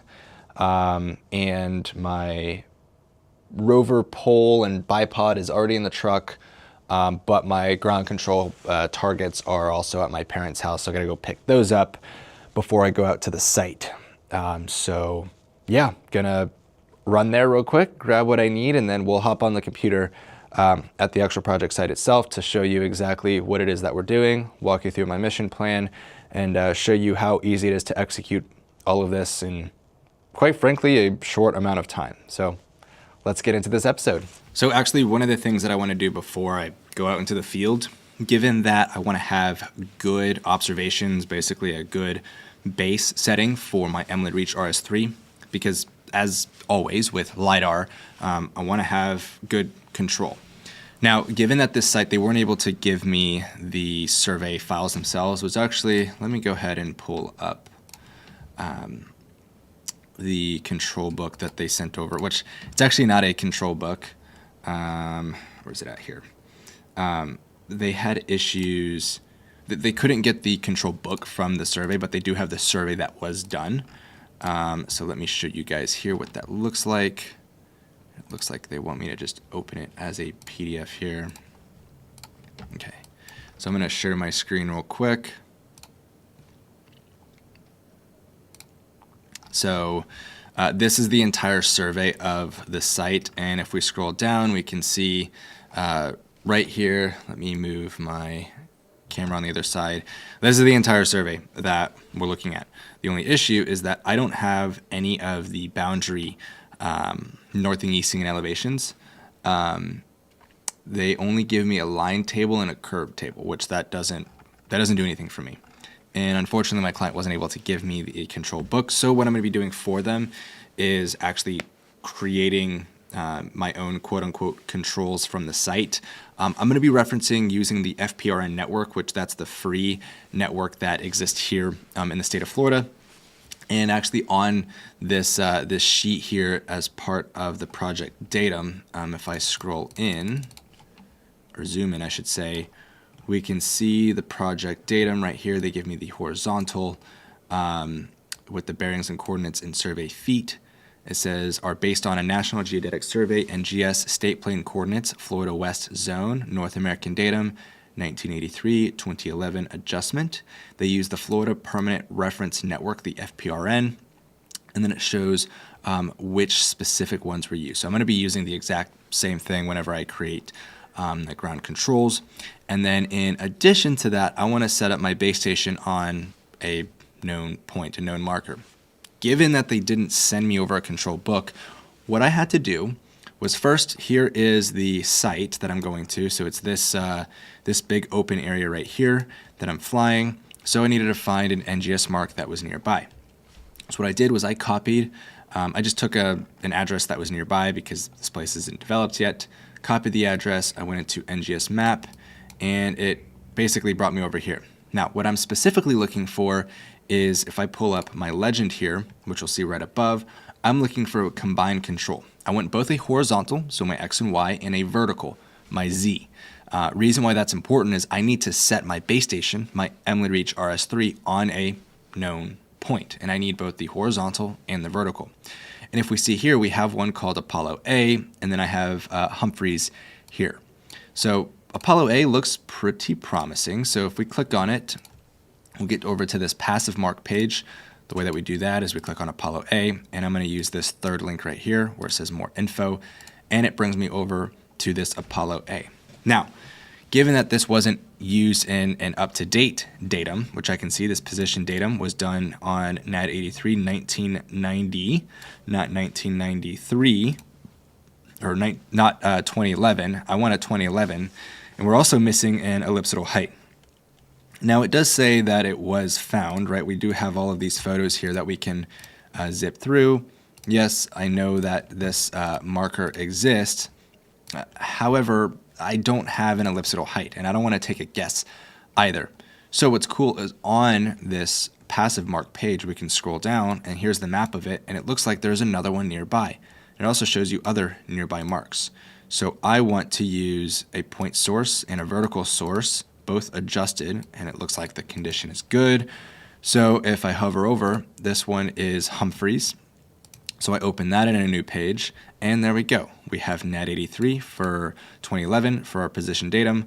We have an elliptical height. We do have a vertical datum in NAV D 88, and I have all my information here. So I wanted to get all of this data to be able to automatically input into the MLID Reach RS3. So what I did was I clicked on Data Sheet here. It opened up this massive sheet that we see on this page here. And what I'm going to take is my position, so my northing, my westing, and my elliptical height that I have right here.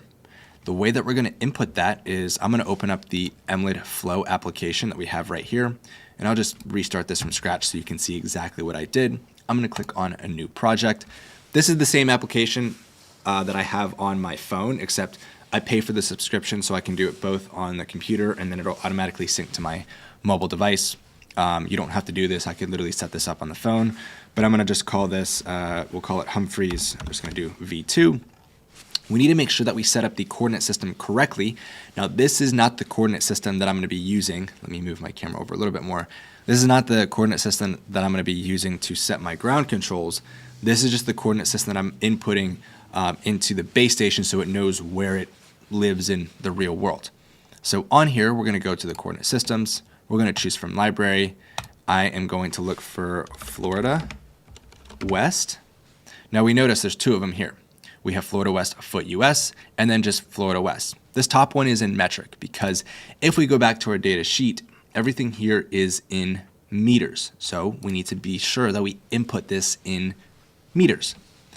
Going back to MLID Flow, we want to make sure that we choose our vertical datum, and it's going to be our NAV D88 Geoid 18 height. I also know that because if we go back to our passive mark page, we can see that the geoid model right here is in Geoid 18.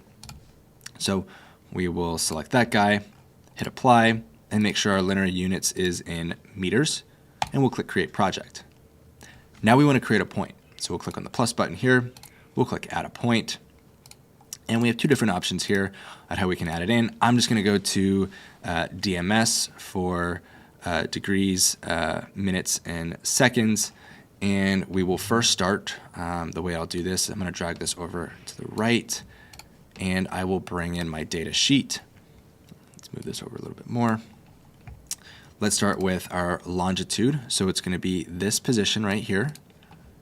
So we're going to type in negative 082.23.27.20960. Then our latitude, we're going to type in, which is right here. We'll type in 27.45.55.83875. And then finally, this elliptical height. We want to put that down here as negative 21.413. We'll give it a point name. I like to call it nail because that's where we're going to input onto the MLID. It's also going to be the same process for when we're processing it in LP360. So we will click create point. I'm just going to refresh this page here. And if we scroll out, so the way we're going to do this is we're going to create a new point. We'll click add a point. I'm just going to call this nail master.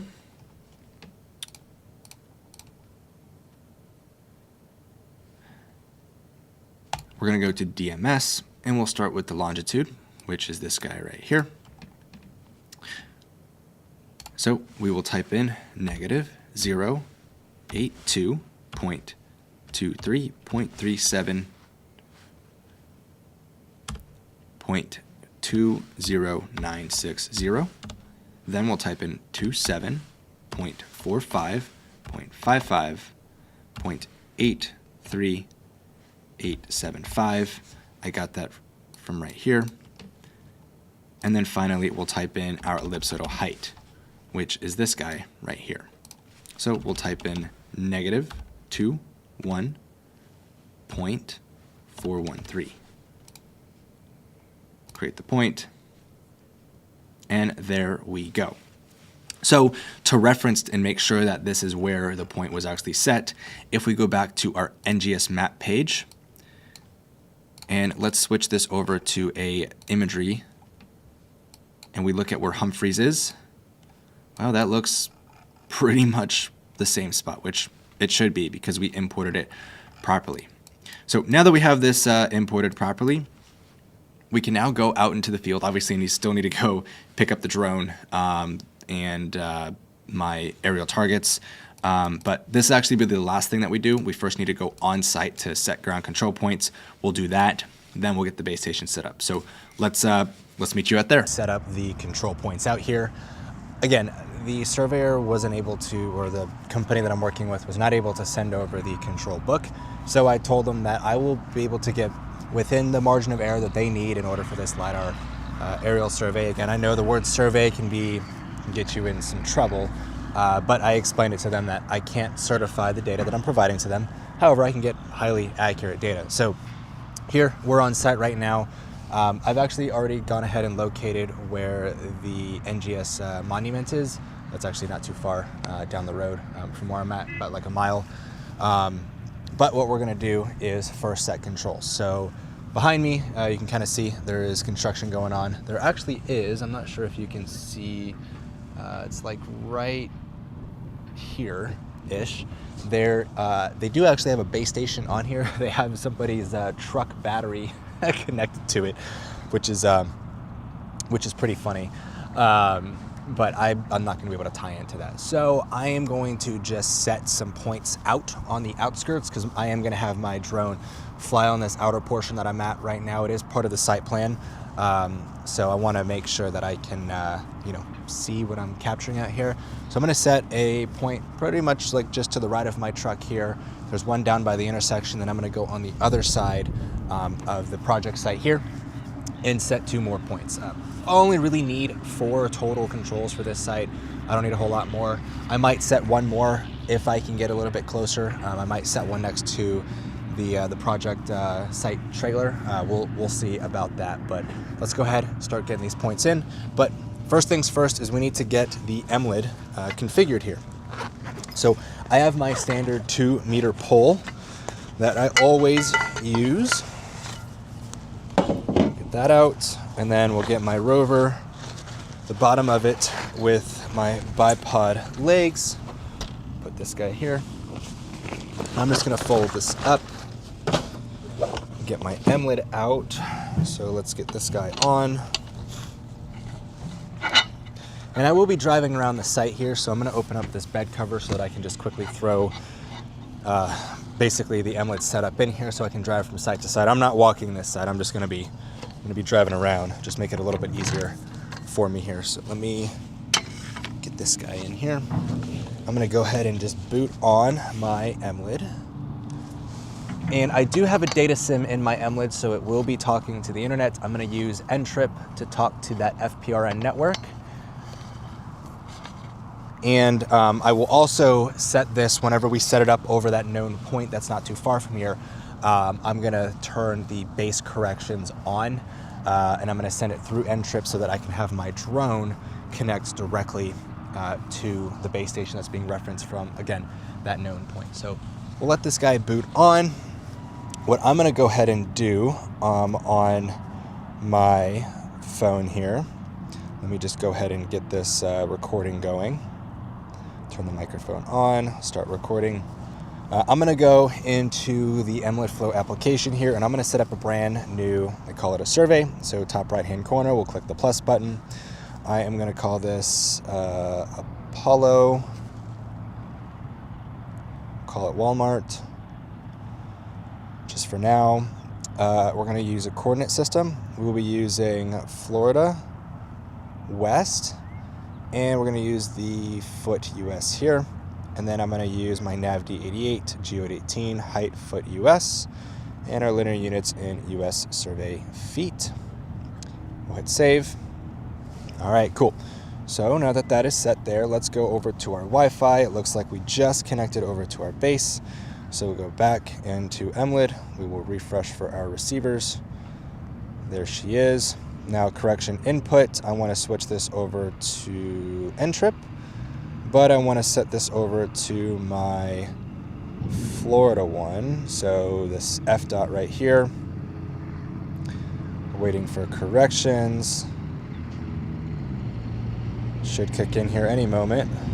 I think I do have my data sim on. Let me go over to hotspot mode. Yep, that's on. Our settings. Oh, I need to turn mobile data on. So let me turn this guy on.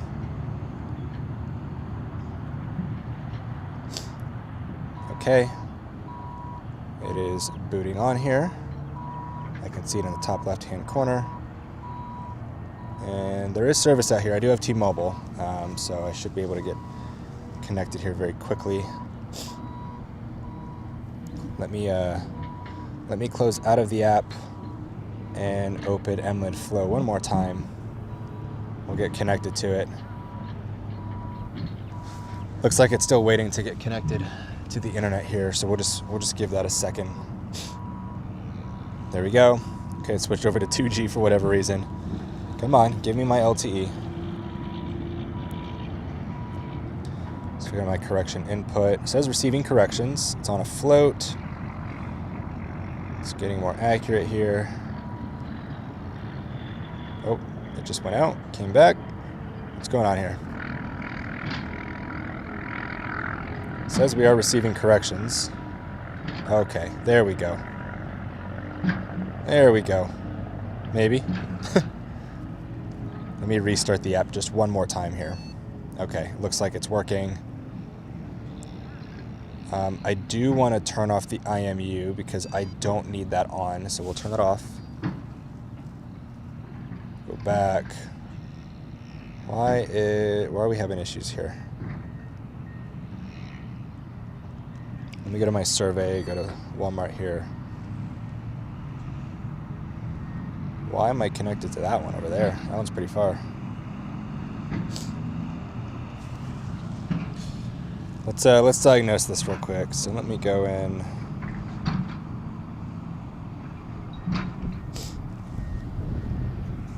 And see all these different mount points that exist. For whatever reason, it's telling me that it's on a 2G connection. I am not sure why that is.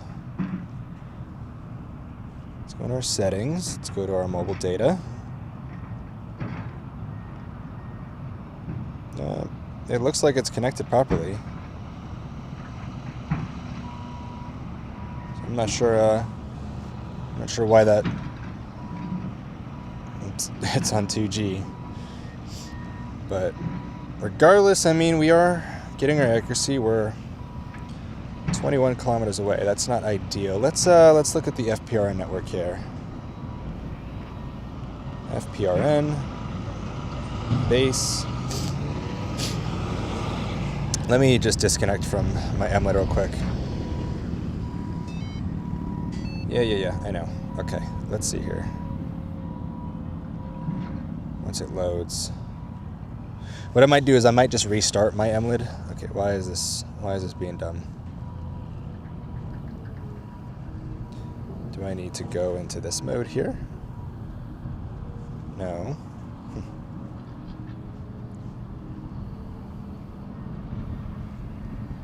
Oh, I just needed to scroll down a little bit more. Okay. Let's go to the dynamic map real quick.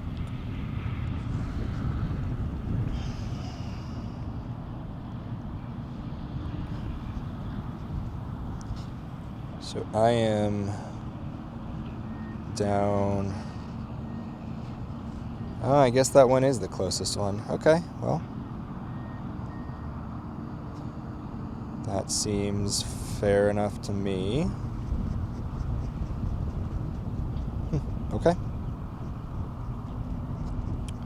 Yeah, I guess this is the closest one. I do want to restart this, so let me just turn this off, because for whatever reason the data sim, I actually know why. I was doing training out in Texas right before this, and when I was teaching them how to do base corrections through LoRa, which is basically a little radio that sits on this. So give it a few seconds. Okay, we'll let this boot up. While that's booting up, what I'm gonna do is I'm gonna get out, and I think my stakes are in the back, so I gotta climb into the bed of the truck here real quick. I gotta move this back anyways. So we'll do this. Strap you in.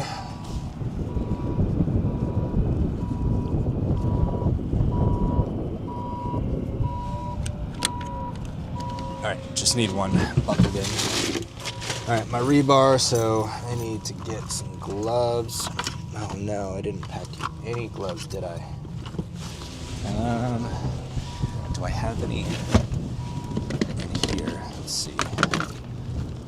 I do not. Okay, well, that's my own mistake. Oh, you know what? I might have some inside.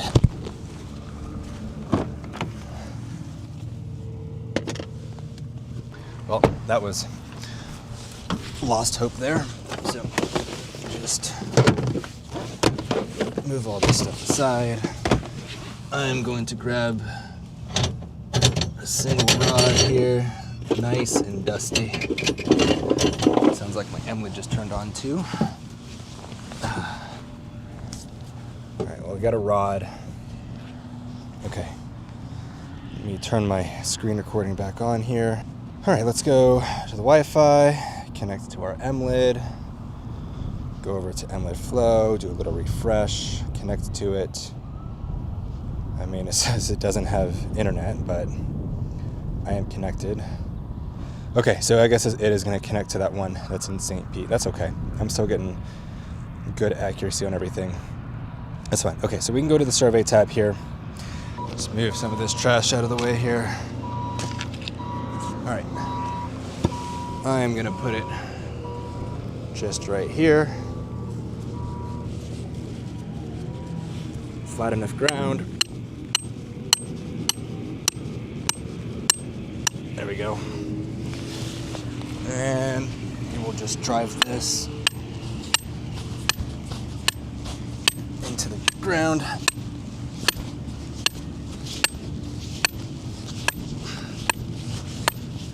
Forget to put the cap on it.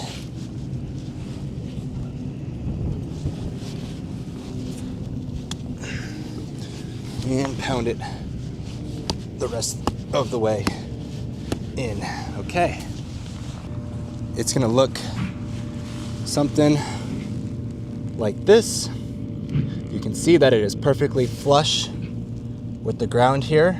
So I'm gonna put my Emlid rover on top of here, so that we can figure out what this position, what this coordinate is, and then I'm gonna place an aerial target on that spot. And I'm gonna just make sure that everything is all tightened down here. Just throw this in here. Make sure the tip was not screwed, okay. That is tightened, this is tightened, and so is this guy. So I'm gonna put the tip right on that little spot that we saw. All right, put the feet in, level her out. Okay, bubble is leveled. Now we'll open up back into our survey here. Click the plus button. We need to make sure that we have the right height. So I know that 6.562 feet is exactly 2 meters, so that is saved. And we want to make sure that we change this over to an average, and we're going to do an average of 3 minutes For collection on this point. For fix only, we'll hit save. I'm going to give this a name. I'm going to call this CP1. And we will call this northeast corner. Okay. And then we'll just click measure. So now for the next 3 minutes, it's going to average that position. I'm gonna go ahead and prepare the rest of these points. I'm just gonna do, like I said, I'm gonna do 3 more controls off of this. If I can get one by that trailer, I will. If I can't, then I won't worry about it. So we'll let this average, and I'll show the rest of this process here of gathering the rest of these points very shortly.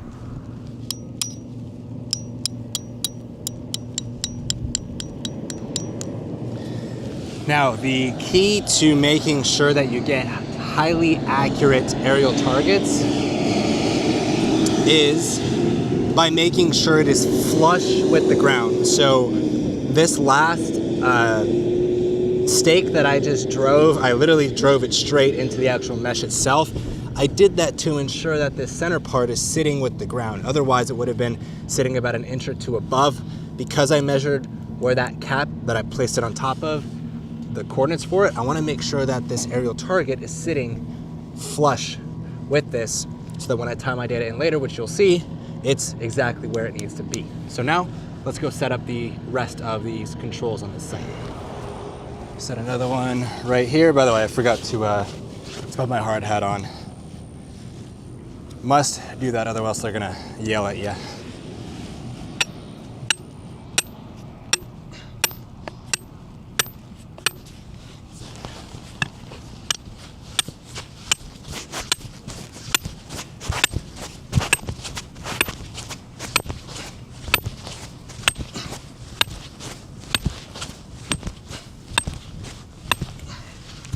Cap on.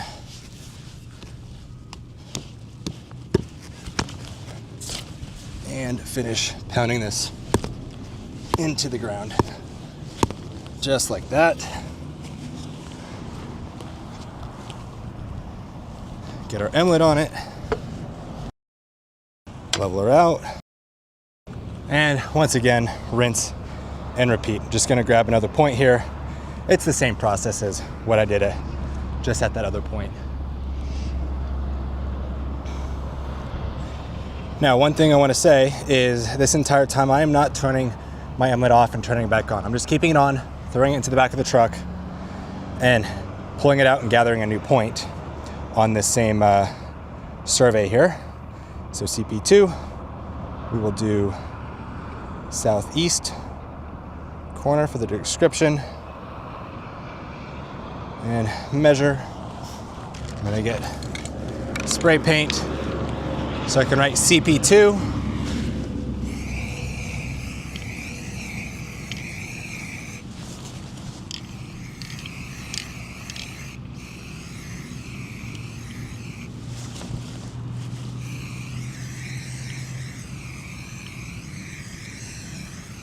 There we go. Grab aerial target. 5 stakes and my hammer, and we'll just place it right here while we wait. I'll grab my phone and see where we're at. Still got another minute left on it, so just take my tools, just make this an efficient workflow here. Now, one other thing I'm actually going to do, because there's a turn lane right here, and because there's arrows on the turn lane telling you to turn, I'm actually gonna grab the tip of 2 of these guys. Actually, I'm gonna do the bike lanes. Reason being is, well, they're already painted on the asphalt. I don't have to paint any stencils there. And it's just more reference points. That way I don't have to drive any more of these stakes into the ground. So as soon as this is done, what I'll actually do is quickly grab 2 of these points here. Probably this first one that's just right behind the emlet. And then there's one on the other side. So I'll just quickly grab those. I've got some mag nails with me. So I will just place those in, basically. See this right here? Because it has that tip, I can place this tip directly into the asphalt and then use that little divot. So we're done with that. Let me actually, I'm just gonna take this one and place it in right now, since I'm right here. Just right at the tip. And this stuff goes in like butter.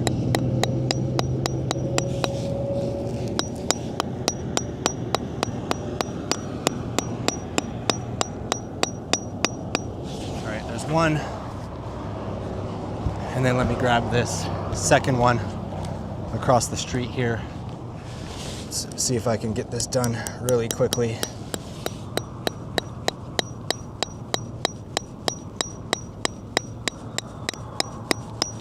Beautiful. Now I got a few more controls that I can tie all of my data to. I'm not gonna do 3-minute averages on these. I'm just gonna do a quick 1-minute average. So let me just throw that guy there. And I think I placed my phone back here. Yes, I did. So let me just grab my emelet here, throw it onto this nail that I just placed, right to the divot, and then we'll level you out. Beautiful. Okay. Now let's pull this out. We'll call this. We'll just call this a check 1, and then road paint. I know you guys can't see what I'm doing right now, but that's okay. Change my average over to a 1-minute average. And we will hit save. I'll measure this real quick. This is gonna feel like the longest 60 seconds in my life, but this is what we need to do so that we can get good accuracy on these on this data set here.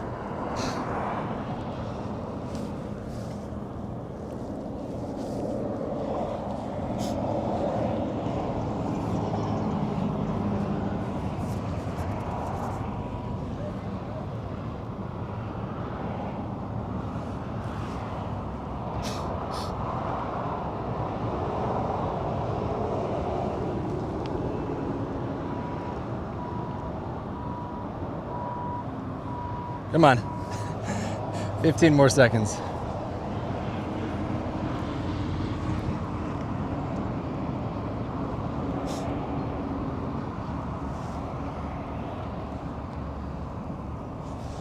And we should be done right. Perfect. All right, let me just grab this second point really quick. I do see a big old truck coming this way, maybe? Nope, he's not coming here.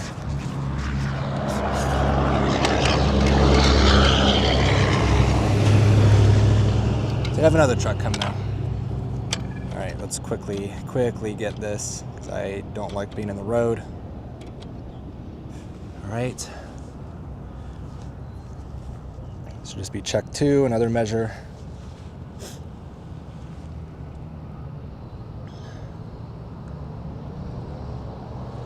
Yay, more cars.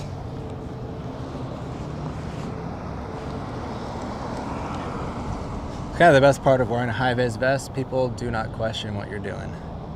Otherwise, if I was just wearing civilian clothes, then you're like, what is this crazy guy doing? Although, the other construction workers are probably like, what is this crazy guy doing, even with my high-vis vest on? The good thing about this Walmart being built is there's already asphalt here, so I can just drive on it and go all the way to the other end, which would be very nice.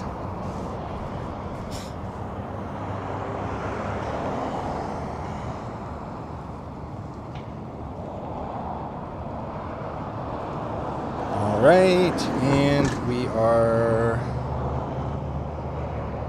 done. Cool. All right, let's get out of this road here.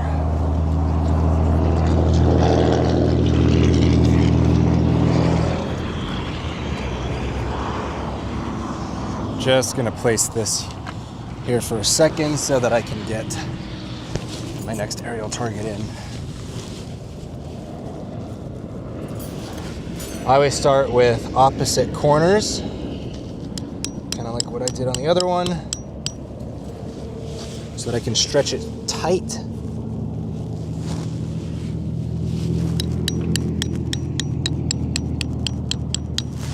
right. Let's get the other corner here.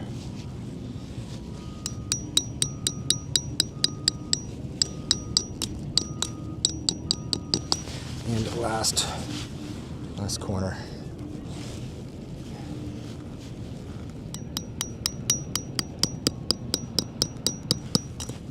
Oh, come on.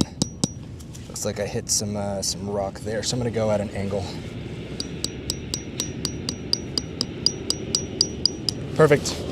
And of course, this last stake here is to make sure that it's nice and flat with the ground. Beautiful. All right.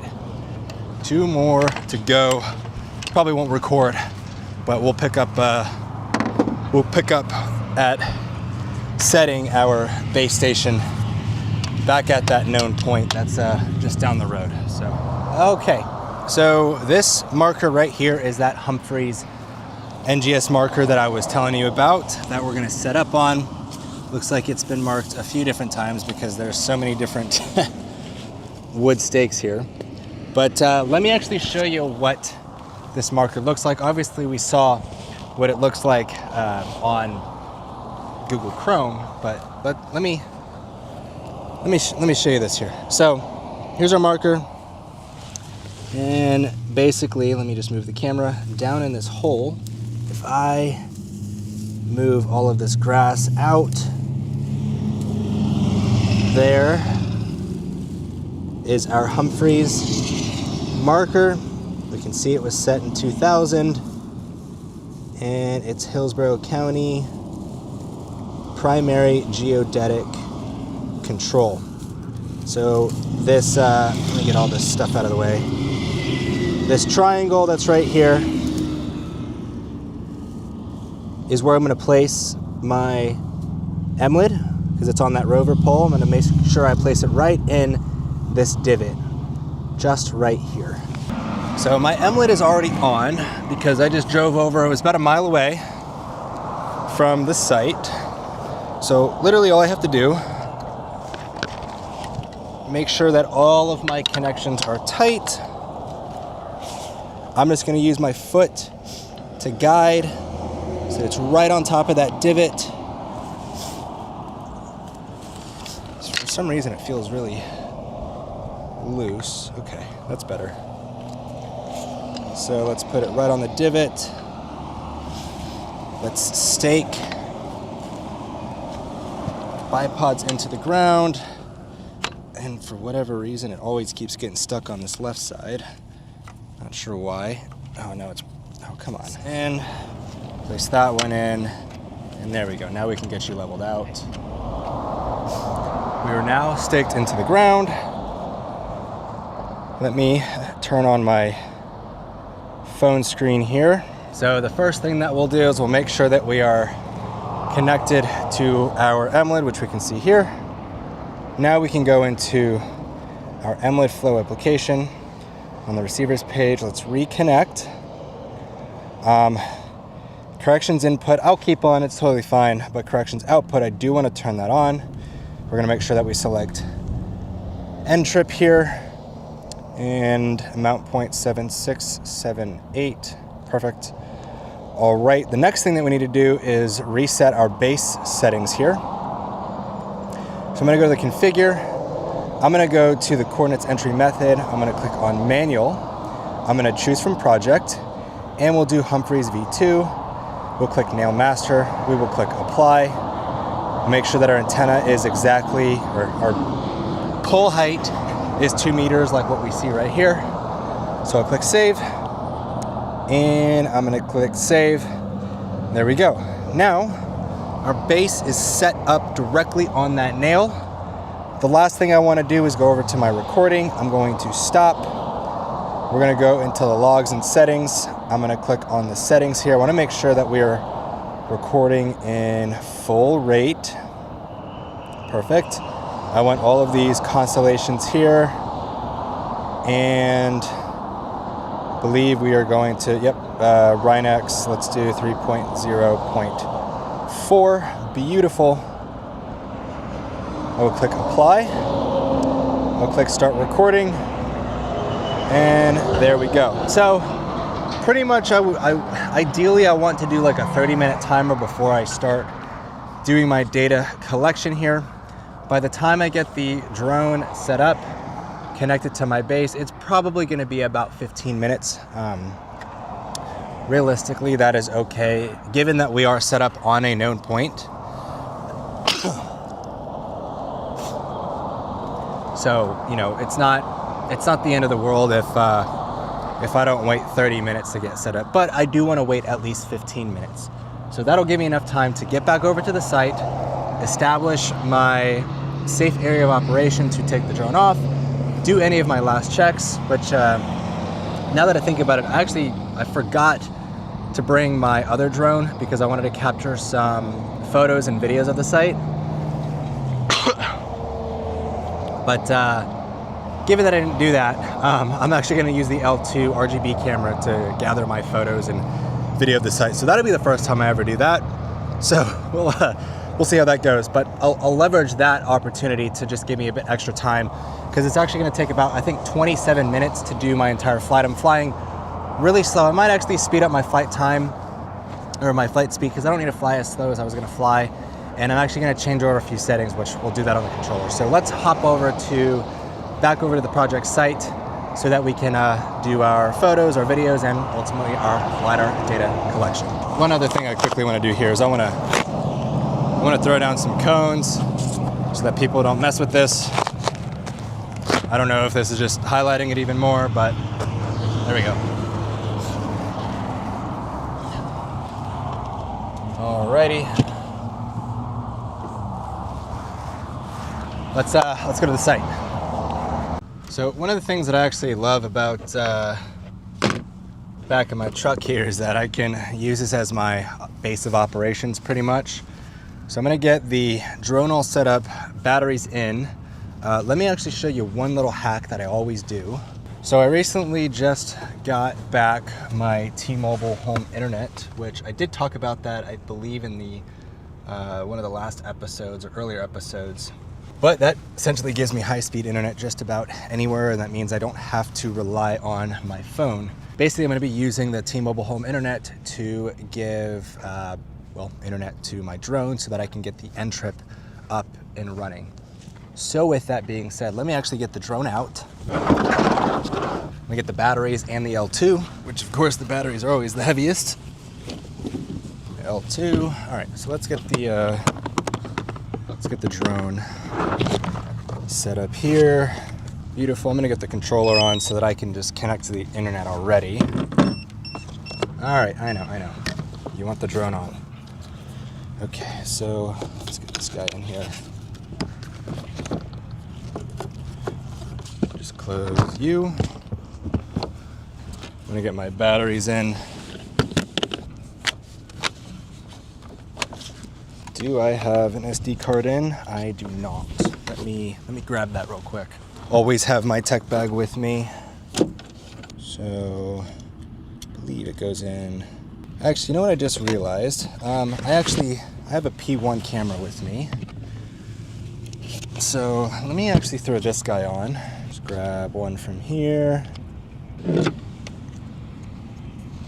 All right, this guy will now go in. Cool. Okay, let's get the lens cap off.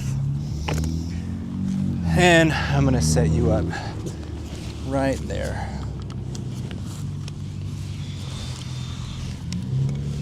Okay, so let's just make sure we're connected to the internet, which we are not. Do I remember this password?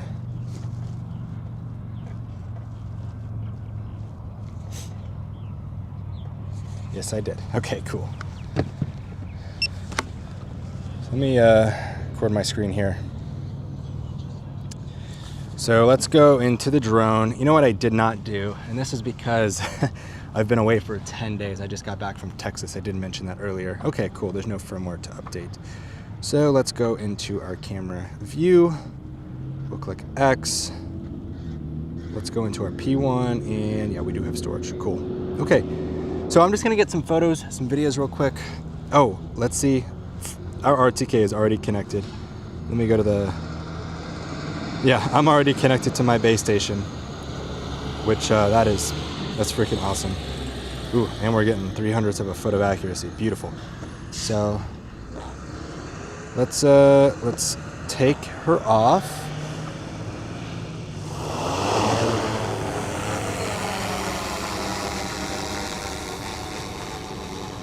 And I'm gonna go into the P1 camera mode here.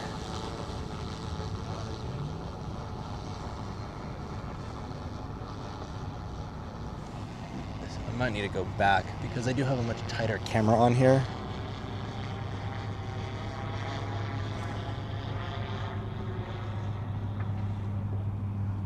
Okay, cool. So I want to record in JPEG and RAW. And I want, oh, can I not change my image ratio in here? I guess I can't. Wow, there's very limited photo options here. Okay. Well, I guess I get what I get. So take that photo there. I'm gonna go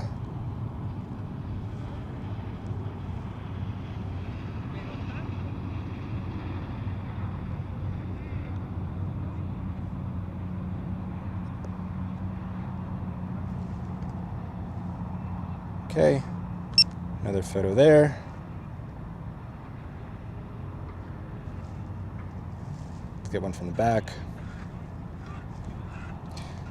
This is funny, I've actually never done site photography like this, but the benefit is that I'm actually using a 45 megapixel camera, so it does look way better.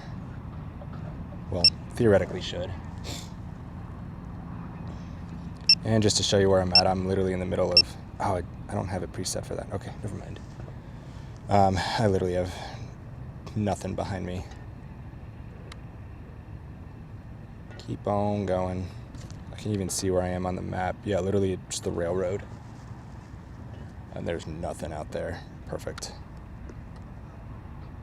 Let's get another direction here. I will need to cross over the highway very briefly. There's no cell towers around, which is perfect as well.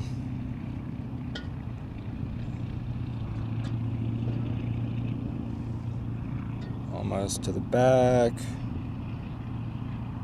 Beautiful. Now I'm not going to get a top-down shot because I will be able to get that with the orthomosaic that I generate from my LiDAR mission. So that's not going to be an issue at all. I'm just getting back in position here.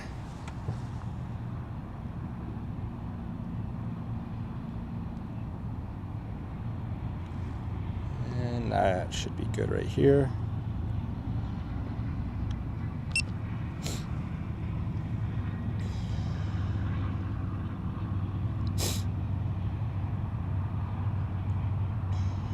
Yeah, this is really interesting to do site photography with the M350 and a P1. This is a very expensive setup right now. I will not lie.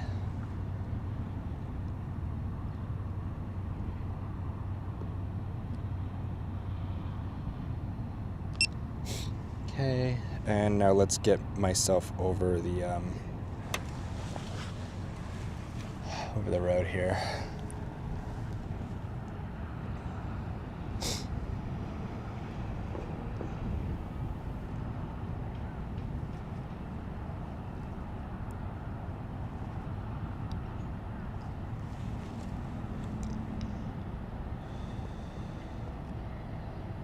Oh yeah, this is a great shot right here. Just like that, and then I need my last one.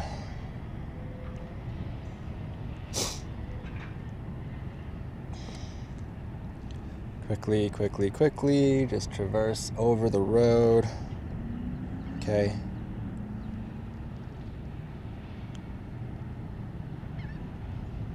All right, position myself right on top of the building. Just like that.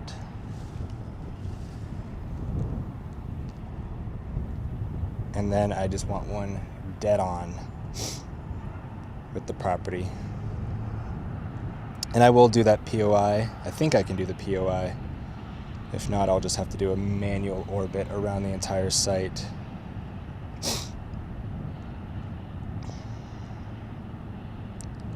All right, traverse, traverse, traverse. Okay.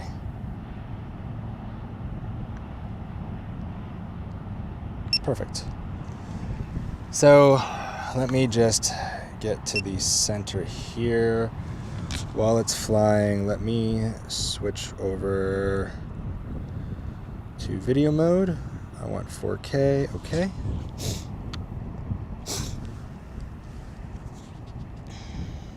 I'm just gonna go like dead center. Can I even do a POI mode? I might need to go into FPV mode, maybe.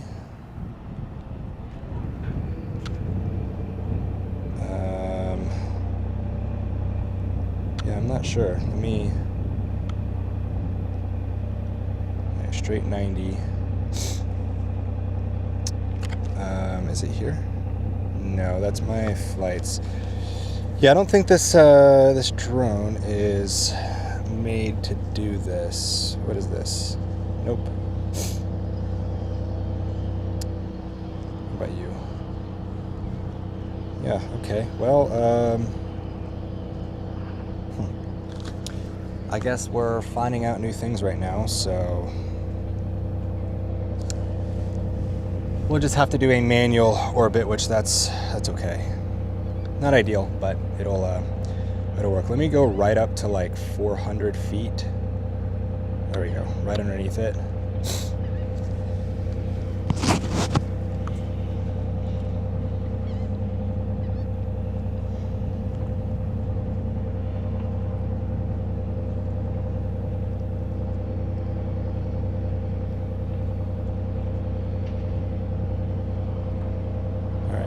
We will do that as our reference. Can I go in a...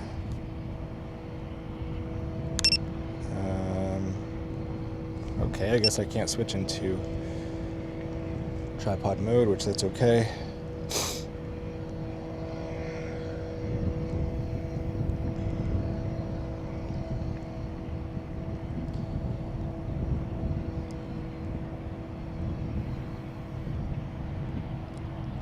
Well, this is all manual here. This is hilarious, not gonna lie.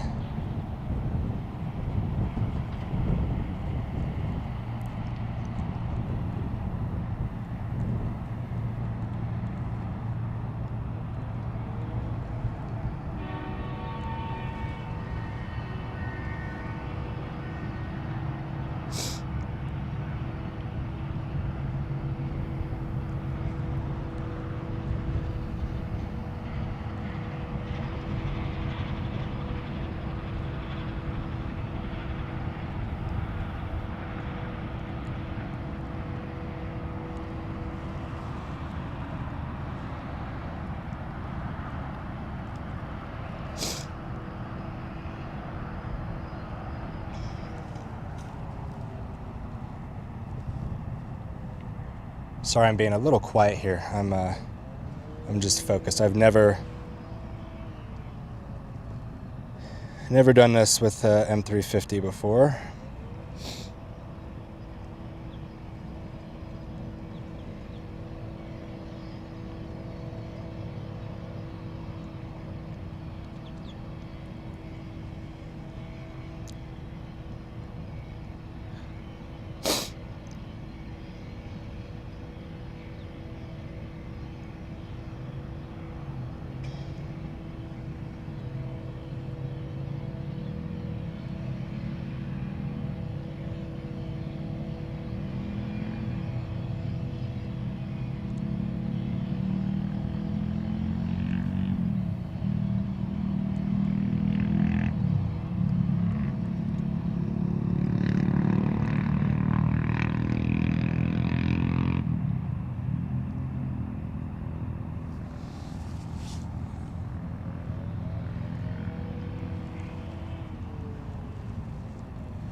call it that.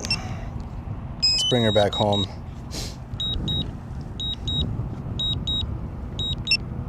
I think that will do. Well, that's going. Let me get a fresh set of batteries here.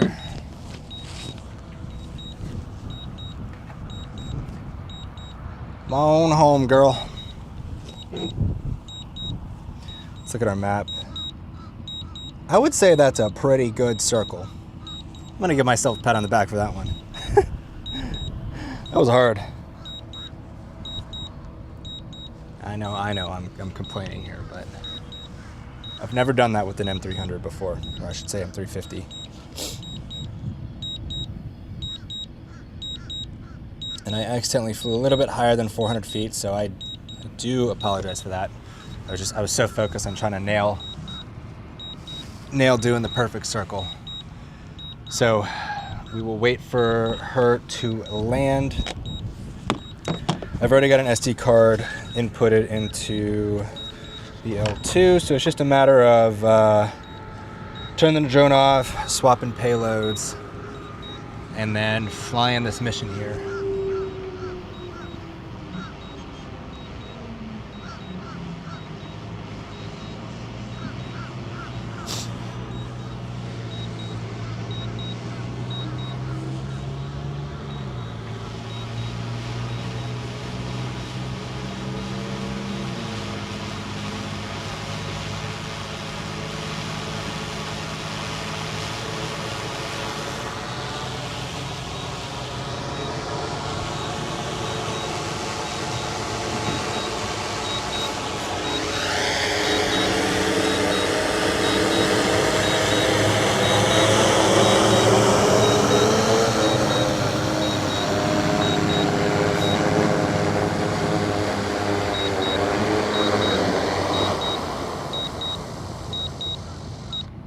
Beautiful. Okay, let's turn her off.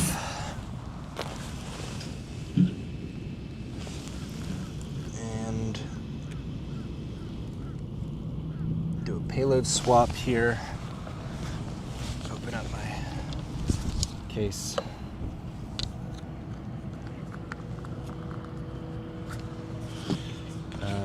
There we go. Let me get my SD card out, so do not forget.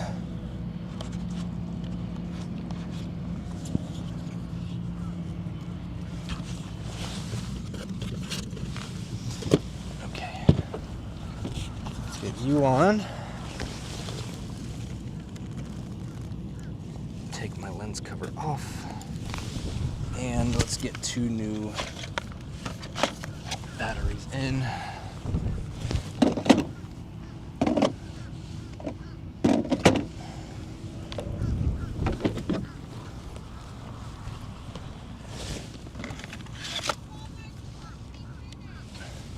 I have no idea. I'm just a subcontractor. Yep. Best person to ask is someone over there. Of course.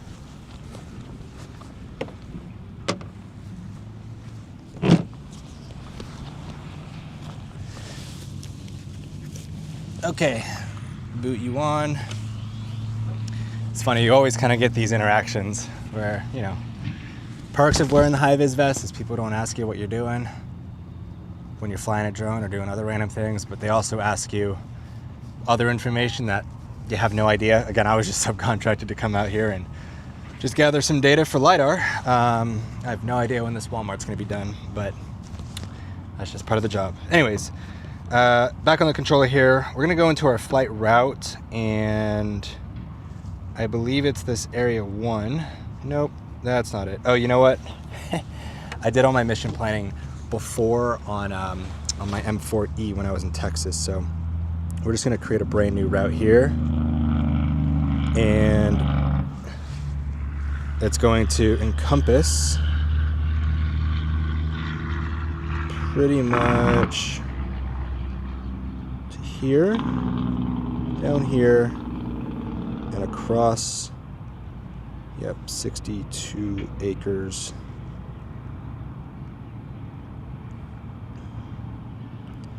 Okay.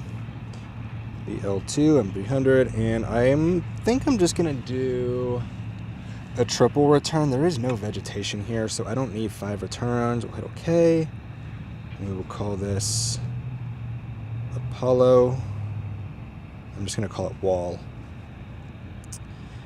We're going to fly at 150 feet.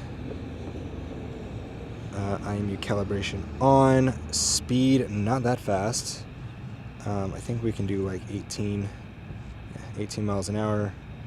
And I want a 35% side and a 65% front. And I'm going to add a 20-foot margin. Is that enough? That should be enough. Maybe I'll do like a 40-foot margin. Beautiful. Okay. There we go. That should satisfy this. Hit save. Let's just check one more time here. So triple return, RGB coloring on. 150 feet. We can throw this up. 18 miles an hour. Course angle looks good to me. 35% side overlap, 65% front. And yeah, we are good. Okay, so we'll hit save. Just gonna make sure everything is locked in. Battery's good. Beautiful. Okay. And we should still be going here. Yep, we are still connected for RTK. And we've got beautiful accuracy here. So we are good to go. RTH, I'm just going to bring it down to 160-ish. Hit next. Cool. Okay. Upload flight mission.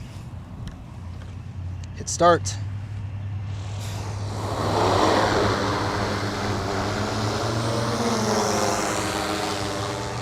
And we're now executing our flight. So this is going to take about 23 minutes. Honestly, oh, this is actually perfect timing. We are right at our 30-minute mark for that base station. Cool. Oh, one thing I forgot to failed to mention is I should have done my altitude check, which I know my altitude is totally fine, given that it's completely flat out here and there is absolutely nothing. I mean, we can go to the FPV view here so you can see what I'm talking about.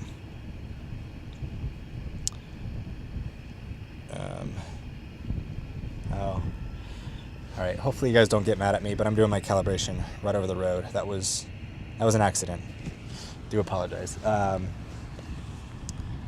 It's fine. But yeah, we're sitting right at 150 feet. It looks like I'm way lower on this camera, but if I go to the FPV view, I am plenty high enough, and you can see there are no obstructions anywhere. So we are good to go here. I'm gonna go to the side-by-side so you can take a look at what is going on here. This should only take maybe another 15 more seconds, and then we'll go.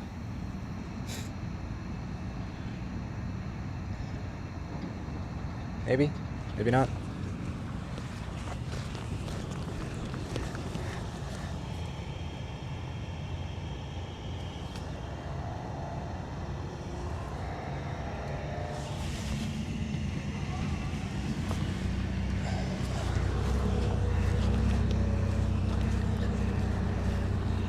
Okay, we are in action right now. It's actually about to come right over me, but if we look at our visible light view here, when it gets close to us, we should be able to see that aerial target that we laid down. And there she is, right where I'm tapping on the screen. Beautiful. So we're gonna let this do its thing for the next 25-ish minutes. As soon as that's done, we're gonna go collect the targets. I'll skip that point so you guys don't have to see that.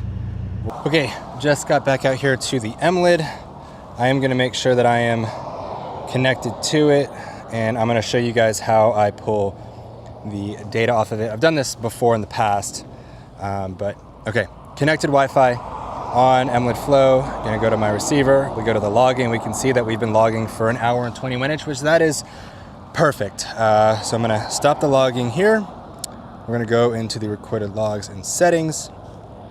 And right now it is compressing. We can see it's 11%.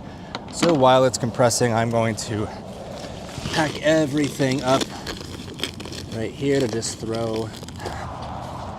And almost done, 77%. Now we can download our file here. The reason it just went into float is I accidentally knocked over the M-lid. So it's downloading here. I'm just gonna save this locally onto my phone so that when I get to the office, I can just quickly upload it. There we go, okay. So I'm just gonna go to save the files here, and I'm just gonna save it into my base. I'm gonna just call this Apollo. Oh, missed an L. Wall. Hit save. All right, we can now turn off our M-lid, and we are good to go. So I will see you guys at the office. Okay, back here in the office. It's actually been a little bit, had a few phone calls I had to hop on to, but to the side of me here is all the drones, well, drone because I only brought one, the batteries, and the L2. And I already have my SD card holder. This is literally my life. So all the photos that I took with the P1 are here. And then my LiDAR data is on this little tiny one. So I do need a converter here. There we go. I'm gonna plug this into the computer. And I'm gonna switch over to my screen here. So if I go into the DCIM, there is our Apollo Walmart. So I'm going to copy this folder, and I'm gonna go to my, here we go, active LiDAR projects. We're gonna call this Apollo Walmart. And I'm going to give it a raw folder, a working folder. I'm gonna paste my raw into here. While that is transferring over, I am going to open up M-lid Flow. Here is my Apollo Walmart with all of the controls and checks that I set in. We're gonna click on Export. Let's do a custom CSV, and let's just get the name, the northing, easting elevation, and description, along with the coordinate system name. Just gonna click on Save and Export. We will also save that to our active LiDAR here. Would save, and the last thing that I need is the actual file. So because I saved that to my files here, I am gonna go select it. I'm going to share it, and I'm just gonna share it to my NAS that I have here. So if I go onto my NAS, let's see my clients here. I'll wait for this to open. And we'll call it Redstone.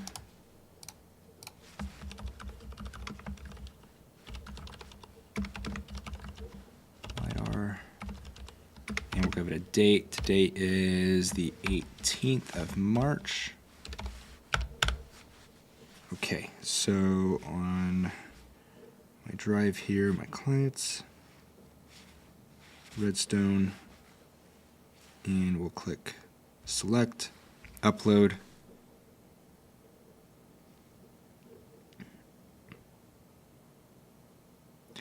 Wow, this is taking forever to upload.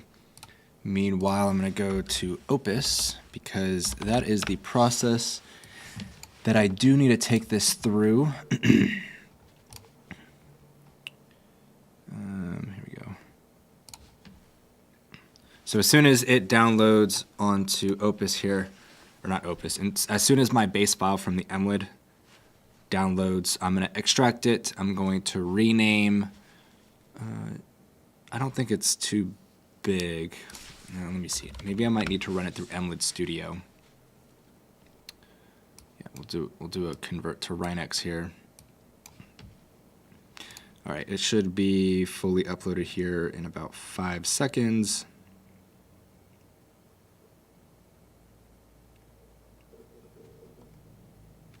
Maybe? There it is. Okay. Going to extract it. Okay. Grab our Rhinex, and we're going to just drop it into here. And we will give it... I'm going to create a base folder. Well, let's see. Interval 5 seconds is fine. Rhinex 3.0. And we just need the GPS. Hit convert. Shouldn't take too long. Okay, there's the results. I'm going to rename this to Apollo Nail. Okay.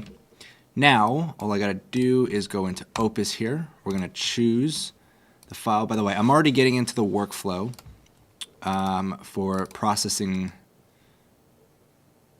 data. Where did it go?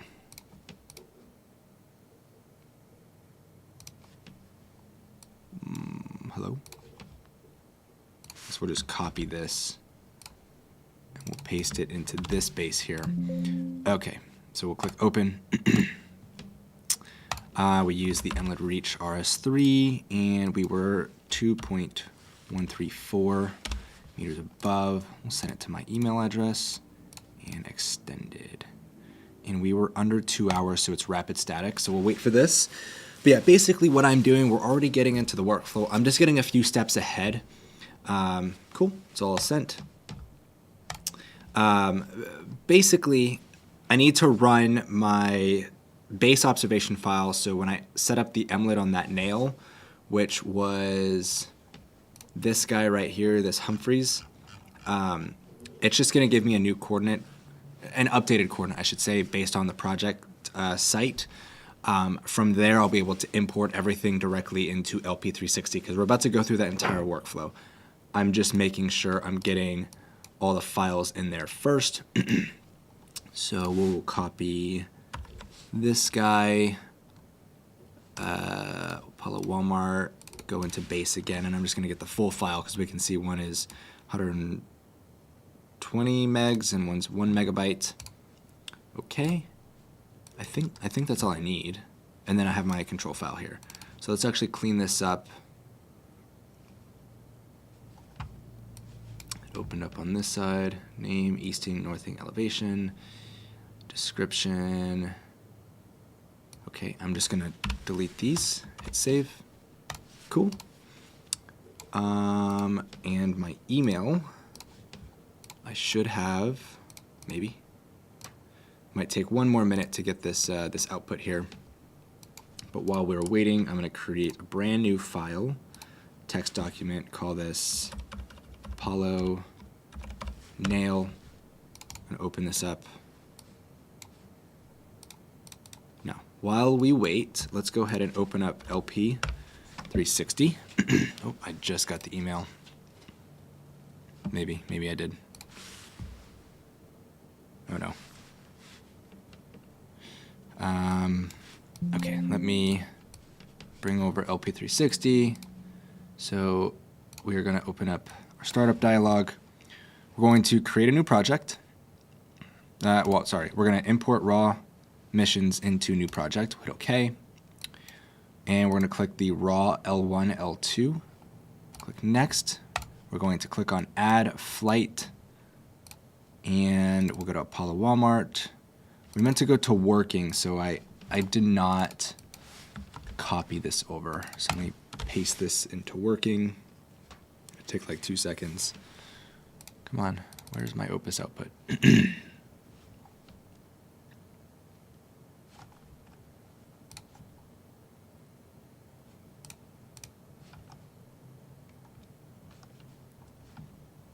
Almost done. I didn't realize it was a 10 gig file.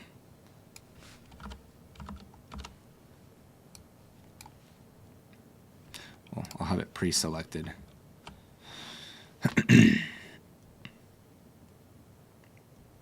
So the reason why I run everything through LP360 is it gives me strip alignment, and that gives me higher accuracy on my actual LiDAR data itself. And I'll show you what I mean. So here we go. Select our data here. I want to switch this over to PPK mode. And for this mark, we need to wait a second, but I can put in my antenna. So that's 2.134. There is my Opus. So I'm going to copy the email that I got, which looks kind of like this. It has all of this information here. But basically, we copy all of that onto a notepad. We'll click Save. We can close that out. And then for our reference mark, we will click Survey Nail. We'll load from Opus. We'll click on our text file, and it loads in all this information for us. Name, we'll call it Apollo Nail. Apollo Nail, and I think it was Freeze. I'm totally butchering the name, but it's okay. And the last thing that I want to have is my base observation file. So we'll go back into my active LiDAR projects, Walmart base, and we'll select the big base file. Beautiful.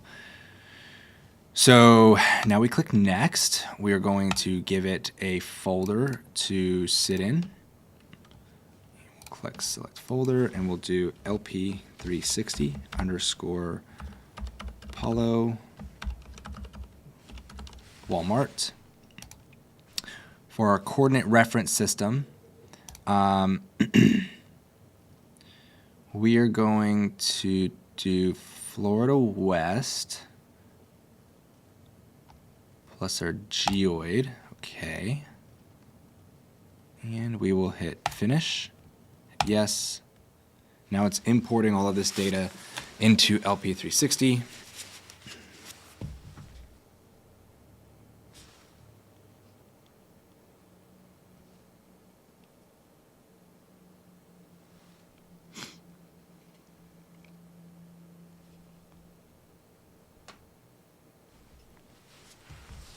Oh, geez, I got all these photos I gotta load. Oh, okay.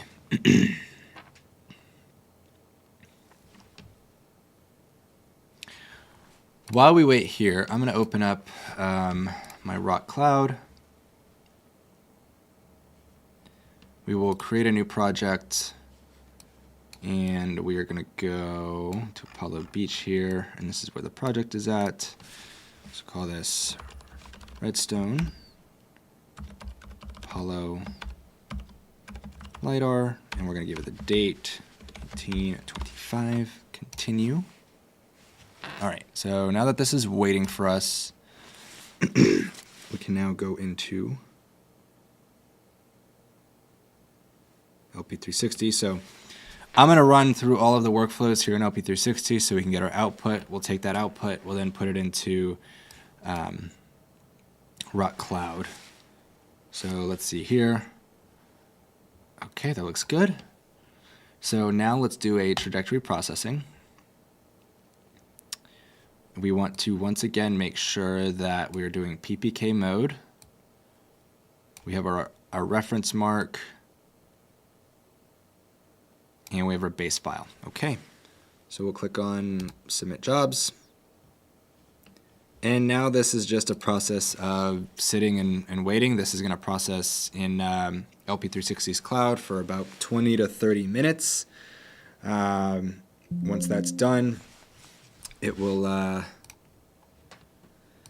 It'll get sent back over to me, and then we'll go through the rest of this workflow process here.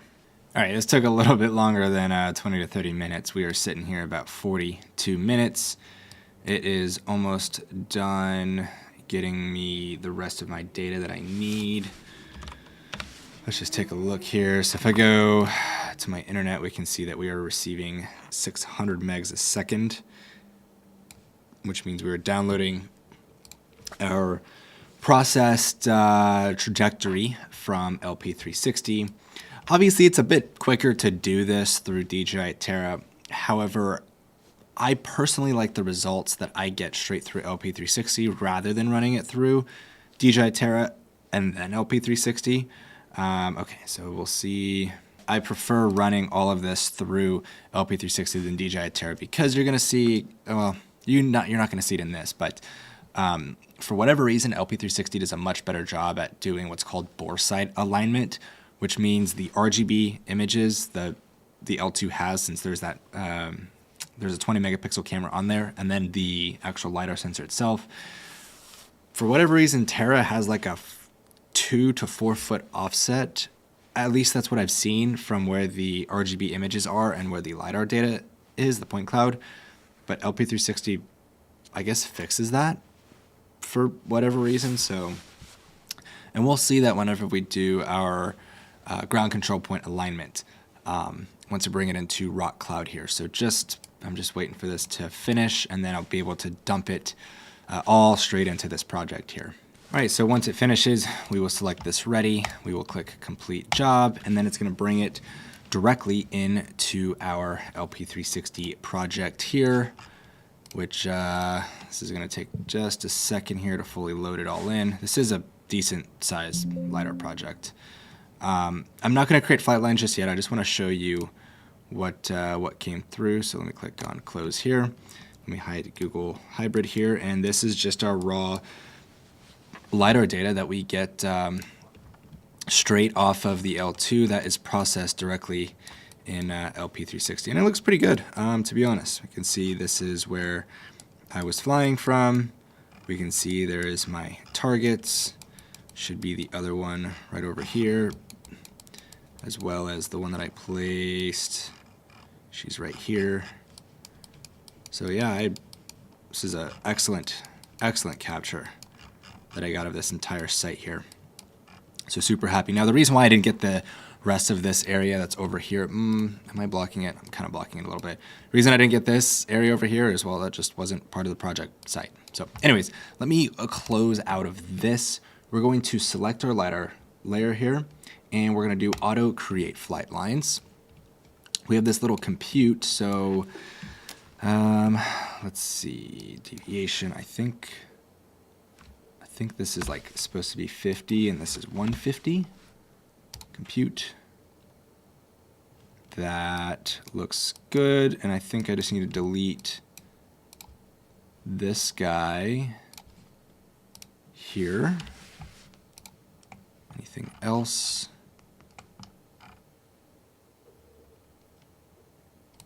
Nope, that this all looks good to me. Okay. Oops. Yep, all of these flight lines look good to me. I don't think there's really anything else except, is it this one? That's not the one I want. Let me get the second one, delete that guy.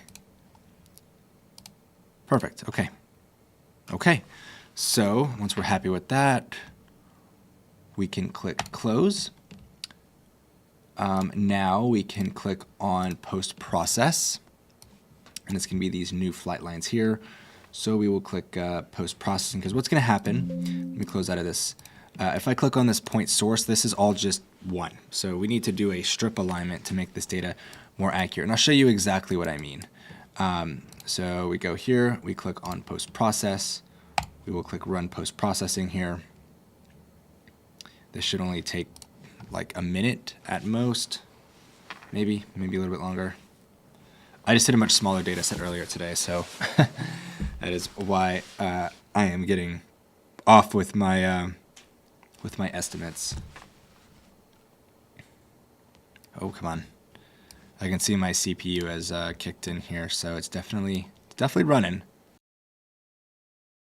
Now done. So we can actually see we now have just hard edges on all the corners rather than these smooth or kind of rounded ones.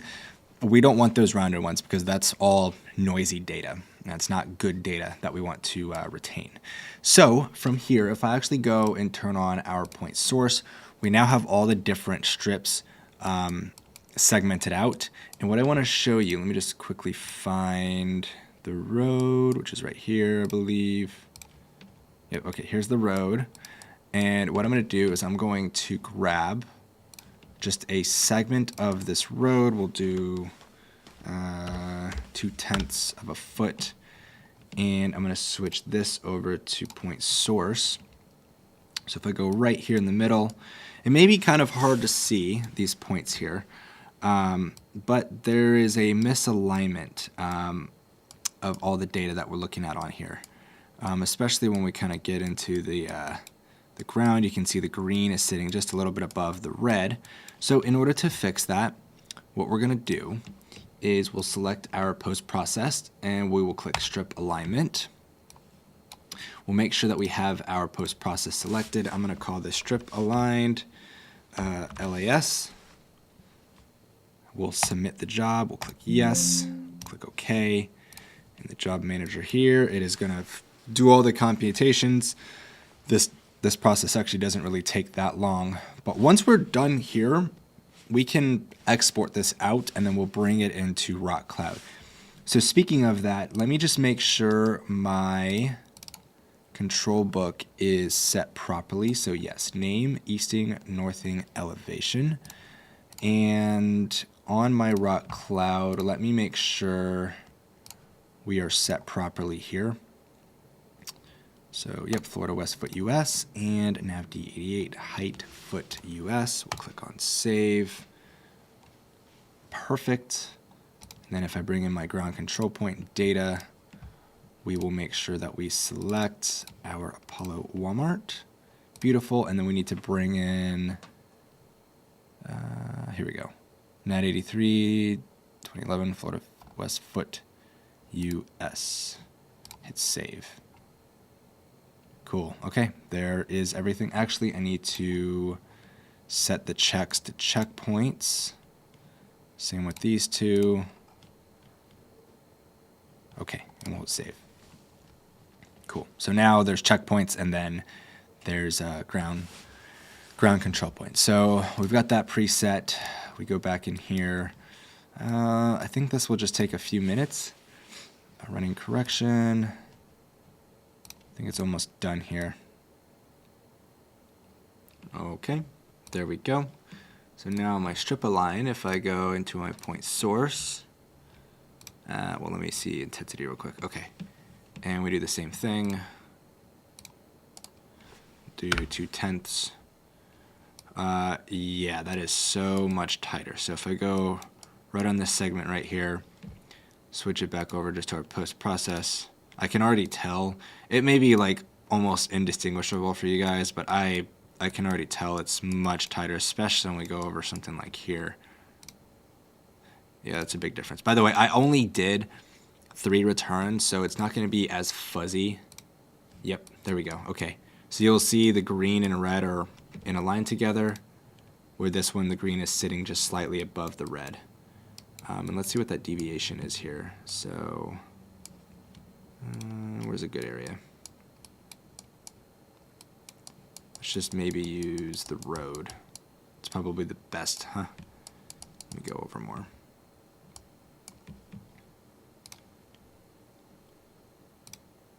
So it's almost about 1/10.5. And this one is under 1/10. Beautiful. Okay. Sweet. And if we go back into our RGB view, yep, everything looks wonderful here. So what I will do now is go to my project here, export wizard, and we're going to export it as an LAS version 1.4 all the points, and we will hit next. Let me go back.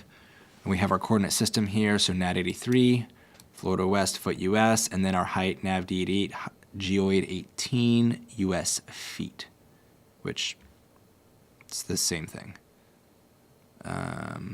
Cool. All right, what next? We use the whole lighter area, hit next, and we are going to output it. I'm going to create an exports folder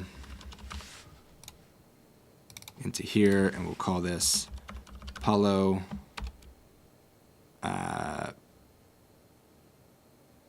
post-processed point cloud. Hit save, and I don't want to insert it, but I will click finish, and then we'll just wait for this progress bar to go, and it's going to dump it into this folder here. So yep, just heard my computer kick on, maybe. Okay, there we go. There's our point cloud right there, LAS file. So we can now go into Rock Cloud here. We're going to add project data, and we are going to select our point cloud. And this should go pretty quick. I wonder if we can export in an LAZ. No, it doesn't look like it. Oh well, that's fine. Well, we are done in LP360, so we can save this, close out of it, and we are done there. We will just wait for this to finish uploading into Rock Cloud. We've already got everything dumped in here, so it's just a matter of waiting for it to visualize, and then we can run it through the processing, which all we're going to do is we're going to generate a topo of the site. That's all the client needed. I think I should be able to deliver everything by Friday to them. So once it is done visualizing, we can click refresh, and we will have our point cloud beautifully displayed in here. And it already looks like our points are pretty close to where they need to be. We will do an alignment here very shortly. But yeah, I mean, this looks good to me. So if we go into this RGB mode, obviously we have our RGB point cloud for all of our data. Yeah, this is beautiful. So why don't we go ahead and do an alignment? I think I want to do this this one right here. So this is CP1. So what we'll do, we will click on our quick tools. We'll do this auto align. We'll select a custom point, and I've just remembered I need to switch this over to intensity gradient, and maybe we do actual just intensity here. Just pick a center point.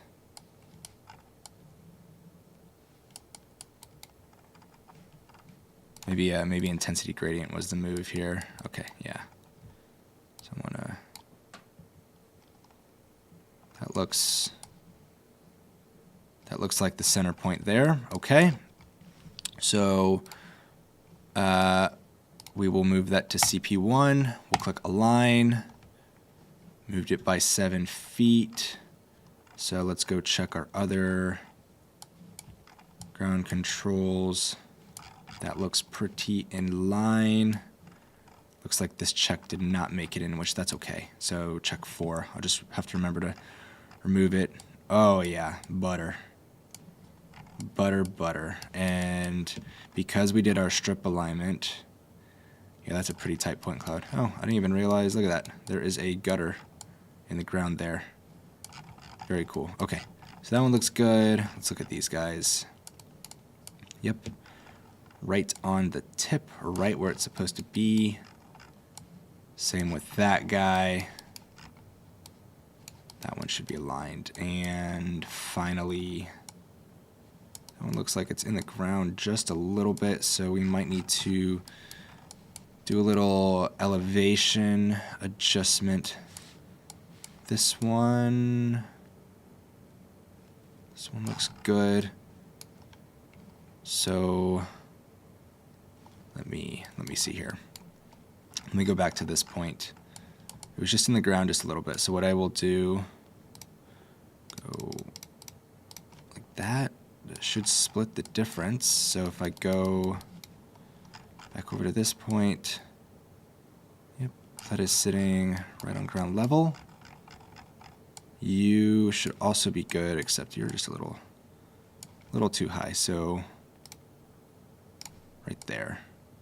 That looks good. Okay. This should also be, yep, that's right in alignment.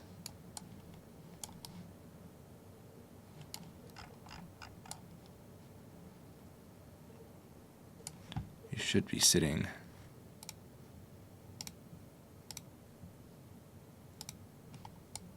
okay. All right, I am happy with that. So now we will click on the save icon. It's going to move our entire point cloud. We're basically aligning it to the ground control points that we set on site because, well, those were measured points in the real world. As for our LiDAR, we just needed to shift it to it. Once this is done, we can click on this process tab right here, and we will just run it through the Rock Surveyor. What that's going to get me is a topo, so they're going to do a ground classification. They're going to get me contours. I'm going to do 1 foot contours. And yeah, that's pretty much it. I'll be able to send all this data over to my client, hopefully within a few days. Although this will take about a day or two for them to send me over all of this data. I could do this myself. Personally, I don't feel like it. And this is a great way to send data over to my client without me having to send them over some proprietary software and have them have to figure out, how this all looks. They can just do it right here, which is perfect. I mean, who doesn't want to look at data like this?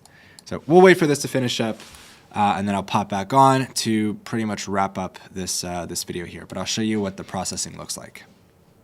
All right, my translation just finished up. Now what I want to do, let's go into our RGB view here. We're going to get a straight top down. I do want to edit one of these, and I think it's check 4. Yeah, check 4. Then I'm going to remove because, well, it didn't end up in the aerial data. So I'm going to remove that. We'll hit save. That shouldn't have changed too much. Cool. Then we're going to switch back over to our RGB.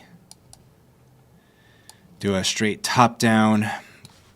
And I'm going to reference the map here of what they want on this area. So pretty much I'm just going to go across, straight down, across, and up on that.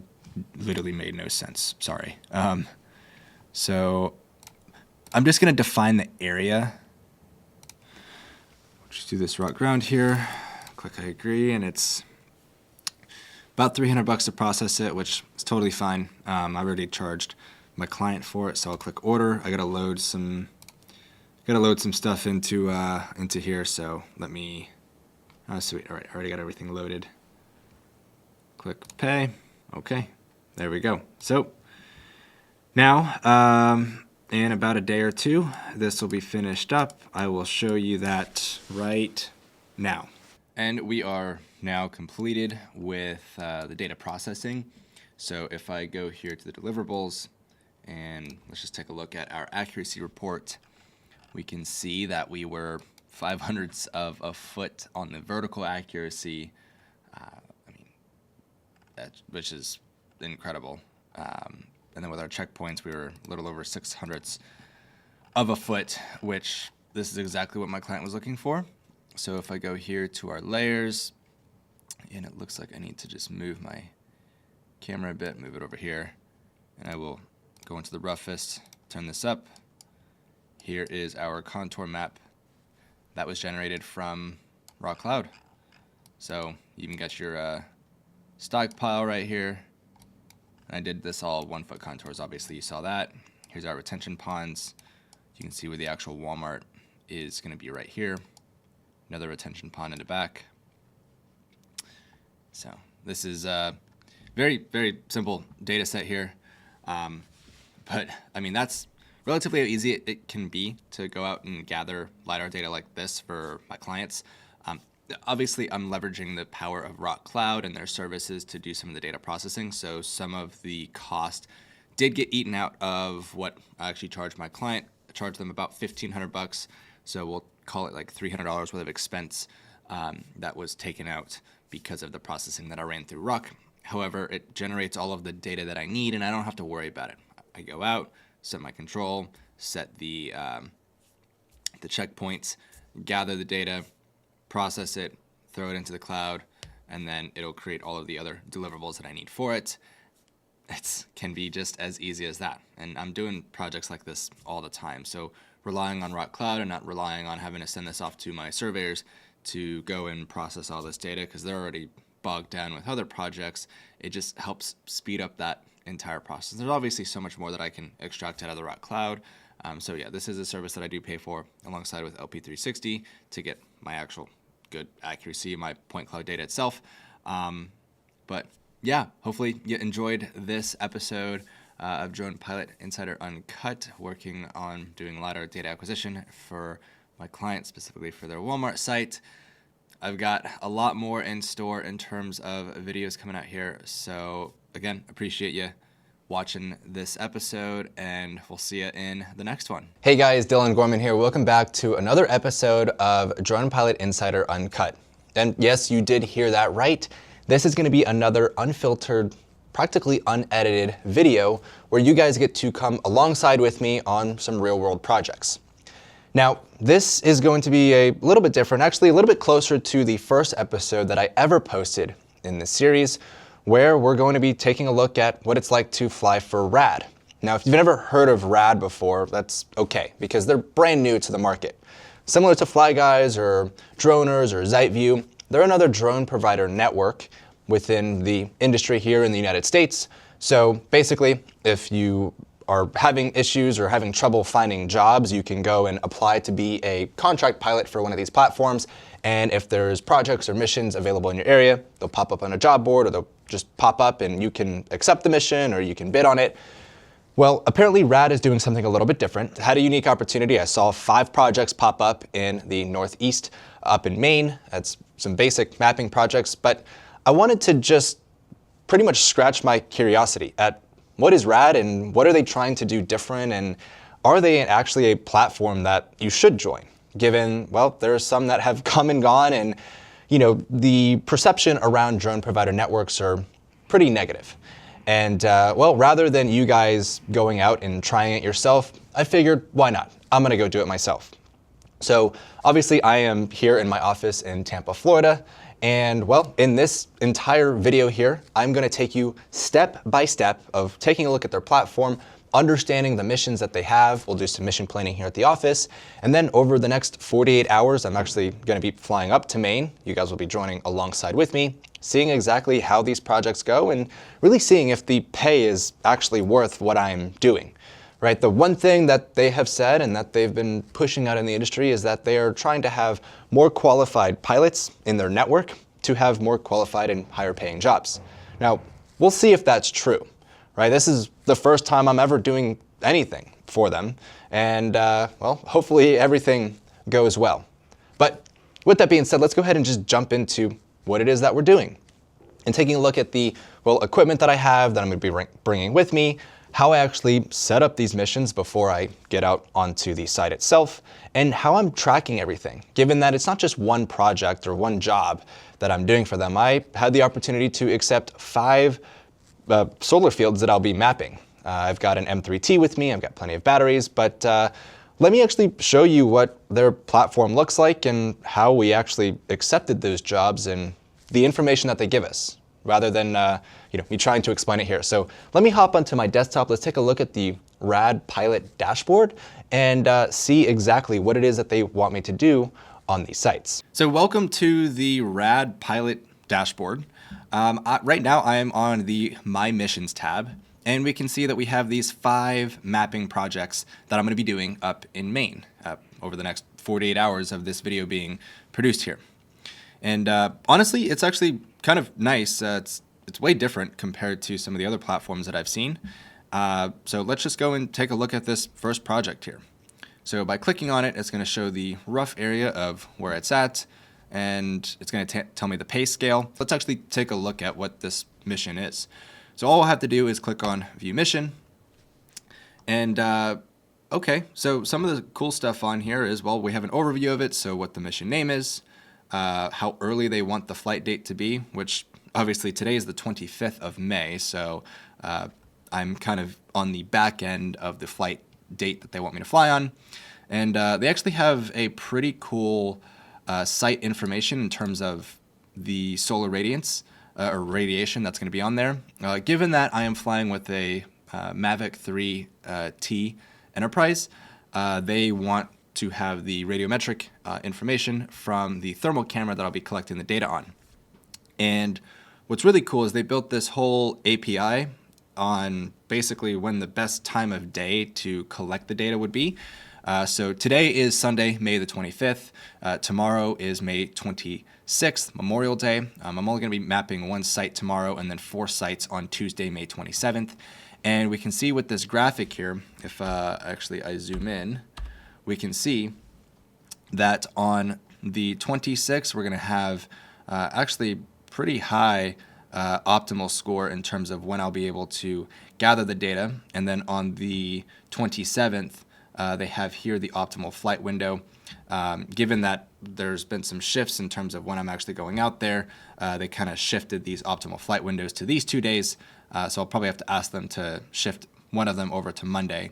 But we can see with the solar radiation, obviously during the summer time of the year, it's going to be much higher given that we have, well, more sunlight throughout the day. Scrolling down, we have a basic location of where it's at. Now, if we go and look on the requirements, it's going to tell us that this is a mapping and surveying job, so meaning I'm just going to be flying an automated mission here. The deliverables, they just want the JPEGs off of the drone. They gave me a 6 centimeter per pixel GSD. The RTK is not required, although I will be flying with RTK. I just prefer doing that. For my frontal overlap, I'll have 80%, side 50%, and then it'll tell me the required payload, so a thermal camera and an RGB camera. Given that the M3T has both of those, I am, well, qualified to fly this mission here. As for the resources, we can actually visualize where we're going to be flying. So obviously it just drops a pin, but that doesn't really give me much information. So they have the actual KML of the site. If I click on it, it gives me an outline. So obviously where this pin was is not where the solar fields are at. So this is a boundary of where I will be flying. What's great is I can actually download the full KML, which I will be doing that here shortly to bring onto the controller for the M3T and doing my mission plan on there. And I typically like to always do my mission plan at the office or well in advance before I actually get out to the site. That way I have an offline version of it loaded on my controller in case there's no cellular connectivity out there. That way, I don't have to deal with weird airspace and just weird errors, right? I like to have all the missions planned here. That way I can make the adjustments out in the field if I need to. As for the weather radar, there's no weather there right now. But actually, yeah, if we go south of where it's at, we can see a little bit of rain going on there here on Sunday. Scrolling down some more, they actually have a few more notes. So yes, they already told me about the 6 centimeter per pixel ground sampling distance that they want for the images, the frontal and side. They gave me the speed and then the shutter for 1.5 seconds. And then they also gave me the shooting angle. So I'll make sure to maintain parallel to the main path. And okay, great.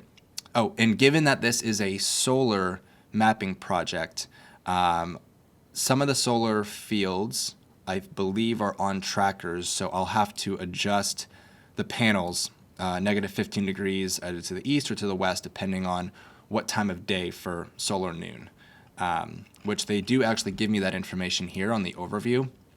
That's what this site information, weather information is here for. So this will give me the best information in terms of what direction I need to have those trackers at when I'm mapping out. Oh, and then the last important camera setting on here is for the radiometric camera, or the infrared camera, is to have it on the white hot palette. Okay. That's pretty straightforward. Yeah, each one of these is $700 for the mapping. So why don't we actually take a look at how big these areas are? What I've gone ahead and already done in terms of like tracking all this stuff, I've built a rad solar mission board here on monday.com. If you guys actually want resources or access to all the resources that I use to really help me keep track of what I'm doing on site, yes, I can use the rad dashboard here, but this is more of I'm very anal when it comes to if I'm doing more than just one project. I like to just track everything on a dashboard. So what I've actually done on here is given the location name, the status of it, estimated data capture, the actual location of it, and I've uploaded the KML file. Estimated time of collection. We're actually about to figure this out ourselves here shortly, and then order of capture, and then number of acres.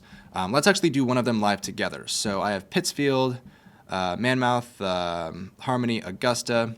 I believe the last one I need to bring in is this Baldwin site. So let's take a look at where this is at. Obviously, I want to look at the view mission. We'll go to the resources, and we'll throw the KML up. Okay, so obviously, yeah, that pin was a little bit south of it, but good thing we have this KML. So we'll open up Google Earth here, and that looks like I already had the KML pulled on here. So let's actually go ahead and add this Baldwin into my dashboard here. So what I'll do is I'll go here and I will type in Baldwin. And we'll say mission accepted. This one I'll be capturing on the 27th. And let's actually get the location of it. So the way that I'll do that is I'll just drop a pin. I'll just throw this here. And then I'm just going to grab the latitude of it. We'll go on Google Maps, paste, and then we'll grab the longitude, enter. Okay, cool. Oh, look at that. Perfect. So then we'll just copy this address here and we will throw it onto location. Oops. And then we'll upload the KML for Baldwin, which is right there. Beautiful. And then I'll have this as the 4th. Now, let's see how many acres this actual site is. So if I right click on it, we can see I'll call it 48 acres. I'll round up. 48 acres. Now, we got to figure out what the estimated time of collection is. So what I'm going to do is I'm actually going to go and grab the smart controller and upload this onto the smart controller and put in all the mission plan so we can see exactly how long it's going to take. That way we can put this in here. And then this will actually allow me to better plan my route, given that I only have 2 days there, and actually on my second day I fly out. I have a 7 p.m. flight, so I want to make sure that I have enough time to get back to the airport, given that I am flying directly into Boston Logan Airport. That was the only direct flight that I could find that got me enough time out in Maine. So obviously I got to fly into Massachusetts and then drive up into Maine. So let me go ahead and actually pull this KML. What I'm going to do is just download it and put it onto an SD card, and then pop that SD card into the smart controller so we can do the actual mission planning itself. So let me go ahead and do that. All right, I've now successfully inputted all of the missions here onto my controller. I do want to show you something that I actually ended up changing. Now, rather than flying, let me see here, it's Augusta. Let me show you what Augusta looks like on the actual KML. Now, if you actually look at this site here, it's actually 3 individual sites that are split by quite a bit of just like nothingness in terms of fields. So what I ended up doing, if we look at the actual mission plans here on the controller, I created 3 separate mission plans for Augusta.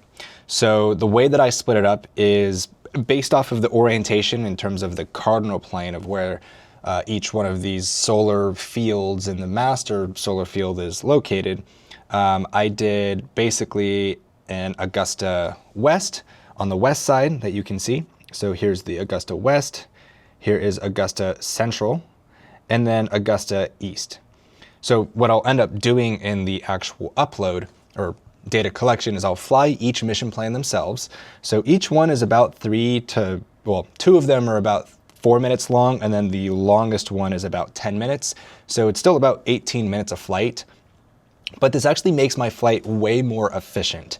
Rather than capturing extra data that doesn't really encompass the solar panels at all, meaning I would have captured probably about 40 minutes of flight and a lot of extra photos that I wouldn't really need and that the end client wouldn't really need. I'm only segmenting it down to where the solar panels actually are. Therefore, it makes the flight way more efficient. It actually cuts 20 minutes of flight time out of it. Because the name of the game is, well, one, efficiency. And yes, I am altering the mission plan itself, but I'm not cutting out non-critical data. So the non-critical data would just be the vegetation that's around, and it's only focusing on the actual solar panels themselves. Now, when I'm actually out on site, I will confirm with my field ops specialist to make sure that I'm gathering what I need to gather. And then assuming with their interactive KML upload area in terms of like the data that I upload, it's probably going to look off and that I didn't gather the right data. But just from what I understand for this client, they are only concerned about the solar panels. They're not concerned about the field or the trees or anything else that's on site. So as long as I'm gathering the solar panels based off of the spec, which is that 6 centimeter GSD per pixel, then we're good. And actually zooming out here, we'll look at some of the other flight missions that I have on here. So Harmony is going to take about, I'll call it 34 minutes, hoping I can get it done on one single battery.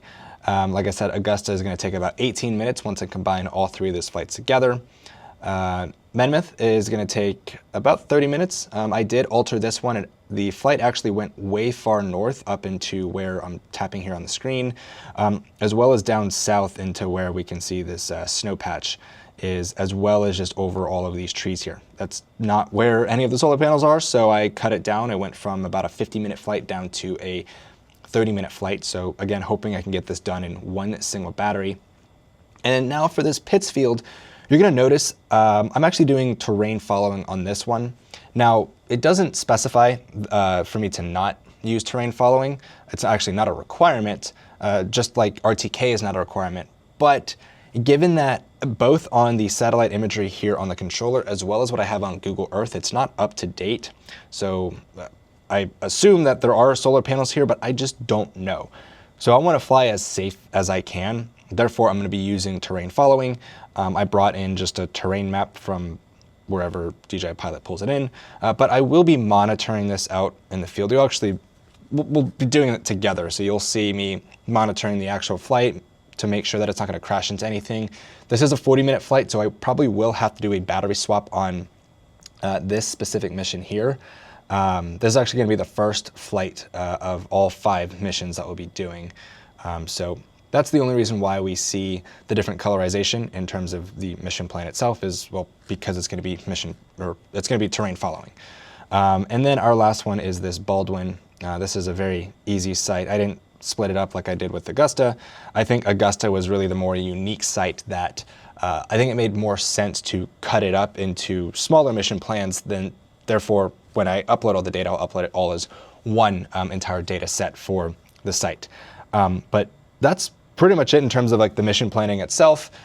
Looking back here on my Monday dashboard, what I ended up doing, and I'm just going to switch this over real quick.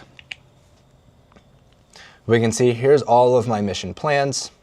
There's the dates that I'll be doing it, the locations, the KMLs. There's the estimated flight time on there. So you can see with that Augusta, it's 18 minutes there. I put the order of capture that I'll be doing it in, how many acres, that's the max acres. Obviously it's smaller now. And then this distance from last site, this is in minutes. So it's how many minutes it is from the next site. So on day 1, I'm only doing 1 site, but on day 2, I'm doing 4 sites. So on Google Maps, I basically mapped out how far each one of these solar fields are from each other, and then I put that on here. So in total, I'll be driving for about 4.5 hours between all the sites, which is not bad given that I think the longest flight that I'll have is that like 39 minutes, but that's on the first day, so I'm not really too concerned. Now, in terms of what I'm actually bringing, here is all of my equipment. So obviously I have the M3T in here. There's already battery in here. I'm actually going to be bringing 7 batteries with me. So we can see I have them both on chargers here. They are all already full. So I will be, oh, there we go. Okay, yep, so all of these are full plus the one that's in here. I have a case full of a bunch of extra SD cards. Well, this is obvious, just for data storage. And then for all my data backups, I actually have 2 SSDs. These are both 2 terabytes from Samsung. They're really fast. I also have 2 hotspots. So a little hack is, well, this guy that I have right here. This is a T-Mobile home internet. And I actually have T-Mobile as my cellular provider, so I do get a discount. It's $35 a month for it, and there's no throttling at all. So if you're used to mobile hotspots like this second backup one that I have right here, they typically have a data cap of like 50 gigs or 100 gigs. Well, there's no data cap on that T-Mobile one, so I'll actually have internet the entire time that I'm out in the field with this T-Mobile home internet situation, and it's actually pretty fast. So let me just actually like show you how quick this is. So we're just going to be doing a new speed test. My MacBook here is already connected to my T-Mobile hotspot. You can see it says T-Mobile right there. And for our download speeds, we're getting about 300 megabytes, it looks like, a second, which is plenty fast for being out in the field. And then for my upload, this will fluctuate, obviously, but I'm getting about 50, 60 megabyte upload. Obviously, the upload speed is dependent on how close to the towers that you are, but that is honestly an essential tool in my tool bag. I always have some kind of external internet, whether it's Starlink, whether it is this T-Mobile home internet, or I actually have a second backup right here. So this is a Netgear Nighthawk M1, and I actually recently found out about this SimBase card that I have right here. It is a global SIM card. It's a data-only SIM, but what's actually really interesting is how relatively cheap it is. Now, I'm not going to be using this for data upload. It's more of just a backup. But ultimately, it actually connects to all 3 carriers here in the US, and there's also options to connect to other carriers around the world. But in the US, the 3 major carriers that we have is T-Mobile, AT&T, and Verizon. And what's cool about that SIM card right there is I can actually connect to all 3 of them, not all at the same time. It's going to automatically connect me to the fastest one. And to have that active, I think it's like 2 pennies a day. To keep it active, and then for every megabyte of data that I use, it's also 2 pennies. So really cheap. I actually have those in almost all of my mobile devices. So I've got multiple in all of my MLids.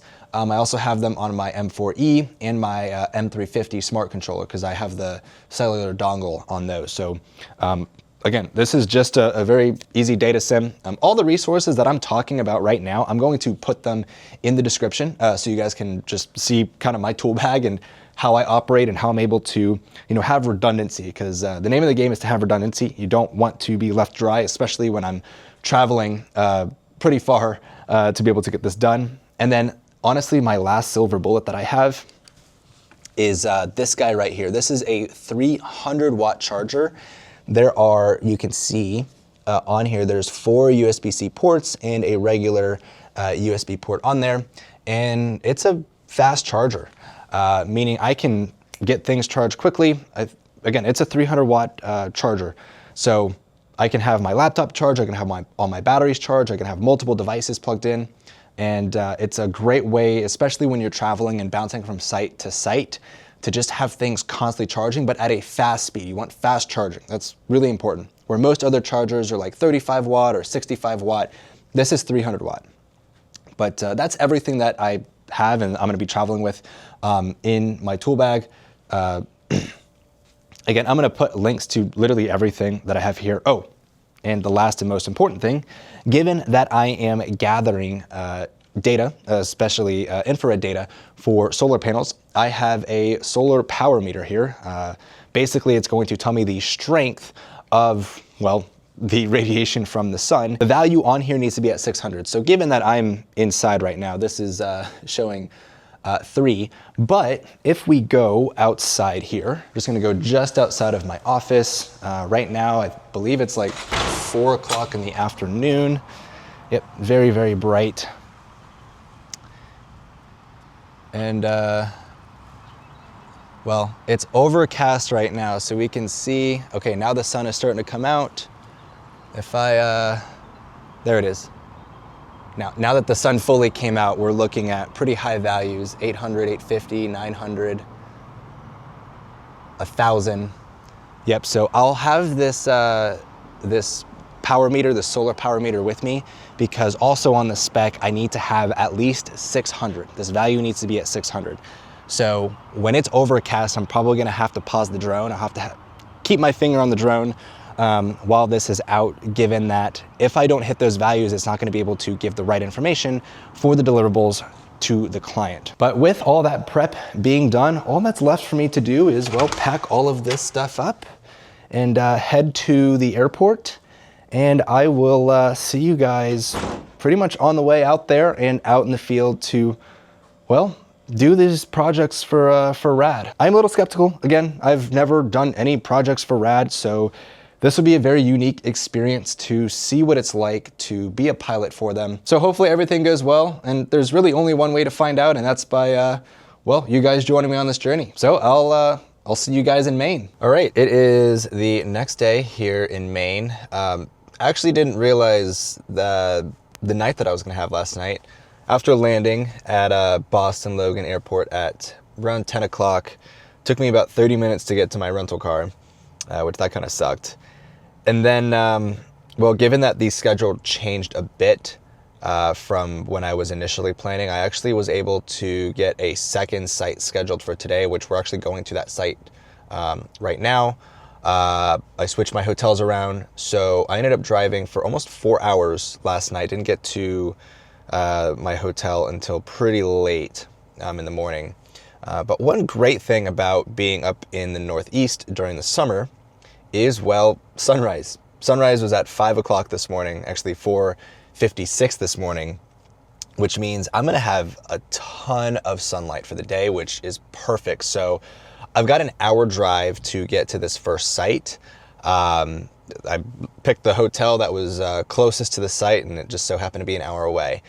So I'm heading over there, and I am hoping that I don't have to adjust the trackers for this site, because the field tech that I'm meeting up with tomorrow, he's actually gonna be able to get me access to 3 other sites for tomorrow, so that I can mess with the trackers and get them to the angle that they need to be in order for me to have an effective data collection. But with the sun almost being straight up in the sky right now, and it's only 9:40, which is actually crazy, I think I'll be able to hit 2 sites today, which will make my data collection for tomorrow even more efficient. One thing I was a little scared about was not having enough time to do all 4 sites tomorrow, which, I mean, I came out all this way. I took a 3-hour flight plus driving for 4 hours to my hotel, so I want to make sure I can get everything done. So with that being said, I actually did have to stop into Walmart.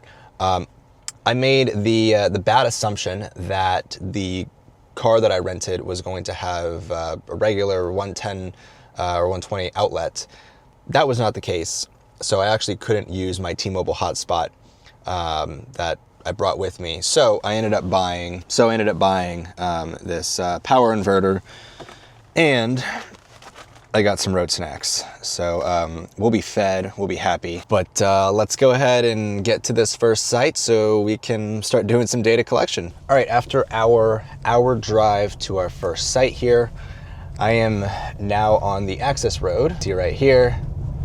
So just gonna make my way up the road. So before I actually throw the drone up in the air, I am just going to do a very quick site walk. I'm just gonna walk around the perimeter. The reason why I wanna walk around the perimeter is I just wanna find any anomalies, such as tall trees, maybe some power lines. There's actually, you can kind of see there's one, nope, that's not it. There's one right here.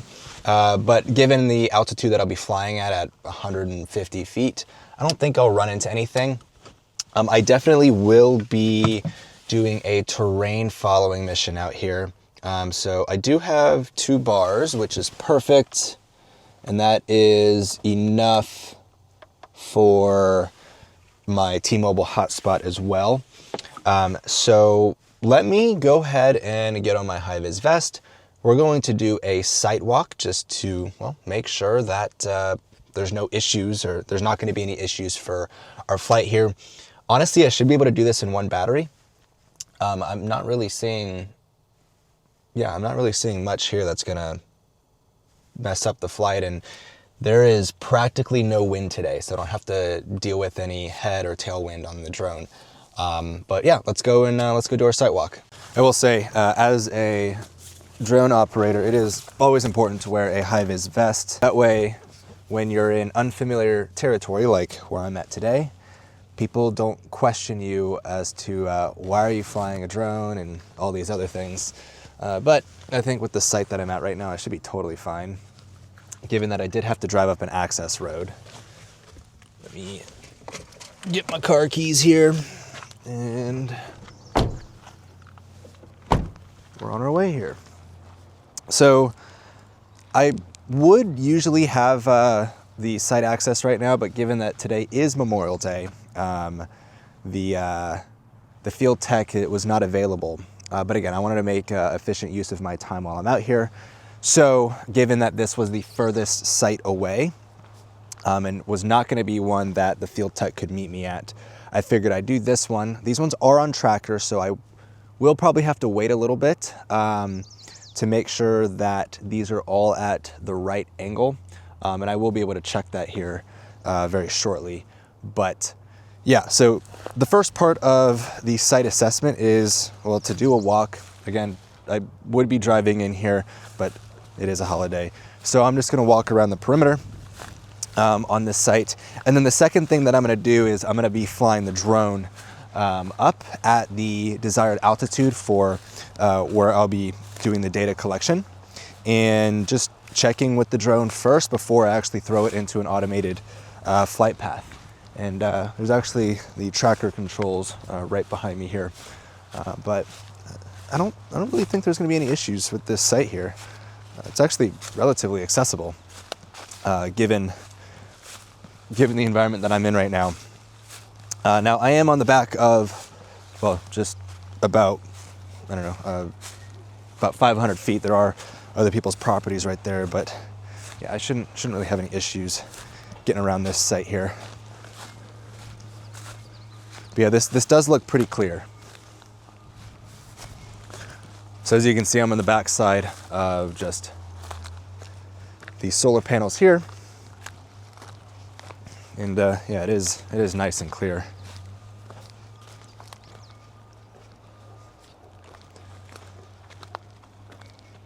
But I'm gonna quickly walk around. If I find anything that sticks out, I will let you know. Otherwise, we'll be taking a look at the drone's view first to, well, make sure that there is nothing in the sky that I have to worry about.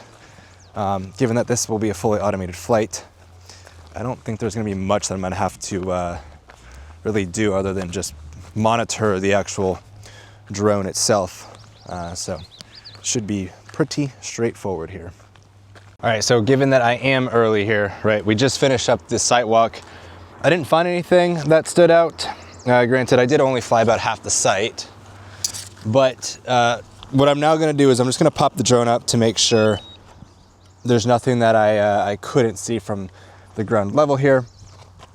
So this is actually one of the nice things about bringing multiple batteries, is that you can use a few batteries to burn in terms of, well, being able to check for safety reasons.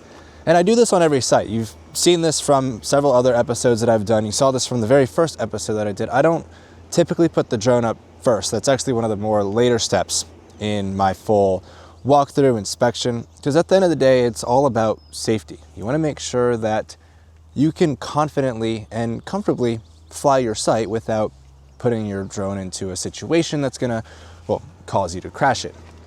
So that's exactly what I'm doing here, right? I did my site walk. I already knew what I was driving to, but I don't know what the environment looks like. Given the information that I have from Google Maps, it looks flat, but, well, clearly this is not a flat site. I mean, you can even see the elevation difference just on the camera here.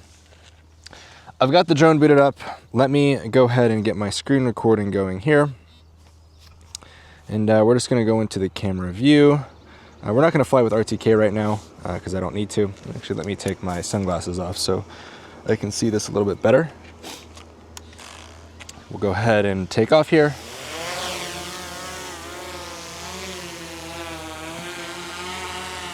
And what we're gonna do is we're just going to, well, fly the site here. So, oh yeah, this is gonna be very easy. So let's just go up to the altitude of that 150 feet. I'm in meters. All right, so let me drop it down to 45 meters. Okay. Oh yeah, so I'm not gonna run into anything, and let's see here. I think this is the, I guess I gotta change the controls on here a little bit, but let's put this to 0 degrees on the gimbal. Okay. Actually, this is a relatively flat site. So let me go all the way to the other end of the site where I'll be doing the main data collection at. What's also great about these enterprise drones is they have this feature here, so I can monitor, you know, any obstacles that may be in front of the drone. Yeah, I can still clearly see it where it's at. So we'll be totally fine to fly this entire site. I'm not seeing any towers. I'm not really seeing anything that's going to obstruct the drone. I think this is going to be perfectly fine. Now, if we're pointing it straight down 90 degrees, let's actually go into a little bit more. So this is pretty much going to be our view right here. If we do the side by side, okay, yeah, I can see what they're going to be achieving here. Oh, it looks like I'm on a zoom right here. Let me go out. There we go. Okay, so yeah, this will be the 6 centimeter per pixel GSC that they're getting. This is on the white hot setting that they did put in there. Okay, yeah, I'm not gonna have any issues. Yeah, there's nothing that this drone is gonna hit. So let me just go ahead and bring it back home right now. Really the only thing I have to wait for is the optimal angle for these panels that need to be pitched at about 15 degrees. I do have a level on here. Obviously it's not perfect like a real level. It's a digital level on my iPhone, so just kind of looking at the angle that they're at right now, they're all at about a 20-ish degree. So I did use a mobile app, an AR app, to show me the position of the sun. I gotta wait about another, I would say 30 minutes until the sun is at an optimal height, or not height, but angle where all of these solar panels are. Once it's, well, basically noon, all of these panels will be tilted at about that 15-degree angle, which is what they need to be at. Again, I don't have the full access to this site. I can't go and change the tracker angle, even though I can literally see the panel right there. I can't get into this site. So we're gonna let the drone land, and then we're gonna wait here for another, well, 30 minutes until it's noon so that I can go ahead and get this flight done. But while we're waiting, while this lands, I don't really think I need to do terrain following, to be honest, but let's just take a look at what this is gonna be. So we're gonna be flying this Harmony flight here. You can actually see where I've already flown. And let me go into the edit here. I am already connected to the internet. Let's go to this AGL. We will download one from the internet. Okay. I mean, it looks like it'll follow it the way it's supposed to follow it, so we'll keep it at these values right now. I guess we'll make a game time decision come 12 o'clock. So I'll just save this for now. We'll hang out in the car, and we'll actually go through the RAD dashboard one more time because I actually need to start the mission in there once I get here to the site. There's a few prompts that I'll have to go through. I actually haven't done it yet, so we're actually going to be doing it live together for the first time. But yeah, we'll start the project on there, and we'll go through all the prompts that it gives me. That way I can, well, document that I'm doing the data collection here properly. All right, it's about well, we can see 15 minutes until 12 o'clock here, and I have been watching these panels, and they have been shifting. They're actually at the optimal angle that we need right now, and given that it's going to be a 30-minute flight, we have plenty of time to do our data collection out here. So here I've actually got my Harmony mission pulled up. We'll click on the view mission. Again, we'll just quickly go through the overview. So we're actually at a very optimal score right this second. We can see on the actual score map right here. So this is actually the perfect time to be doing our data collection. All we gotta do is click on the start mission here. We will click start. Now all we have to do is, well, one, get a SD card in the drone itself and do our flight.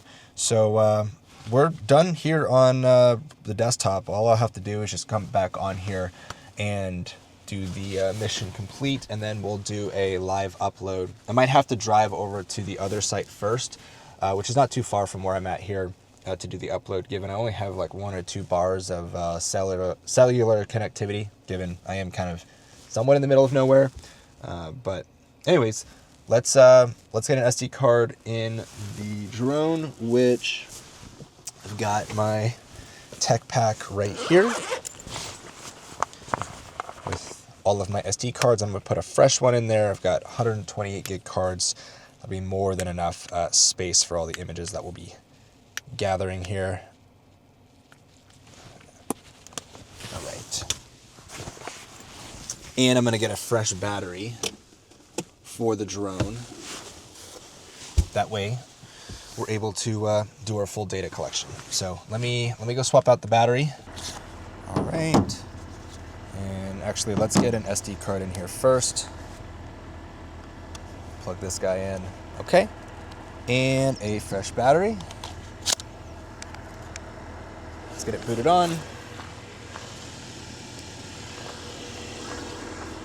Let me grab the controller. So before we actually do our data collection with the drone, we need to make sure that we are hitting our figure. And as we can see, we're sitting at almost 1,000.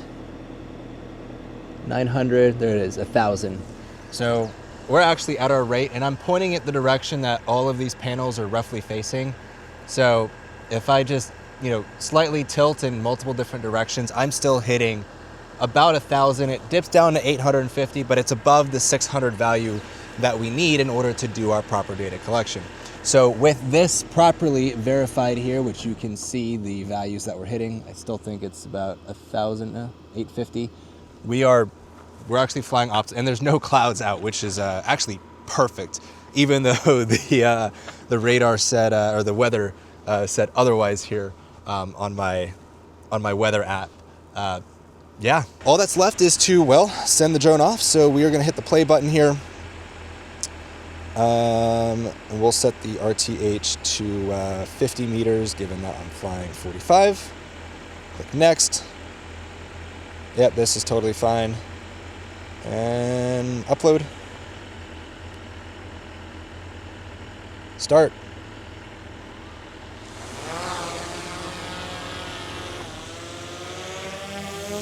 Okay, and we will let the drone get to its first starting point. I'm just gonna monitor it while it gets to its spot.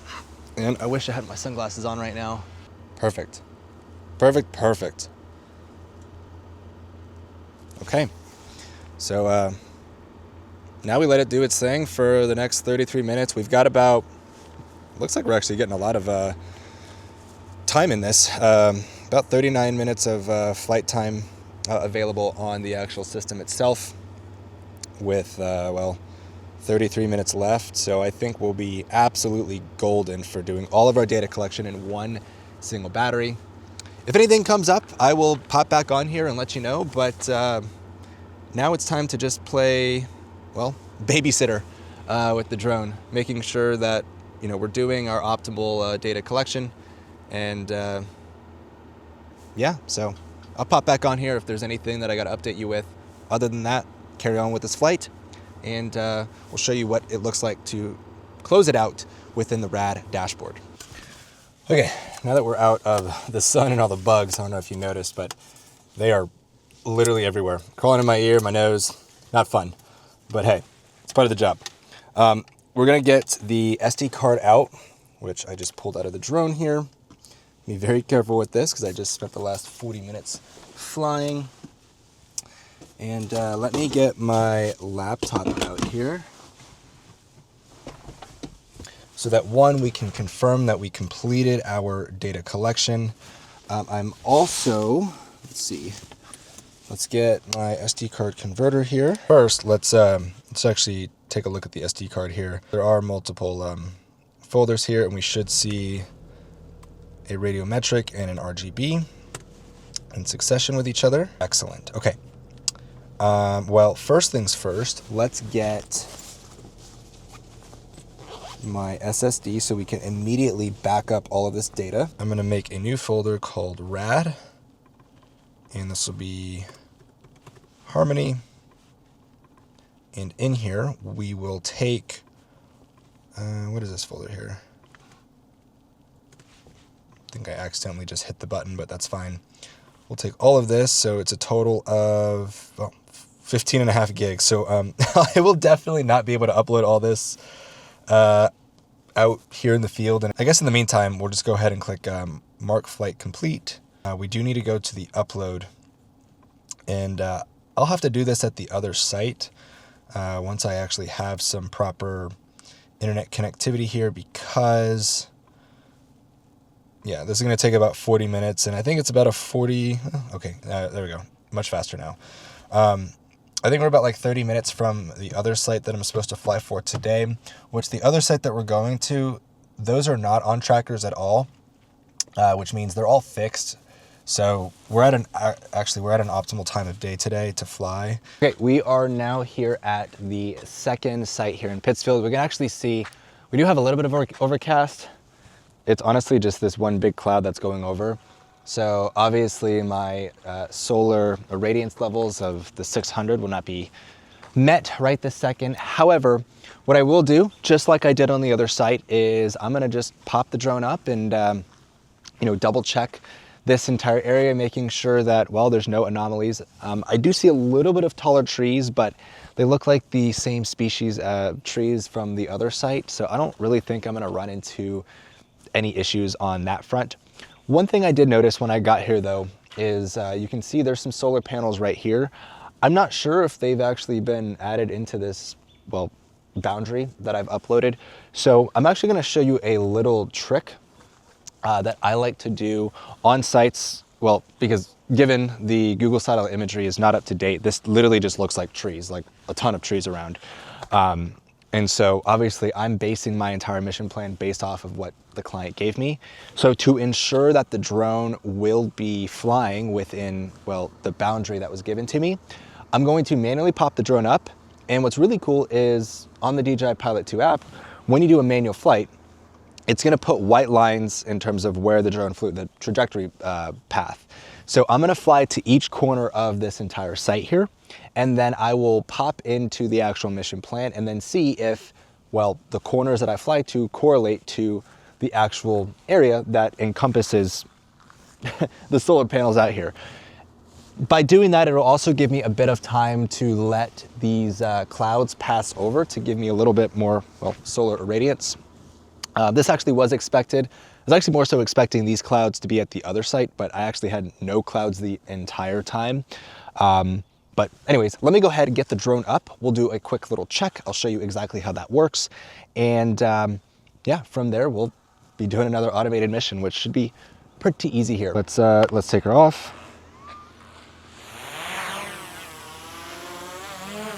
And I'm going to fly off to this first section over here. We'll go up to that 45 meters. Close enough. I'm actually just gonna fly around the perimeter.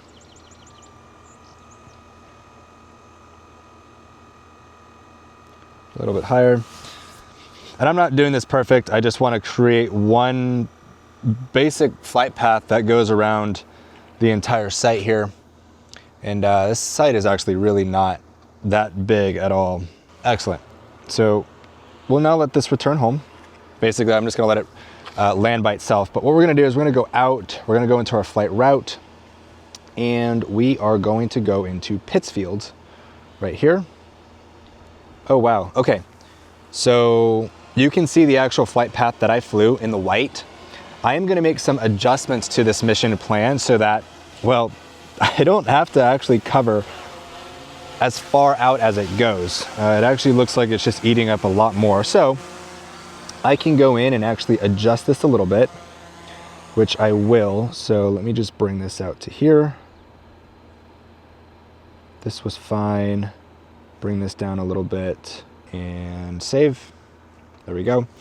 Okay. And now let's, actually, I'm gonna put a brand new battery in, but let's also check the solar irradiance.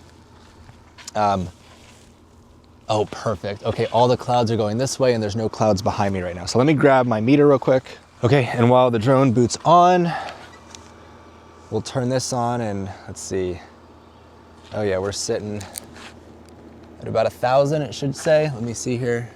Yep, we're sitting at about 1,000. Perfect. And all of these solar panels, let's see what direction they're facing. They're kind of like this.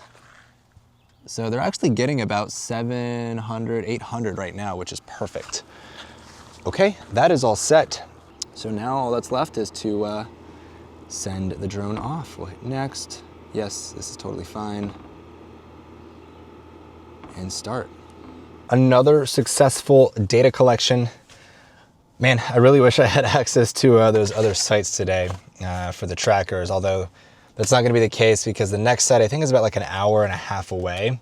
And the sun is not gonna be in a position where I can rely on the automated trackers to be in the position that I want them to be in. But yeah, I'll see you at the hotel to get all of this stuff uploaded and then show you how I prepare for multiple days of flying, what I do at the hotel to ensure that I am ready to go from the sites that we'll be hitting the next day. So I'll see you there shortly. I just got to my hotel. I am breaking everything out so that I can get all my stuff charging. That way I have full batteries for tomorrow, not with just the drone, but also the controller. I'm also going to upload all of the data that we collected today. Like I said, I've already dumped everything to this portable SSD that I have right here. It's a 2 terabyte, pretty fast. And well, we can see here under the rad missions, here's Harmony, and then Pittsfield, what I just flew. So if we go in here, here are all of our images.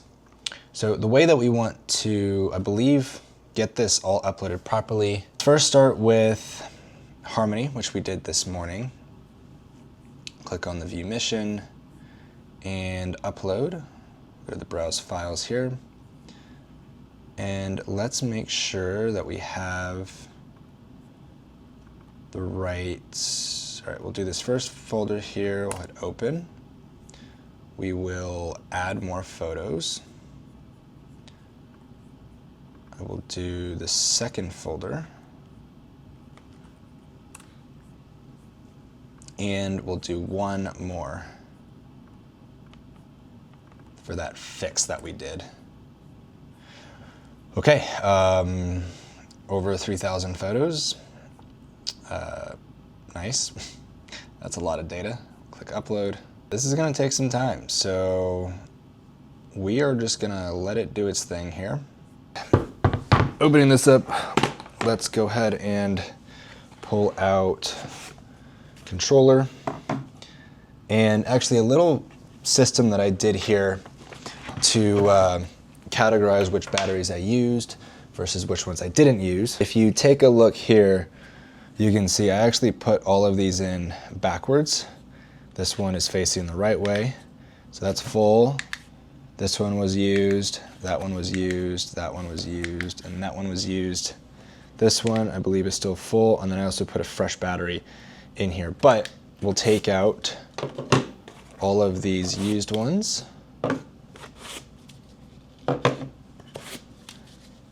Including both triple chargers. We can close this guy. And with the 300 watt inverter already plugged in, since both of these DJI chargers are 100 watts, I'll be able to maximize the top and bottom. And then same thing with our controller. And these will all actually be able to do fast charge.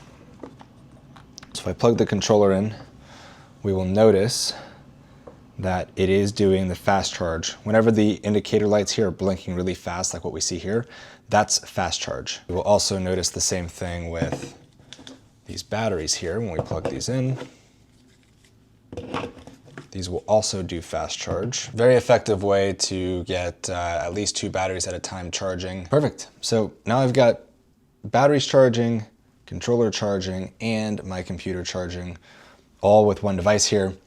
I'm gonna be letting these photos upload. It's gonna take some time, so I'll just let this upload in the background. I am gonna go get some lobster rolls because one, I'm hungry. It's 4:30 and the only thing I've had to eat today was 3 Uncrustables, so I need to do a little bit better with nourishing myself. All right, good morning. It is the next day. I have already actually met with the field tech out at one of their solar fields. But instead of doing this one this morning, because it's only 6:22, I do want the sun to come up just a little bit more so that I can actually gather enough solar radiance on these solar panels. One thing I did find out is that I actually don't have to set these trackers manually. Dave just gave me a contact, the field tech that I was just with, to basically a remote operated control center that is going to manually change over the pitch of all of the panels for me, so I actually don't have to do it myself. They already actually know that I'm heading to a different site. I'm going about 35 minutes north to the furthest north site that I'll be flying for today. And I'm actually going to make really, really good time today. Beautiful day as well. There's not a single cloud in the sky. So I'm actually pretty excited about this. From what I heard, I was actually supposed to be out here the previous week, not during Memorial Day holiday, but it has rained a lot here apparently, and these 2 days have been so clear. Well, it's the start of the second day right now, but it's been so clear, it's been beautiful, and it's been perfect weather to do the data collection. So that is, one of the things with doing data collection for solar panels as well. You need sun. It's not like regular mapping projects where I can do it on overcast days, given that we need a certain solar radiance level in order to properly, capture the production levels of what these panels are doing. All right, just arrived to our site that's furthest north. Gonna go ahead and open up this fence here so I can get in. Let me just put the code in that he gave me.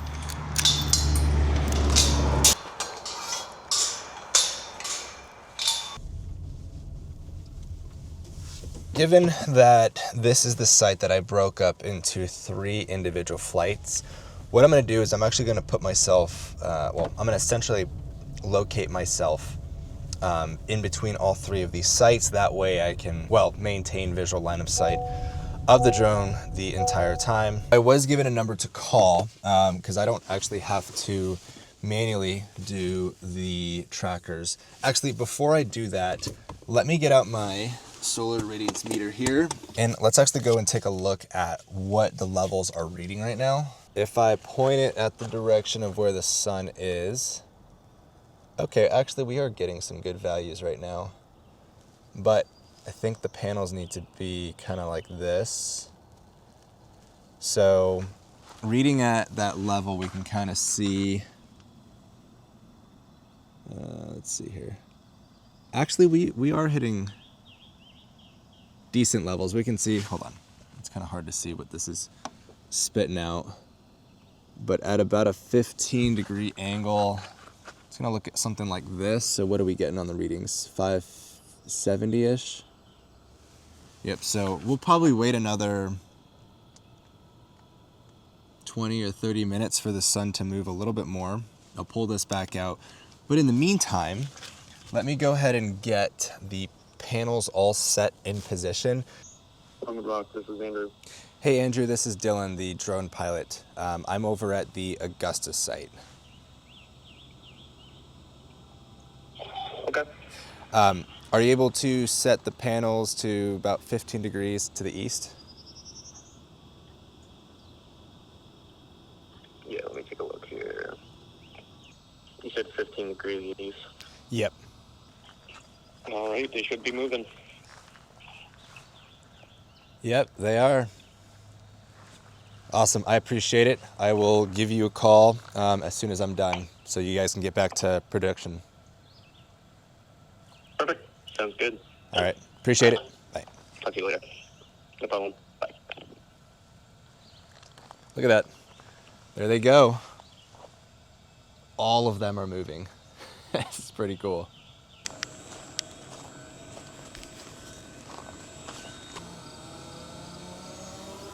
And off our drone goes. So at this point, given that we don't have any clouds in the sky, I don't have to have my hand on the pause button. I just need to make sure the drone's not going to crash anything, which it's not because we already did our site check. Basically, this is just a rinse and repeat of yesterday, just at 3 new sites. So we'll let the drone do its thing. I'm going to monitor it. I'm going to have my coffee now. And we should be done by around noon today, which I'm stoked about.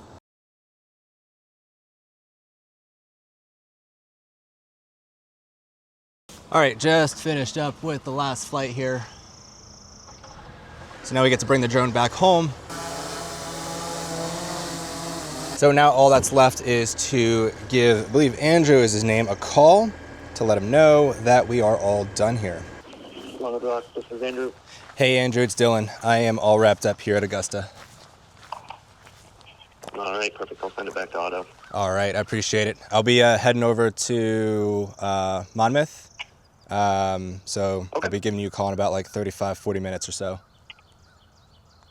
Perfect. Sounds good. I'll talk to you then. All right, chat then. All right. Yeah. Let's see these things in action here. Oh, look at that. Already going. That's so cool. I'll let this do its thing. I think it's so cool that they could just remotely do that. I have no idea where these guys are stationed at, so the fact that I don't even know how many panels are out here, that they can just change them on a dime, pretty cool. But anyways, I gotta wrap up here.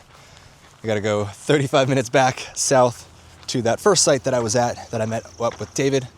And then I got one more site for the day. But I'm not really gonna drag you guys on for the rest of this. What I'll do is I'm gonna just get all this stuff done. I would say overall, as I'm just halfway through doing all the projects, this has actually been pretty easy.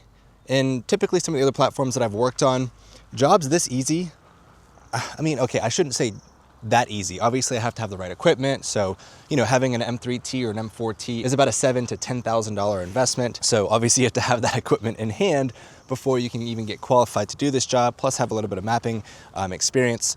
So it's relatively easy compared to a lot of the other projects that I've done for some of the other platforms, where even a site like this on one platform in specific, they would probably pay a max of like $200.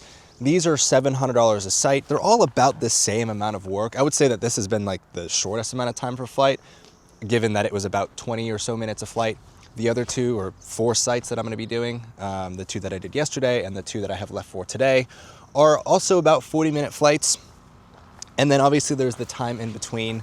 And yes, I know there's other expenses in terms of my flights, my hotel, but again, given that this was an opportunity that I wanted to take to see, hey, what does the workflow look like and is it worth the pay? I would say so far, yeah. I mean, $700 a site for, really not too much work, just making sure that the drone is operating properly, gathering the data right, making sure that we're following the right protocols and procedures that they had set over to us, basically the SOP. It's not that difficult. And I do appreciate the precedent that they are trying to set when it comes to equal pay, or not just equal pay, but valued pay, right? A lot of the other platforms do not have valued pay. They just will get the lowest the lowest number usually always wins because, well, that's what the client wants to pay. But that in turn creates a lot of wishy-washy pilots that come in that don't really know what they're doing and providing bad data to their clients, which then makes the clients not trust that the company is doing the data collection properly, right? So it's this whole like negative feedback loop of if you don't get the right person for the right job, you're just gonna keep cycling through people until you eventually get it right. That costs a lot of money, where instead of just paying the right price for the right service, for the right deliverables the first time, you know, I think what Rad is doing is, I appreciate the effort that they're putting into this, and I'm excited to see what this future looks like with more projects, more missions coming online. I think actually last night I was looking at the dashboard, and there's probably about 40 or 50 new projects that have popped up over the last 48 hours since a lot of this stuff went live. So super stoked to just see the longevity of it. But so far, this has been very, very smooth sailing. I have honestly no complaints so far, but let me finish up here.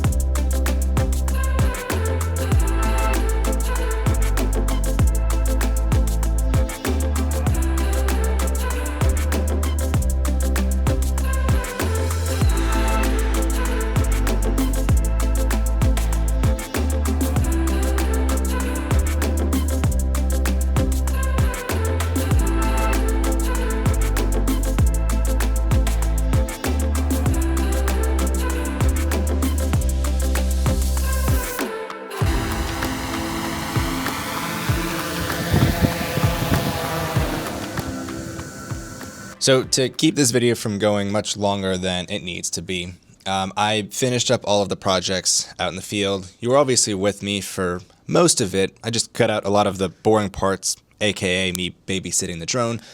But I really just wanted to close out this video and give you my honest opinions about the Rad platform, from accepting the missions to actually receiving the SOPs and what I actually need to do out in the field, to actually getting out there and doing the projects myself. I would say, just as a TLDR, I think Rad is headed in a fantastic direction. And I'm not being paid to say that. This is my honest opinion. There are many different drone provider networks that exist out there, and they all have their different way of doing things. Now, they also have a lot of things that I don't agree with either. They're not perfect by any means, and it also depends on which side of the spectrum that you get to work with them. Some of them are just more, I would say, consumer style projects where they're $75, $100, $150, where if you're able to get onto their enterprise services, such as doing solar fields like what I did in this video, or maybe doing large mapping projects that you've seen in some of the other episodes, or even just some of the overall videos that I've done on my channel, then you're going to be sitting in a very good position. Now, this is why I think Rad is going to actually be a superstar here in the short future, is they are having very competitive pay and rates for the actual desired services that are being provided to, well, the clients that are on their platform. As a drone service provider myself, I would say that these prices are pretty fair. Like you saw, all of the projects that I did within this episode here, they were $700 a piece. And yes, I already mentioned that there are other expenses, but I'm writing those off as just an expense on my part. I really wanted to throw myself out there and put myself in the shoes of other drone service providers that are looking to having different streams of income. And this is one of those that can also be in your streams of income in terms of being able to provide services. Now back to Rad, right? I think overall, yes, they are a very young company. They still have a long way to go when it comes to the platform that they're building out. I think a lot of the tools that they already have on there are actually incredible. Some stuff that I actually have not seen before. A lot of these other drone provider networks just give you a PDF or just basically like a bullet point list in an email of, hey, we need you to do this, this, and that. Whereas with Rad, yes, they have that in terms of what you need to do on the project site, but they have it laid out in a very clean and easy to understand interface. I also like their interactive map where it throws on the KML, the boundary of where you're going to be flying. This is obviously more specific for automated mapping projects like what I did within this video, but I think overall with a lot of the interactive and intuitive interfaces and tabs that they have built on for each mission. Honestly, I love it. As someone who is very detail orientated, I would say that anybody that has never done complex projects can easily jump on, be able to interpret and understand everything that is required of them, and be able to deliver every single time. And not only is that a good thing for you as the drone pilot or the contract pilot that's working for RAD, but it's also good for RAD to be able to demonstrate that to their clients, and can maybe even also help you organize for your specific clientele if you have certain clients that you work with, you're going after.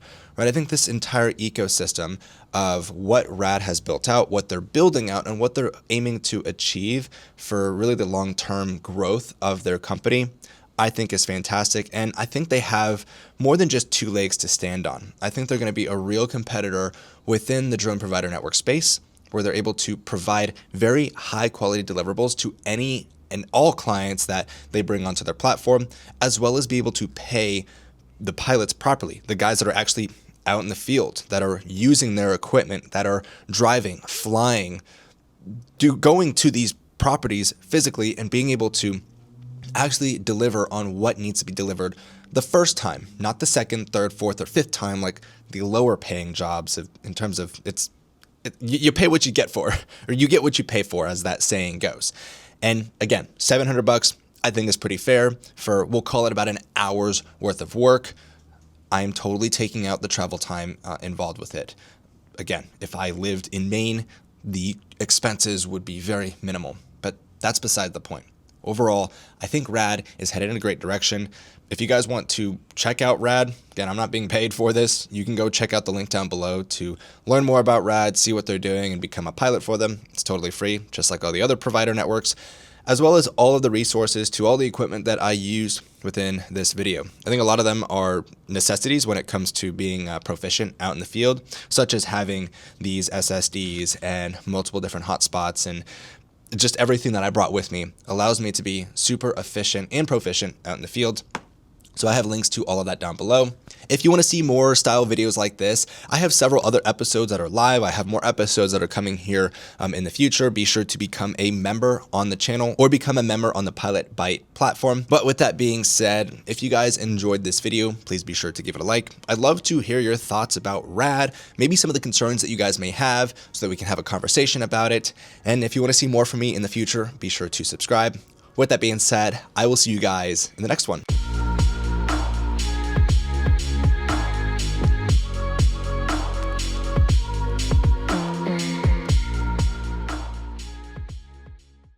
Hey guys, welcome back to another Drone Pilot Insider Uncut.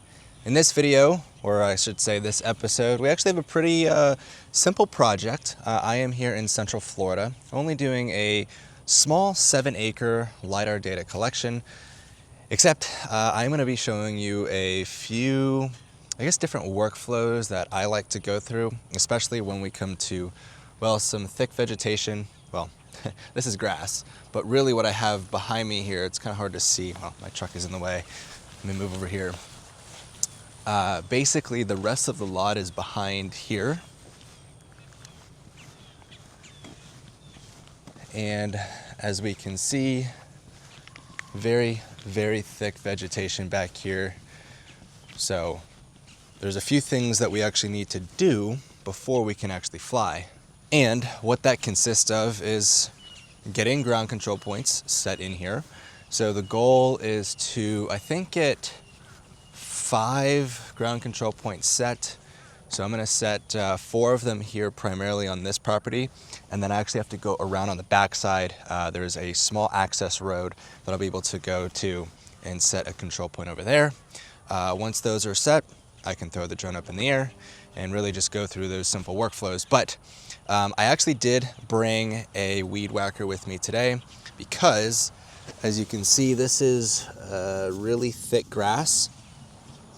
So I need to get it cut down to the ground level, which is why it's called the ground control point, so that I can get an accurate measurement and accurately tie the LiDAR data to the surface.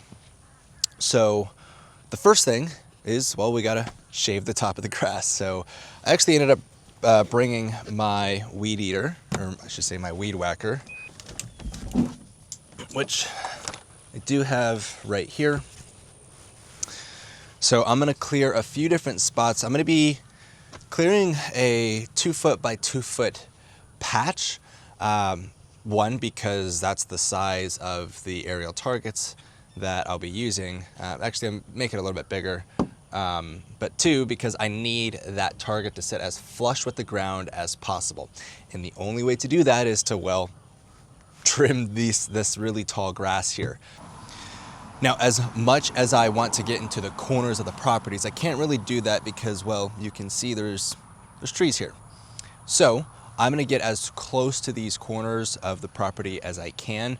Now, given that I'm in Central Florida, there's no hills, specifically where I'm at. I mean, the biggest elevation change that there is are these ditches for just stormwater. So I don't really have to think too much in terms of precisely where these ground control points go, but I do need to make them, you know, spread evenly across the property. So here, I'm gonna pick a spot just past where I'm at right now. We'll do this. Right here actually is a good spot. So let's, so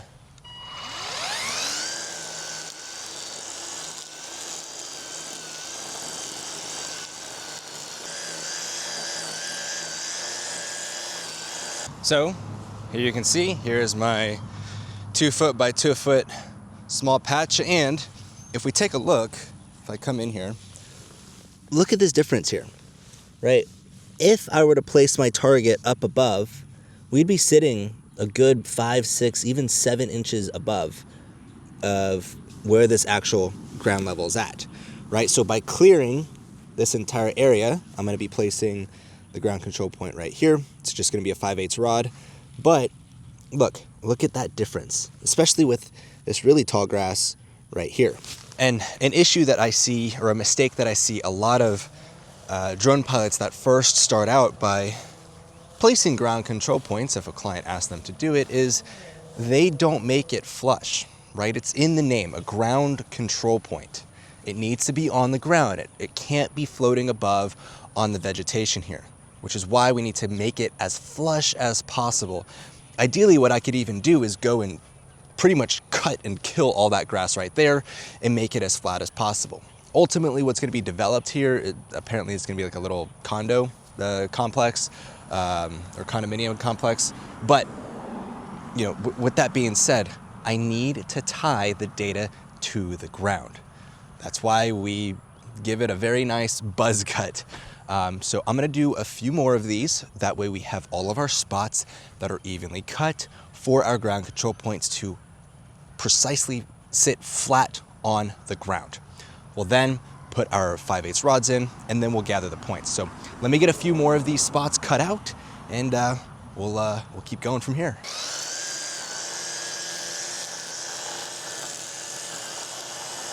Hey, you can see how thick this grass is over here, so it's really good that we're cutting this out.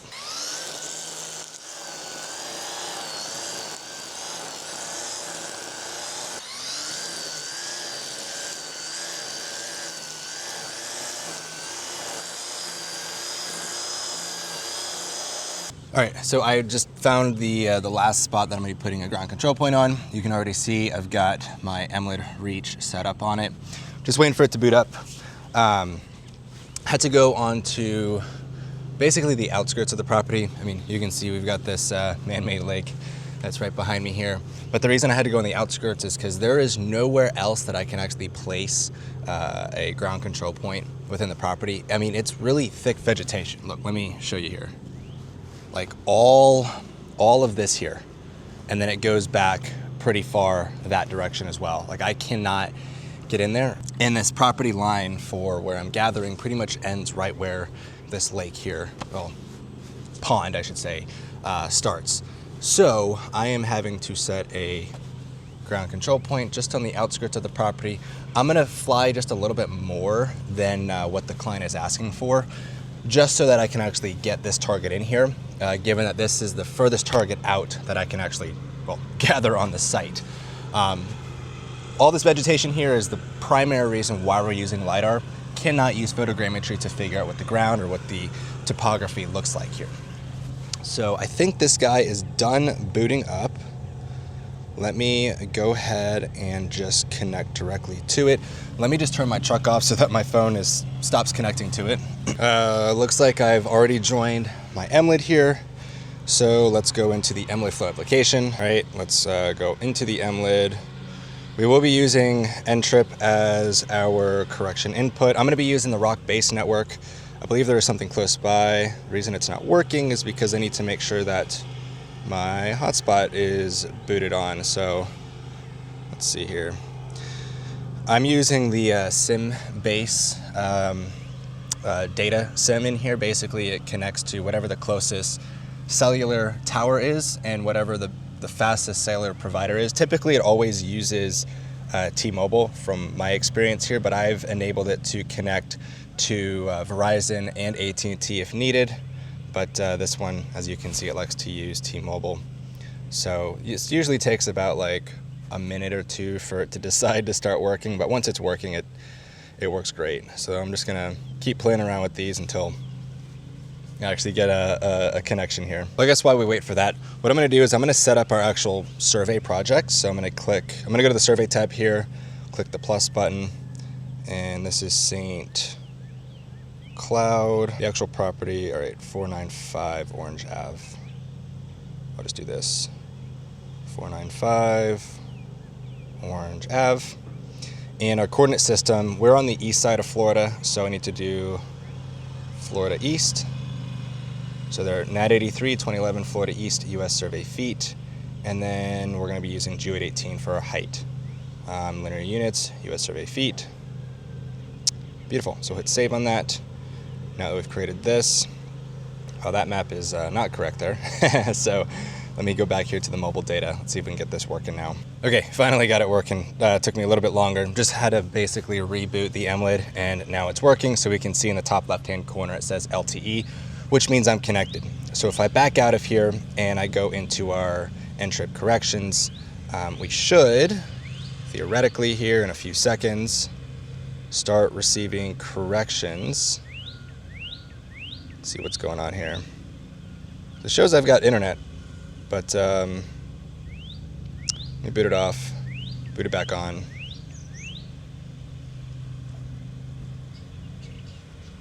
Maybe I've got internet. It's showing I do. Okay, there we go. So now it says fix, and we can hear that it is connected. And we're actually not too far away from a base station. We're only about 5.5 kilometers away. So if I scroll out of here and I go into our survey tab, I'll go to our St. Cloud.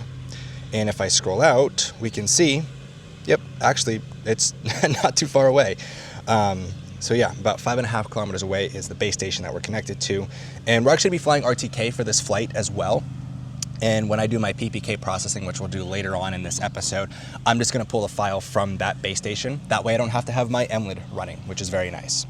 So now that we've got this set up here, let's go ahead and start actually collecting this data point right here, or this ground control point. So the first thing we're gonna do is hit the plus button. We're gonna change my average time over to 3 minutes. That is what I typically always do. Drop this down.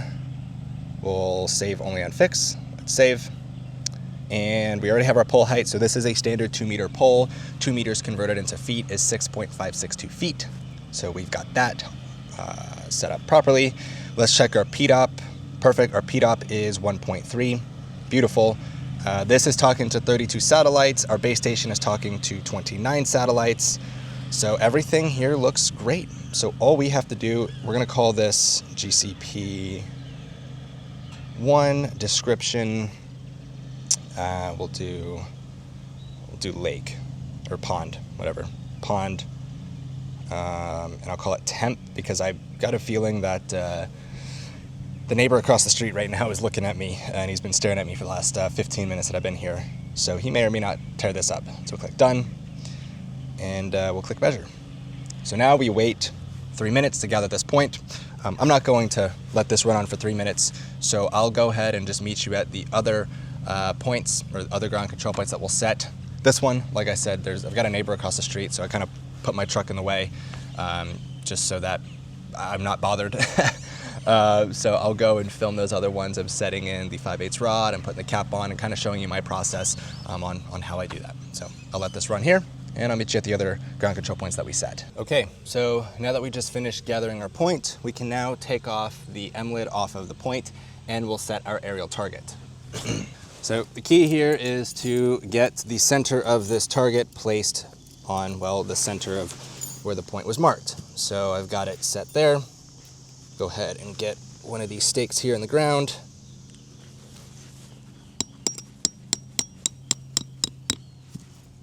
And then I like to go on to the opposite corner here.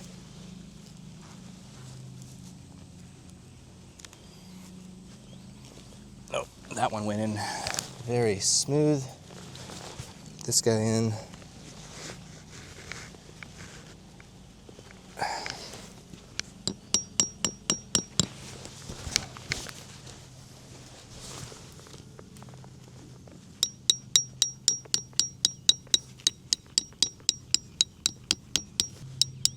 And then I like to put one right here in the center just to flatten out this point. That way it's not bulging up. So that way it sits perfectly flush like what we can see right here. So yeah, now let me go set the other 4 and then we'll be ready to fly here very shortly.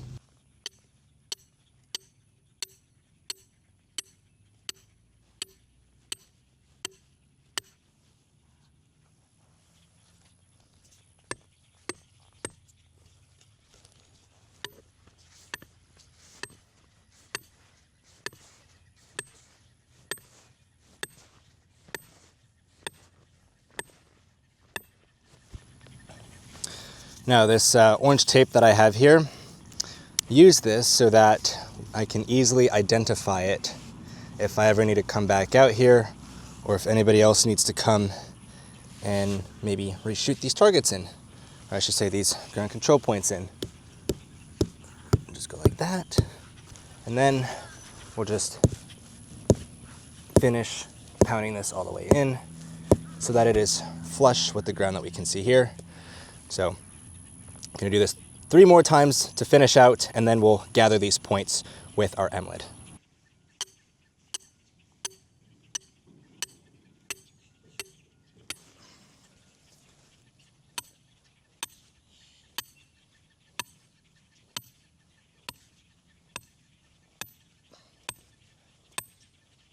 Okay, so now that all of the ground control points are set up, the aerial targets are placed on them, I actually did one extra thing and I did a few check marks. Well, I did a few ground checks. So this entire driveway that we can see right here, I think I did 5 driveway checkpoints. And then I also did, I think, 10 or 11 in the grass around me here. And the main reason for that is just, it's a way to help validate the actual vertical accuracy of the data that we are collecting out here. Yes, I have the ground control points to actually anchor the LiDAR data to, well, the ground, but all these checkpoints are just in place to help validate that where the actual points in the point cloud are sitting are representative of where they're actually supposed to be sitting in the real world. So all these check marks that I set, which are about 15, they're not actually being used to anchor the LiDAR data, they're being used to help validate the actual X, Y, and Z, mostly the Z position on all of the control points themselves. So it is 9:45 right now. I'm actually going to be doing something a little bit more experimental on this site. The first data collection that I do will be the most accurate form, but the other, I think I'm going to do either 2 or 3 flights. The second and the third flight will be, well, the second one's going to be a crosshatch, so I'm actually going to be flying, let's just say north and south, and then east and west flight. East and west flight will be the second flight. The third flight, I want to try something a little bit different. Rather than shooting straight nadir with the L2 LiDAR sensor that I'm going to be using, for the third flight, I am actually going to be putting it at either like a 75-degree angle. The reason why I want to shoot a little bit oblique is, well, this is really thick vegetation. So I'm curious if I'm able to actually give a different angle of attack with that third flight, that I'm able to actually get better vegetation penetration. Now, this is a complete test. I've actually never done a flight like that before. Theoretically, it should work, but we're gonna put it to the test. And given that this is a really small site, it's not gonna be that long of a flight, so I actually have a little bit of extra time to play, and I don't have to deal with afternoon showers until, well, this afternoon, which I should be back in Tampa at my office around the time when the showers start, which I'll be using that time for data processing. But with that being said, let me go ahead and just get our system fully set up here, and I'll walk you through the mission planning that I'm gonna be doing.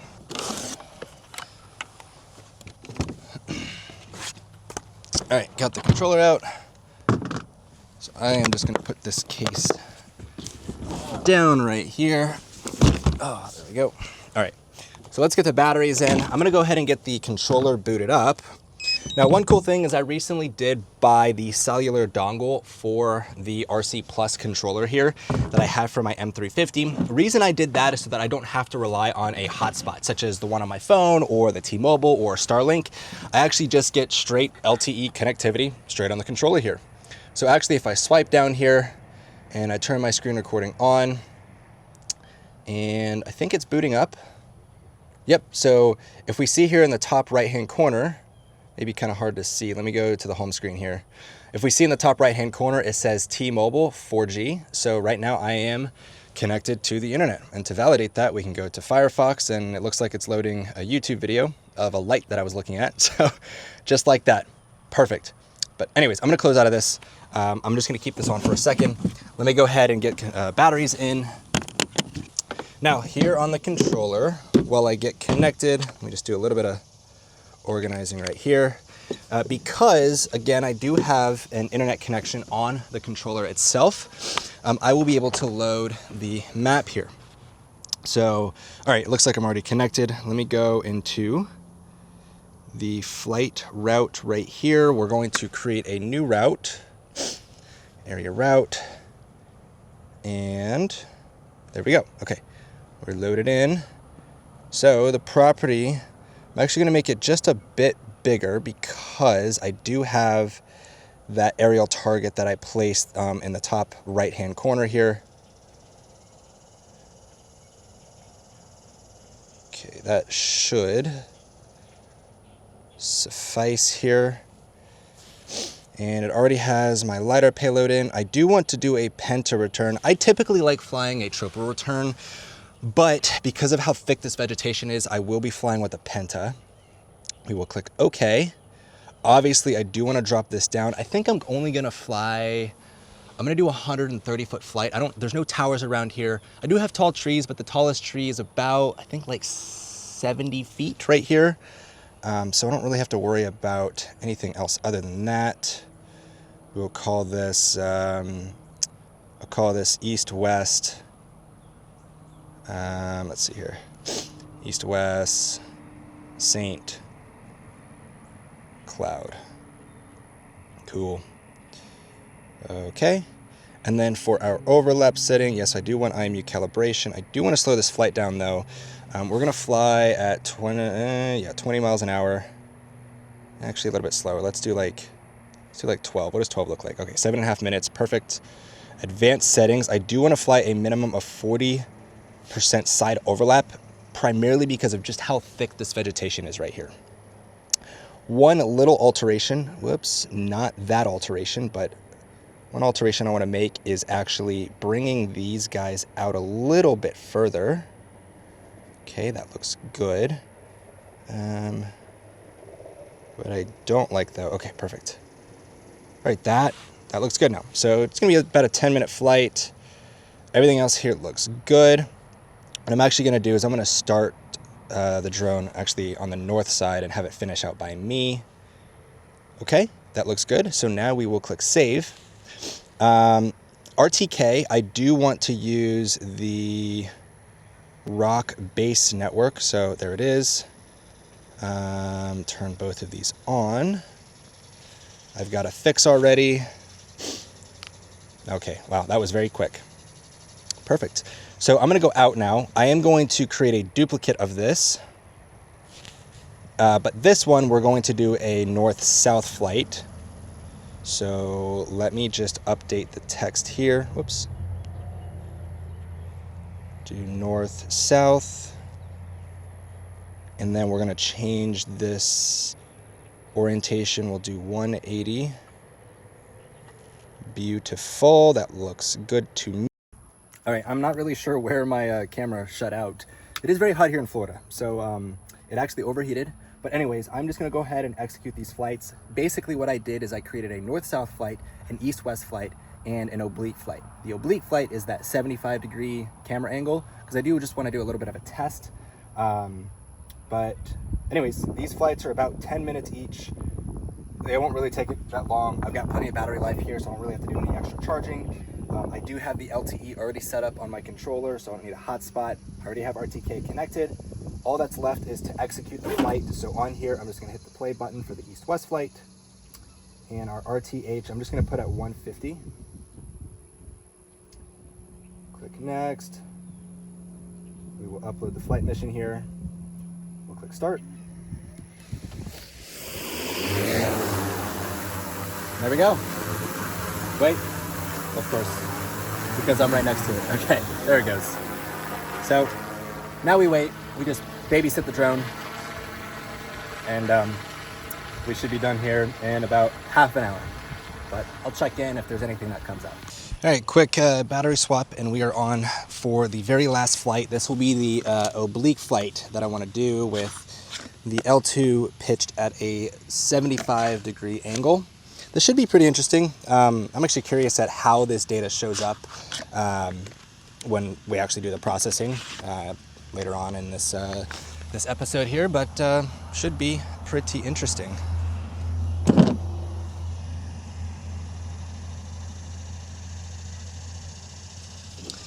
So all that's left is to hit the play button on here.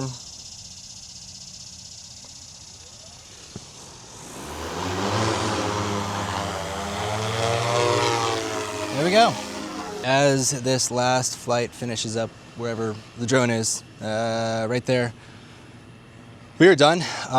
It's hot. It is very hot. I have been dripping sweat this entire time, but that is that's summers in Florida for you. It's not, well, it's like 11 o'clock right now, well, almost 11 o'clock, and it's almost 100 degrees. So I am glad to have pretty much finished this up. Once this drone lands, we will do a data dump onto the computer, which it's on its way back right now.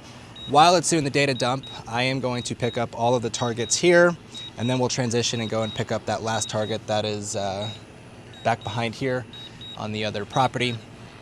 And then we'll be on our way to the office to get all this data processed and sent over to the client by tomorrow. So I'm gonna let our drone land, and we'll get to it here. All right, let's do our system breakdown here.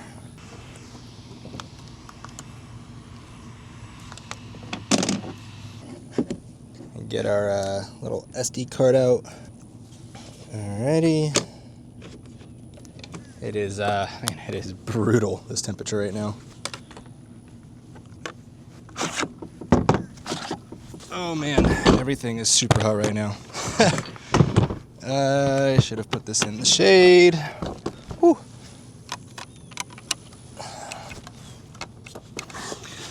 By the way, have you guys seen the announcement for the M400? It looks interesting, but I obviously can't draw any conclusions because I have not had hands-on with it just yet. At the time of filming this episode, based off the conversations that I've had with my dealers, it's going to be about a month and a half until any actual units hit the States. I am working on getting a demo unit in. So, where did I just put my cap? Did I just lose it? Shoot. Let me just place this here. Anyways, yeah, I'm trying to get a demo unit in so that I can do a full comparison from the M350 to the M400. One of the biggest changes that I see in the M400 is, well, actually a few different changes. One, it's now a single battery, though they do have hot swapping capabilities. The hot swapping comes in the form of, there's basically these, what's it called? Some cells within the actual M400 itself, so that capacitors, that's what it is. There's capacitors in the M400 itself, so that when you pull out the massive 21,000 milliamp hour battery, it keeps the drone powered for at least 45 seconds. That way you can do a hot swap. Now, the drone is boasting to have up to an hour or just under an hour of flight time. That's even with the payload attached. We'll see if those numbers actually come close. As of right now, I'm getting about 30 to 35 minutes of flight time on my M350 with an L2. That's on like a very optimal day, so very low winds, maybe like 5 miles an hour winds, like near sea level. But I'm hoping, with the enhancement in the battery life on the M400, that I can actually get closer to like 40 to 45 minutes, maybe even 50 minutes of flight time with an L2 sensor. That'll be really interesting. I do know that there is an L3 coming out later this year. I don't really know what the specs are. It's probably just going to be another incremental enhancement or change from the L2, to the L3. So we'll see how that goes. I obviously don't have one in my hands right now, but do expect a very in-depth evaluation and review, just like what I did with the M4E when that came out. The other, I guess, big enhancement is that little LiDAR dome. It's a mid 360 little LiDAR dome. It's basically made for like millimeter wave for detecting really tiny, like fine wires. So think like the power lines that I have behind me, guy wires on like telecom towers, and even power lines for transmission and distribution. So there is a bunch of enhancements on that. Again, I don't have hands-on with it. We'll see if it's worth it. I mean, it's the same cost in terms of like the actual system itself. It's coming out at $11,000 just for the drone. Batteries are about $1,800, and the charging case is, I think, just about $2,000. So it'll roughly cost just about the same as an M350 with extra batteries and whatnot. I don't know, we'll see. Obviously, if you're buying a brand new, medium lift drone, then that's the one to go buy. But obviously, I can't draw any conclusions right now since the system's not out. But now that I'm done packing up, let me throw these cases in there, and then we'll do the offload onto my SSD in the truck so I can go pick up the aerial targets. Okay, we can escape this heat for a little bit. Let me just find a place to put you guys. I don't really need to record my screen here on my MacBook. Literally, all I'm gonna do is just drag the 3 folders that are on the SD card that I have right here onto my SSD. I literally always do this. I mean, you've seen some of my other episodes, and if you haven't, please go check them out. But this is something, it's a standard workflow that I always do. I've lost data before in the past. It really sucked because it was really expensive data to go get. So I will never make that mistake ever again. I always like to have at least 2 backups of it, one locally on the SD card itself, and then one on my SSD before I ever leave the actual project site. All right, there's that. Here's the SD card. And there are our 3 flights. And we'll just drag and drop it. All right, about 14 gigs of data. Please start transferring. While that transfers, I'm gonna go and get, it's not transferring, why? There it goes. Okay, transferring. Let me go get the aerial targets because I really want to get out of here. It's ridiculously hot. All right, we are back at the office. It was so hot. Let's go ahead and start processing this data. The first things first is, well, we need to actually get this data off of the SSD and onto the computer. So I've already opened up all of our files right here, and I'm just gonna open up a new tab. And what we'll do, oh wow, there must have been a very long power outage, so that's not good. I'm gonna wait a second actually, because my I guess the power went out here at the office, and my server is offline right now. So I I need to get that back up and running, and then we'll pop back on here again.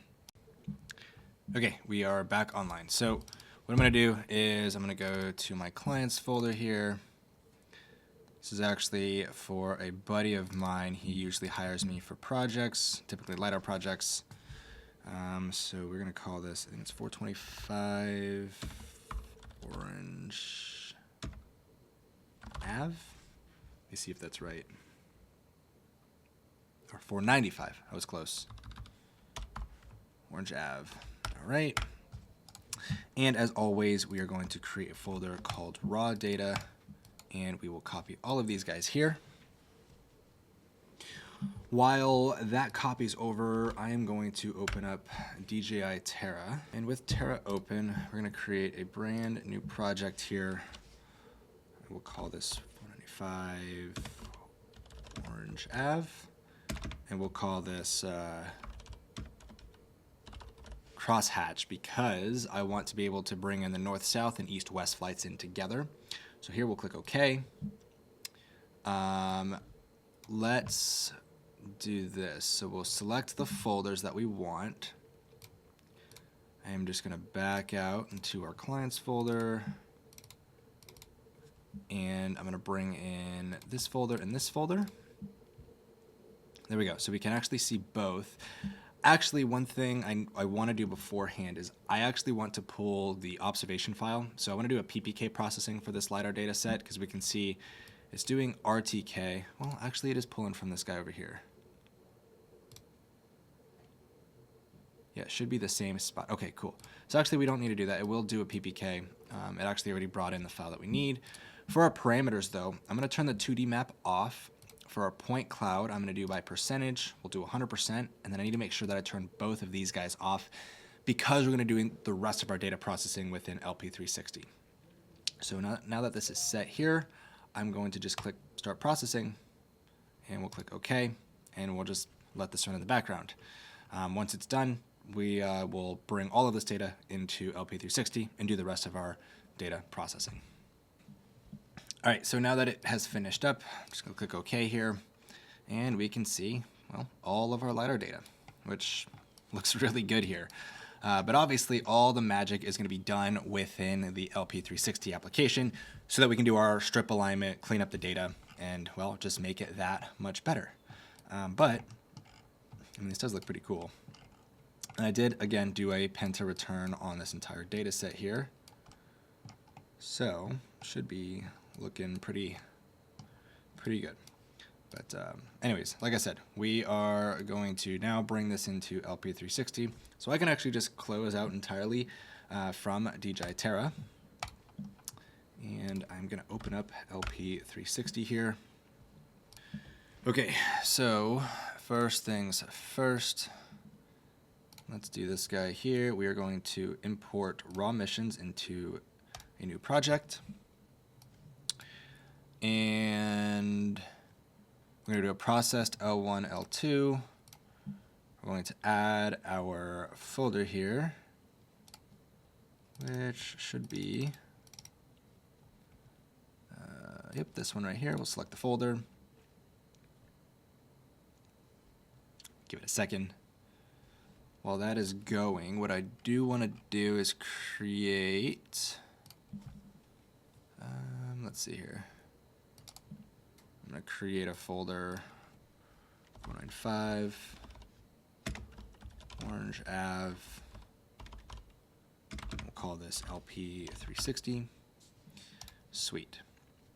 So I'm just going to keep everything in the default coordinate reference system because we'll do the reprojection in Rock Cloud later on. So I'm going to click Next here.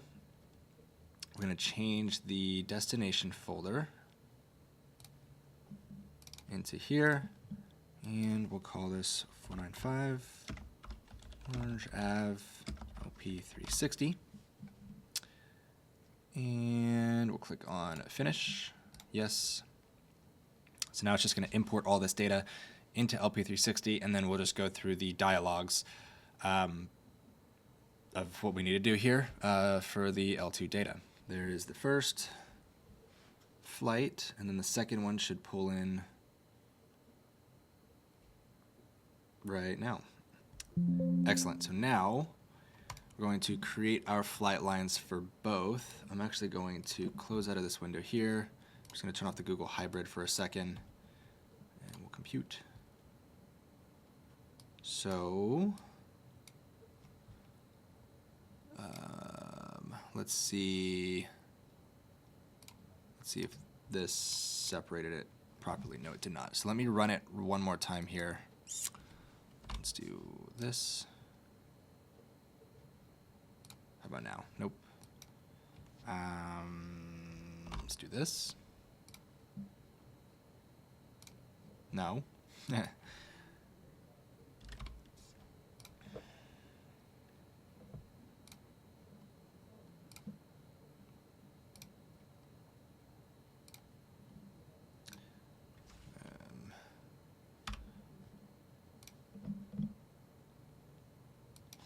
Basically just playing with these values until I get an output that I like, which this is actually pretty close. Almost there. You know what? I think this will be good enough. So we'll click next here. And we'll click on close. So now what's going to happen if I go, whoops, to our DJI tab here, Job Manager. All right, we can select both. We'll click on Complete Job. And we've already created the flight line, so now we're just going to run it through the post-processing.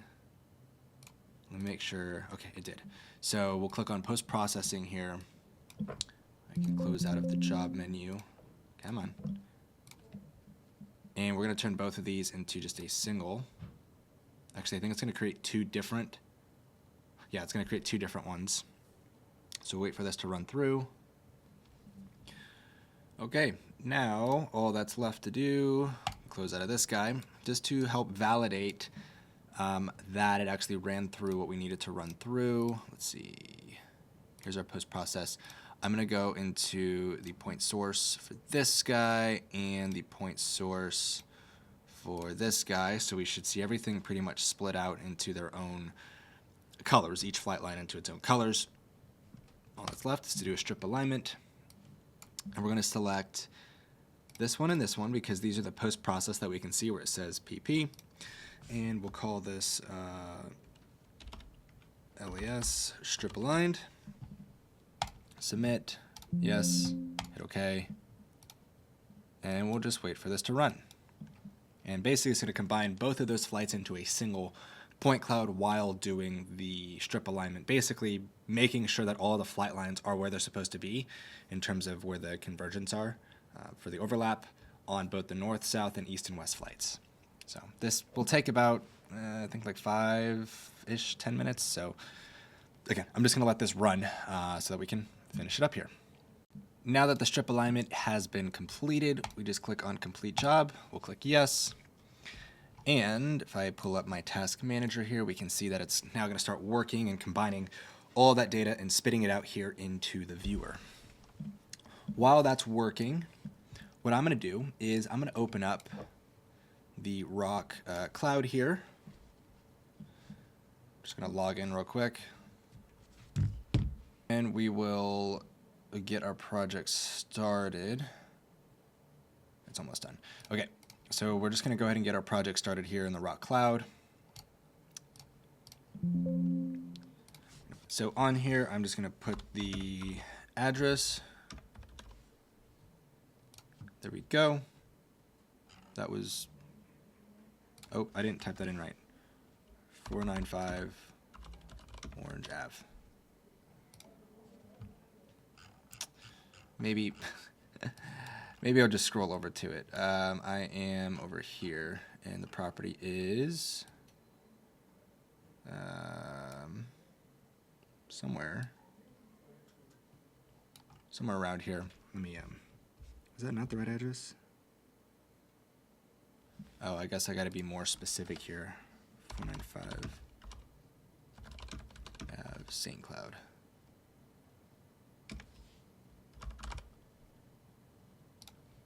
There we go. Okay.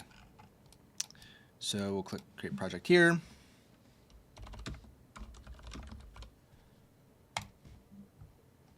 And we'll define the coordinate reference system, and it should bring in the recommended, which is WGS 84, UTM zone 17 north, and then just ellipsoid.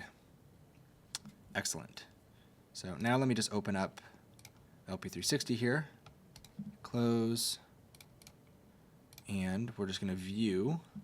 Let me turn off the trajectory tracks here. We should just have one full point cloud. Let's see here. Oh yeah, perfect. There we go. So now we just have one point cloud from the full strip alignment, which this does look, this looks good.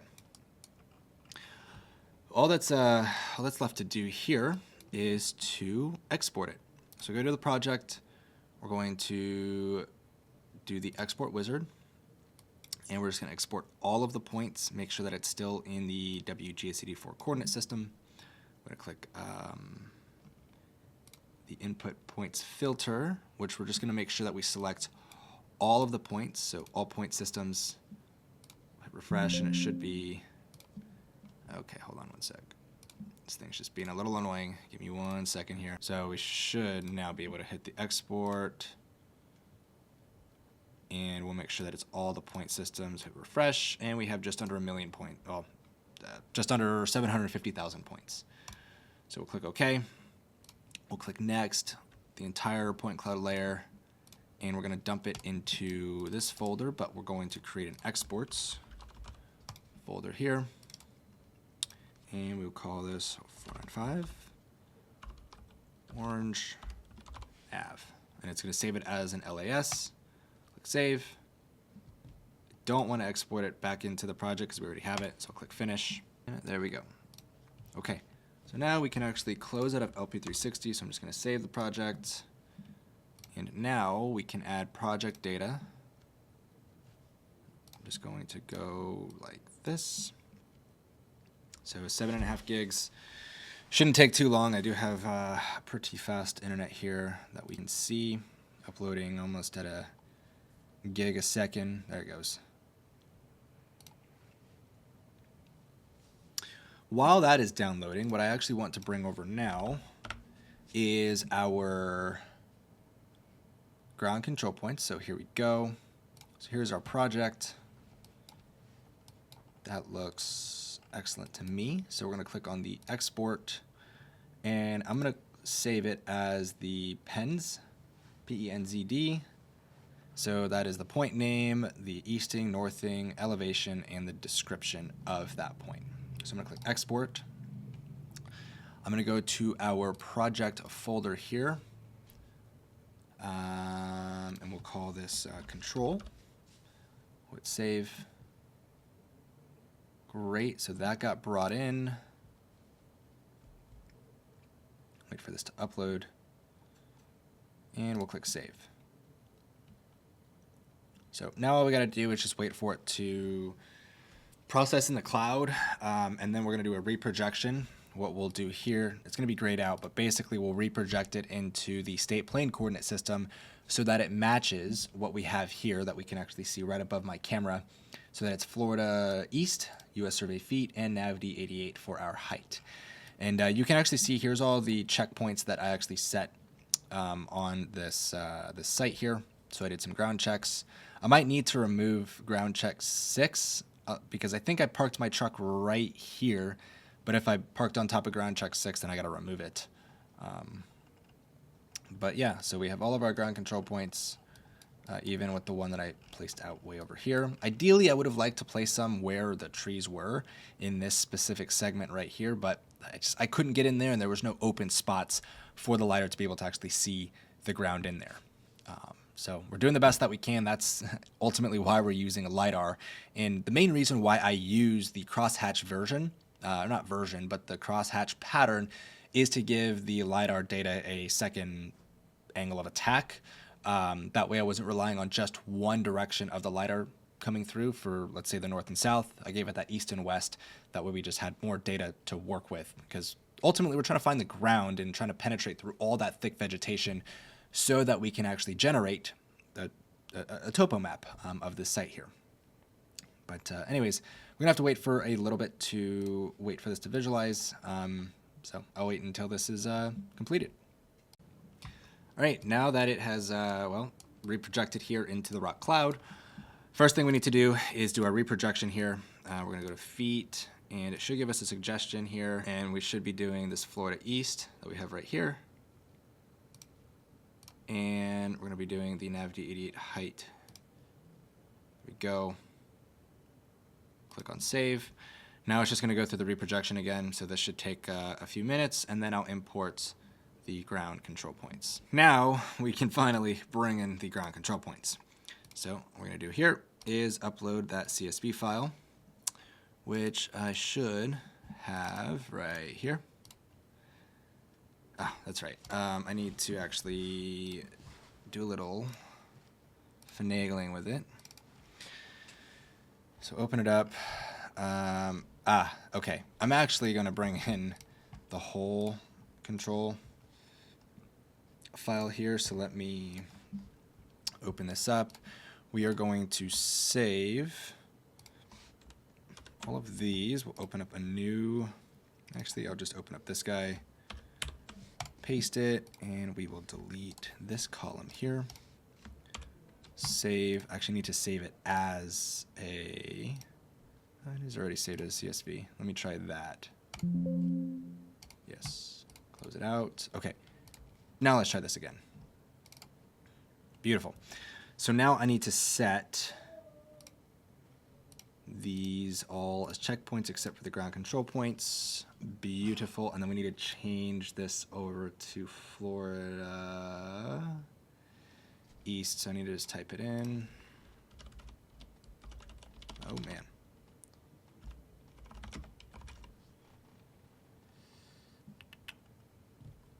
Top one. Perfect.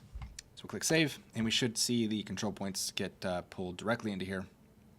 There they are.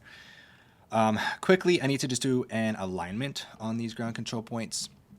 So what I typically like to do is I will switch our material type into an intensity gradient here, and we can see that it's actually, wow, it almost lined up perfectly. So we'll just make a small adjustment. In that adjustment, we just make sure that we are dead center, and we are actually already very close. Let me just go and validate these other controls here.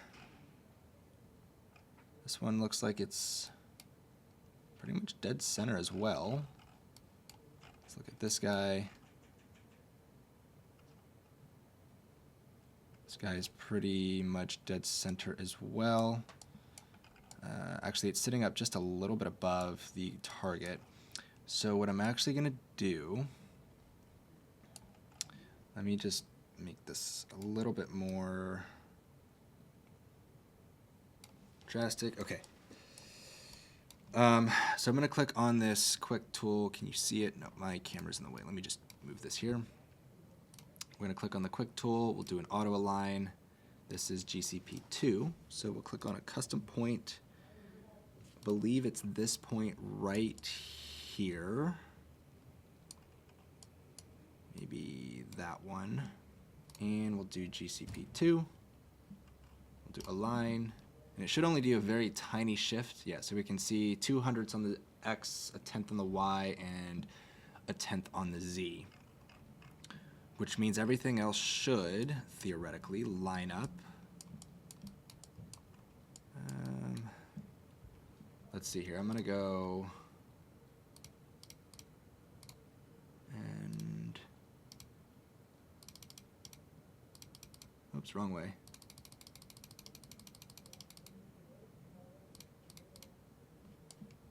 That should be more in alignment with the center of those targets. Let me see this guy. Yeah, that looks better there. All my checks also look pretty good. Again, these are just checkpoints. None of my data is getting aligned to it. Although it is sitting a little bit below, but that's okay. me go check this guy here. This guy is shifted way out, so might have to just do some little tiny adjustments. That should be good. And we'll also increase the height. That should bring us in line. Let me go check this ground control point that's over here.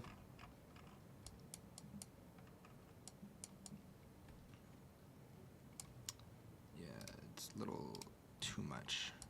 Okay. Let me just change the alignment on this guy a little bit as well. Okay. That looks good to me. So now all we will do is we'll click on the save button here. What's going to happen is the entire point cloud is now going to shift by 5/100ths of a foot on the X. Looks like my offset on the Y, I actually didn't really need to do an offset. And then on the Z, 5/100ths of a foot on the elevation as well. So really just a micro adjustment. I mean, this just shows how accurate our data collection was. Now, this data is actually a little bit more noisier than I typically like. Given that I had to fly with a penta return, the main reason we did the penta return flight was because of, well, just how thick this vegetation is. But if we go underneath, we can see we actually did get some good penetration through this vegetation here. And that was primarily because I did do that second flight just to create that crosshatch, because we did need that extra data. This was really thick. It's a whole lot thicker than what I typically fly for my clients. But yep, there we go. It's already moved. So we'll click reload here. And really all that's left to process here is we're going to run it through the rock surveyor. I'm going to do a 1 foot contour, and there we go. So we're going to have the building outline on there with the footprints, high vegetation classification, and we agree. So I'm just going to pay for it. All right, cool. So in a few days, I will have a finalized data set of this entire point cloud that we have right here. Shouldn't take really too long. Honestly, I should have it by, I would say, this weekend. And then they'll finalize it for me by Monday morning. Today is Thursday. So, yeah, but overall, I mean, that's pretty much it for this simple LiDAR data collection. In total, to set all the ground control points, it took me about an hour and I'd say 15 minutes, given I did have to drive around to the other side of the site.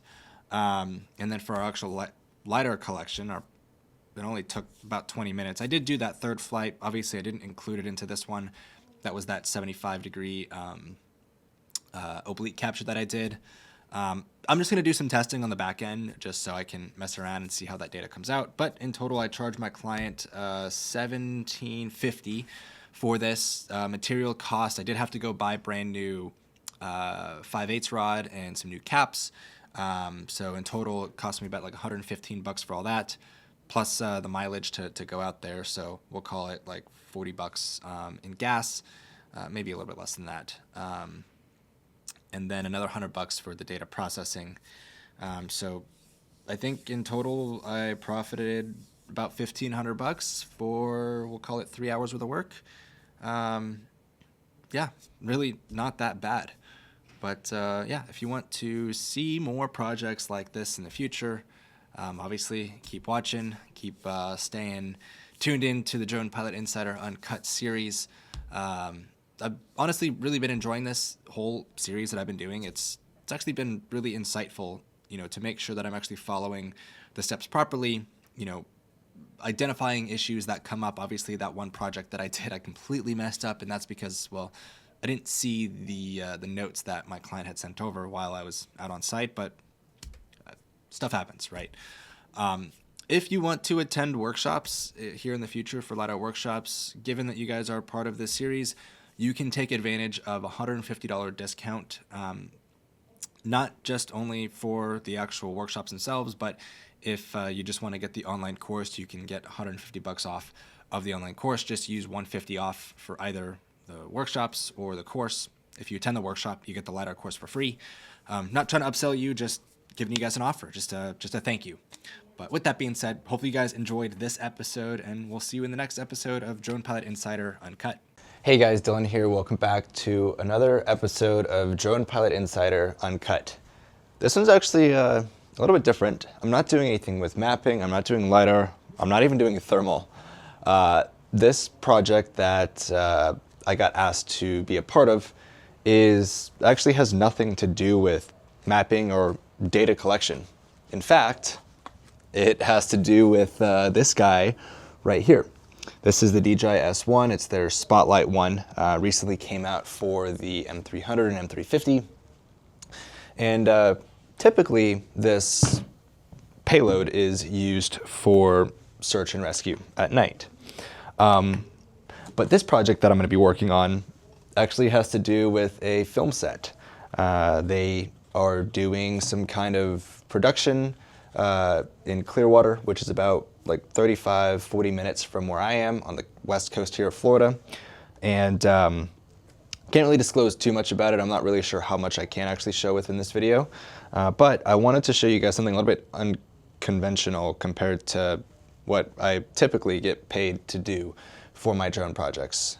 This one actually comes from my previous occupation before I was doing drone mapping and really anything with drones in the construction, the surveying, really any of that other stuff. My full background is actually in video production.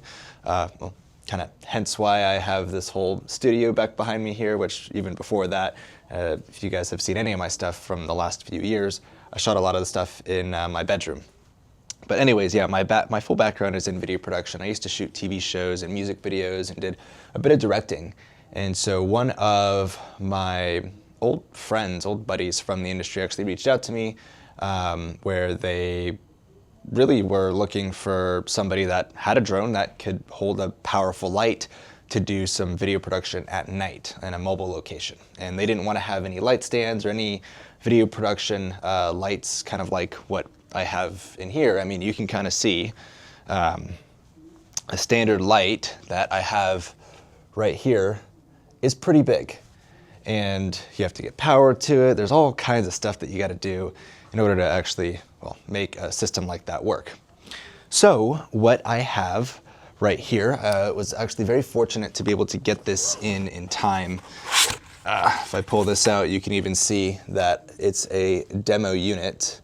If it wants to focus, yep. So this is a demo unit from DJI, but if we take a look here, we can see that this light is pretty big. And for comparison, let me quickly just grab my L2. So if we take a look at the DJI L2 that I have, you can kind of see that it's almost the same footprint, like almost even kind of the same housing. Let me get it a little bit closer here. But yeah, very, very interesting what we have here. But anyways, this light that I have is going to be used for, well, lighting up our subject on the beach. And what's great is since the drone's not really going to be moving, it's going to be hovering in a single spot. I'll have plenty of battery life. I've got 3 sets of batteries. So in total, I'll have about 40 minutes of flight time for each set of battery. So that's going to get me 120 minutes, 2 hours of flight time, which is perfect. I'm also going to have my truck with me. So if I need to do any charging, I've got my truck since it has the built-in generator. But right now, all I'm going to be doing is some very basic prep, meaning I'm going to make sure that my drone is up to date with the firmware. Given that this is a demo unit, I need to make sure that, well, everything is functioning properly. I actually did already do some testing before with this. I'll actually throw this up here on the screen right next to me just so you can kind of take a look. I threw it on LinkedIn and got some cool, good feedback from it. So that was pretty cool, some good engagement. Again, this is something that I actually have never really done. The last time I did anything that had to do with the production with a drone was honestly like 6-7 years ago for some music videos that I shot. Like I said, my previous occupation, I used to be in the video production industry and use drones in a creative manner. Now it's all for surveying and mapping and really 3D modeling and all that other stuff. So yeah, this will be really cool. I'm only charging an hourly rate plus travel to get out there. And what's actually really interesting about this whole thing is it's being done at night, which obviously I've got the light here. So my call time, which in the production world is what time I need to actually be there for a whole call sheet. They have everything on there. I need to be there at 8 p.m. This evening, and the production is supposed to take place from 11 p.m. until about 1 to 2 a.m. So it's gonna be a pretty late night, but it should be interesting, and I'm hoping that I'll be able to actually show what this looks like out on set without obviously the production happening. I'll walk you guys through it. But yeah, so anyways, I keep blabbing on here. I'm gonna make sure that everything is all set to go with the drone itself. I'm gonna make sure that all my batteries are fully charged and that I have any extra accessories with me, which there's really nothing else that I need to have outside of the permits and whatnot. And this drone already has the beacon on it, so I'll be able to fly at night. They've already gotten the permits done for me. So it's just a matter of showing up and having a drone just hover for however long they need it to hover for.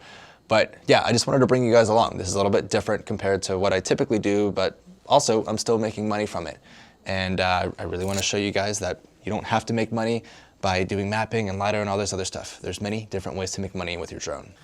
So I just got the M350 batteries plugged up here, making sure they're fully charged. Given that they were sitting here for a little bit, they have depleted to about 50%. And I did just have some batteries in my hand. Here they are. That is the one thing about drone batteries is doesn't matter if you keep them charged all the time, they will always deplete, which we can see here. But I'm just gonna use these to plug into the drone so that I can go ahead and run any updates that I need to run. Lock this in place, and let me actually plug in the spotlight itself. And it goes in just like any other, yep, I got the mount out. Goes in just like any other DJI proprietary payload.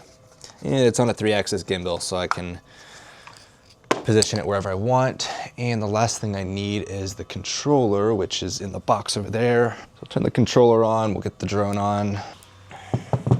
There really shouldn't be anything else that I need to do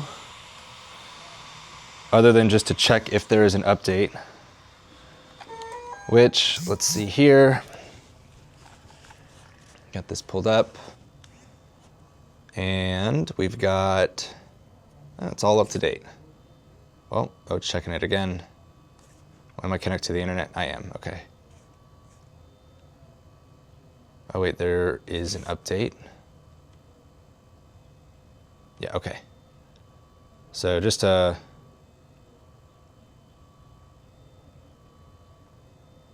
quick update here. Cool, so we'll update all devices. And since I'm connected to the Wi-Fi, it's just gonna download directly from the Wi-Fi. But this is really all I need to do to make sure that the drone is fully operational. Again, I wanna do this here before I step foot on site, which actually reminds me, I did just run a workshop this weekend, and my M4E was asking for some updates. So let me go and grab that and also get that updated too. But anyways, I'm just gonna let this run. This looks fine. All right, check this out. This is pretty cool. So everything is fully up to date on here. I'm just gonna quickly go into the drone itself so we can see. And typically on like the bottom, like right-hand corner here, there would be like an additional view if I had the L2, if I had a P1, if I had an H20T on there. But this one just shows PSDK, which is obviously the S1 light on there. So if I click on it, it gives me controls for it. And all I gotta do is if I turn it on, you can see that it's on now. So if I put this down and I rotate it towards us, oh my God, that thing is warm. Like instantly I can feel warmth coming off of it. That's crazy. Oh, whoa. And it's only at 40% right now too. Like you can see how bright this is. Here, I'll kind of point it at my face. Yep. That's actually crazy. Like I can feel I can feel heat coming off of this light right now. So this should be pretty interesting later on today, or tonight, I should say. But anyways, everything is fully up to date on here. I am going to turn this off because I didn't realize that it was putting out heat. And we'll get the batteries charged, and we'll be on site at 8 o'clock, which here in Florida, since it is summer right now, sun doesn't set until like 8:30. So it'll still be pretty bright when I'm out there. And actually we'll hopefully get a sunset, which sunsets here in Florida during the summer, amazing. Anyways, I'll meet you guys out on site here very shortly. Hey, James.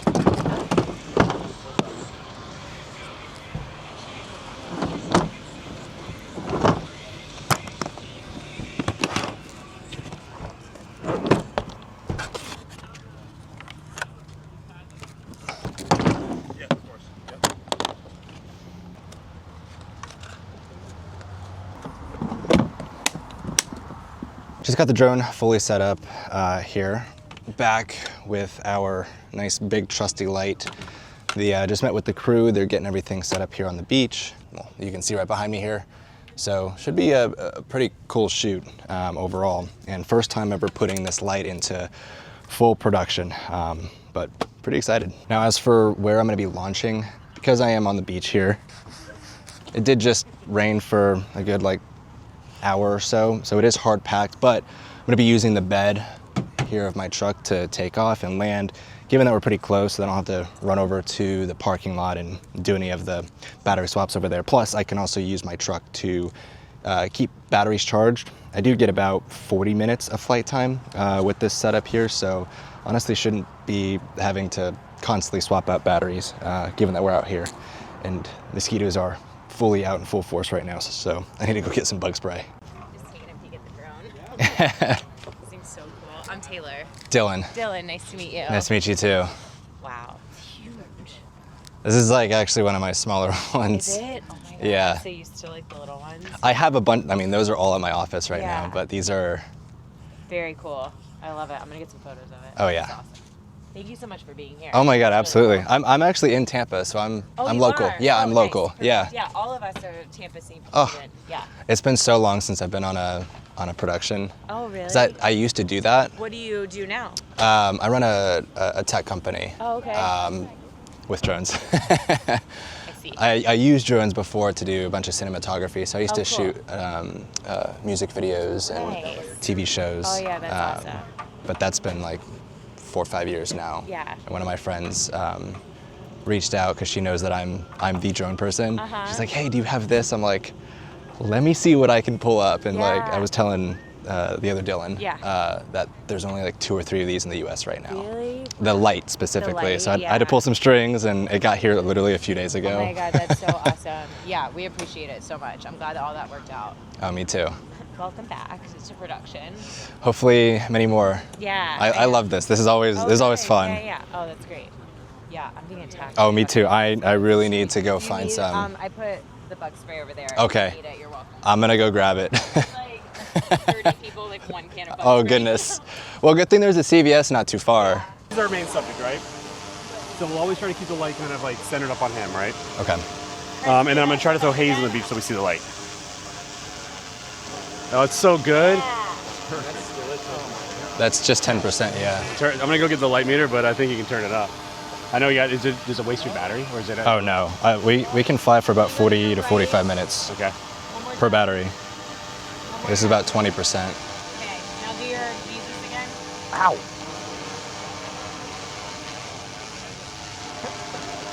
So the first gag that we're gonna do is he walks out there and then that thing turns on, you know? Yep. So Chris, look up, where's the light? And then it's gonna light him up. Yep. So that'll be the first one. Is try to work on that, right? Yeah. Then there's one where let me get some. I think it's you go out to the water and you come back to him. Turn around, Chris. So this one, he's gonna go to the water, right? I don't know. I forget if he's leaving you or if he's just checking the water out. So you fly out to the water. You're like, oh man. Yep. And then you come back to him, and then right away you come back to him. Yep. Yep. And then stop on him. Yep. Perfect. Yep. And then the other gag is you just move off him a little bit, and then he gets pissed, and he's like, come back, and then it comes back to him. Yep, and then there you go. Yeah. Oh So why doesn't he go closer to him? Does it tighten up? Yeah, like that. That's probably this is the distance right here.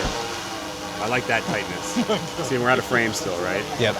As a horizon. And it's blowing the wind. That's it. So this is only 20%. All right, let me go get my light So meter. we have a lot of room to play with.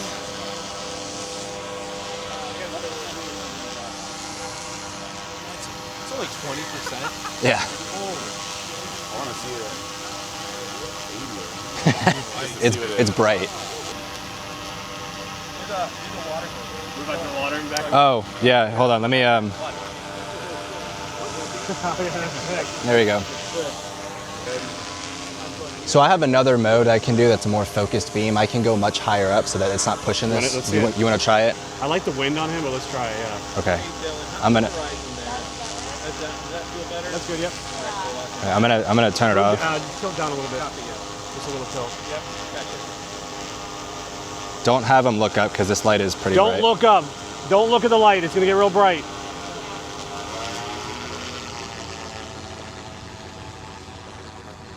Let me turn up the percentage on this one.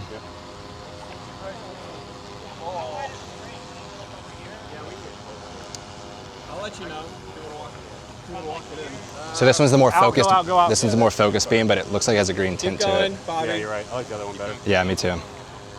Right there, Bobby. Yeah, if we do this. Yeah, I got about 25 minutes of flight. I can pop new batteries in, and it'll give us 40 minutes. It won't take long. It's quick. I wonder if you want me to.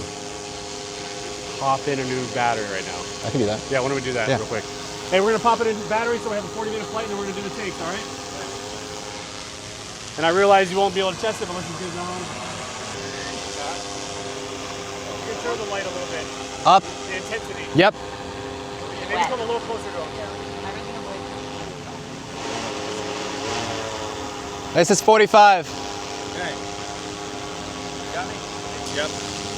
Okay, let's just start with you talking to it. You're just talking to him. Run through your dialogue. Yep, just in your head. Yep.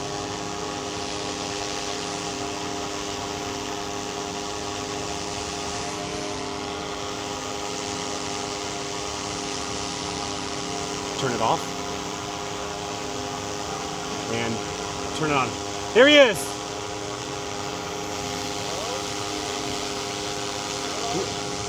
Less reaction this time because you know it's coming. This is your time.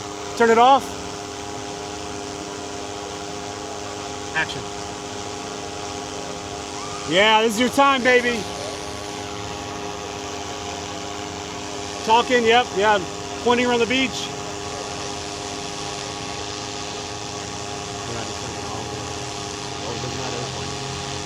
Okay, go out to the water and then come back. Yep, and then come back. Sick. That was sick. Okay, start creeping to the right, off the pin. Okay, keep going. And come back to him. Go. Keep on. Keep talking. Keep talking.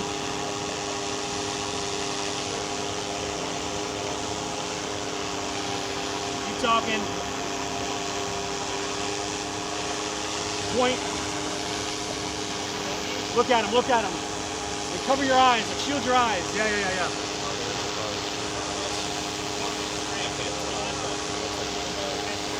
Yeah, it is about. Let's cut. I don't mind the boat, but let's just wait till they move the frames and we can tape. Yep. Stand by.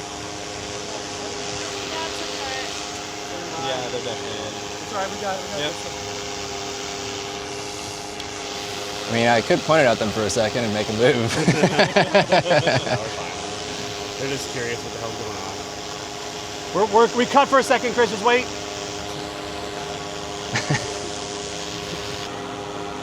All right, Chris, ready? Here we go. He's gonna turn it on, okay? And react, all right? Lights off. Oh, sorry. And action. Shield your eyes. Yeah. Do that again, okay? And all in one action. Lights off. Okay, and action.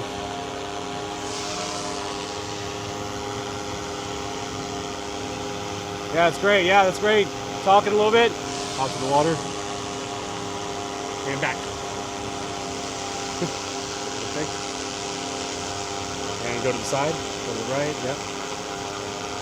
Keep going and back. Sorry. All right. That works. Yeah, that works. Let's try it again. Okay, go to the right. And back. Yep. All right, Chris. This one, act like you're floating up, okay? Act like you're floating up. I'm gonna cut it out.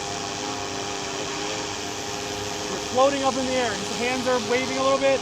Hands are waving. Yeah, you're floating in the air. Yeah, you got it. You got it. You're floating in the air. Yep. Floating, hands, yep, floating. Yeah, that's great. Okay, perfect. Now step out from me. I'm gonna get a plate. Walk out. Come over here. Come over here. Come over here. Roll this way. Pretty cool. That's the first time I've ever done this. We've been talking about this scene for like weeks now, wondering how exactly we were going to do it. Well, hopefully it's everything Beyond our wildest dreams. sweet. Of how this was going to work. Because we were like, oh, just put a leak tool with a stand on a light. Like, this was so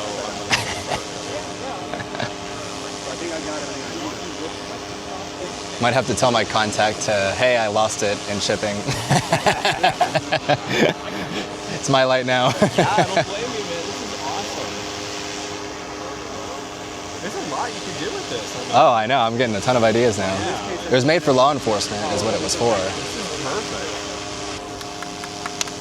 Okay, that's a wrap for drone, guys. Dude, look at that. Look at that, right? No big deal, man. Nice. Good work, dude. Good work. All right, so that is a wrap. Let me turn this beam off here. Couldn't show everything given that this is a closed set, but I think everything went really well. Given just how really on the spot this was, we literally just did one very simple practice and went from there.